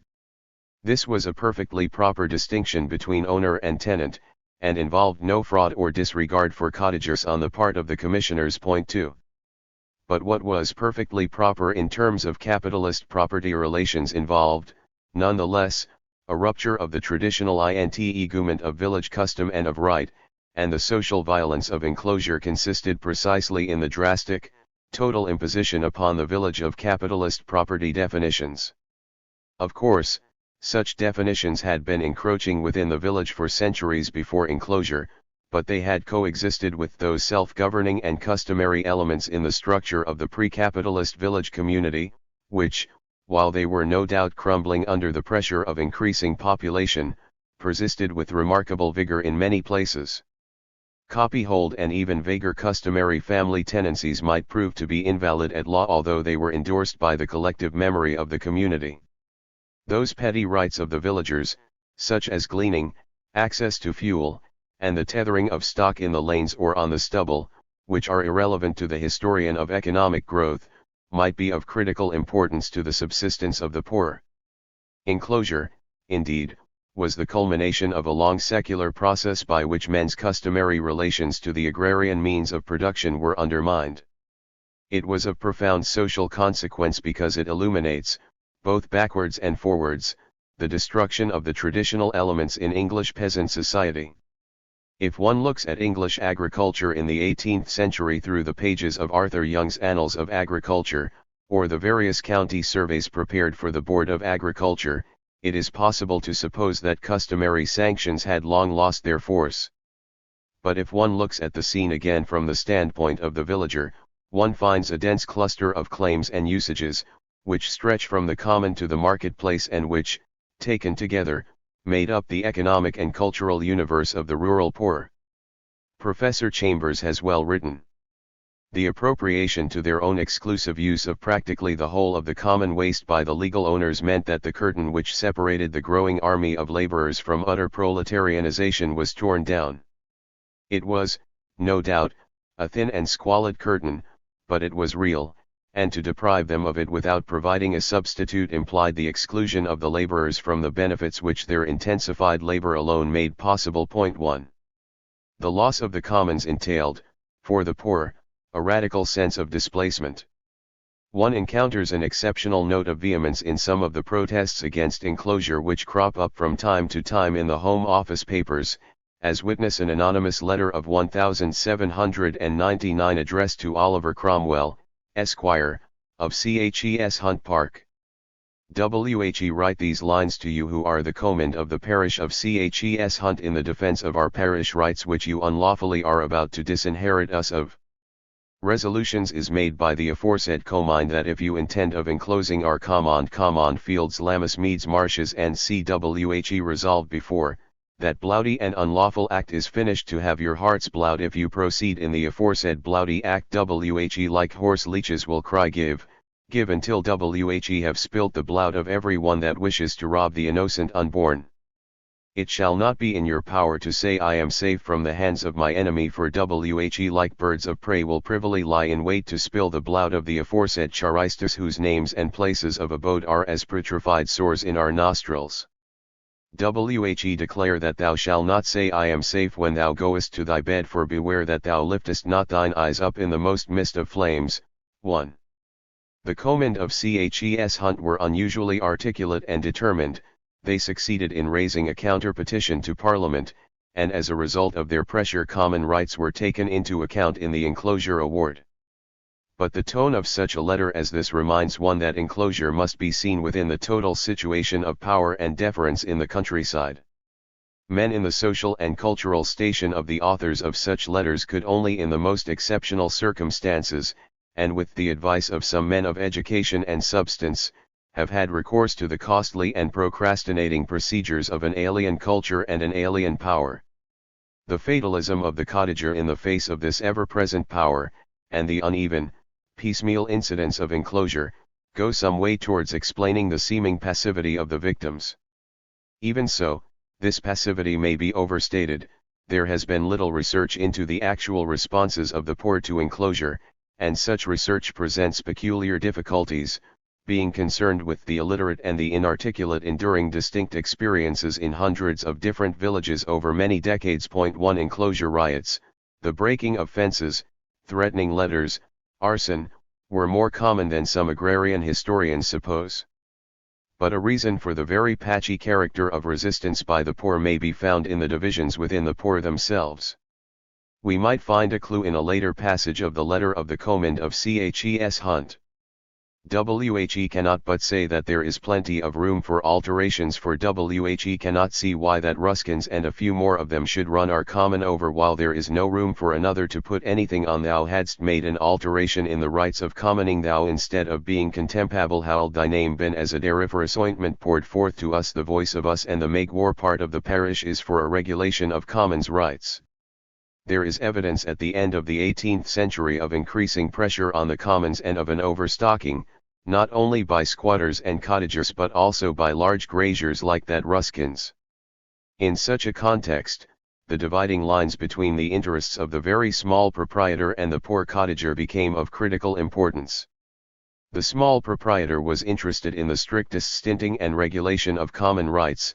It was in the interest of the cottager or squatter that a more lax definition of custom should prevail. The eyes of the small proprietor might glitter at the short-term prospect of outright proprietorship, even the 4 or 5 acres which enclosure might bring, but the cottager without any proprietary rights by enclosure lost all. In the long run the gains of the small proprietors might prove to be illusory, but the illusion was sustained during the high-price years of the French wars. Indeed, both of the major objects of the operation were attained throughout the wars. Rents rose very markedly in areas of recent enclosure too, and they were sustained both by higher prices and higher yields per acre. When prices fell, in 1815–16 and in 1821, rents remained high, or came down as they always do, tardily, thereby spelling the ruin of many small holders who had clung on to their few acre holdings gained from enclosure. 1 High rents sustained extraordinary luxury and ostentatious expenditure among the landowners, while high prices nourished higher social pretensions, so much lamented by Cobbett, among the farmers and their wives. This was the meridian for those country patriots whom Byron scorched in his Age of Bronze. But greed alone cannot account for the position into which the laborer was driven in these years. How was it possible, when the wealth of the landowners and farmers was rising, for the laborer to be held at brute subsistence level? We must look for an answer in the general counter-revolutionary tone of the whole period. It is probable that the real wages of laborers had been rising in the decades before 1790, especially in areas contiguous to manufacturing or mining districts. "There wants a war to reduce wages," was the cry of some northern gentry in the 1790s. And the reflexes of panic and class antagonism, inflamed in the aristocracy by the French Revolution, were such as to remove inhibitions and to aggravate the exploitive relationship between masters and servants. The wars saw not only the suppression of the urban reformers but also the eclipse of the humane gentry of whom Wyville is representative. To the argument of greed a new argument was added for general enclosure, that of social discipline.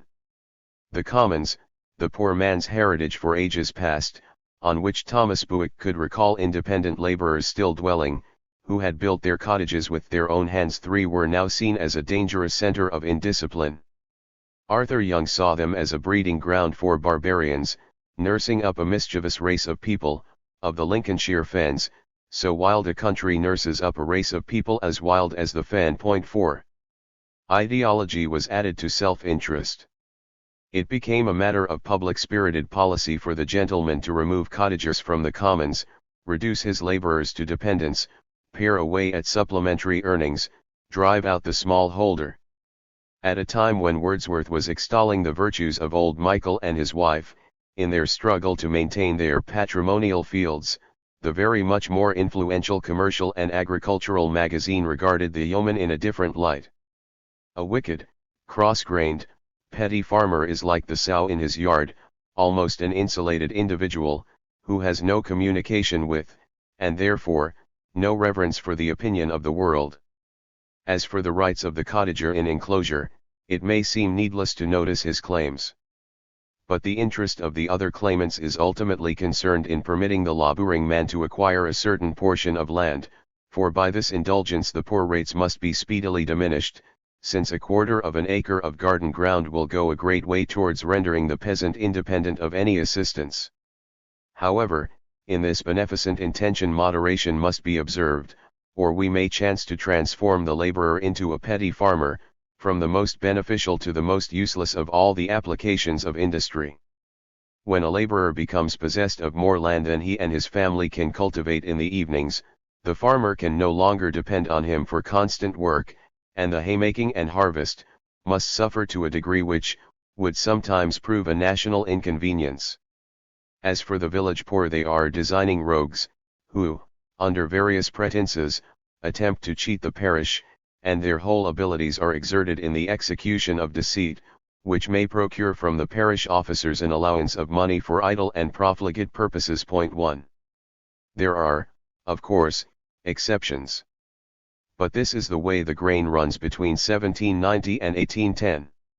It was a matter of policy to increase the dependence of cheap reserves of labor, applications of industry for the convenience of the farmer at haymaking and harvest, and for the road-making, fencing, and draining incident on enclosure.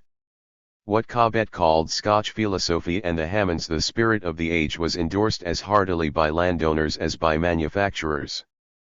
But whereas it fitted the conditions of the Industrial Revolution like a glove, in agriculture it contested with older paternalist traditions and with the tradition of earnings based on need, while it was reinforced by the feudal arrogance of the aristocracy towards the inferior laboring race.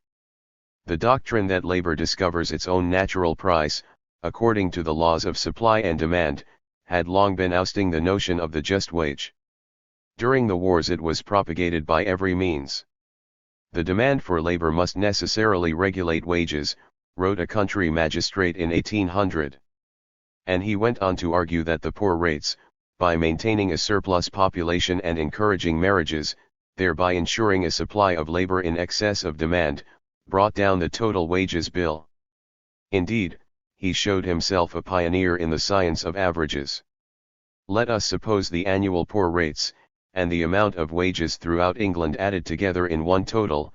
I think this total would be less than the sole amount of the wages, if the poor rates had not existed. 1.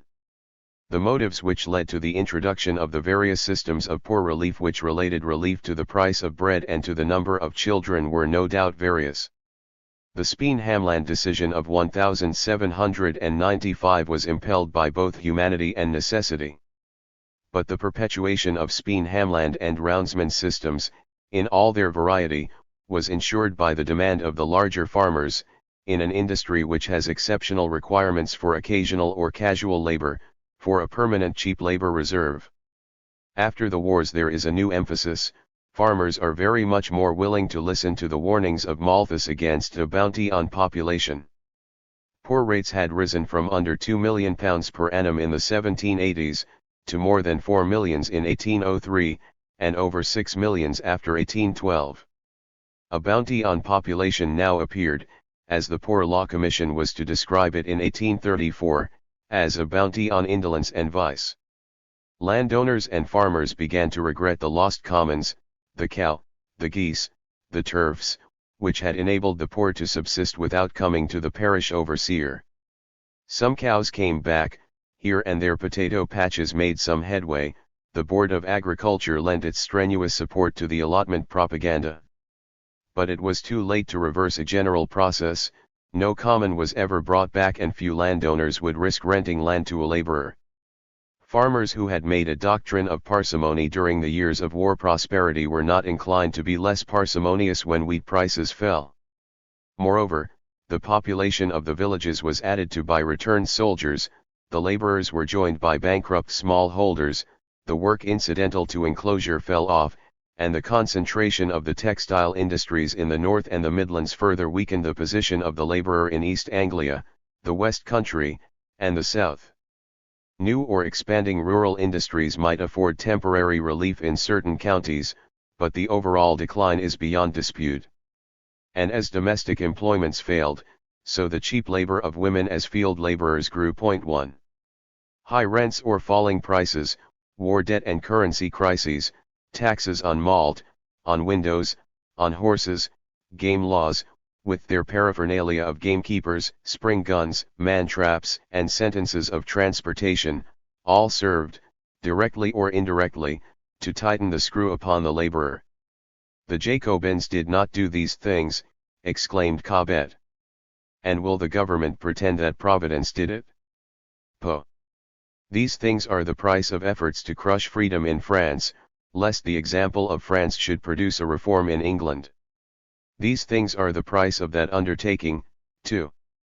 Nor could the laborer expect to find a protector in the average parson, who, to Cobbett, was an absentee pluralist, entertaining his family at Bath while an underpaid curate attended services. For nearly 4 decades, there is a sense of the erosion of traditional sanctions and of a countryside governed with counter-revolutionary license. In regard to the poor rates, one Bedfordshire philosopher wrote to the Board of Agriculture in 1816, "I always view these as coupled with the idleness and depravity of the working class. The morals as well as the manners of the lower orders of the community have been degenerating since the earliest ages of the French Revolution. The doctrine of equality and the rights of man is not yet forgotten, but fondly cherished and reluctantly abandoned. They consider their respective parishes as their right and inheritance, in which they are entitled to resort." 1. One recalls with difficulty that England belonged to the labourers as well. In the southern and eastern parishes the long war of attrition centred on the right of poor relief. After the commons were lost, it was the last, the only, right the labourer had. The young and the single, or the village craftsman, might venture to the towns, follow the canals, or emigrate. But the mature labourer with a family was afraid of losing the security of his settlement. This, as much as his attachment to his own community and rural customs, prevented him from competing wholesale with the Irish poor in the industrial labour market. Even in times of labour shortage in the manufacturing districts, his migration was not encouraged. When, after 1834, the Poor Law Commissioners sought to stimulate such migration, principally to the mills of Lancashire and Yorkshire, perhaps, as a counter-blow at the trade unions, preference was given to widows with large families of children, or handicraftsmen, with large families. Adult men could not acquire the requisite skill for the superior processes of the factories. Labour markets were set up in Manchester and Leeds where mill owners could scan the details of families, age of children, character as a workman, moral character, remarks, like stock for sale. We have numbers of small families, one hopeful Suffolk guardian appended, such as man and wife, willing, if you could engage them together, say man at 8s, woman at 4s1. The poor rates, then, were the laborers' last inheritance. From 1815 to 1834 the contest continued. On the side of the gentry and overseers, economies, settlement litigation, stone-breaking and punitive tasks, cheap labor gangs, the humiliations of labor auctions, even of men harnessed in carts. On the side of the poor, threats to the overseers, sporadic sabotage, a servile and cunning or sullen and discontented spirit, an evident demoralization documented in page after page of the Poor Law Commissioner's reports. It would be better for us to be slaves at once than to work under such a system. When a man has his spirit broken, what is he good for?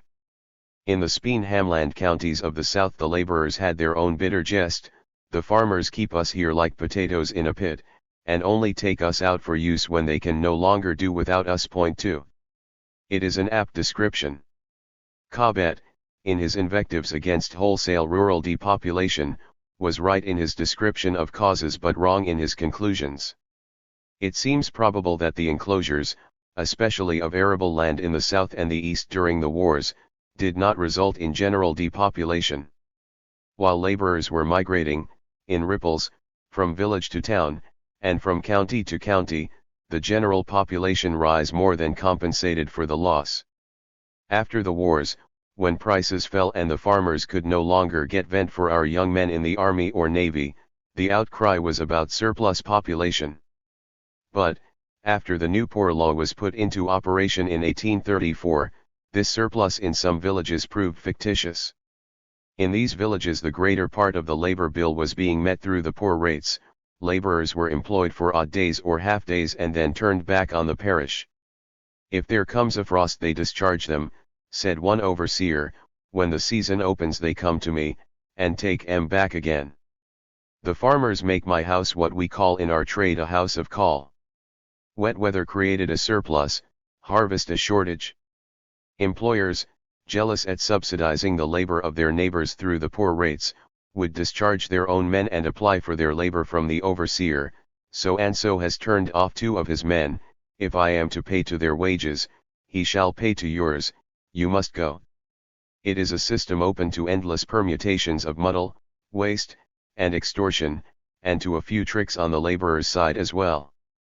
But, cunning and sheer mulishness apart, it had a single tendency, to destroy the last vestige of control by the laborer over his own wage or working life. Point 1. A system, the cant phrase of the political economy of the time runs, when brought to bear on Speen Hamland, which has broken the bond of mutual dependence between the master and his servant. In fact, the southern laborer had been reduced to total dependence on the masters as a class. But slave labor is uneconomic, especially when it is exacted from men who nourish grievances at lost rights and the inchoate resistances of freeborn Englishmen. It is uneconomic to supervise laborers in gangs. Through most of the year laborers must work in 2s and 3s, with the stock, in the fields, at hedging, by their own initiative. During these years the exploitive relationship was intensified to the point where it simply ceased to pay. This kind of pauper labor turned out to be turnip pilferers, alehouse scroungers, poachers and layabouts. It was easier to emigrate than to resist, for reinforcing the exploitive relationship was that of political repression. Illiteracy, exhaustion, the emigration from the village of the ambitious, the sharp-witted, and the young, the shadow of the squire and parson, the savage punishment of enclosure or bred rioters and of poachers, all combined to induce fatalism and to inhibit the articulation of grievances. Cobbett, the greatest tribune of the laborers, had many supporters among the farmers and in the small market towns. It is doubtful whether before 1830 many laborers knew his name or understood what he was about. As Cobbett rode past the accursed hill of Old Sarum, he met a laborer returning from work. I asked how he got on. He said, very badly. I asked him what was the cause of it. He said the hard times. What times, said I, was there ever a finer summer, a finer harvest? Ah, said he, they make it bad for poor people, for all that. They, said I, who is they? He was silent. Oh, no, no, my friend, said I, it is not they, it is that accursed hill that has robbed you. 1. Throughout the wars the grand fabric of society was supported upon this distressful, rustic base. It is the wives of these men, wrote David Davies, who rear those hardy broods of children who, besides supplying the country with the hands it wants, fill up the voids which death is continually making in camps and cities too after the wars, with soaring prices and the return of soldiers to their villages. There was some stirring of revolt.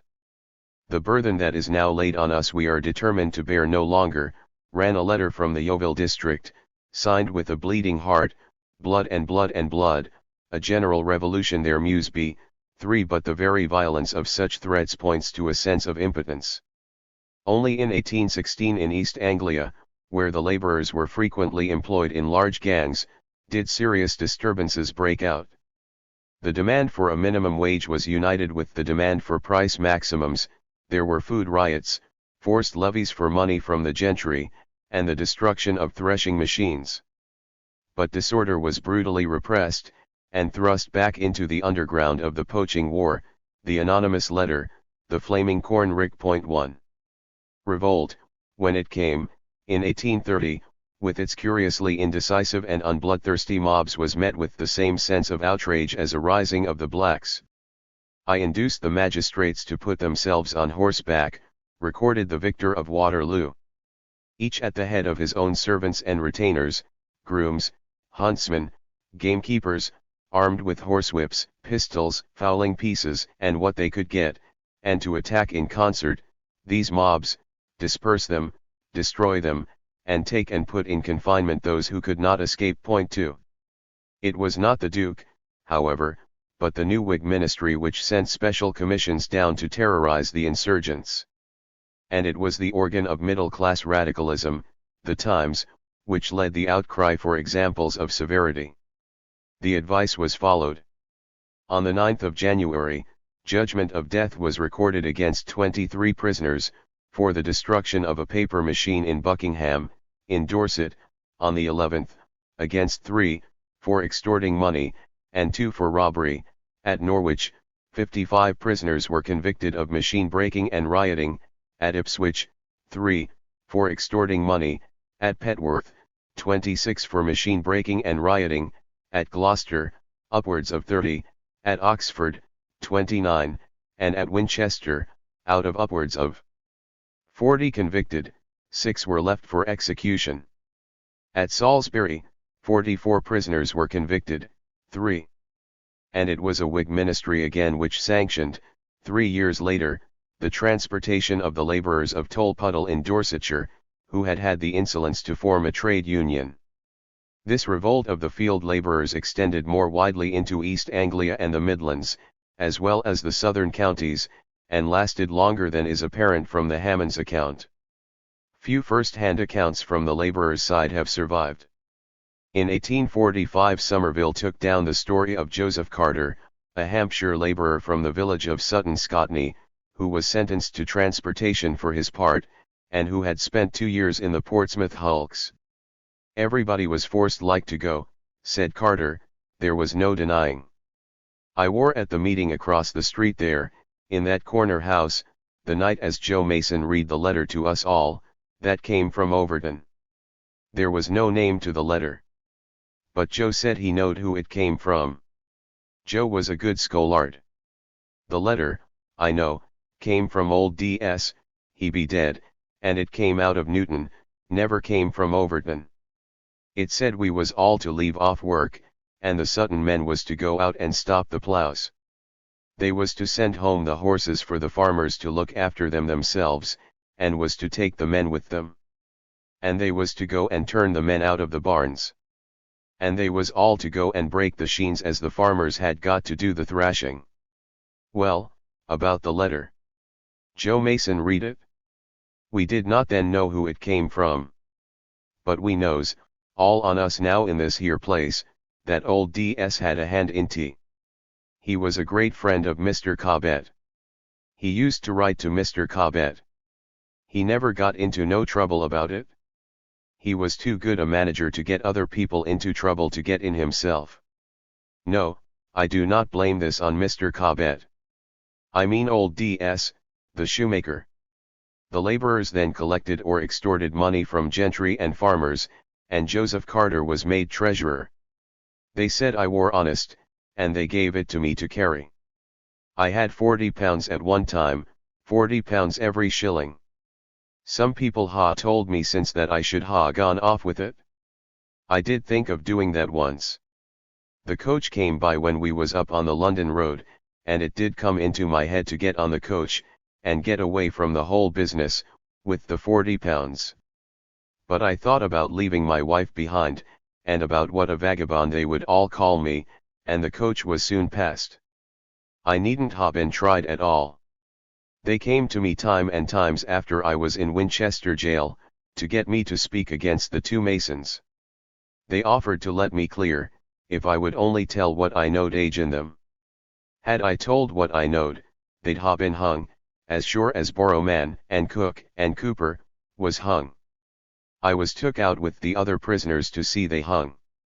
They tried to frighten us by it to tell all we knowed on one another. But I wouldn't split. So the Masons was only transported, and they transported me, too. The mob took me in my will, but then that was not enough to make me split, cause you see, I stayed with them. It were the young fellows did it. 1. The laborers' revolt was a true outburst of machine breaking, with little indication of ulterior political motive. While corn ricks and other property were destroyed, the main assault was on the threshing machine, which patently was displacing the already starving laborers. Hence the destruction of the machines did in fact effect some immediate relief. 2 But among the young fellows it is possible that political ideas of further significance were abroad. 3 A scholard like Joe Mason may foreshadow George Lovelace. Radical cobblers like D.S. were to be found in most small market towns. In Norfolk it is tempting to suggest that the agitations of Jacobins and radicals had left some traces in the villages. The most strenuous efforts were made in Lincolnshire in 1830 and 1831 to intimidate labourers who had been reading Cobbett's Register. 4 But if there was a stirring political consciousness, it did not reach the point at which the urban and rural workers could form common organizations or make common cause, until several years after the labourers' revolt had been repressed. 5. The revolt of 1830 was not wholly without effect. It led to the temporary raising of wages in the southern counties. And, indirectly, it gave a final push to old corruption. Many farmers, and a few of the gentry, had been ashamed of the business, had negotiated with the mobs, or given them passive support. The revolt both sapped the confidence of the gentry, and helped to arouse the reform agitation of 1831-2. The important feature in the affair, wrote Cobbett, is, that the middle class, who always, heretofore, were arrayed, generally speaking, against the working class, are now with them in heart and mind, thought not always in act. Among the tradesmen, even of the metropolis, 99 out of 100 are on the side of the laborers. 1 The aristocracy lost face, the necessity and urgency of reform was made plainer. And it is from this time forward that articulate political development can be seen among the rural laborers. Pockets of trade unionism in the 1830s, Joseph Arch's father victimized in 1835 for refusing to sign a petition in favor of the Corn Laws, a scatter of Chartist branches in East Anglia and the South. But the grievances of the laborers had, as it were, a vicarious existence, twisted in with the other strands which made up the consciousness of the urban working class. Although, unlike France or Ireland, it never gave rise to a coherent national agitation, the groundswell of rural grievance came back always to access to the land. Times used to be better before Bledlow was enclosed. We should rejoice to occupy a rood of land, and pay full rent for it. Small allotments of land to laborers to be cultivated with a spade. He wished every labouring man to have 3 or 4 acres of land at the same rent as the farmers gave.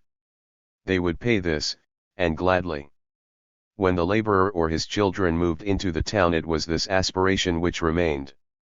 And when the tithes, the game laws, and the threshing machines had been forgotten, the sense of lost rights lingered, or, as Clapham has it, was exaggerated in popular retrospect.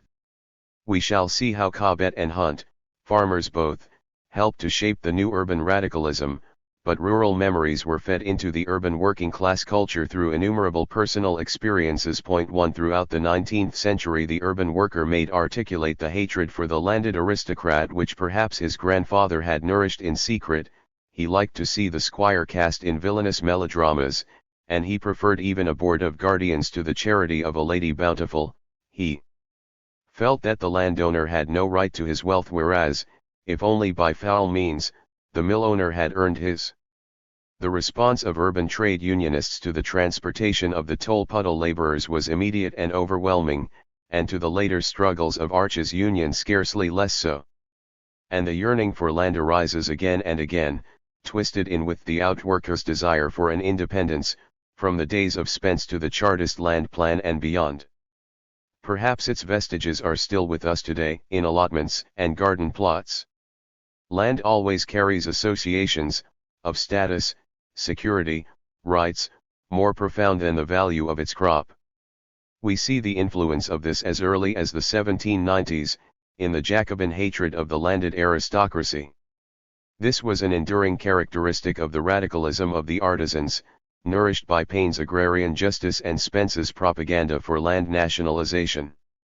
In the severe post-war depression, Dr. Watson and other orators won great support from the unemployed, and the discharged sailors and soldiers who attended the meetings at Spa Fields.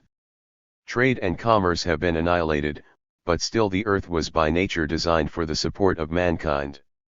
The earth is at all times sufficient to place man above distress, if he had but a spade and a hoe. 2. In the next decade, as Owenism changed its form among its plebeian followers, the dream of a cooperative community upon the land acquired extraordinary force. And so, to the political myth of English freedom before the Norman bastard and his armed banditti there was added the social myth of the golden age of the village community before enclosure and before the wars. Here's that we may live to see the restoration of Old English times, Old English fare, Old English holidays, and Old English justice, and every man live by the sweat of his brow, when the weaver worked at his own loom, and stretched his limbs in his own field, when the laws recognized the poor man's right to an abundance of everything. This is Fergus O'Connor, the Chartist leader, who gave to the myth gargantuan dimensions, but Cobbett, Hunt, Osler, and a score of radical leaders contributed to it. The savage penal code, the privations, the bridewells, of Old England were forgotten, but the myth of the lost paternalist community became a force in its own right, perhaps as powerful a force as the utopian projections of Owen and the socialists. To say it was myth is not to say it was all false, rather, it is a montage of memories, an average in which every loss and every abuse is drawn into one total. In his youth, old Robin tells the mill owner all those new streets behind Mr. Twists and Mr. Grabs and Mr. Screws, were all open fields, and children used to be there at 8, 9, 10, 11, and 12 years of age, idling their time at play, at cricket, at trap, and marbles, and ball, and leapfrog. Then came the time when rich folk frightened poor folk out of their sense with he's a cooming and they're a cooming. Who are they, Robin? Why, Boney and the French, to be sure. Well, that time when rich folk frightened poor folk and stole all the land. This was all common, then, Mr. Smith. All right and left, up away to Bastille and barracks was all common. And all folk in Devil's Dust would have a cow or donkey or horse uncommon, and they'd play cricket, and have running matches, and wrestling. They built barrack at one end and church at t'other, and, at last, almost all folk had to sell cow, to pay lawyer grind, and lawyer squeeze, and now the son of one of 'em is mayor, and t'other, is manager of bank. Dearie me, many's the honest man was hung and transported over Old Common. Point 1. It is an historical irony that it was not the rural laborers but the urban workers who mounted the greatest coherent national agitation for the return of the land. Some of them were sons and grandsons of laborers, their wits sharpened by the political life of the towns, freed from the shadows of the squire. Some, the supporters of the land plan, were weavers and artisans of rural descent, father and grandfather and all folk belonging to I worked on land and it didn't kill them, and why should it kill me? One faced with hard times and unemployment in the brick wastes of the growing towns, the memories of lost rights rose up with a new bitterness of deprivation. We have strayed far from averages. And that was our intention. For we cannot make an average of well-being. We have seen something of the other side of the world of Jane Austen's novels, and for those who lived on that side the period felt catastrophic enough. When farmers became gentlemen, Cobbett wrote, their laborers became slaves. If it is possible to argue that there was gain at the end of the process, we must remember that the gain came to other people. In comparing a Suffolk laborer with his granddaughter in a cotton mill, we are comparing, not two standards, but two ways of life. There are, however, two relevant points which may be made about these averages. The first is that it is possible, given the same figures, to show both a relative decline and an absolute increase in poverty. Agriculture is an inelastic industry in its demand for labor. If 10 laborers were required for a given farm in 1790, there might be 10, or, with improved plows and threshing machines, 8 in 1830. We might show that the laborer or carter in regular employment increased his real wages over this period, while the increase in population in the village, casual labor and unemployed, led to an absolute increase in the number of the poor. And while this might be most evident in agriculture, the same hypothesis must be borne in mind when discussing the overall national picture. If, for the sake of argument, we take the hypothesis that 40% of the population was living below a given poverty line in 1790, but only 30% of the population in 1841, nevertheless the absolute number of the poor will have increased from about 4 millions to well over 5 millions. More poverty will be felt and, moreover, there will in fact be more poor people. This is not juggling with figures. It is possible that something of this sort took place. But at the same time no such assessment of averages can tell us about average human relationships. To judge these, we are forced to pick our way as we can through conflicting subjective evidence. And a judgment on this period must surely take in some impression of the average English gentleman. We need not accept Cobbett's invective, the most cruel, the most unfeeling, the most brutally insolent of all God's creatures. But we surely need not fall back into some of the queerer notions which have recently made a reappearance. The English country gentlemen were indeed perhaps the most remarkable class of men that any society has ever produced anywhere in the world. One in the place of this we may offer a Norfolk labourer's opinion, in an anonymous letter to the gentleman of Ashel: you have by this time brought us under the heaviest burden and into the hardest yoke we ever knowed. It is too hard for us to bear. You have oftentimes blinded us, saying that the fault was all in the placemen of Parliament, but they have nothing to do with the regulation of this parish. You do as you like, you rob the poor of their commons right, plough the grass up that God sent to grow, that a poor man may feed a cow, pig, horse, nor ass, lay muck and stones on the road to prevent the grass growing. There is 5 or 6 of you have gotten all the whole of the land in this parish in your own hands, and you would wish to be rich and starve all the other part of the poor. We have counted up that we have gotten about 60 of us to 1 of you, therefore should you govern, so many to 1. 2. But it was for the tithe-consuming clergy that the especial hatred of the rural community was reserved. Prepare your wicked soul for death. An Essex vicar was threatened in 1830, in a letter which enclosed 2 matches: you and your whole crew are biggest paupers in the parish. The rector of Freshwater received an even more explicit intimation from one of his parishioners, in the form of some mild arson, with an accompanying letter. For the last 20 years we have been in a starving condition to maintain your damn pride. What we have done now is sore against our will, but your hearts is so hard as the heart of Pharaoh. So now as for this fire, you must not take it as affront, for if you hadn't been deserving it we should not have don't. As for you my old friend you didn't happen to be here, if that you had been rost I fear, and if it had been so how the farmers would lack to see the old person rost at last. As for this little fire, the writer concluded, with equable ill humor, don't be alarmed it will be a damned deal wars when we burn down your barn. 1. Artisans and others. F. The average is elusive in agriculture, it is no less so when we come to workers in urban industry. Still, in 1830, the characteristic industrial worker worked not in a mill or factory but in a small workshop or in his own home, or in more or less casual employment in the streets, on building sites, on the docks. When Cobbett directed his political register towards the common people in 1816, he addressed, not the working class, but the journeymen and laborers. There were great differences of degree concealed within the term, artisan, from the prosperous master craftsman, employing labor on his own account and independent of any masters, to the sweated garret laborers. For this reason, it is difficult to offer any accurate estimates of the number and status of artisans in different trades.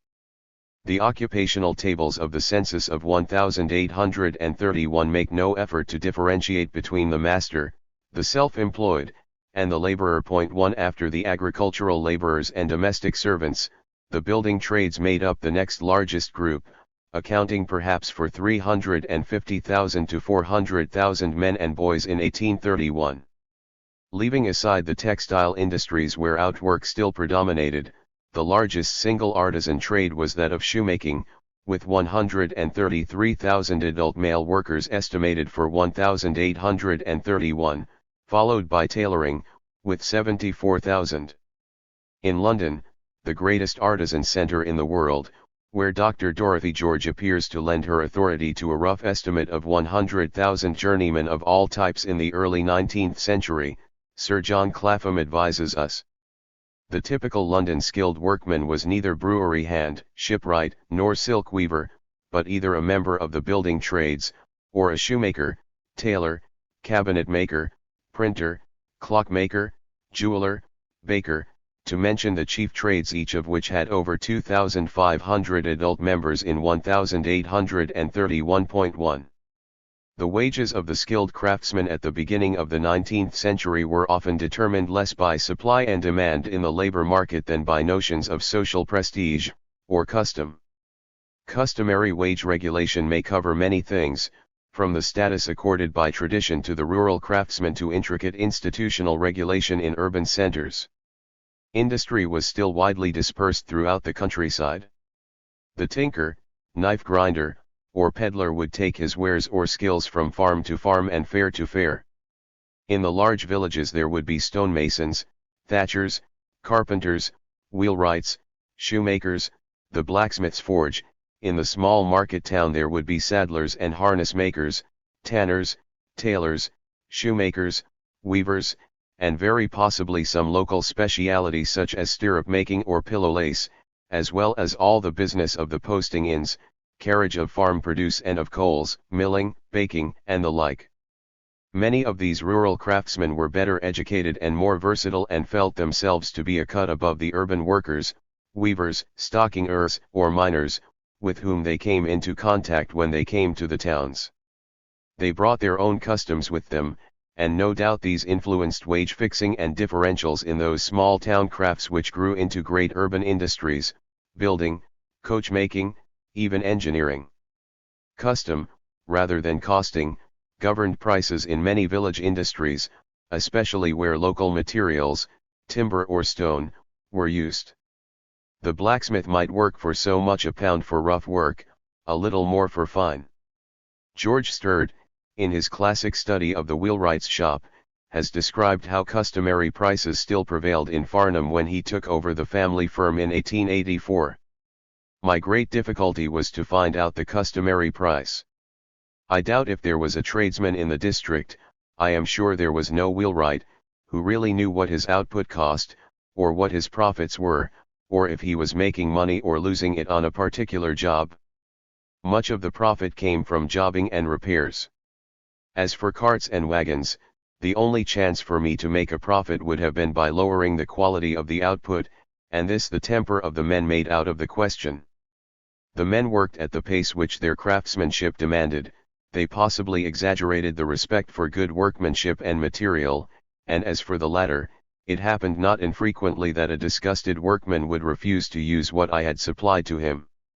In the workman was stored all the local lore of what good wheelwright's work should be like. 1. Customary traditions of craftsmanship normally went together with vestigial notions of a fair price and a just wage. Social and moral criteria, subsistence, self-respect, pride in certain standards of workmanship, customary rewards for different grades of skill, these are as prominent in early trade union disputes as strictly economic arguments. Sturt's wheelwright's shop perpetuated much older practices, and was country cousin to the city industry of coach building, in which, in the early 19th century, there was a veritable hierarchy whose wage differentials can scarcely be justified on economic grounds. The wages are in proportion to the nicety of the work, we are told in an 1818 Book of English Trades, for the body makers, £2 to £3 a week, the trimmers about 2 guineas, the carriage makers £1 to £2, the smith about 30s, while the painters had their own hierarchy, the herald painters, who adorned the carriages of the great and the ostentatious with emblems, from £3 to £4, the body painters about £2, and journeyman painters 20s to 30s. The differential supported, or perhaps reflected, gradations of social prestige. The body makers are first on the list, then follow the carriage makers, then the trimmers, then the smiths, then the spring makers, then the wheelwrights, painters, platers, brace makers, and so on. The body makers are the wealthiest of all and compose among themselves a species of aristocracy to which the other workmen look up with feelings half of respect, half of jealousy. They feel their importance and treat the others with various consideration. Carriage makers are entitled to a species of condescending familiarity, trimmers are considered too good to be despised, a foreman of painters they may treat with respect, but working painters can at most be favored with a nod. 1. These conditions were supported by the activities of a benevolent society of coachmakers, and they survived the conviction under the Combination Acts of the General Secretary and 20 other members of the Society in 1819. But it is important, at this stage, to note this early use of the term aristocracy. With reference to the skilled artisan too, it is sometimes supposed that the phenomenon of a labor aristocracy was coincident with the skilled trade unionism of the 1850s and 1860s, or was even the consequence of imperialism. But in fact there is both an old and a new elite of labor to be found in the years 1800 to 1850. The old elite was made up of master artisans who considered themselves as good as masters, shopkeepers, or professional men. 3. In some industries, the craftsman's privileged position survived into workshop or factory production, through the force of custom or combination and apprenticeship restriction, or because the craft remained highly skilled and specialized. Fine and fancy work in the luxury branches of the glass, wood, and metal trades. The new elite arose with new skills in the iron, engineering, and manufacturing industries. This is plain enough in engineering, but even in the cotton industry we must remember the warning, we are not cotton spinners all. Overlookers, skilled tenters of various kinds who adjusted and repaired the machines, pattern drawers in calico printing, and scores of other skilled subsidiary crafts, at which exceptional wages might be earned, were among the 1,225 subdivisions of heads of employment in cotton manufacture enumerated in the 1841 census. If a specially favored aristocracy was to be found in the London luxury trades and on the border line between skills and technical or managerial functions in the great manufacturing industries, there was also a lesser aristocracy of artisans or privileged workers in almost every skilled industry.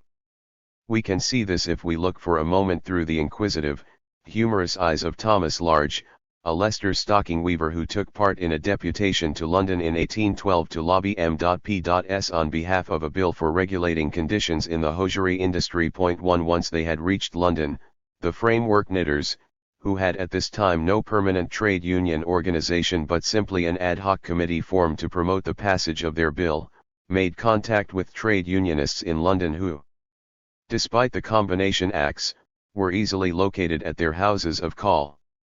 We have engaged the same room, where the Carpenter Committee sat when they brought on the late trial on the system of colding. We have had an opportunity of speaking to them on the subject. They thought we possessed a fund on a permanent principle to answer any demand, at any time, and if that had been the case would have lent us £2,000 or £3,000, but when they understood our trade kept no regular fund to support itself, instead of lending us money, their noses underwent a mechanical turn upwards, and each saluted the other with a significant stare, ejaculating, "Lord bless us! What fools! They richly deserve all they put. And 10 times more. We always thought stock owners a set of poor creatures. Fellows as wanting of spirit, as their pockets are of money. What would our trade be, if we did not combine together? Perhaps as poor as you are, at this day. Look at other trades. They all combine. See the tailors, shoemakers, bookbinders, gold beaters, printers, bricklayers, coat makers, hatters, cuyas, masons, whitesmiths. None of these trades receive less than 30 a week, and from that to 5 guineas. This is all done by combination. Without it their trades would be as bad as yours. 1. To Thomas Large's list we might add many others. The compositors and pressmen then stood at the edge of the 30s. Line of privilege, having had a particularly hard struggle to organize in the face of the combined London masters. Some skilled men were less fortunate. The type founders' combination had been broken up, and their wages in 1818 were claimed to average only 18s per week, having seen no advance since 1790. The same was true of the opticians and pipe makers. The Gorgon suggested in 1819 that 25s might be the wages of the average London mechanic, when averaged over the year. 2 But when in 1824 the Combination Acts were repealed, and the craft unions in the London trades openly showed themselves, we can get an idea of the lesser aristocracy by citing some trades which appeared most often in the columns of the trades newspaper of 1825. To Large's list we can add the coopers, shipwrights, sawyers, shipcaulkers, wire drawers, cock founders, fellmongers, leather dressers, rope makers, brass founders, silk dyers, clock and watch makers, skinners, and others. It is an impressive list, and in London as well as the larger cities such men were the very heart of the artisan culture and political movements of these years. By no means all of these trades were equally privileged. Some of the trades clubs in 1825 had fewer than 100 members, and not many exceeded 500. They varied between exceptionally privileged groups, like the upholsterers, to the shoemakers who were already in the grip of a crisis which was degrading them to the status of outworkers. 3. Similar important groups of privileged artisans or skilled workers will be found in the provinces, not only in the same trades, but in trades scarcely represented in London. This was true, in particular, of the Sheffield cutlery and Birmingham smallware industries. In the latter, there persisted far into the 19th century the numerous petty workshops, which made Birmingham the metropolis of the small master. Bolton's Soho Works bulks large in the story of economic growth. But the great majority of the city's population, at the close of the 18th century, were employed in very small shops, whether as laborers or as quasi-independent craftsmen. To enumerate some of the Birmingham products is to evoke the intricate constellation of skills: buckles, cutlery, spurs, candlesticks, toys, guns, buttons, whip handles, coffee pots, inkstands, bells, carriage fittings, steam engines, snuff boxes, lead pipes, jewellery, lamps, kitchen implements. "Every man whom I meet," Southey wrote in 1807, "stinks of train oil and emery." 1. Here, in the Black Country, the process of specialization in the first 3 decades of the 19th century tended to take the simpler processes, such as nail and chain making, to the surrounding villages of outworkers, while the more highly skilled operations remained in the metropolis of Birmingham itself. 2. In such artisan trades the gulf between the small master and the skilled journeyman might, in psychological and sometimes in economic terms, be less than that between the journeyman and the common urban laborer. Entry to a whole trade might be limited to the sons of those already working in it, or might be bought only by a high apprenticeship premium. Restriction upon entry into the trade might be supported by corporate regulations, encouraged by masters, and maintained by trade unions under the aliases of friendly societies. Among such artisans at the commencement of the 19th century we have industrial society still divided vertically trade by trade, instead of horizontally between employers and wage earners. 1 Equally, it might be that a privileged section only of the workers in a particular industry succeeded in restricting entry or in elevating their conditions. Thus, a recent study of the London porters has shown the fascinating intricacy of the history of a section of workers, including the Billingsgate porters, who might easily be supposed to be casual laborers but who in fact came under the particular surveillance of the city authorities, and who maintained a privileged position within the ocean of unskilled labor until the middle of the 19th century. 2 More commonly, the distinction was between the skilled or apprenticed man and his laborer, the blacksmith and his striker, the bricklayer and his laborer, the calico pattern drawer and his assistants, and so on.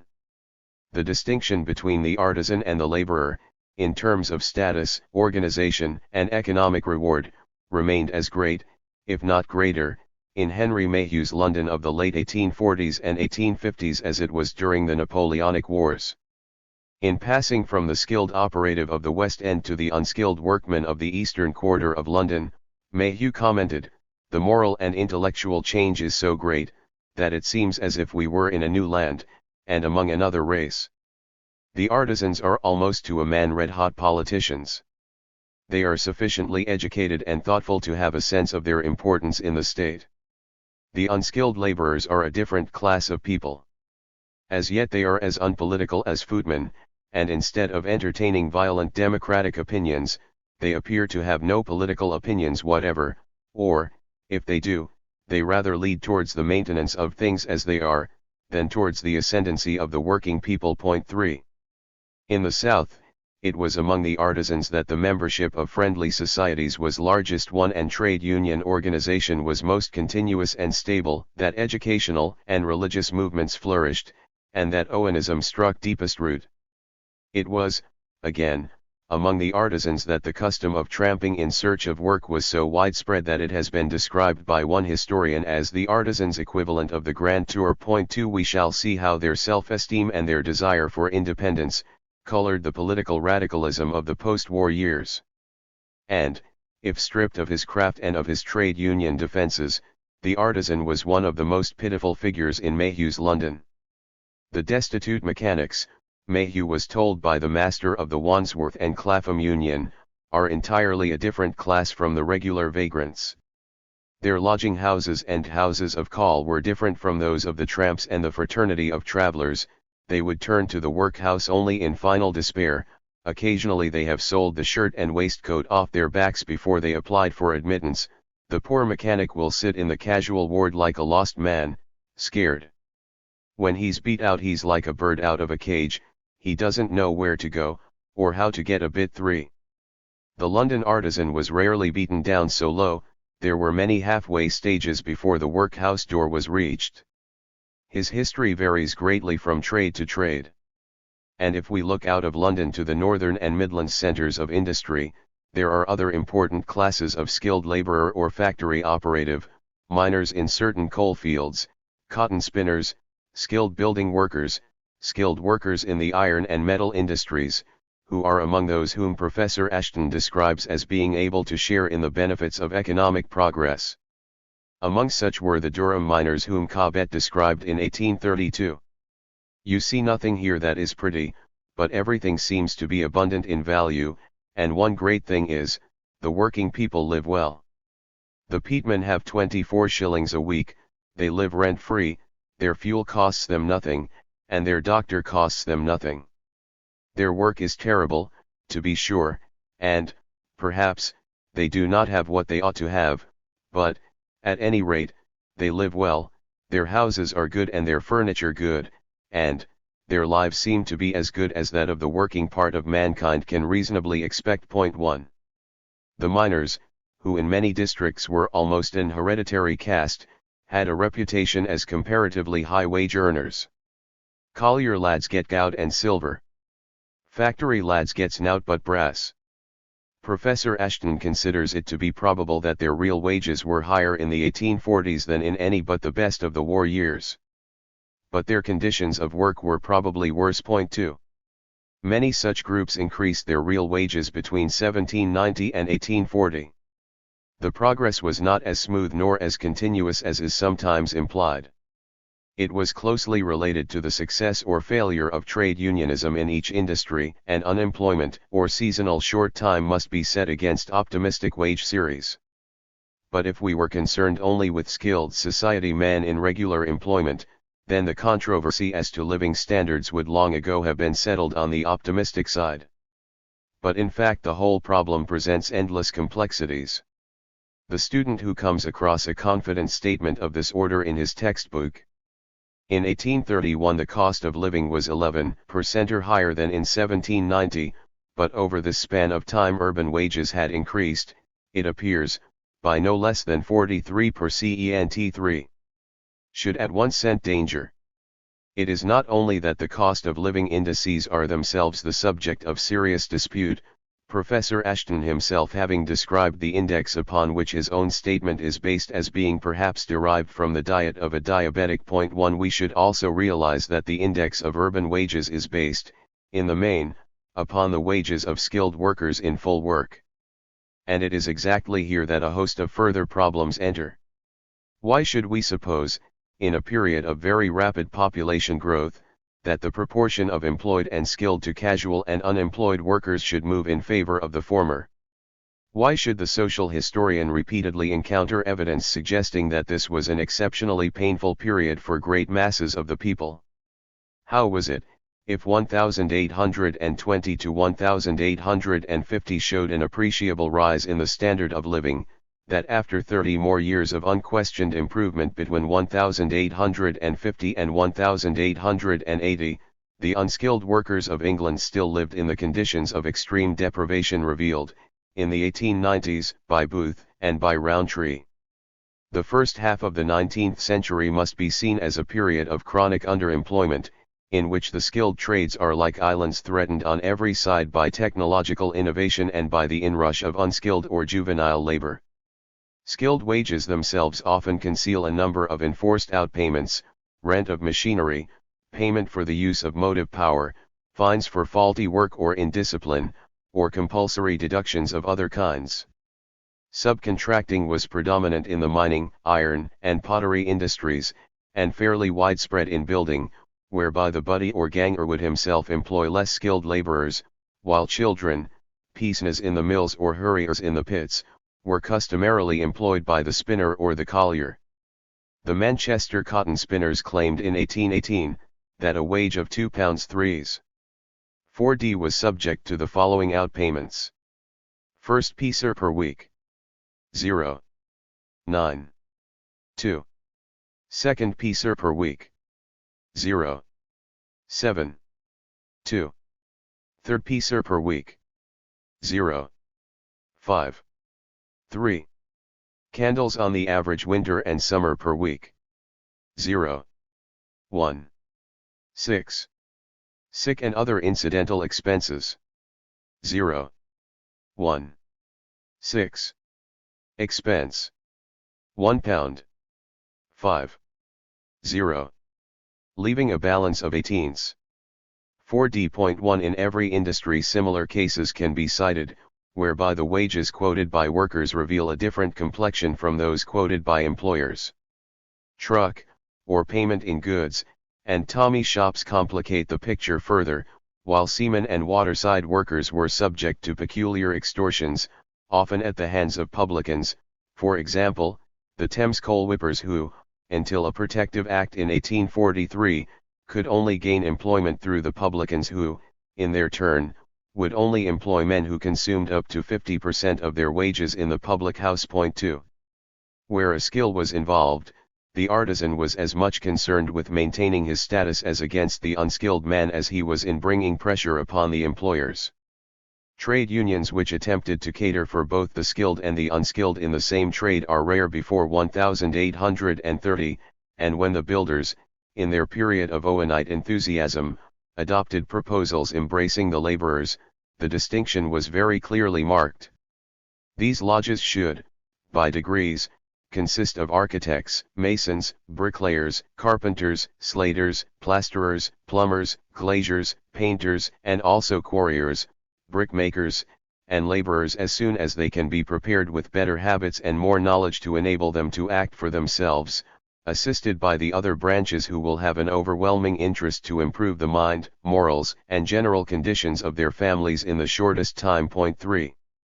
But we must also bear in mind the general insecurity of many skills in a period of rapid technical innovation and of weak trade union defenses.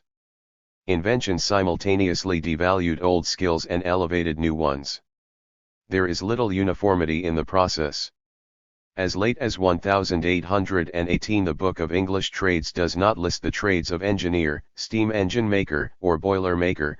The turner was still regarded as mainly a woodworker, and the skills of the engineer were united in the machinist, a versatile master of many trades, of considerable ingenuity and great mechanical knowledge, who requires the talents and experience of the joiner, the brass and iron founder, the smith and the turner, in their most extended variety.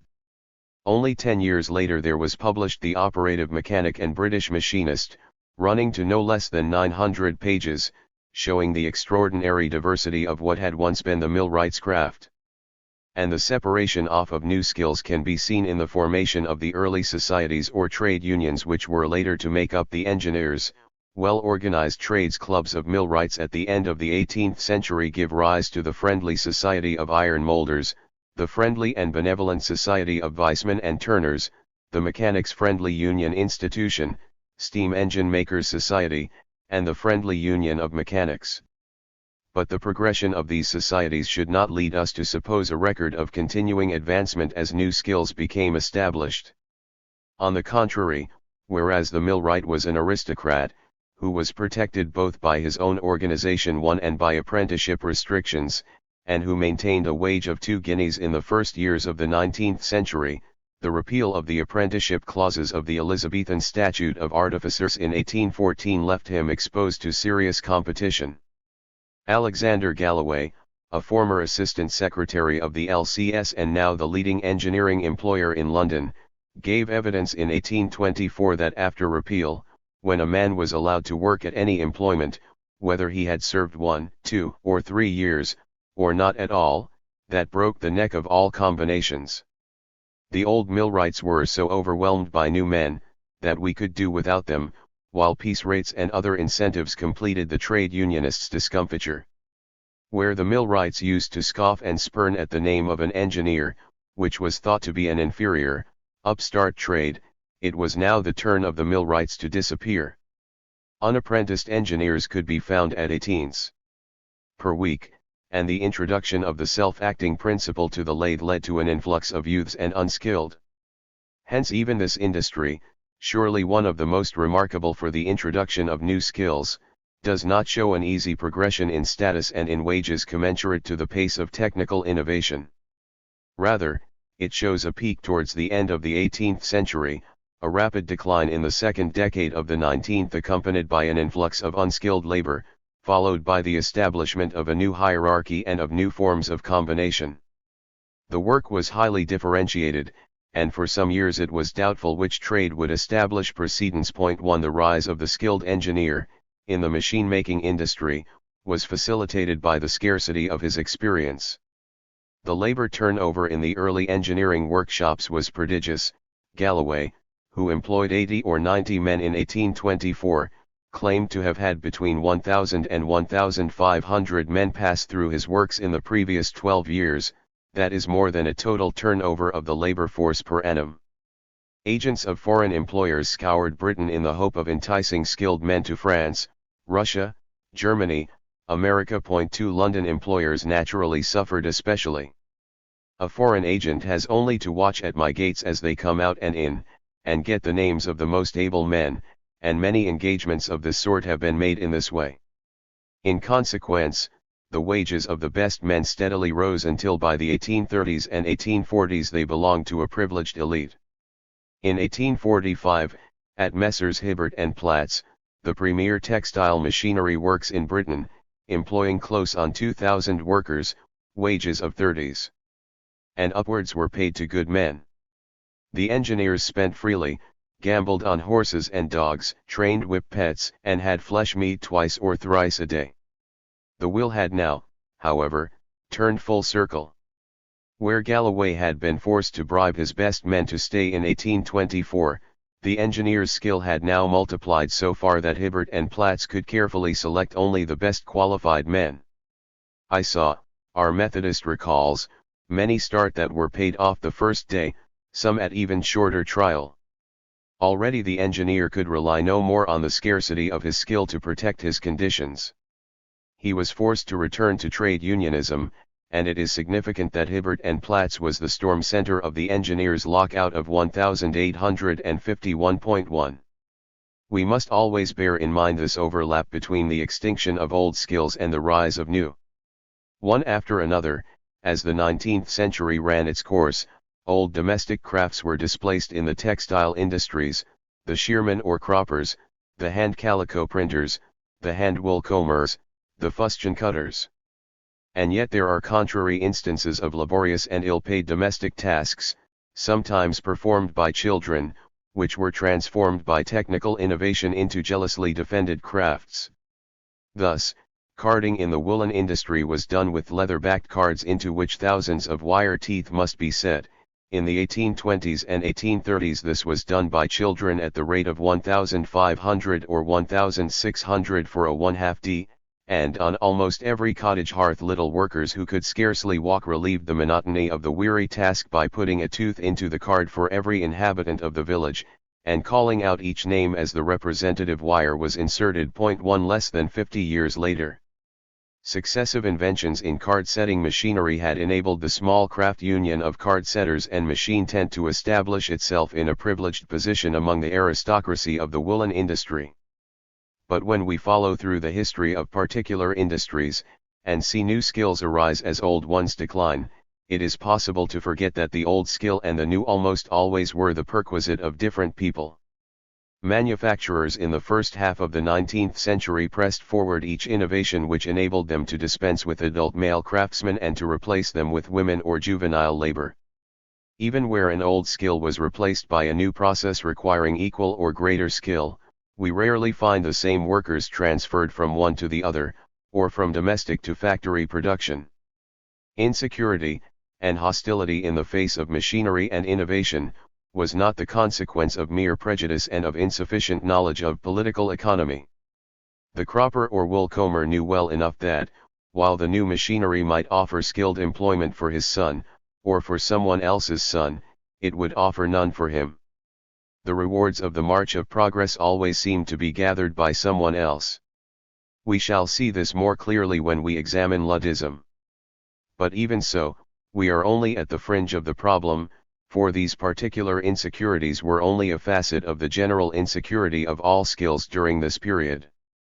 The very notion of regularity of employment, at one place of work over a number of years for regular hours and at a standard wage, is anachronistic. We have seen that the problem in agriculture was that of chronic semi-employment. This was also the problem in most industries, and in urban experience generally. The skilled and apprenticed man, who owned his own tools and worked for a lifetime in one trade, was in a minority. It is notorious that in the early stages of industrialization, the growing towns attract uprooted and migrant labor of all types. This is still the experience of Africa and Asia today. Even the settled workers pass rapidly through a succession of employments. Wage series derived from the rates paid in skilled trades do not give us the awkward, unstatistical reality of the cycle of unemployment and casual labor which comes through in the reminiscences of a Yorkshire chartist, recalling his boyhood and youth from the late 1820s to the 1840s.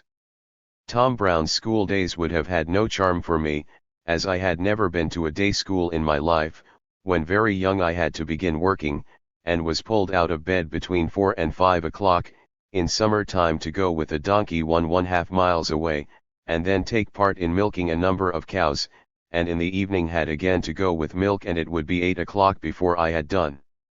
I went to a card shop afterwards, and there had to set 1,500 card teeth for a 1/2d. From 1842 to 1848 I should not average 9/ per week wages. Outdoor and labor was bad to get then, and wages were very low. I have been a woolen weaver, a comber, a navvy on the railway, and a bearer in the Delft, that I claim to know some little of the state of the working classes. 1. There is some evidence to suggest that the problem was becoming worse throughout the 1820s and 1830s and into the 1840s.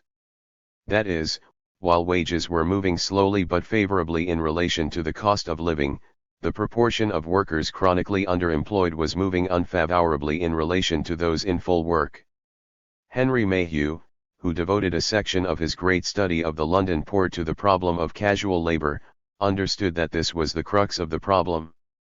In almost all occupations there is a superfluity of laborers, and this alone would tend to render the employment of a vast number of the hands of a casual rather than a regular character.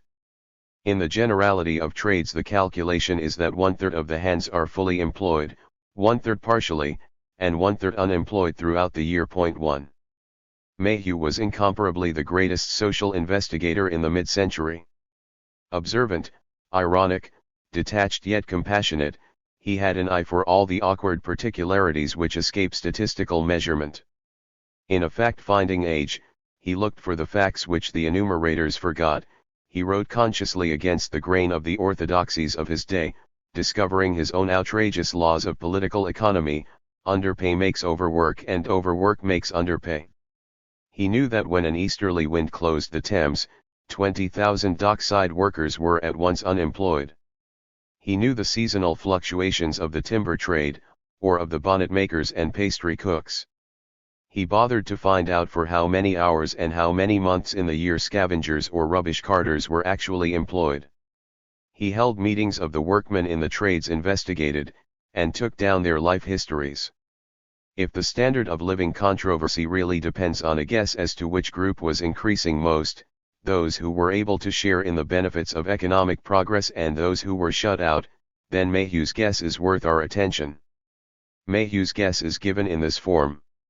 Estimating the working classes as being between 4 and 5 million in number, I think we may safely assert, considering how many depend for their employment on particular times, seasons, fashions, and accidents, and the vast quantity of overwork and scamp work in nearly all the cheap trades, the number of women and children who are being continually drafted into the different handicrafts with the view of reducing the earnings of the men, the displacement of human labor in some cases by machinery, all these things being considered, I believe that we may safely conclude that there is barely sufficient work for the regular employment of half of our laborers, so that only 1,500,000 are fully and constantly employed, while 1,500,000 more are employed only half their time, and the remaining 1,500,000 wholly unemployed, obtaining a day's work occasionally by the displacement of some of the others. 1.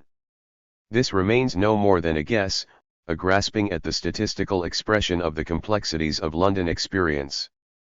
But it arises from other findings, in particular, that as a general rule, the society men of every trade comprise about 1/10 of the whole. 2. The wages of society men were those regulated by custom and trade union enforcement, those of the non-society men were determined by competition. In London by the 1840s there was a clear demarcation between the honourable and dishonourable parts of the same trades, and trades in which this division was notorious included those of cabinet makers, carpenters and joiners, boot and shoemakers, tailors and all clothing workers, and the building industry. The honourable part comprised the luxury and quality branches, the dishonourable comprised the whole range of cheap and nasty, ready-made clothing, gimcrack or plain furniture, veneered work boxes and cheap-looking glasses, subcontract work in the building of churches, contract work for the army or government.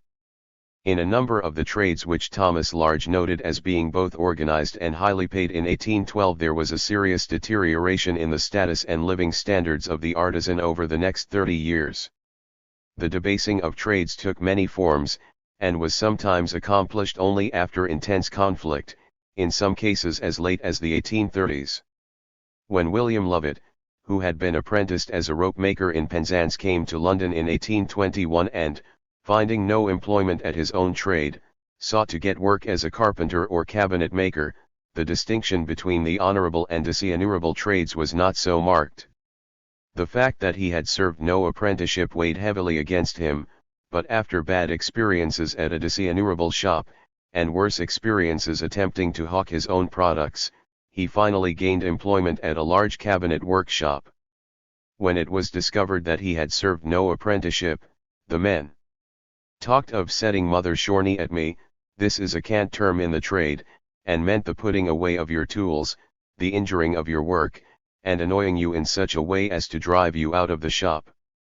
As soon as I was made acquainted with their feelings, I thought it best to call a shop meeting, and lay my case before them.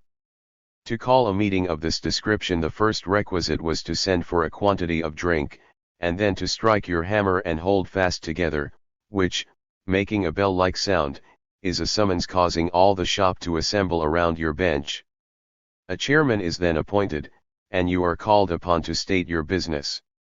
Lovett's explanation of his difficult circumstances satisfied the men, but the demands made upon me for drink by individuals among them, for being shown the manner of doing any particular kind of work, together with fines and shop scores, often amounted to 7 or 8 shillings a week out of my guinea. 10 or 20 years later he would not have succeeded in gaining employment in a respectable or society shop.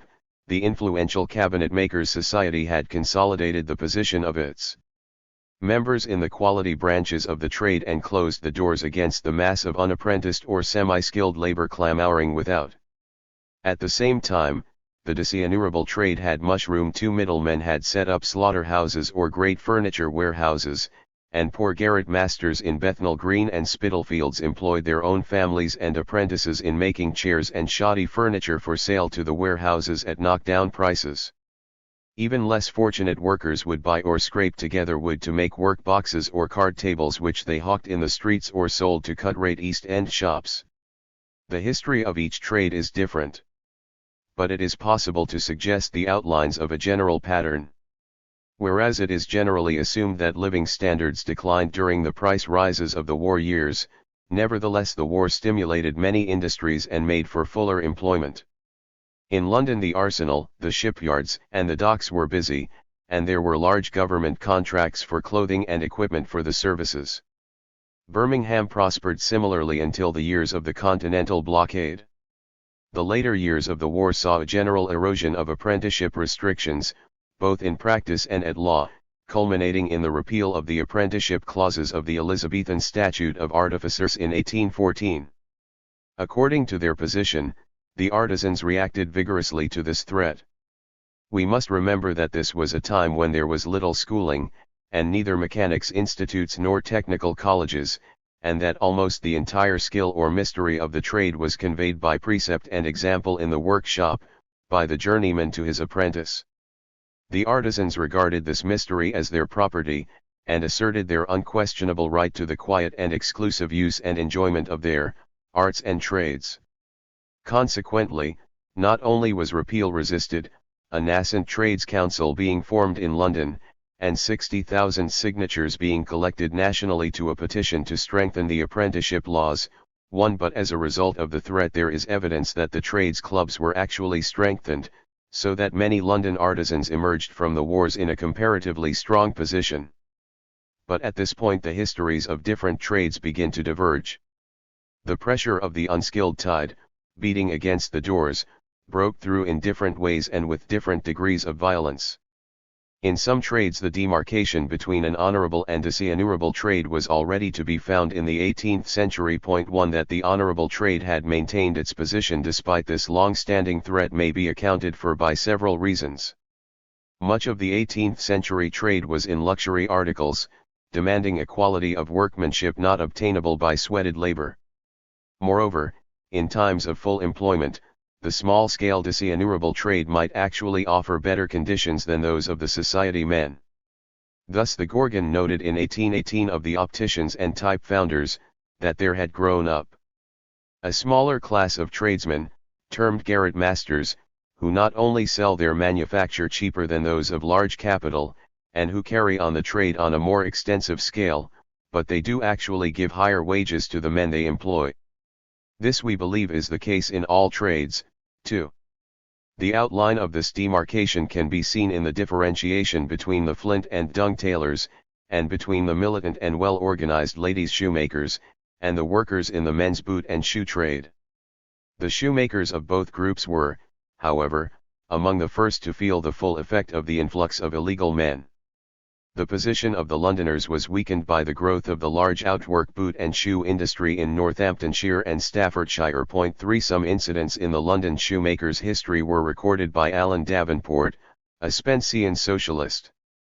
It was in 1810 that I began to work for Mr. Bainbridge, and it was then I first joined a shop meeting, for all the shops that I had worked for before were unconnected with any meetings, perhaps they were thought too insignificant. I was kindly received by the members of the 5th Division of Women's Men, then held at the York Arms, Holborn, and in a short time became a delegate. From the time I became a member to 1813, the Women's Men acquired great strength as to members and a considerable increase in pecuniary means.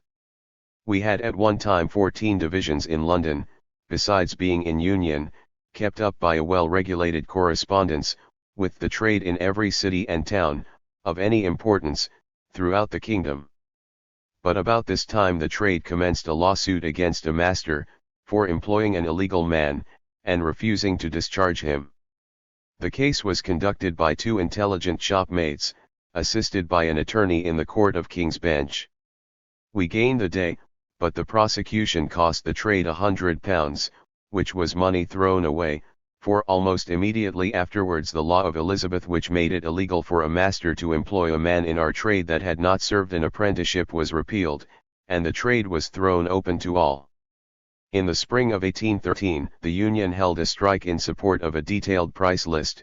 Every demand of the men was conceded, and we all returned comfortably to our work. But some of the more turbulent of the members, intoxicated with the success of our last strike, madly proposed a few weeks after to commence another strike. This arrogant proceeding brought on a crisis in the trade. The masters, who till then had no association, and were strangers to each other, became alarmed, called themselves together, formed an association, and being completely organized, the strike was resisted, the men were defeated, and scattered to the winds, and hundreds of men, women, and children suffered the greatest privations during the following winter. From this fatal strike, I date the downfall of the power of the men, and the commencement of despotism among the master shoemakers. 1. The bitterness of the shoemakers' struggle may be gauged by the extreme radicalism of many of their members throughout the post-war years. The ladies' men clung on to their position in the boom years, 1820-5, but the recession of 1826 at once exposed their weakness. The organized men were surrounded by scores of small disinurable workshops, where shoes were made up by snobs or translators at 8d or 1s a pair. In the autumn of 1826 several of their members were tried for riot and assault arising from a strike extending over 7 or more weeks. A unionist is alleged to have told a scab that he ought to have his liver cut out for working under price. 1 But the boot and shoe workers notwithstanding maintained some national organization, and in the great Union wave of 1832-4 the Northamptonshire and Staffordshire outworkers came into the same struggle for equalization too. It was only the destruction of general unionism in 1834 which finally deprived them of artisan status. The tailors maintained their artisan status rather longer. We can take their union as a model of the quasi-legal trades union of the artisan. 3 In 1818 Francis Place published the fullest account which we have of their operation. By effective combination the London tailors had succeeded in pressing up their wages throughout the war, although probably lagging slightly behind the advance in the cost of living. The figures run, 1795, 25s, 1801, 27s, 1807, 30s, 1810, 33s, 1813, 30sixs. With each advance the resistance of the masters became firmer, not a single shilling was obtained at any one of these periods but by compulsion. At the many houses of call of the aristocratic Flint tailors books of the members' names were kept, and the masters used the houses virtually as employment agencies. 4 No man is allowed to ask for employment, the masters must apply to the union. The work was allocated by rota, and the union disciplined unworkmanlike men. The tailors had a dual subscription, the larger contribution being reserved for benefits, the smaller for the needs of the union itself. A 12-hour day was enforced, except in times of full employment. There were levies for unemployed members, and special levies might be made, in preparation for a strike, as to which the members asked no questions even if the purpose was not explained. The actual leadership of the union was carefully shielded from prosecution under the Combination Acts. Each house of call had a deputy, chosen by a kind of tacit consent, frequently without its being known to a very large majority who is chosen. The deputies form a committee, and they again choose in a somewhat similar way a very small committee, in whom, on very particular occasions, all power resides. No law could put it down, Place wrote, nothing but want of confidence among the men themselves could prevent it. And in fact the Knights of the Needle look extremely strong, at least until the recession of 1826. Their organization could be fairly described as all but a military system. But concealed within Place's own account there was a premonition of weakness. They are divided into two classes, called Flints and Dungs. The Flints have upwards of 30 houses of call, and the Dungs about 9 or 10, the Flints work by day, the Dungs by day or peace. Great animosity formerly existed between them, the Dungs generally working for less wages, but of late years there has not been much difference in the wages, and at some of the latest strikes both parties have usually made common cause. This may be seen as an impressive attempt to keep the dishonorable trade in some organizational association with the status-conscious Flints. In 1824 Place estimated a proportion of 1 Dung to 3 Flints, but the Dungs work a great many hours, and their families assist them. By the early 1830s the tide of the cheap and ready-made trade could be held back no longer. In 1834 the Knights were finally degraded only after a tremendous conflict, when 20,000 were said to be on strike under the slogan of equalization. 1. John Wade was still able to speak of the London tailors of 1833 as enjoying a much higher remuneration than is received by the generality of workpeople in the metropolis. Indeed, he cited them as an example of artisans who by the strength of their combination had fortified their own interests against the interests of the public and other workpeople. 1 But when Mayhew commenced his inquiry for the Morning Chronicle in 1849 he cited the tailors as one of the worst examples of cheap and shoddy sweated industry. Of 23,517 London tailors in 1849 Mayhew estimated that 2,748 were independent master tailors. Of the remainder, 3,000 were society men in the honourable trade, and 18,000 in the dishonourable trade were wholly dependent upon large middlemen for their earnings in the slop or ready-made businesses. London conditions should not be seen as exceptional, although London was the Athens of the artisan. And it is important to notice that there is a pattern of exploitation here which runs counter to the evidence of wage series compiled from the rates of organised men in the honourable trade. This takes the form both of a break-up of customary conditions and restraints, and of trade union defenses. It is generally true that the artisan trades go through two critical periods of conflict. The first was in 1812-14, when apprenticeship regulations were repealed.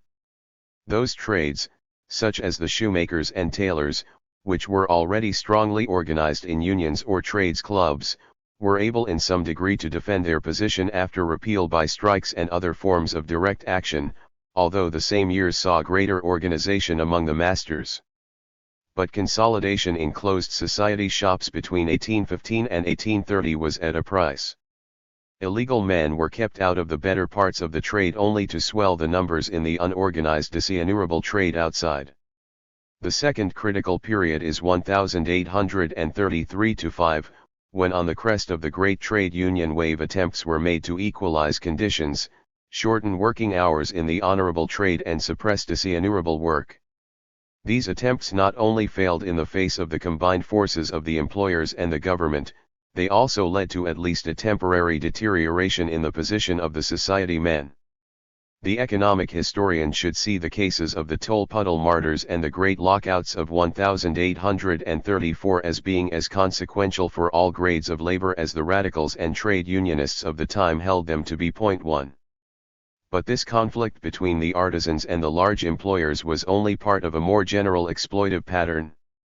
The dishonorable part of the trade grew, with the displacement of small masters by large manufactories and middlemen, with the collapse of all meaningful apprenticeship safeguards and the influx of unskilled, women and children, with the extension of hours and of Sunday work, and with the beating down of wages, piece rates and wholesale prices.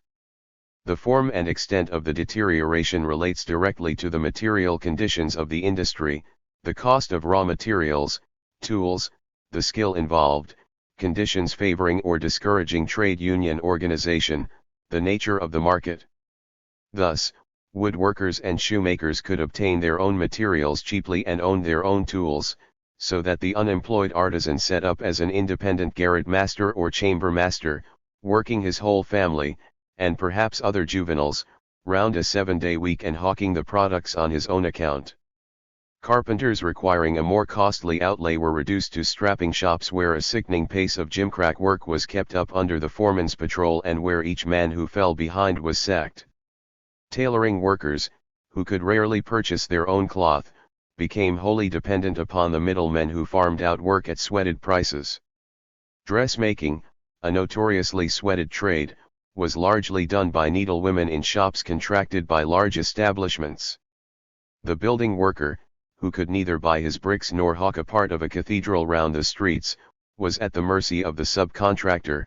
Even the skilled society men expected to be laid off in the winter months, and both classes of worker frequently attempted to escape from their predicament by direct speculative building, the land, as Clapham says, rented in hope, materials secured on credit, a mortgage raised on the half-built house before it is sold or leased, and a high risk of bankruptcy. 1 On the other hand, the coach builder, the shipwright, or engineer, who did not own all his tools nor purchase his own materials, was nevertheless better situated, by reason of the character of his work and the scarcity of his skill, to maintain or extend trade union defenses.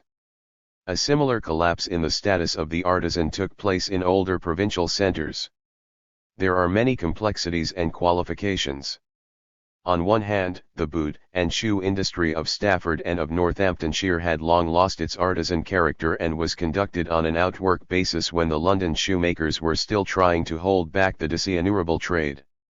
On the other hand, the extreme specialization of the Sheffield cutlery industry, together with the exceptionally strong political and trade union traditions of the workers who had been the most steadfast Jacobins, had led to the maintenance of the skilled worker's status in a twilight world of semi-independence, where he worked for a merchant, hired his motive power at a public will, and adhered to strict price lists. Despite the Sheffield Cutlers Bill, which repealed the restrictions which had limited the trade to freemen and which left a situation in which any person may work at the corporate trades without being a freeman, and may take any number of apprentices for any term, the unions were strong enough, sometimes with the aid of rat-henning and other forms of intimidation, to hold back the unskilled tide, although there was a continual threat from little mesters, sometimes illegal men or self-employed journeymen, who sought to undercut the legal trade. 2 In the Birmingham industries, every kind of variant is to be found, from the large workshop through innumerable mazes of small shops and self-employed journeymen, honourable and dishonourable, to the half-naked and degraded outworkers in the nail-making villages. An account from Wolverhampton in 1819, shows how the garret master appeared at a time of depression. The order of things is completely inverted. Now, the last resource of the starving journeyman is to set up master. His employer cannot find him work, on which there is any possible profit, and is therefore obliged to discharge him. The poor wretch then sells his bed, and buys an anvil, procures a little iron, and having manufactured a few articles, hawks them about, for what he can get. He might have previously received 10s a week as a servant, but now he is lucky if he gets 7s as a master manufacturer. 1. In the Coventry ribbon weaving industry there was another twilight, half outworker, half artisan situation. The first-hand weavers maintained a poor artisan status, owning their own costly looms, and sometimes employing a journeyman's journeyman, while other weavers in the city were employed in workshops or factories at comparable wages. But in the weaving villages to the north there was a large reserve pool of semi-unemployed weavers, working at debased rates as casual outworkers. 2. From one point of view, the true outworker industry can be seen as one which has wholly lost its artisan status and in which no honorable part of the trade remains. Capitalistic outwork may be said to be fully established only when the material belongs to the trading employer, and is returned to him after the process for which the outworker's skill is required has been completed, the wool given out to be spun, the yarn given out to be woven, the shirt given out for seam and gusset and band, the nail rod to be returned as nails, the limbs to be returned as dolls, the leather coming back as boots. 3. This, Clapham estimates, was the predominant form of industrial organization in the reign of George IV, and if we add to the true outworkers the workers in the disinnumerable parts of the London and urban artisan trades, it probably remained predominant until 1840.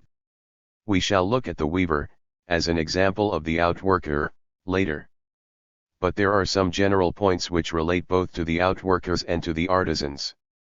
First, it will not do to explain away the plight of weavers or of slop workers as instances of the decline of old crafts which were displaced by a mechanical process, nor can we even accept the statement, in its pejorative context, that it was not among the factory employees but among the domestic workers, whose traditions and methods were those of the 18th century, that earnings were at their lowest. 1. The suggestion to which these statements lead us is that these conditions can somehow be segregated in our minds from the true improving impulse of the Industrial Revolution.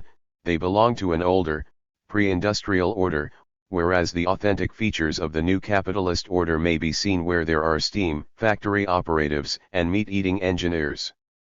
But the numbers employed in the outwork industries multiplied enormously between 1780 to 1830, and very often steam and the factory were the multipliers. It was the mills which spun the yarn and the foundries which made the nail rod upon which the outworkers were employed. Ideology may wish to exalt one and decry the other, but facts must lead us to say that each was a complementary component of a single process. This process first multiplied hand workers and then extinguished their livelihood with new machinery. Moreover, the degradation of the outworkers was very rarely as simple as the phrase displaced by a mechanical process suggests. It was accomplished by methods of exploitation similar to those in the disinnumerable trades, and it often preceded machine competition. Nor is it true that the traditions and methods of the domestic workers were those of the 18th century. The only large group of domestic workers in that century whose conditions anticipate those of the semi-employed proletarian outworkers of the 19th century are the Spitalfields silk weavers, and this is because the Industrial Revolution in silk preceded that in cotton and in wool. Indeed, we may say that large-scale sweated outwork was as intrinsic to this revolution as was factory production and steam. As for the traditions and methods of the slop workers in the disinnumerable trade, these, of course, have been endemic for centuries wherever cheap labor has been abundant. They would, nevertheless, appear to constitute a serious reversal of the conditions of late 18th century London artisans. What we can say with confidence is that the artisan felt that his status and standard of living were under threat or were deteriorating between 1815 and 1840. Technical innovation and the superabundance of cheap labor weakened his position. He had no political rights, and the power of the state was used, if only fitfully, to destroy his trade unions. As Mayhew clearly showed, not only did underpay make for overwork, it also made for less work all round. It was this experience which underlay the political radicalization of the artisans and, more drastically, of the outworkers. Ideal and real grievances combined to shape their anger: lost prestige, direct economic degradation, loss of pride as craftsmanship was debased, lost aspirations to rise to being masters.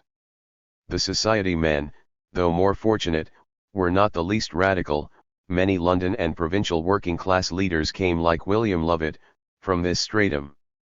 They had been able to hold their status only by an accession of trade union militancy, and their livelihood provided them with a running education in the vices of competition and the virtues of collective action. They witnessed less fortunate neighbors or shopmates fall into the lower depths. Those who were in these depths had most need, but least time, for political reflection. If the agricultural laborers pined for land, the artisans aspired to an independence. This aspiration colors much of the history of early working-class radicalism. But in London the dream of becoming a small master could not stand up, in the 1820s and 1830s, in face of the experiences of chamber or garret masters, an independence which meant week-long slavery to warehouses or slop shops. This helps to explain the sudden surge of support towards Owenism at the end of the 1820s.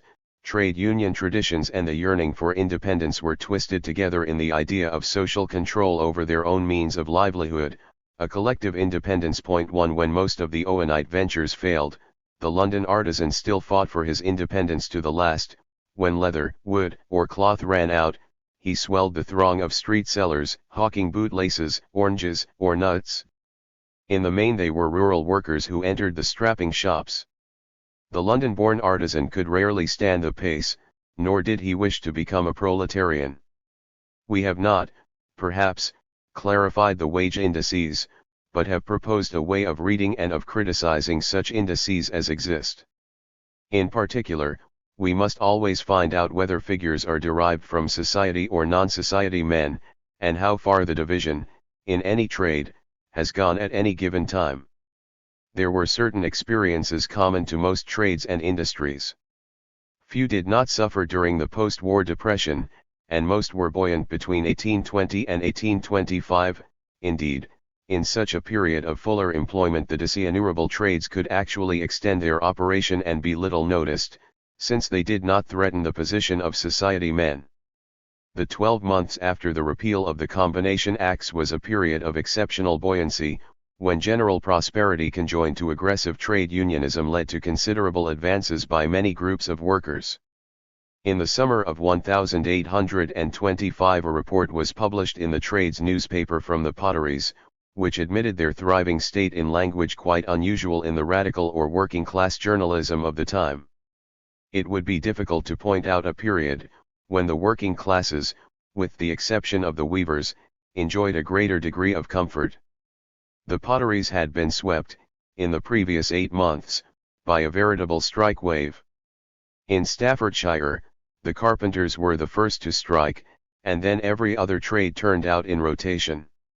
The colliers knew that the potters could not go on without them, and the moment the latter had obtained an advance, not a pick was lifted, nor a bucket let down. The potters held out a second time, and played their cards with such address, that an ordinary hand now earns £6 per day, while superior journeymen who work by the piece, are actually in the receipt of £3 per week. Even the tailors doggedly refused to shape or sew, goose or seam, or wad a collar, unless they knew the reason why and wherefore, while the spirited barbers insisted on an advance of 50%. 1. Much of this gain was lost in 1826, recovered in the next 3 years, and lost once again in the early 1830s. And within this wider history there are the particular histories of individual trades. In general, in those industries where much capital, skill, and machinery were required, the artisan lost some of his independence but passed by fairly easy stages into becoming a skilled, even privileged, proletarian. The millwright became an engineer or metal mechanic, the shipwright's skill was divided among the shipbuilding trades. In those industries where work could be put out, or where juvenile and unskilled labor could be drafted in, the artisan retains some of his independence but only at the cost of an increasing insecurity and a severe loss of status. It is the outlook of the artisan which will most concern us when we return to the political history of the post-war years. We may therefore be more impressionistic in our treatment of those who inhabited the lower depths beneath him. In fact, less is known about the unskilled workers, in the first decades of the 19th century, since they had no unions, they rarely had leaders who articulated their grievances, and few parliamentary committees investigated them except as a sanitary or housing problem. Point 2. The downgraded artisan rarely had the physique or aptitude to engage in arduous semi-skilled or unskilled laboring. Such occupation groups were either self-recruiting, or enlarged by rural and Irish migrants. Some of these earned good wages for irregular work, on the docks, or as navvies or spademen. These shade into the casualties, or casual laborers, and the totally unemployed immigrants to the city, who might be reduced, like young William Lovett when he first came to London, to a penny loaf a day and a drink from the most convenient pump for several weeks in succession. He and a Cornish compatriot generally got up at 5 o'clock and walked about inquiring at different shops and buildings till about 9, we then bought 1 penny loaf and divided it between us, then walked about again till 4 or 5 in the afternoon, when we finished our day's work with another divided loaf, and very early retired to bed footsore and hungry. Point 1. But such discipline in eking out the last few pennies were rare. Habitual uncertainty of employment, as all social investigators know, discourages forethought and gives rise to the familiar cycle of hardship alternated with the occasional spending spree when in work. Distinct from the laborers, were those for whom casualty had become a way of life, street sellers, beggars and cadgers, paupers, casual and professional criminals, the army. Some of the street sellers were prosperous traders, others were irrepressible scroungers, others, like the costermongers, patterers and ballad vendors, provide a comic and devastating antithesis to the sententious theses of Edwin Chadwick and Dr. K. The mind reels at the expedients by which human beings kept themselves alive, collecting dog's dung or selling chickweed or writing letters at 1d. or 2d. a time.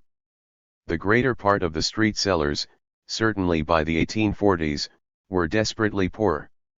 Taking a deep statistical breath, we can hazard the view that the standard of living of the average criminal rose over the period up to the establishment of an effective police force, since opportunities for pilfering from warehouses, markets, canal barges, the docks, and railways, were multiplying. Probably a good many casual workers supplemented their earnings in this way. The genuine professional criminal or traveler would seem, on his own confession, to have had a splendid standard of life. He may be accounted an optimist. The standard of the unmarried mother, except in districts such as Lancashire where female employment was abundant, probably fell. She had offended, not only against Wilberforce, but also against Malthus and the laws of political economy. It was a time when a widow with 6 children between the ages of 5 and 15 might, in a mill town, be counted fortunate, and when a blind beggar was an aristocrat of the vagrant fraternity, with whom the sighted and able-bodied sought to travel in order to share in his takings. A blind man can get a guide at any place, because they know he's sure to get something, the blind bootlace seller told Mayhew. Travelling from lodging house to lodging house down from his native Northumberland, and becoming fly to the dodge of begging, I grew pleaster with the life, and I wondered how anyone could follow any other. When he finally entered London, as I came through the streets, I didn't know whether I carried the streets or they carried me. Point 1.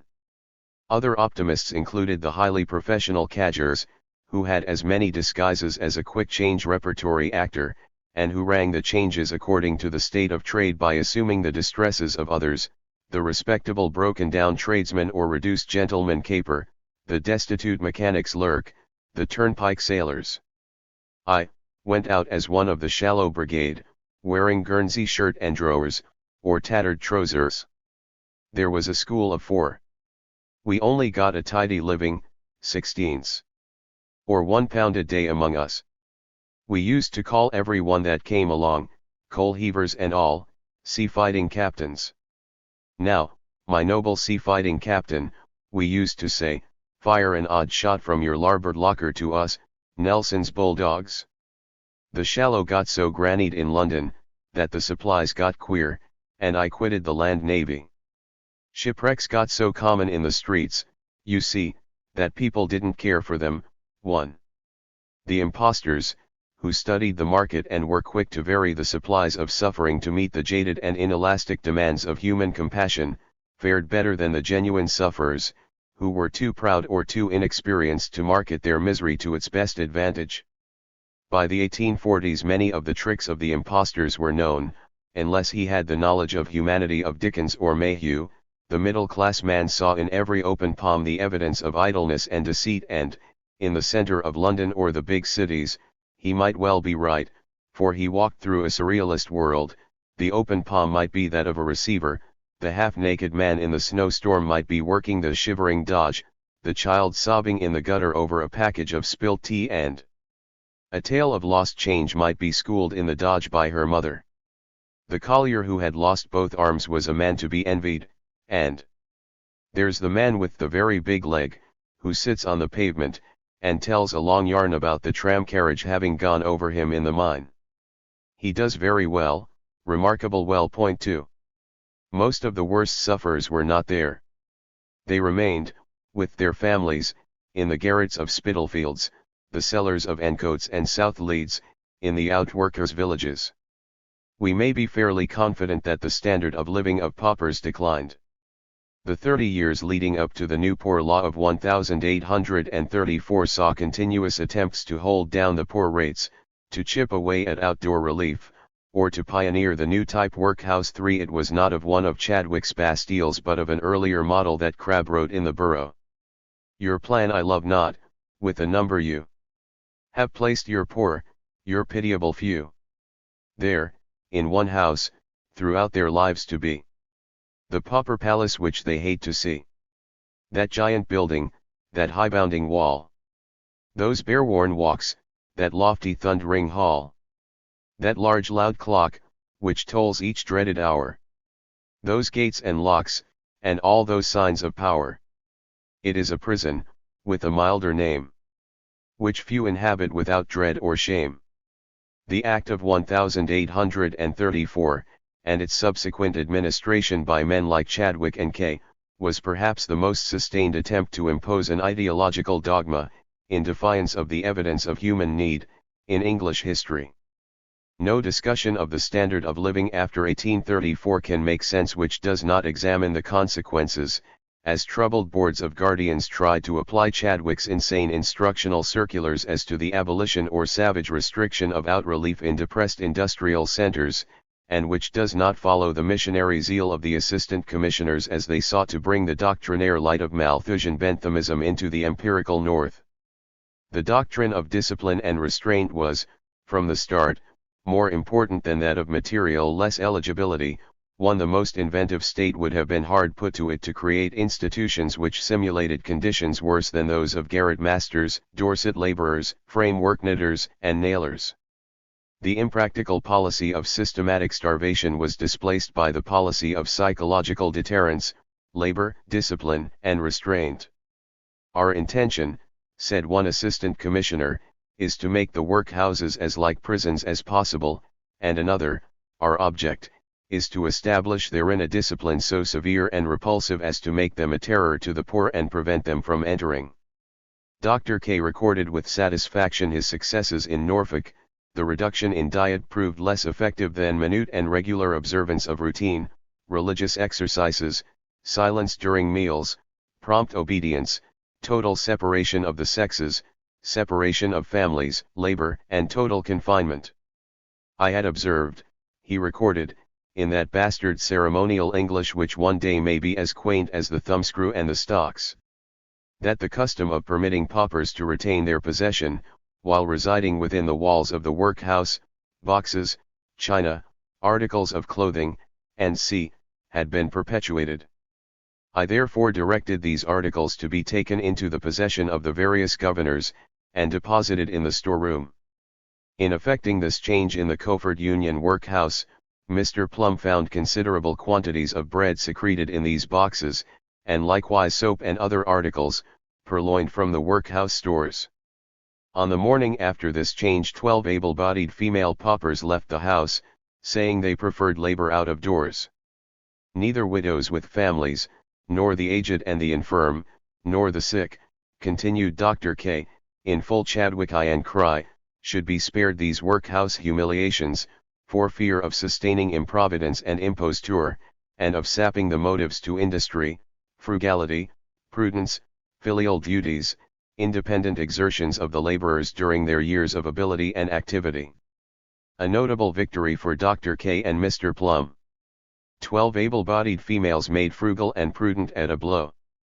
And yet, despite all their efforts, incomplete returns from 443 unions in England and Wales in which the new Bastilles were in operation in 3 months of 1,838 showed 78,536 workhouse inmates.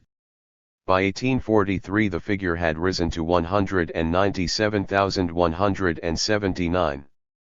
The most eloquent testimony to the depths of poverty is in the fact that they were tenanted at all. 1. The weavers. The history of the weavers in the 19th century is haunted by the legend of better days. The memories are strongest in Lancashire and Yorkshire. But they obtained in most parts of Britain and in most branches of textiles. Of the Midland stocking weavers in the 1780s. When the wake came, the stocking maker had peas and beans in his snug garden, and a good barrel of humming ale. He had a weekday suit of clothes and one for Sundays and plenty of leisure. 1 of the Gloucestershire weavers. Their little cottages seemed happy and contented, it was seldom that a weaver appealed to the parish for relief. Peace and content sat upon the weaver's brow. 2. Of the linen weaving quarter of Belfast. A quarter once remarkable for its neatness and order, he remembered their whitewashed houses, and their little flower gardens, and the decent appearance they made with their families at markets, or at public worship. These houses were now a mass of filth and misery. 3. Dr. Dorothy George, in her lucid and persuasive England in Transition, has argued that the Golden Age was in general a myth. And her arguments have carried the day. They have, perhaps, done so too easily.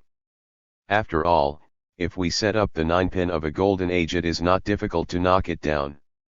Certainly, the condition of the Spitalfield silk weavers in the 18th century was not enviable.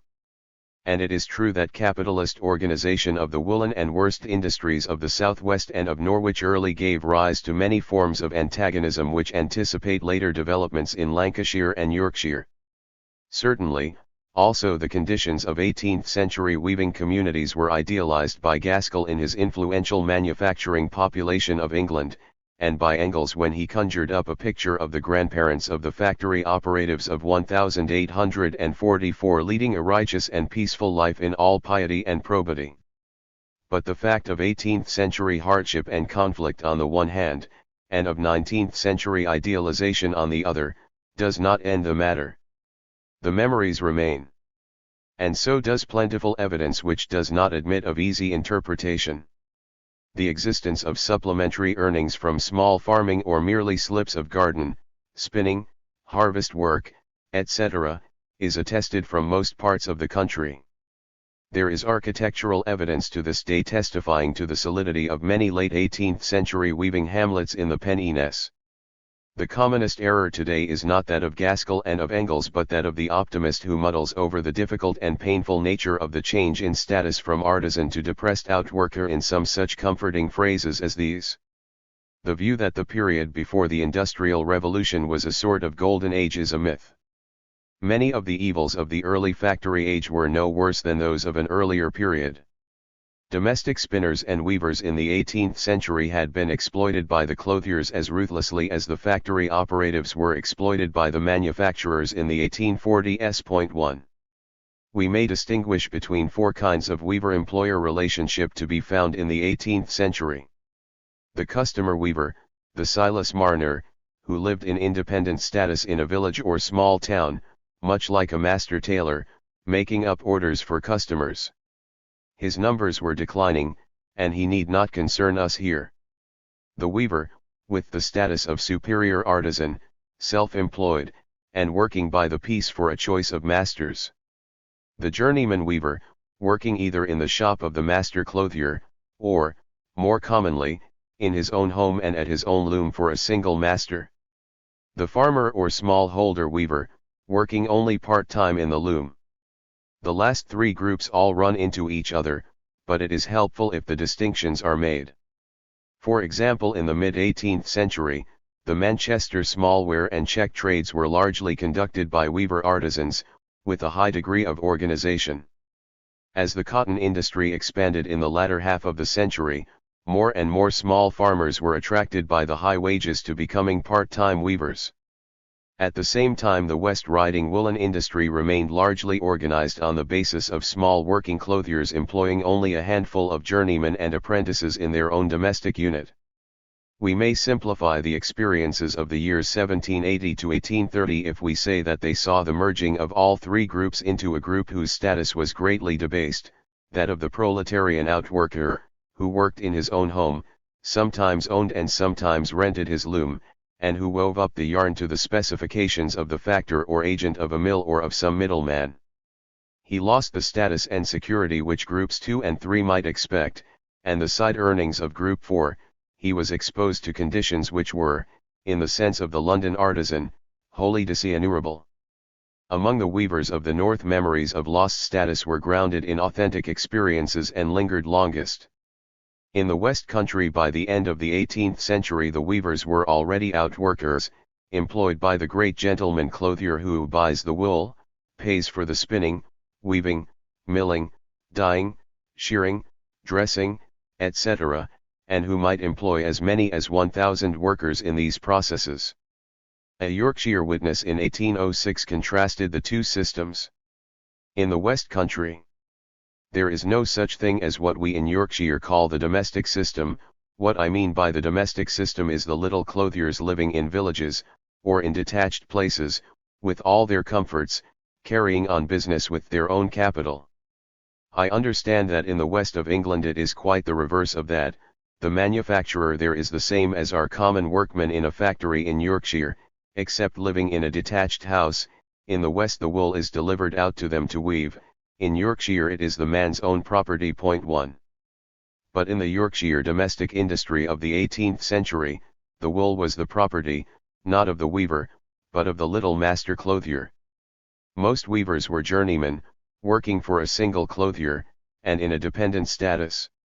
An idyllic picture of the clothier's life is to be found in a poem descriptive of the manners of the clothiers, written about the year 1732. The weavers, we do not know whether Tom, Will, Jack, Joe and Mary are journeymen, apprentices, or sons and daughters of the maester, are shown eating at a common board, after keeping time with hand and feet / from 5 at morn till 8 at need.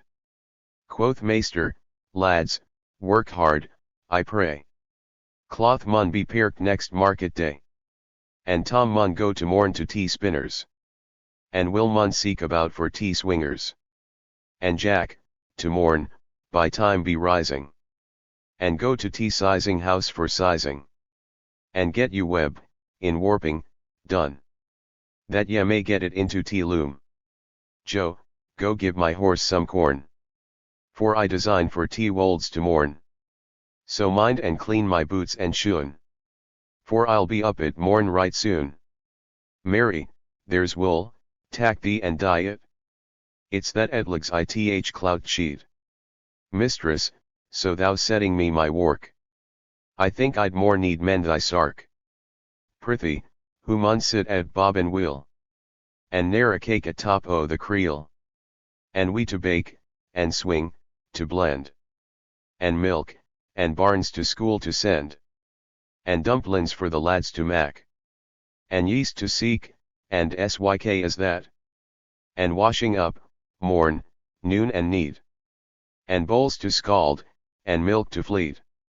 And barns to fetch again at need. The picture invites comparison with Cobbett's nostalgic reconstructions of the patriarchal relations between the small southern farmer and his laborers, who shared his board and his fortunes in the 18th century. It is a credible picture of a time when, in the Halifax and Leeds districts, Nearly all the processes of cloth manufacture took place within a single domestic unit. By the end of the 18th century it would require some qualifications. Master would no longer buy his wool in the wolds and the finishing processes would be undertaken in specialized shops. Nor was the market for his pieces as free, although the last of the great yeoman cloth halls was built at Halifax as late as 1779, and in the 1790s a new pirate cloth hall was set up at Leeds, where interlopers, unapprenticed shoemakers and tinkers, and self-employed weavers marketed their cloth. The small clothier was becoming increasingly dependent upon merchants, factors, or mills. He might, if successful, be a small capitalist, employing 15 or 20 weavers, many of whom worked in their own homes. If unsuccessful, he might find himself being squeezed out of his independence, his profit being lost in a simple payment for the work undertaken, in working yarn into cloth to the specifications of a middleman. In spells of bad trade he might become indebted to the merchant. He was on his way to becoming a mere handloom weaver, and, as competition became more intense, so the mistress's domestic economy was lost in the demands of the trade. These processes were slow and at first they were not exceptionally painful. Hundreds of yeoman clothiers were among those who rode to York to vote for Wilberforce in 1807. The intricate subdivisions of the industry enabled some small masters to cling on for 50 more years, while others founded small finishing and cropping shops. Moreover, the great increase in the output of yarn laid a special premium on the weaver's labor. Between 1780 and 1820 the clothier's loss of independence and of status was to some degree disguised by the abundance of work. And if master's status was, in some cases, falling to that of his journeyman, that of Tom, Will, Jack and Joe appeared to be rising. As the mills and the factors were searching for weavers, so the journeyman gained some independence of the master clothier. He might now pick and choose his masters. This was, in wool as in cotton, the golden age of the journeyman weaver. In the earlier 18th century the relationships described in the poem are idyllic only in a patriarchal sense. On the debit side, the journeyman had little more independence of his master than the yearly hand on the farm. The parish apprentice, if placed with a bad master, was for years in a position of near servitude. On the credit side, the journeyman considered himself to be a clothier rather than a mere weaver. His work was varied, much of it in the loom, but some of it out and about. He had some hope of obtaining credit to buy wool and of becoming a small master on his own account.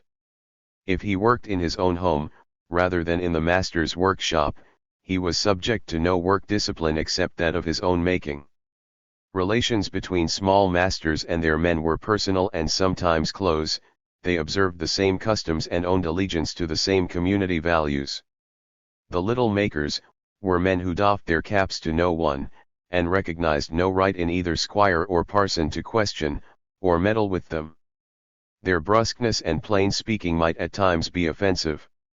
If the little maker rose in the world high enough to employ a few of his neighbors, he did not therefore cease to labor with his own hands, but worked as hard or perhaps harder than anyone he employed. In speech and in dress he claimed no superiority. 1. The master clothier was the peasant, or small kulak, of the Industrial Revolution, and it is to him that the Yorkshire reputation for bluntness and independence may be traced. In the cotton industry the story is different. Here the average unit of production was larger, and relationships similar to those in Norwich and the west of England may be found from the late 18th century. By the 1750s Manchester smallware and check weavers had strongly organized trade societies. Already they were seeking to maintain their status, by resisting the influx of unapprenticed labor. Illegal men began to multiply so fast as to be one in the gate of another. During the summer destroyed. In the infancy of trade, the acts of Queen Elizabeth might be well calculated for the public weal, but now, when it is grown to that perfection we see it, it might perhaps be of utility to have those laws repealed, as tending to cramp and tie down that knowledge it was at first necessary to obtain by rule. As for combinations, if inferiors are to prescribe to their superiors, if the foot aspire to be the head, to what end are laws enacted? It was the indispensable duty of everyone, as a friend to the community, to endeavor to suppress them in their beginnings. 1. This remarkable judgment anticipated the actual repeal of the Statute of Artificers by more than half a century. Although their organizations were by no means extinguished, the weavers were left without any shadow of legal protection when the vast increase in the output of yarn from the early cotton mills led to the amazing expansion of weaving throughout southeast Lancashire. William Radcliffe's account of these years in the Pennine uplands is well known. The old loom shops being insufficient, every lumber room, even old barns, cart houses, and outbuildings of any description were repaired, windows broke through the blank walls, and all were fitted up for loom shops. This source of making room being at length exhausted, new weavers' cottages with loom shops rose up in every direction. 2. It was the loom, and not the cotton mill, which attracted immigrants in their thousands.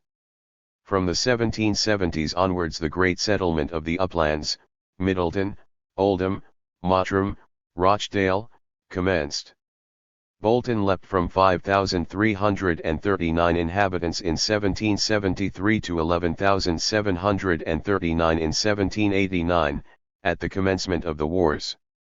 Notwithstanding the great numbers who have enlisted, houses for the working class are not procured without difficulty, and last summer many houses were built in the skirts of the town, which are now occupied.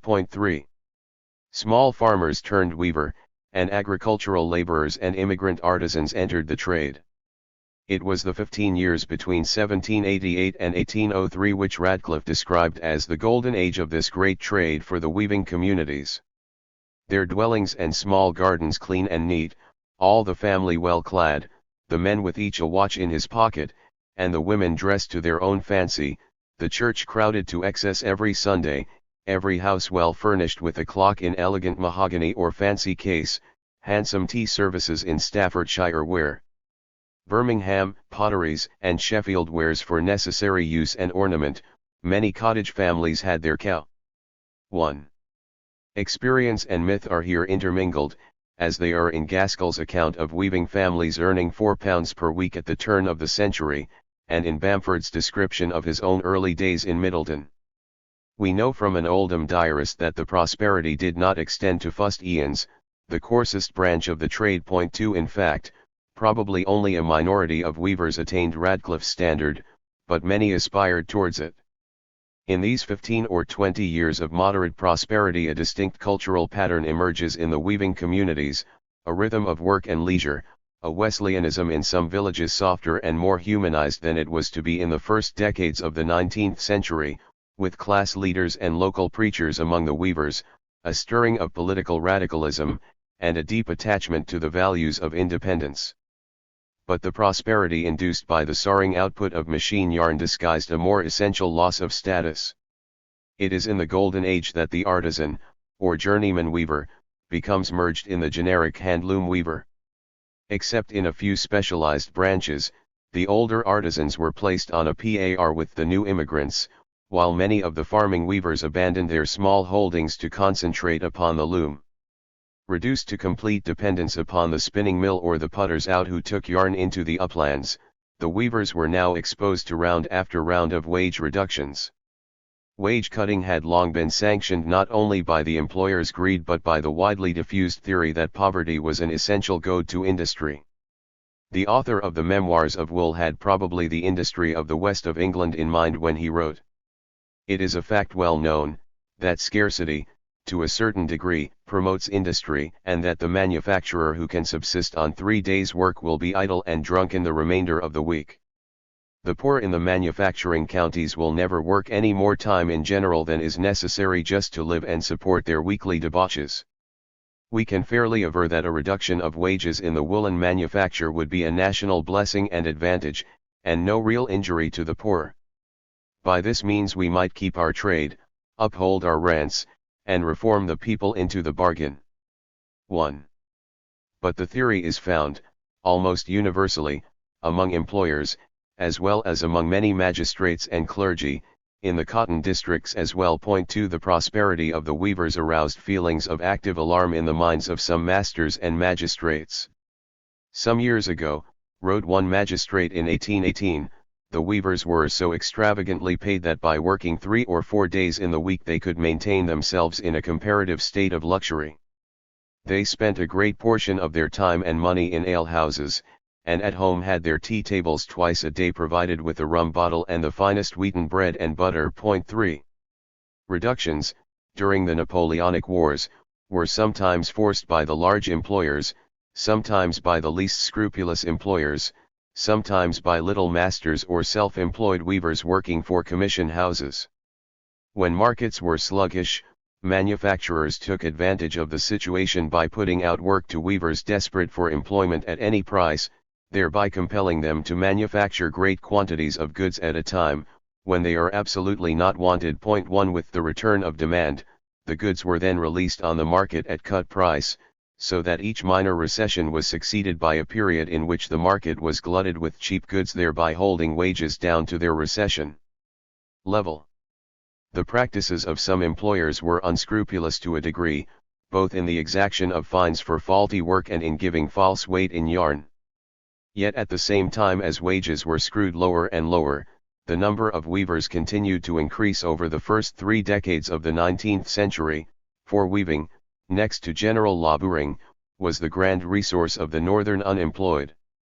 Fustian weaving was heavy, monotonous, but easily learned. Agricultural workers, demobilized soldiers, Irish immigrants, all continued to swell the labour force.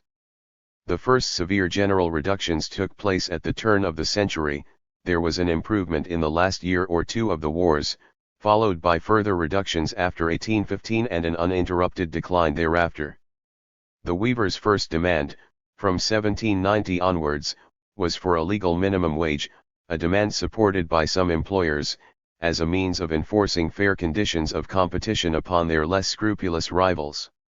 The rejection of this demand by the House of Commons in May 1808, was followed by a strike, when 10,000 to 15,000 weavers demonstrated on successive days in St. George's Fields, Manchester.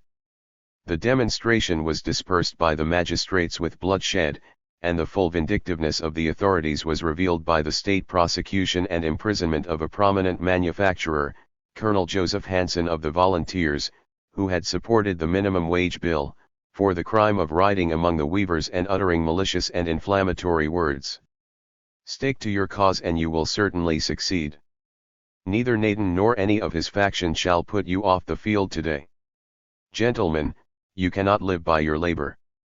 My father was a weaver, I myself was taught the weaving trade, I am a weaver's real friend. The weavers subsequently presented to Colonel Hanson a tribute, in the form of a silver cup, to which 39,600 persons contributed. The effects of this ill-advised prosecution, commented the Manchester historian, Archibald Prentice, were long and injuriously felt. It introduced that bitter feeling of employed against employers which was manifested in 1812, 1817, 1819, and 1826, 1. The dates which Prentice singled out are those of the destruction of power looms, of the march of the Blanqueters and Peterloo. With no hope of legal protection, the weavers turned more directly towards the channels of political radicalism. 2. But for some years after 1800 an alliance between Methodism and Church and King Rowdyism kept most of the weavers as political loyalists. It was claimed that 20,000 of them joined the volunteers early in the wars, and that there was a time when a man would be knocked down if he criticized the monarchy or the pension list. I have 2 or 3 individuals in my eye, declared a Bolton witness before the Select Committee on Handloom Weavers in 1834, who were in serious danger for being reformers of the old school. It was after the wars that the real radical tide set in, and in 1818 a second critical confrontation between the weavers and their employers took place. It was the year of the great Manchester cotton spinners' strike, and of the first impressive attempt at general unionism. Once again the weavers struck, collecting the shuttles and locking them in chapels or workshops, not only in Manchester but throughout the weaving towns, Bolton, Bury, Burnley. The strike ended in short-lived concessions on the masters' side, and in the prosecution and imprisonment of several of the weavers' leaders. 3. It was the last effective general strike movement of the Lancashire weavers. Thereafter wages in most branches continued to be beaten down, 9s, 6s, 4s, 60 and even less per week for irregular work, until the 1830s. It is an oversimplification to ascribe the cause of the debasement of the weavers' conditions to the power loom. 1. The status of the weavers had been shattered by 1813, at a time when the total number of power looms in the UK was estimated at 2,400, and when the competition of power with hand was largely psychological.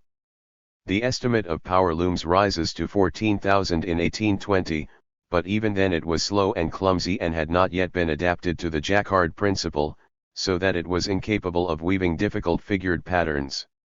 It can be argued that the very cheapness and superfluity of handloom labor retarded mechanical invention and the application of capital in weaving. The degradation of the weavers is very similar to that of the workers in the disinnumerable artisan trades. Each time their wages were beaten down, their position became more defenseless. The weaver had now to work longer into the night to earn less. In working longer he increased another's chances of unemployment. Even adherents of the new political economy were appalled. "Did Dr. A. Smith ever contemplate such a state of things?" exclaimed one humane employer, whose honorable practices were the cause of his own ruin. It is vain to read his book to find a remedy for a complaint which he could not conceive existed. Viscount 100,000 weavers doing the work of 150,000 when there was no demand, and that for half meat, and the rest paid by poor rates. Could he conceive that the profits of a manufacture should be what one master could wring from the hard earnings of the poor, more than another? 2. 100,000 weavers doing the work of 150,000. This is the essence of the disinnumerable trades, as later seen by Mayhew in London, a pool of surplus labor, semi-employed, defenseless, and undercutting each other's wages. The very circumstances of the weavers' work, especially in the upland hamlets, gave an additional impediment to trade unionism. A Salford weaver explained these conditions to the Select Committee of 1834. The very peculiar circumstances in which the handloom weavers are situated, preclude the possibility of their having the slightest control over the value of their own labor. The fact that the weavers of even one employer may be scattered over an extensive district presents a constant opportunity to that employer, if he be so minded, to make his weavers the means of reducing the wages of one another. Alternatively, to some he will tell that others are weaving for so much less, and that they must have no more, or go without work, and this in turn he tells to the rest. Now the difficulty, and loss of time it would occasion the weavers to discover the truth or falsehood of this statement, the fear that, in the interval, others would step in and deprive them of the work so offered, the jealousy and resentment enkindled in the minds of all, tending to divide them in sentiment and feeling, all conspire to make the reduction certain to be effected. The decline of the Yorkshire woolen and worsted weavers followed a parallel course, although it often lagged 15 or more years behind the changes in cotton. Evidence before the Committee on the Woolen Trade of 1806 showed the domestic system still commanding the woolen industry. But the little makers were on the decrease. Many which were masters' houses are now workmen's houses, while at the same time merchant manufacturers were bringing a number of handlooms, as well as the finishing processes, under one roof in unpowered factories. The factories, notably those of Benjamin Gott in Leeds, aroused bitter dislike among both small masters and journeymen, because they were creaming the best customers, and in the finishing processes, where the cloth dressers or croppers were highly organized, they were taking illegal men. Wealth, declared one witness, has gone more into lumps. The journeymen complained that the factories put out more work to outweavers in brisk times, and dismissed them without compunction in slack, whereas the small master clothiers still sought to find employment for their own journeymen. Moreover, even before the use of power, the handloom factories offended deep-rooted moral prejudices.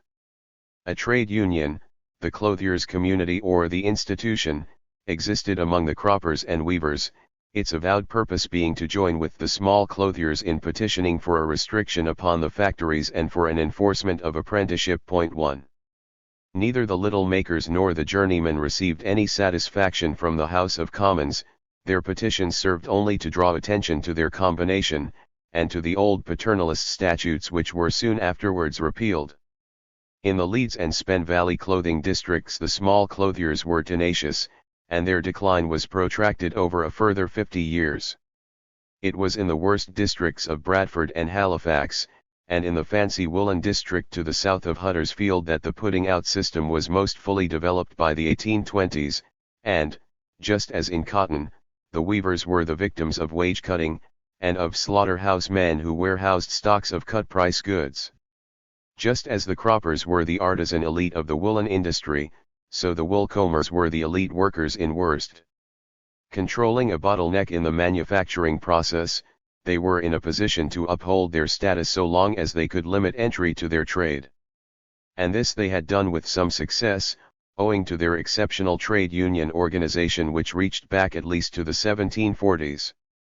In the early 19th century, despite the Combination Acts, they had effective national organization, an imposing constitution, with all the paraphernalia of an underground union, and the reputation for insubordination and lax timekeeping.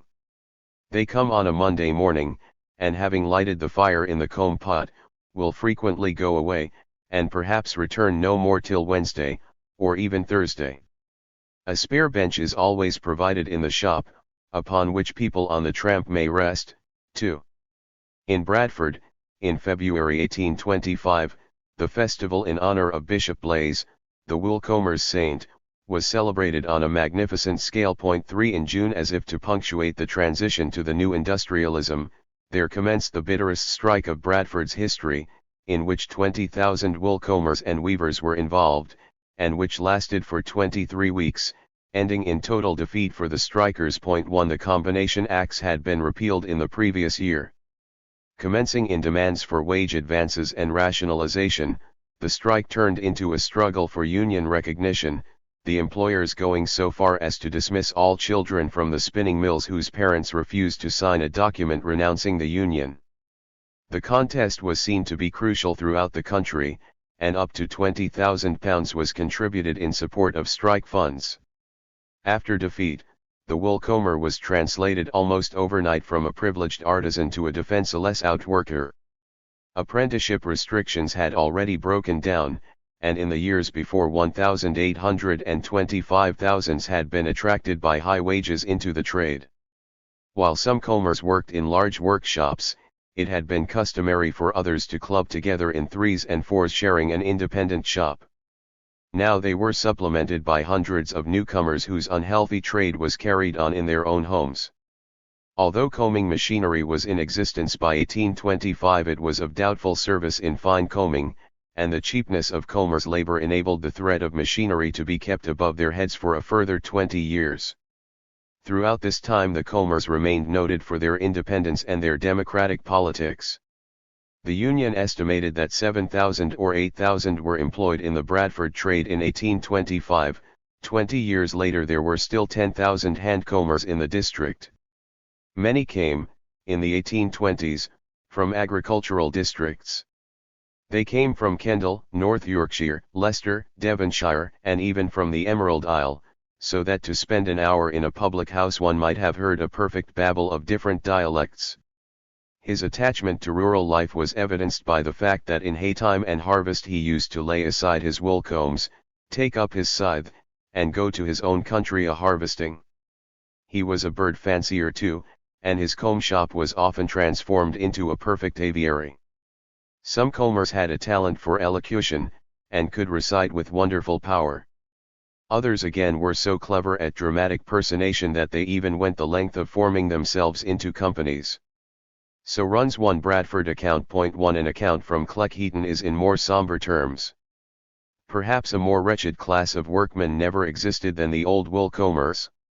The work was all done in their own houses, the best part of their cottages being taken up with it.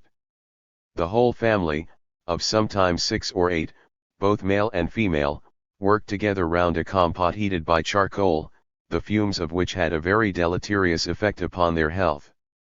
When we add that the workshop was also perforce the bedroom, It will not be wondered at that wool combers were almost invariably haggard-looking, many of them not living half their days.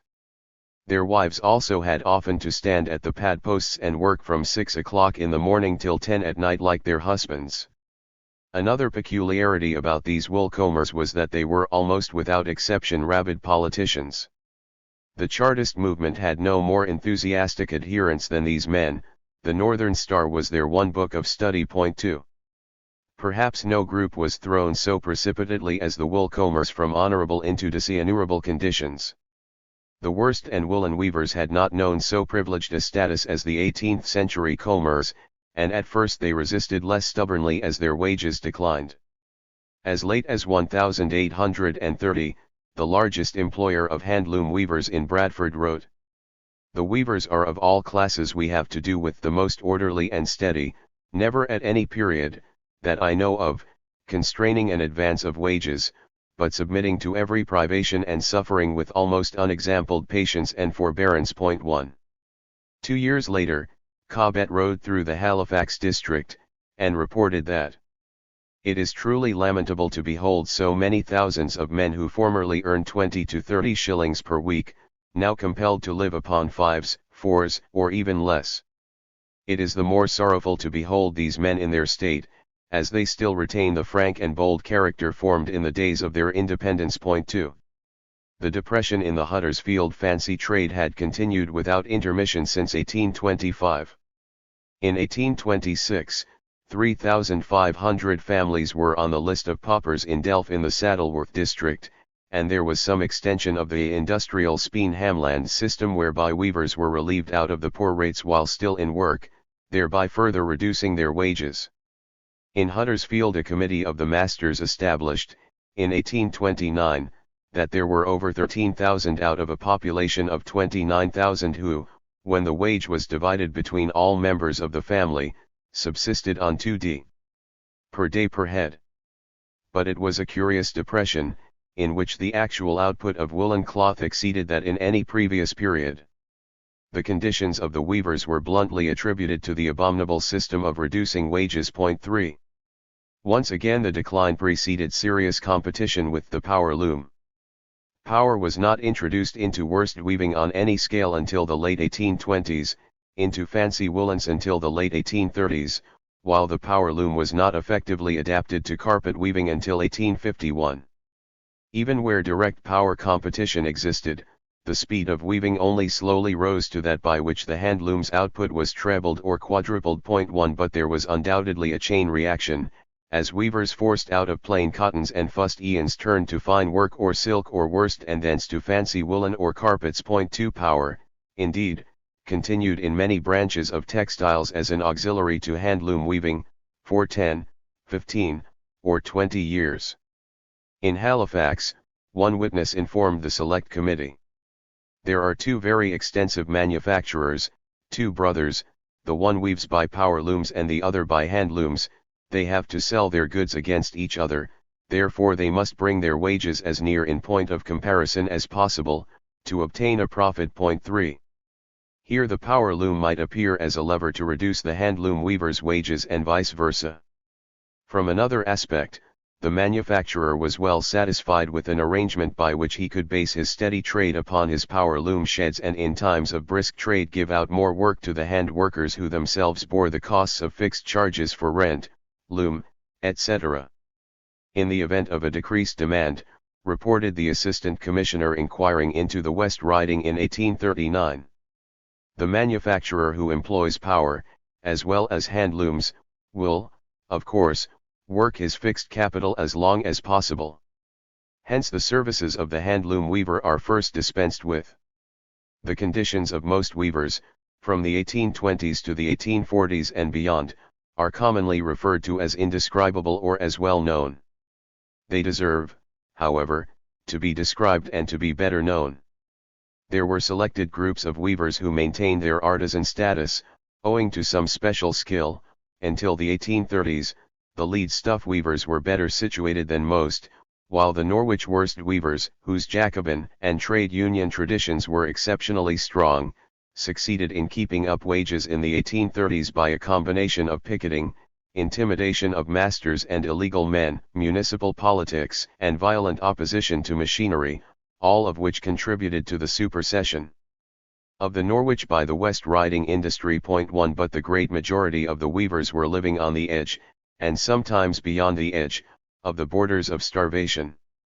The Select Committee on Emigration was given evidence of conditions in some districts of Lancashire which read like an anticipation of the Irish potato famine.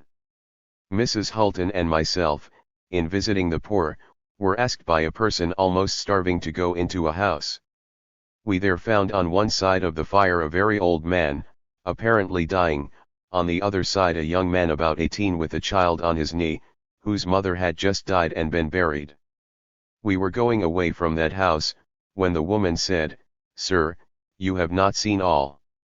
We went upstairs, and, under some rags, we found another young man, the widower, and on turning down the rags, which he was unable to remove himself, we found another man who was dying, and who did die in the course of the day. I have no doubt that the family were actually starving at the time. The evidence came from West Houghton, where half of the 5,000 inhabitants were totally destitute of bedding, and nearly so of clothes. 6 were described as being in the actual process of starvation. It is true that the low wages quoted in these years might represent only one of several wages in the same family, since many wives, girls, and youths, worked at a second or third loom. But the wages also concealed further outpayments or deductions. The Bradford Worst weavers in 1835 claimed that from an average wage of tens, there would be an outlay of 4d. For sizing, 3d. For looming, 9½ For winding the weft, 3½ For light, while 4d. More should be added for outlay and wear and tear on the loom. If the outlay for rent and fire and washing were added, this totaled deductions amounting to 5s. 3d, although where the wife or son also worked on a second loom, some of these overheads could be spread over 2 wages. 1 In some cases the loom itself was hired by the weaver, in other cases he owned the loom, but had to hire the gearing or sleighs for pattern weaving from the employer. Many weavers were in a perpetual state of indebtedness to the putter out, working off their debts by installments upon their work, and in a condition where they were incapable of refusing any wages however low. As their conditions worsened, so they had to spend more and more time in unpaid employments, fetching and carrying work, and a dozen other processes. "I can remember the time," wrote one observer in 1844, "when manufacturers hired rooms in districts, and the warps and wefts were conveyed to them, by horse and cart, for convenience of the weavers, and the employer inquired after the employed, but the case is now diametrically opposite. The laborer not only undertakes long journeys in quest of work, but is doomed to many disappointments." 2. An even more graphic description of all his ancillary unpaid work comes from Pudsey. "It was quite common when trade was not bad to see weavers and spinners going from place to place seeking work. If they succeeded, it was mostly on the condition that they helped to break the wool for it, that is, open the bales, then fleeces, taking off the coarse parts called the breech, put it in sheets, then go to the mill and help to scour it, then lit or dye it. All this was for nothing, except in some cases a small allowance for a little ale or cheese and bread. When the slubber had doffed the first set of slubbing, it often became a serious question as to whose turn it was to have it, and casting lots would frequently be the mode of deciding it. When the web was warped there was the sizing process to go through, and the weavers, as a rule, had to buy their own size. After sizing the web, one of the most critical of all the processes is to put it out of doors to dry. A place is chosen, the web sticks or stretchers are put out, and if frosty, a pickaxe is used to make holes in the ground for posts to hold the ends of the web. Sometimes might be seen a man and his wife up to their knees in snow going out with a web to dry. After this, the weaving, late into the evening by candle or oil light, with a boy or girl or perhaps a weaver's wife, standing on one side of the loom watching to see when a thread broke down, whilst the weaver watched the other side, because if a thread broke, and another shoit was picked, a dozen more might be broken. And after the weaving, there were half a dozen odd jobs to do again, before the piece was taken off by the carrier to Leeds. All this odd jobbing, we say, was done for nothing. It was no uncommon thing, too, when the work was done for the weavers to be unable to get paid for some time after. We cannot wonder that a handloom weaver came to be called a poverty knocker. 1. Some of these practices did not obtain in cotton, or had long been devolved to specialist processes in worsted. They indicate the obsolescence of the small-scale woolen trade. But in the worsted and fancy woolen weaving districts there were equally time-wasting forms of jobbing. Among the scattered upland hamlets the human pack horse was known, the man or woman who hired his or her labor to carry the heavy finished pieces 5 or even 10 miles over the moorland roads. It was in the weaving districts surrounding such centers as Bradford, Keighley, Halifax, Huddersfield, Todmorden, Rochdale, Bolton, Macclesfield, that the largest populations of utterly depressed outworkers were to be found. The Select Committee of 1834 reported that it found the sufferings of that large and valuable body of men, not only not exaggerated, but that they have for years continued to an extent and intensity scarcely to be credited or conceived. John Fielden, giving evidence to the same committee in 1835, declared that a very great number of the weavers could not obtain sufficient food of the plainest or cheapest kind, were clothed in rags and ashamed to send their children to Sunday school, had no furniture and in some cases slept on straw, worked not unfrequently 16 hours a day, were demoralized by cheap spirits, and weakened by undernourishment and ill health. Possessions gained in the Golden Age had passed out of the weaving households. A Bolton witness declared, "Since I can recollect, almost every weaver that I knew had a chest of drawers in his house, and a clock and chairs and bedsteads and candlesticks, and even pictures, articles of luxury, and now I find that those have disappeared, they have either gone into the houses of mechanics, or into houses of persons of higher class." The same witness, a manufacturer, could not recollect an instance but one, where any weaver of mine has bought a new jacket for many years. A coarse coverlid, of the value of 2s. when new, often did service for blankets. I have seen many houses with only 2 or 3 three-legged stools, and some I have seen without a stool or chair, with only a tea chest to put their clothes in, and to sit upon. There is unanimity as to the diet of the poor weaver and his family: oatmeal, oatcake, potatoes, onion porridge, blue milk, treacle or home-brewed ale, and as luxuries tea, coffee, bacon. They do not know what it is, many of them, declared Richard Osler, to taste flesh meat from year's end to year's end, and their children will sometimes run to Huddersfield, and beg, and bring a piece in, and it is quite a luxury. If confirmation was needed, it was brought by the careful investigations of the assistant commissioners who toured the country after the appointment of the Royal Commission in 1838. The very worst conditions, perhaps, were those found in the cellar dwellings of the big towns, Leeds and Manchester, where Irish unemployed attempted to earn a few shillings by the loom. But it is easy to assume that the country weavers in the solid, stone-built cottages, with the long mullioned windows of the loom shops, in the beautiful Pennine uplands, in the upper Calder Valley or Wharfedale, Saddleworth, or Clitheroe, enjoyed amenities which compensated for their poverty. A surgeon who investigated a typhus epidemic in a hamlet near Heptonstall has left a terrible picture of the death of one such community. Situated high on the moors, nevertheless the water supplies were polluted. One open stream, polluted by a slaughter-house, was in summer a nursery of loathsome animal life. The sewer passed directly under the flags of one of the weavers' cottages. The houses were wet and cold, the ground floors beneath the surface of the earth. It may be fairly said oatmeal and potatoes are well nigh what they contrive to exist upon, with old milk and treacle. If tea or coffee could not be afforded, an infusion of mint, tansy or hyssop was prepared. Even of this diet they have by no means sufficient. The inhabitants are undergoing a rapid deterioration. Medical attendance and funeral expenses were generally paid from the poor rates. Only 1 in 10 received any medical aid in childbirth. What is the situation of the wife of the handloom weaver during the parturient efforts? She is upon her feet, with a woman on each side, her arms are placed round their necks, and, in nature's agony, she almost drags her supporters to the floor, and in this state the birth takes place. And why is this the case? The answer is, because there is no change of bedclothing. How they contrive to exist at all, exclaimed this humane surgeon, confounds the very faculties of eyes and ears. 1.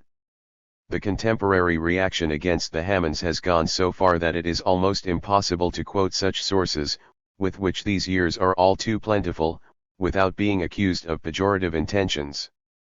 But it is necessary to do so because, without such detail, it is possible for the eye to pass over the phrase, the decline of the handloom weavers, without any realization of the scale of the tragedy that was enacted. Weaving communities, some in the West Country and the Pennines, with 300 and 400 years of continuous existence, some of much more recent date but with, nonetheless, their own cultural patterns and traditions, were literally being extinguished. The demographic pattern of Heptonstal-Slack was extraordinary. In a population of 348, over one-half were under 20, while only 30 were over 55, this did not represent a growing community, but a low expectation of life. In the catastrophic years of the 1830s and 1840s, when the power loom, the Irish influx, and the new Poor Law, finished off what wage cutting had begun, there were, alongside the insurrectionary hopes of Chartist weavers, the more gruesome stories, the children's burial clubs, the dissemination and serious discussion of a pamphlet advocating infanticide. But this is not the whole story. Until these final agonies, the older weaving communities offered a way of life which their members greatly preferred to the higher material standards of the factory town. The son of a weaver from the Heptonstal district, who was a child in the 1820s, recalled that the weavers had their good times. The atmosphere was not fouled by the smoke of the factory.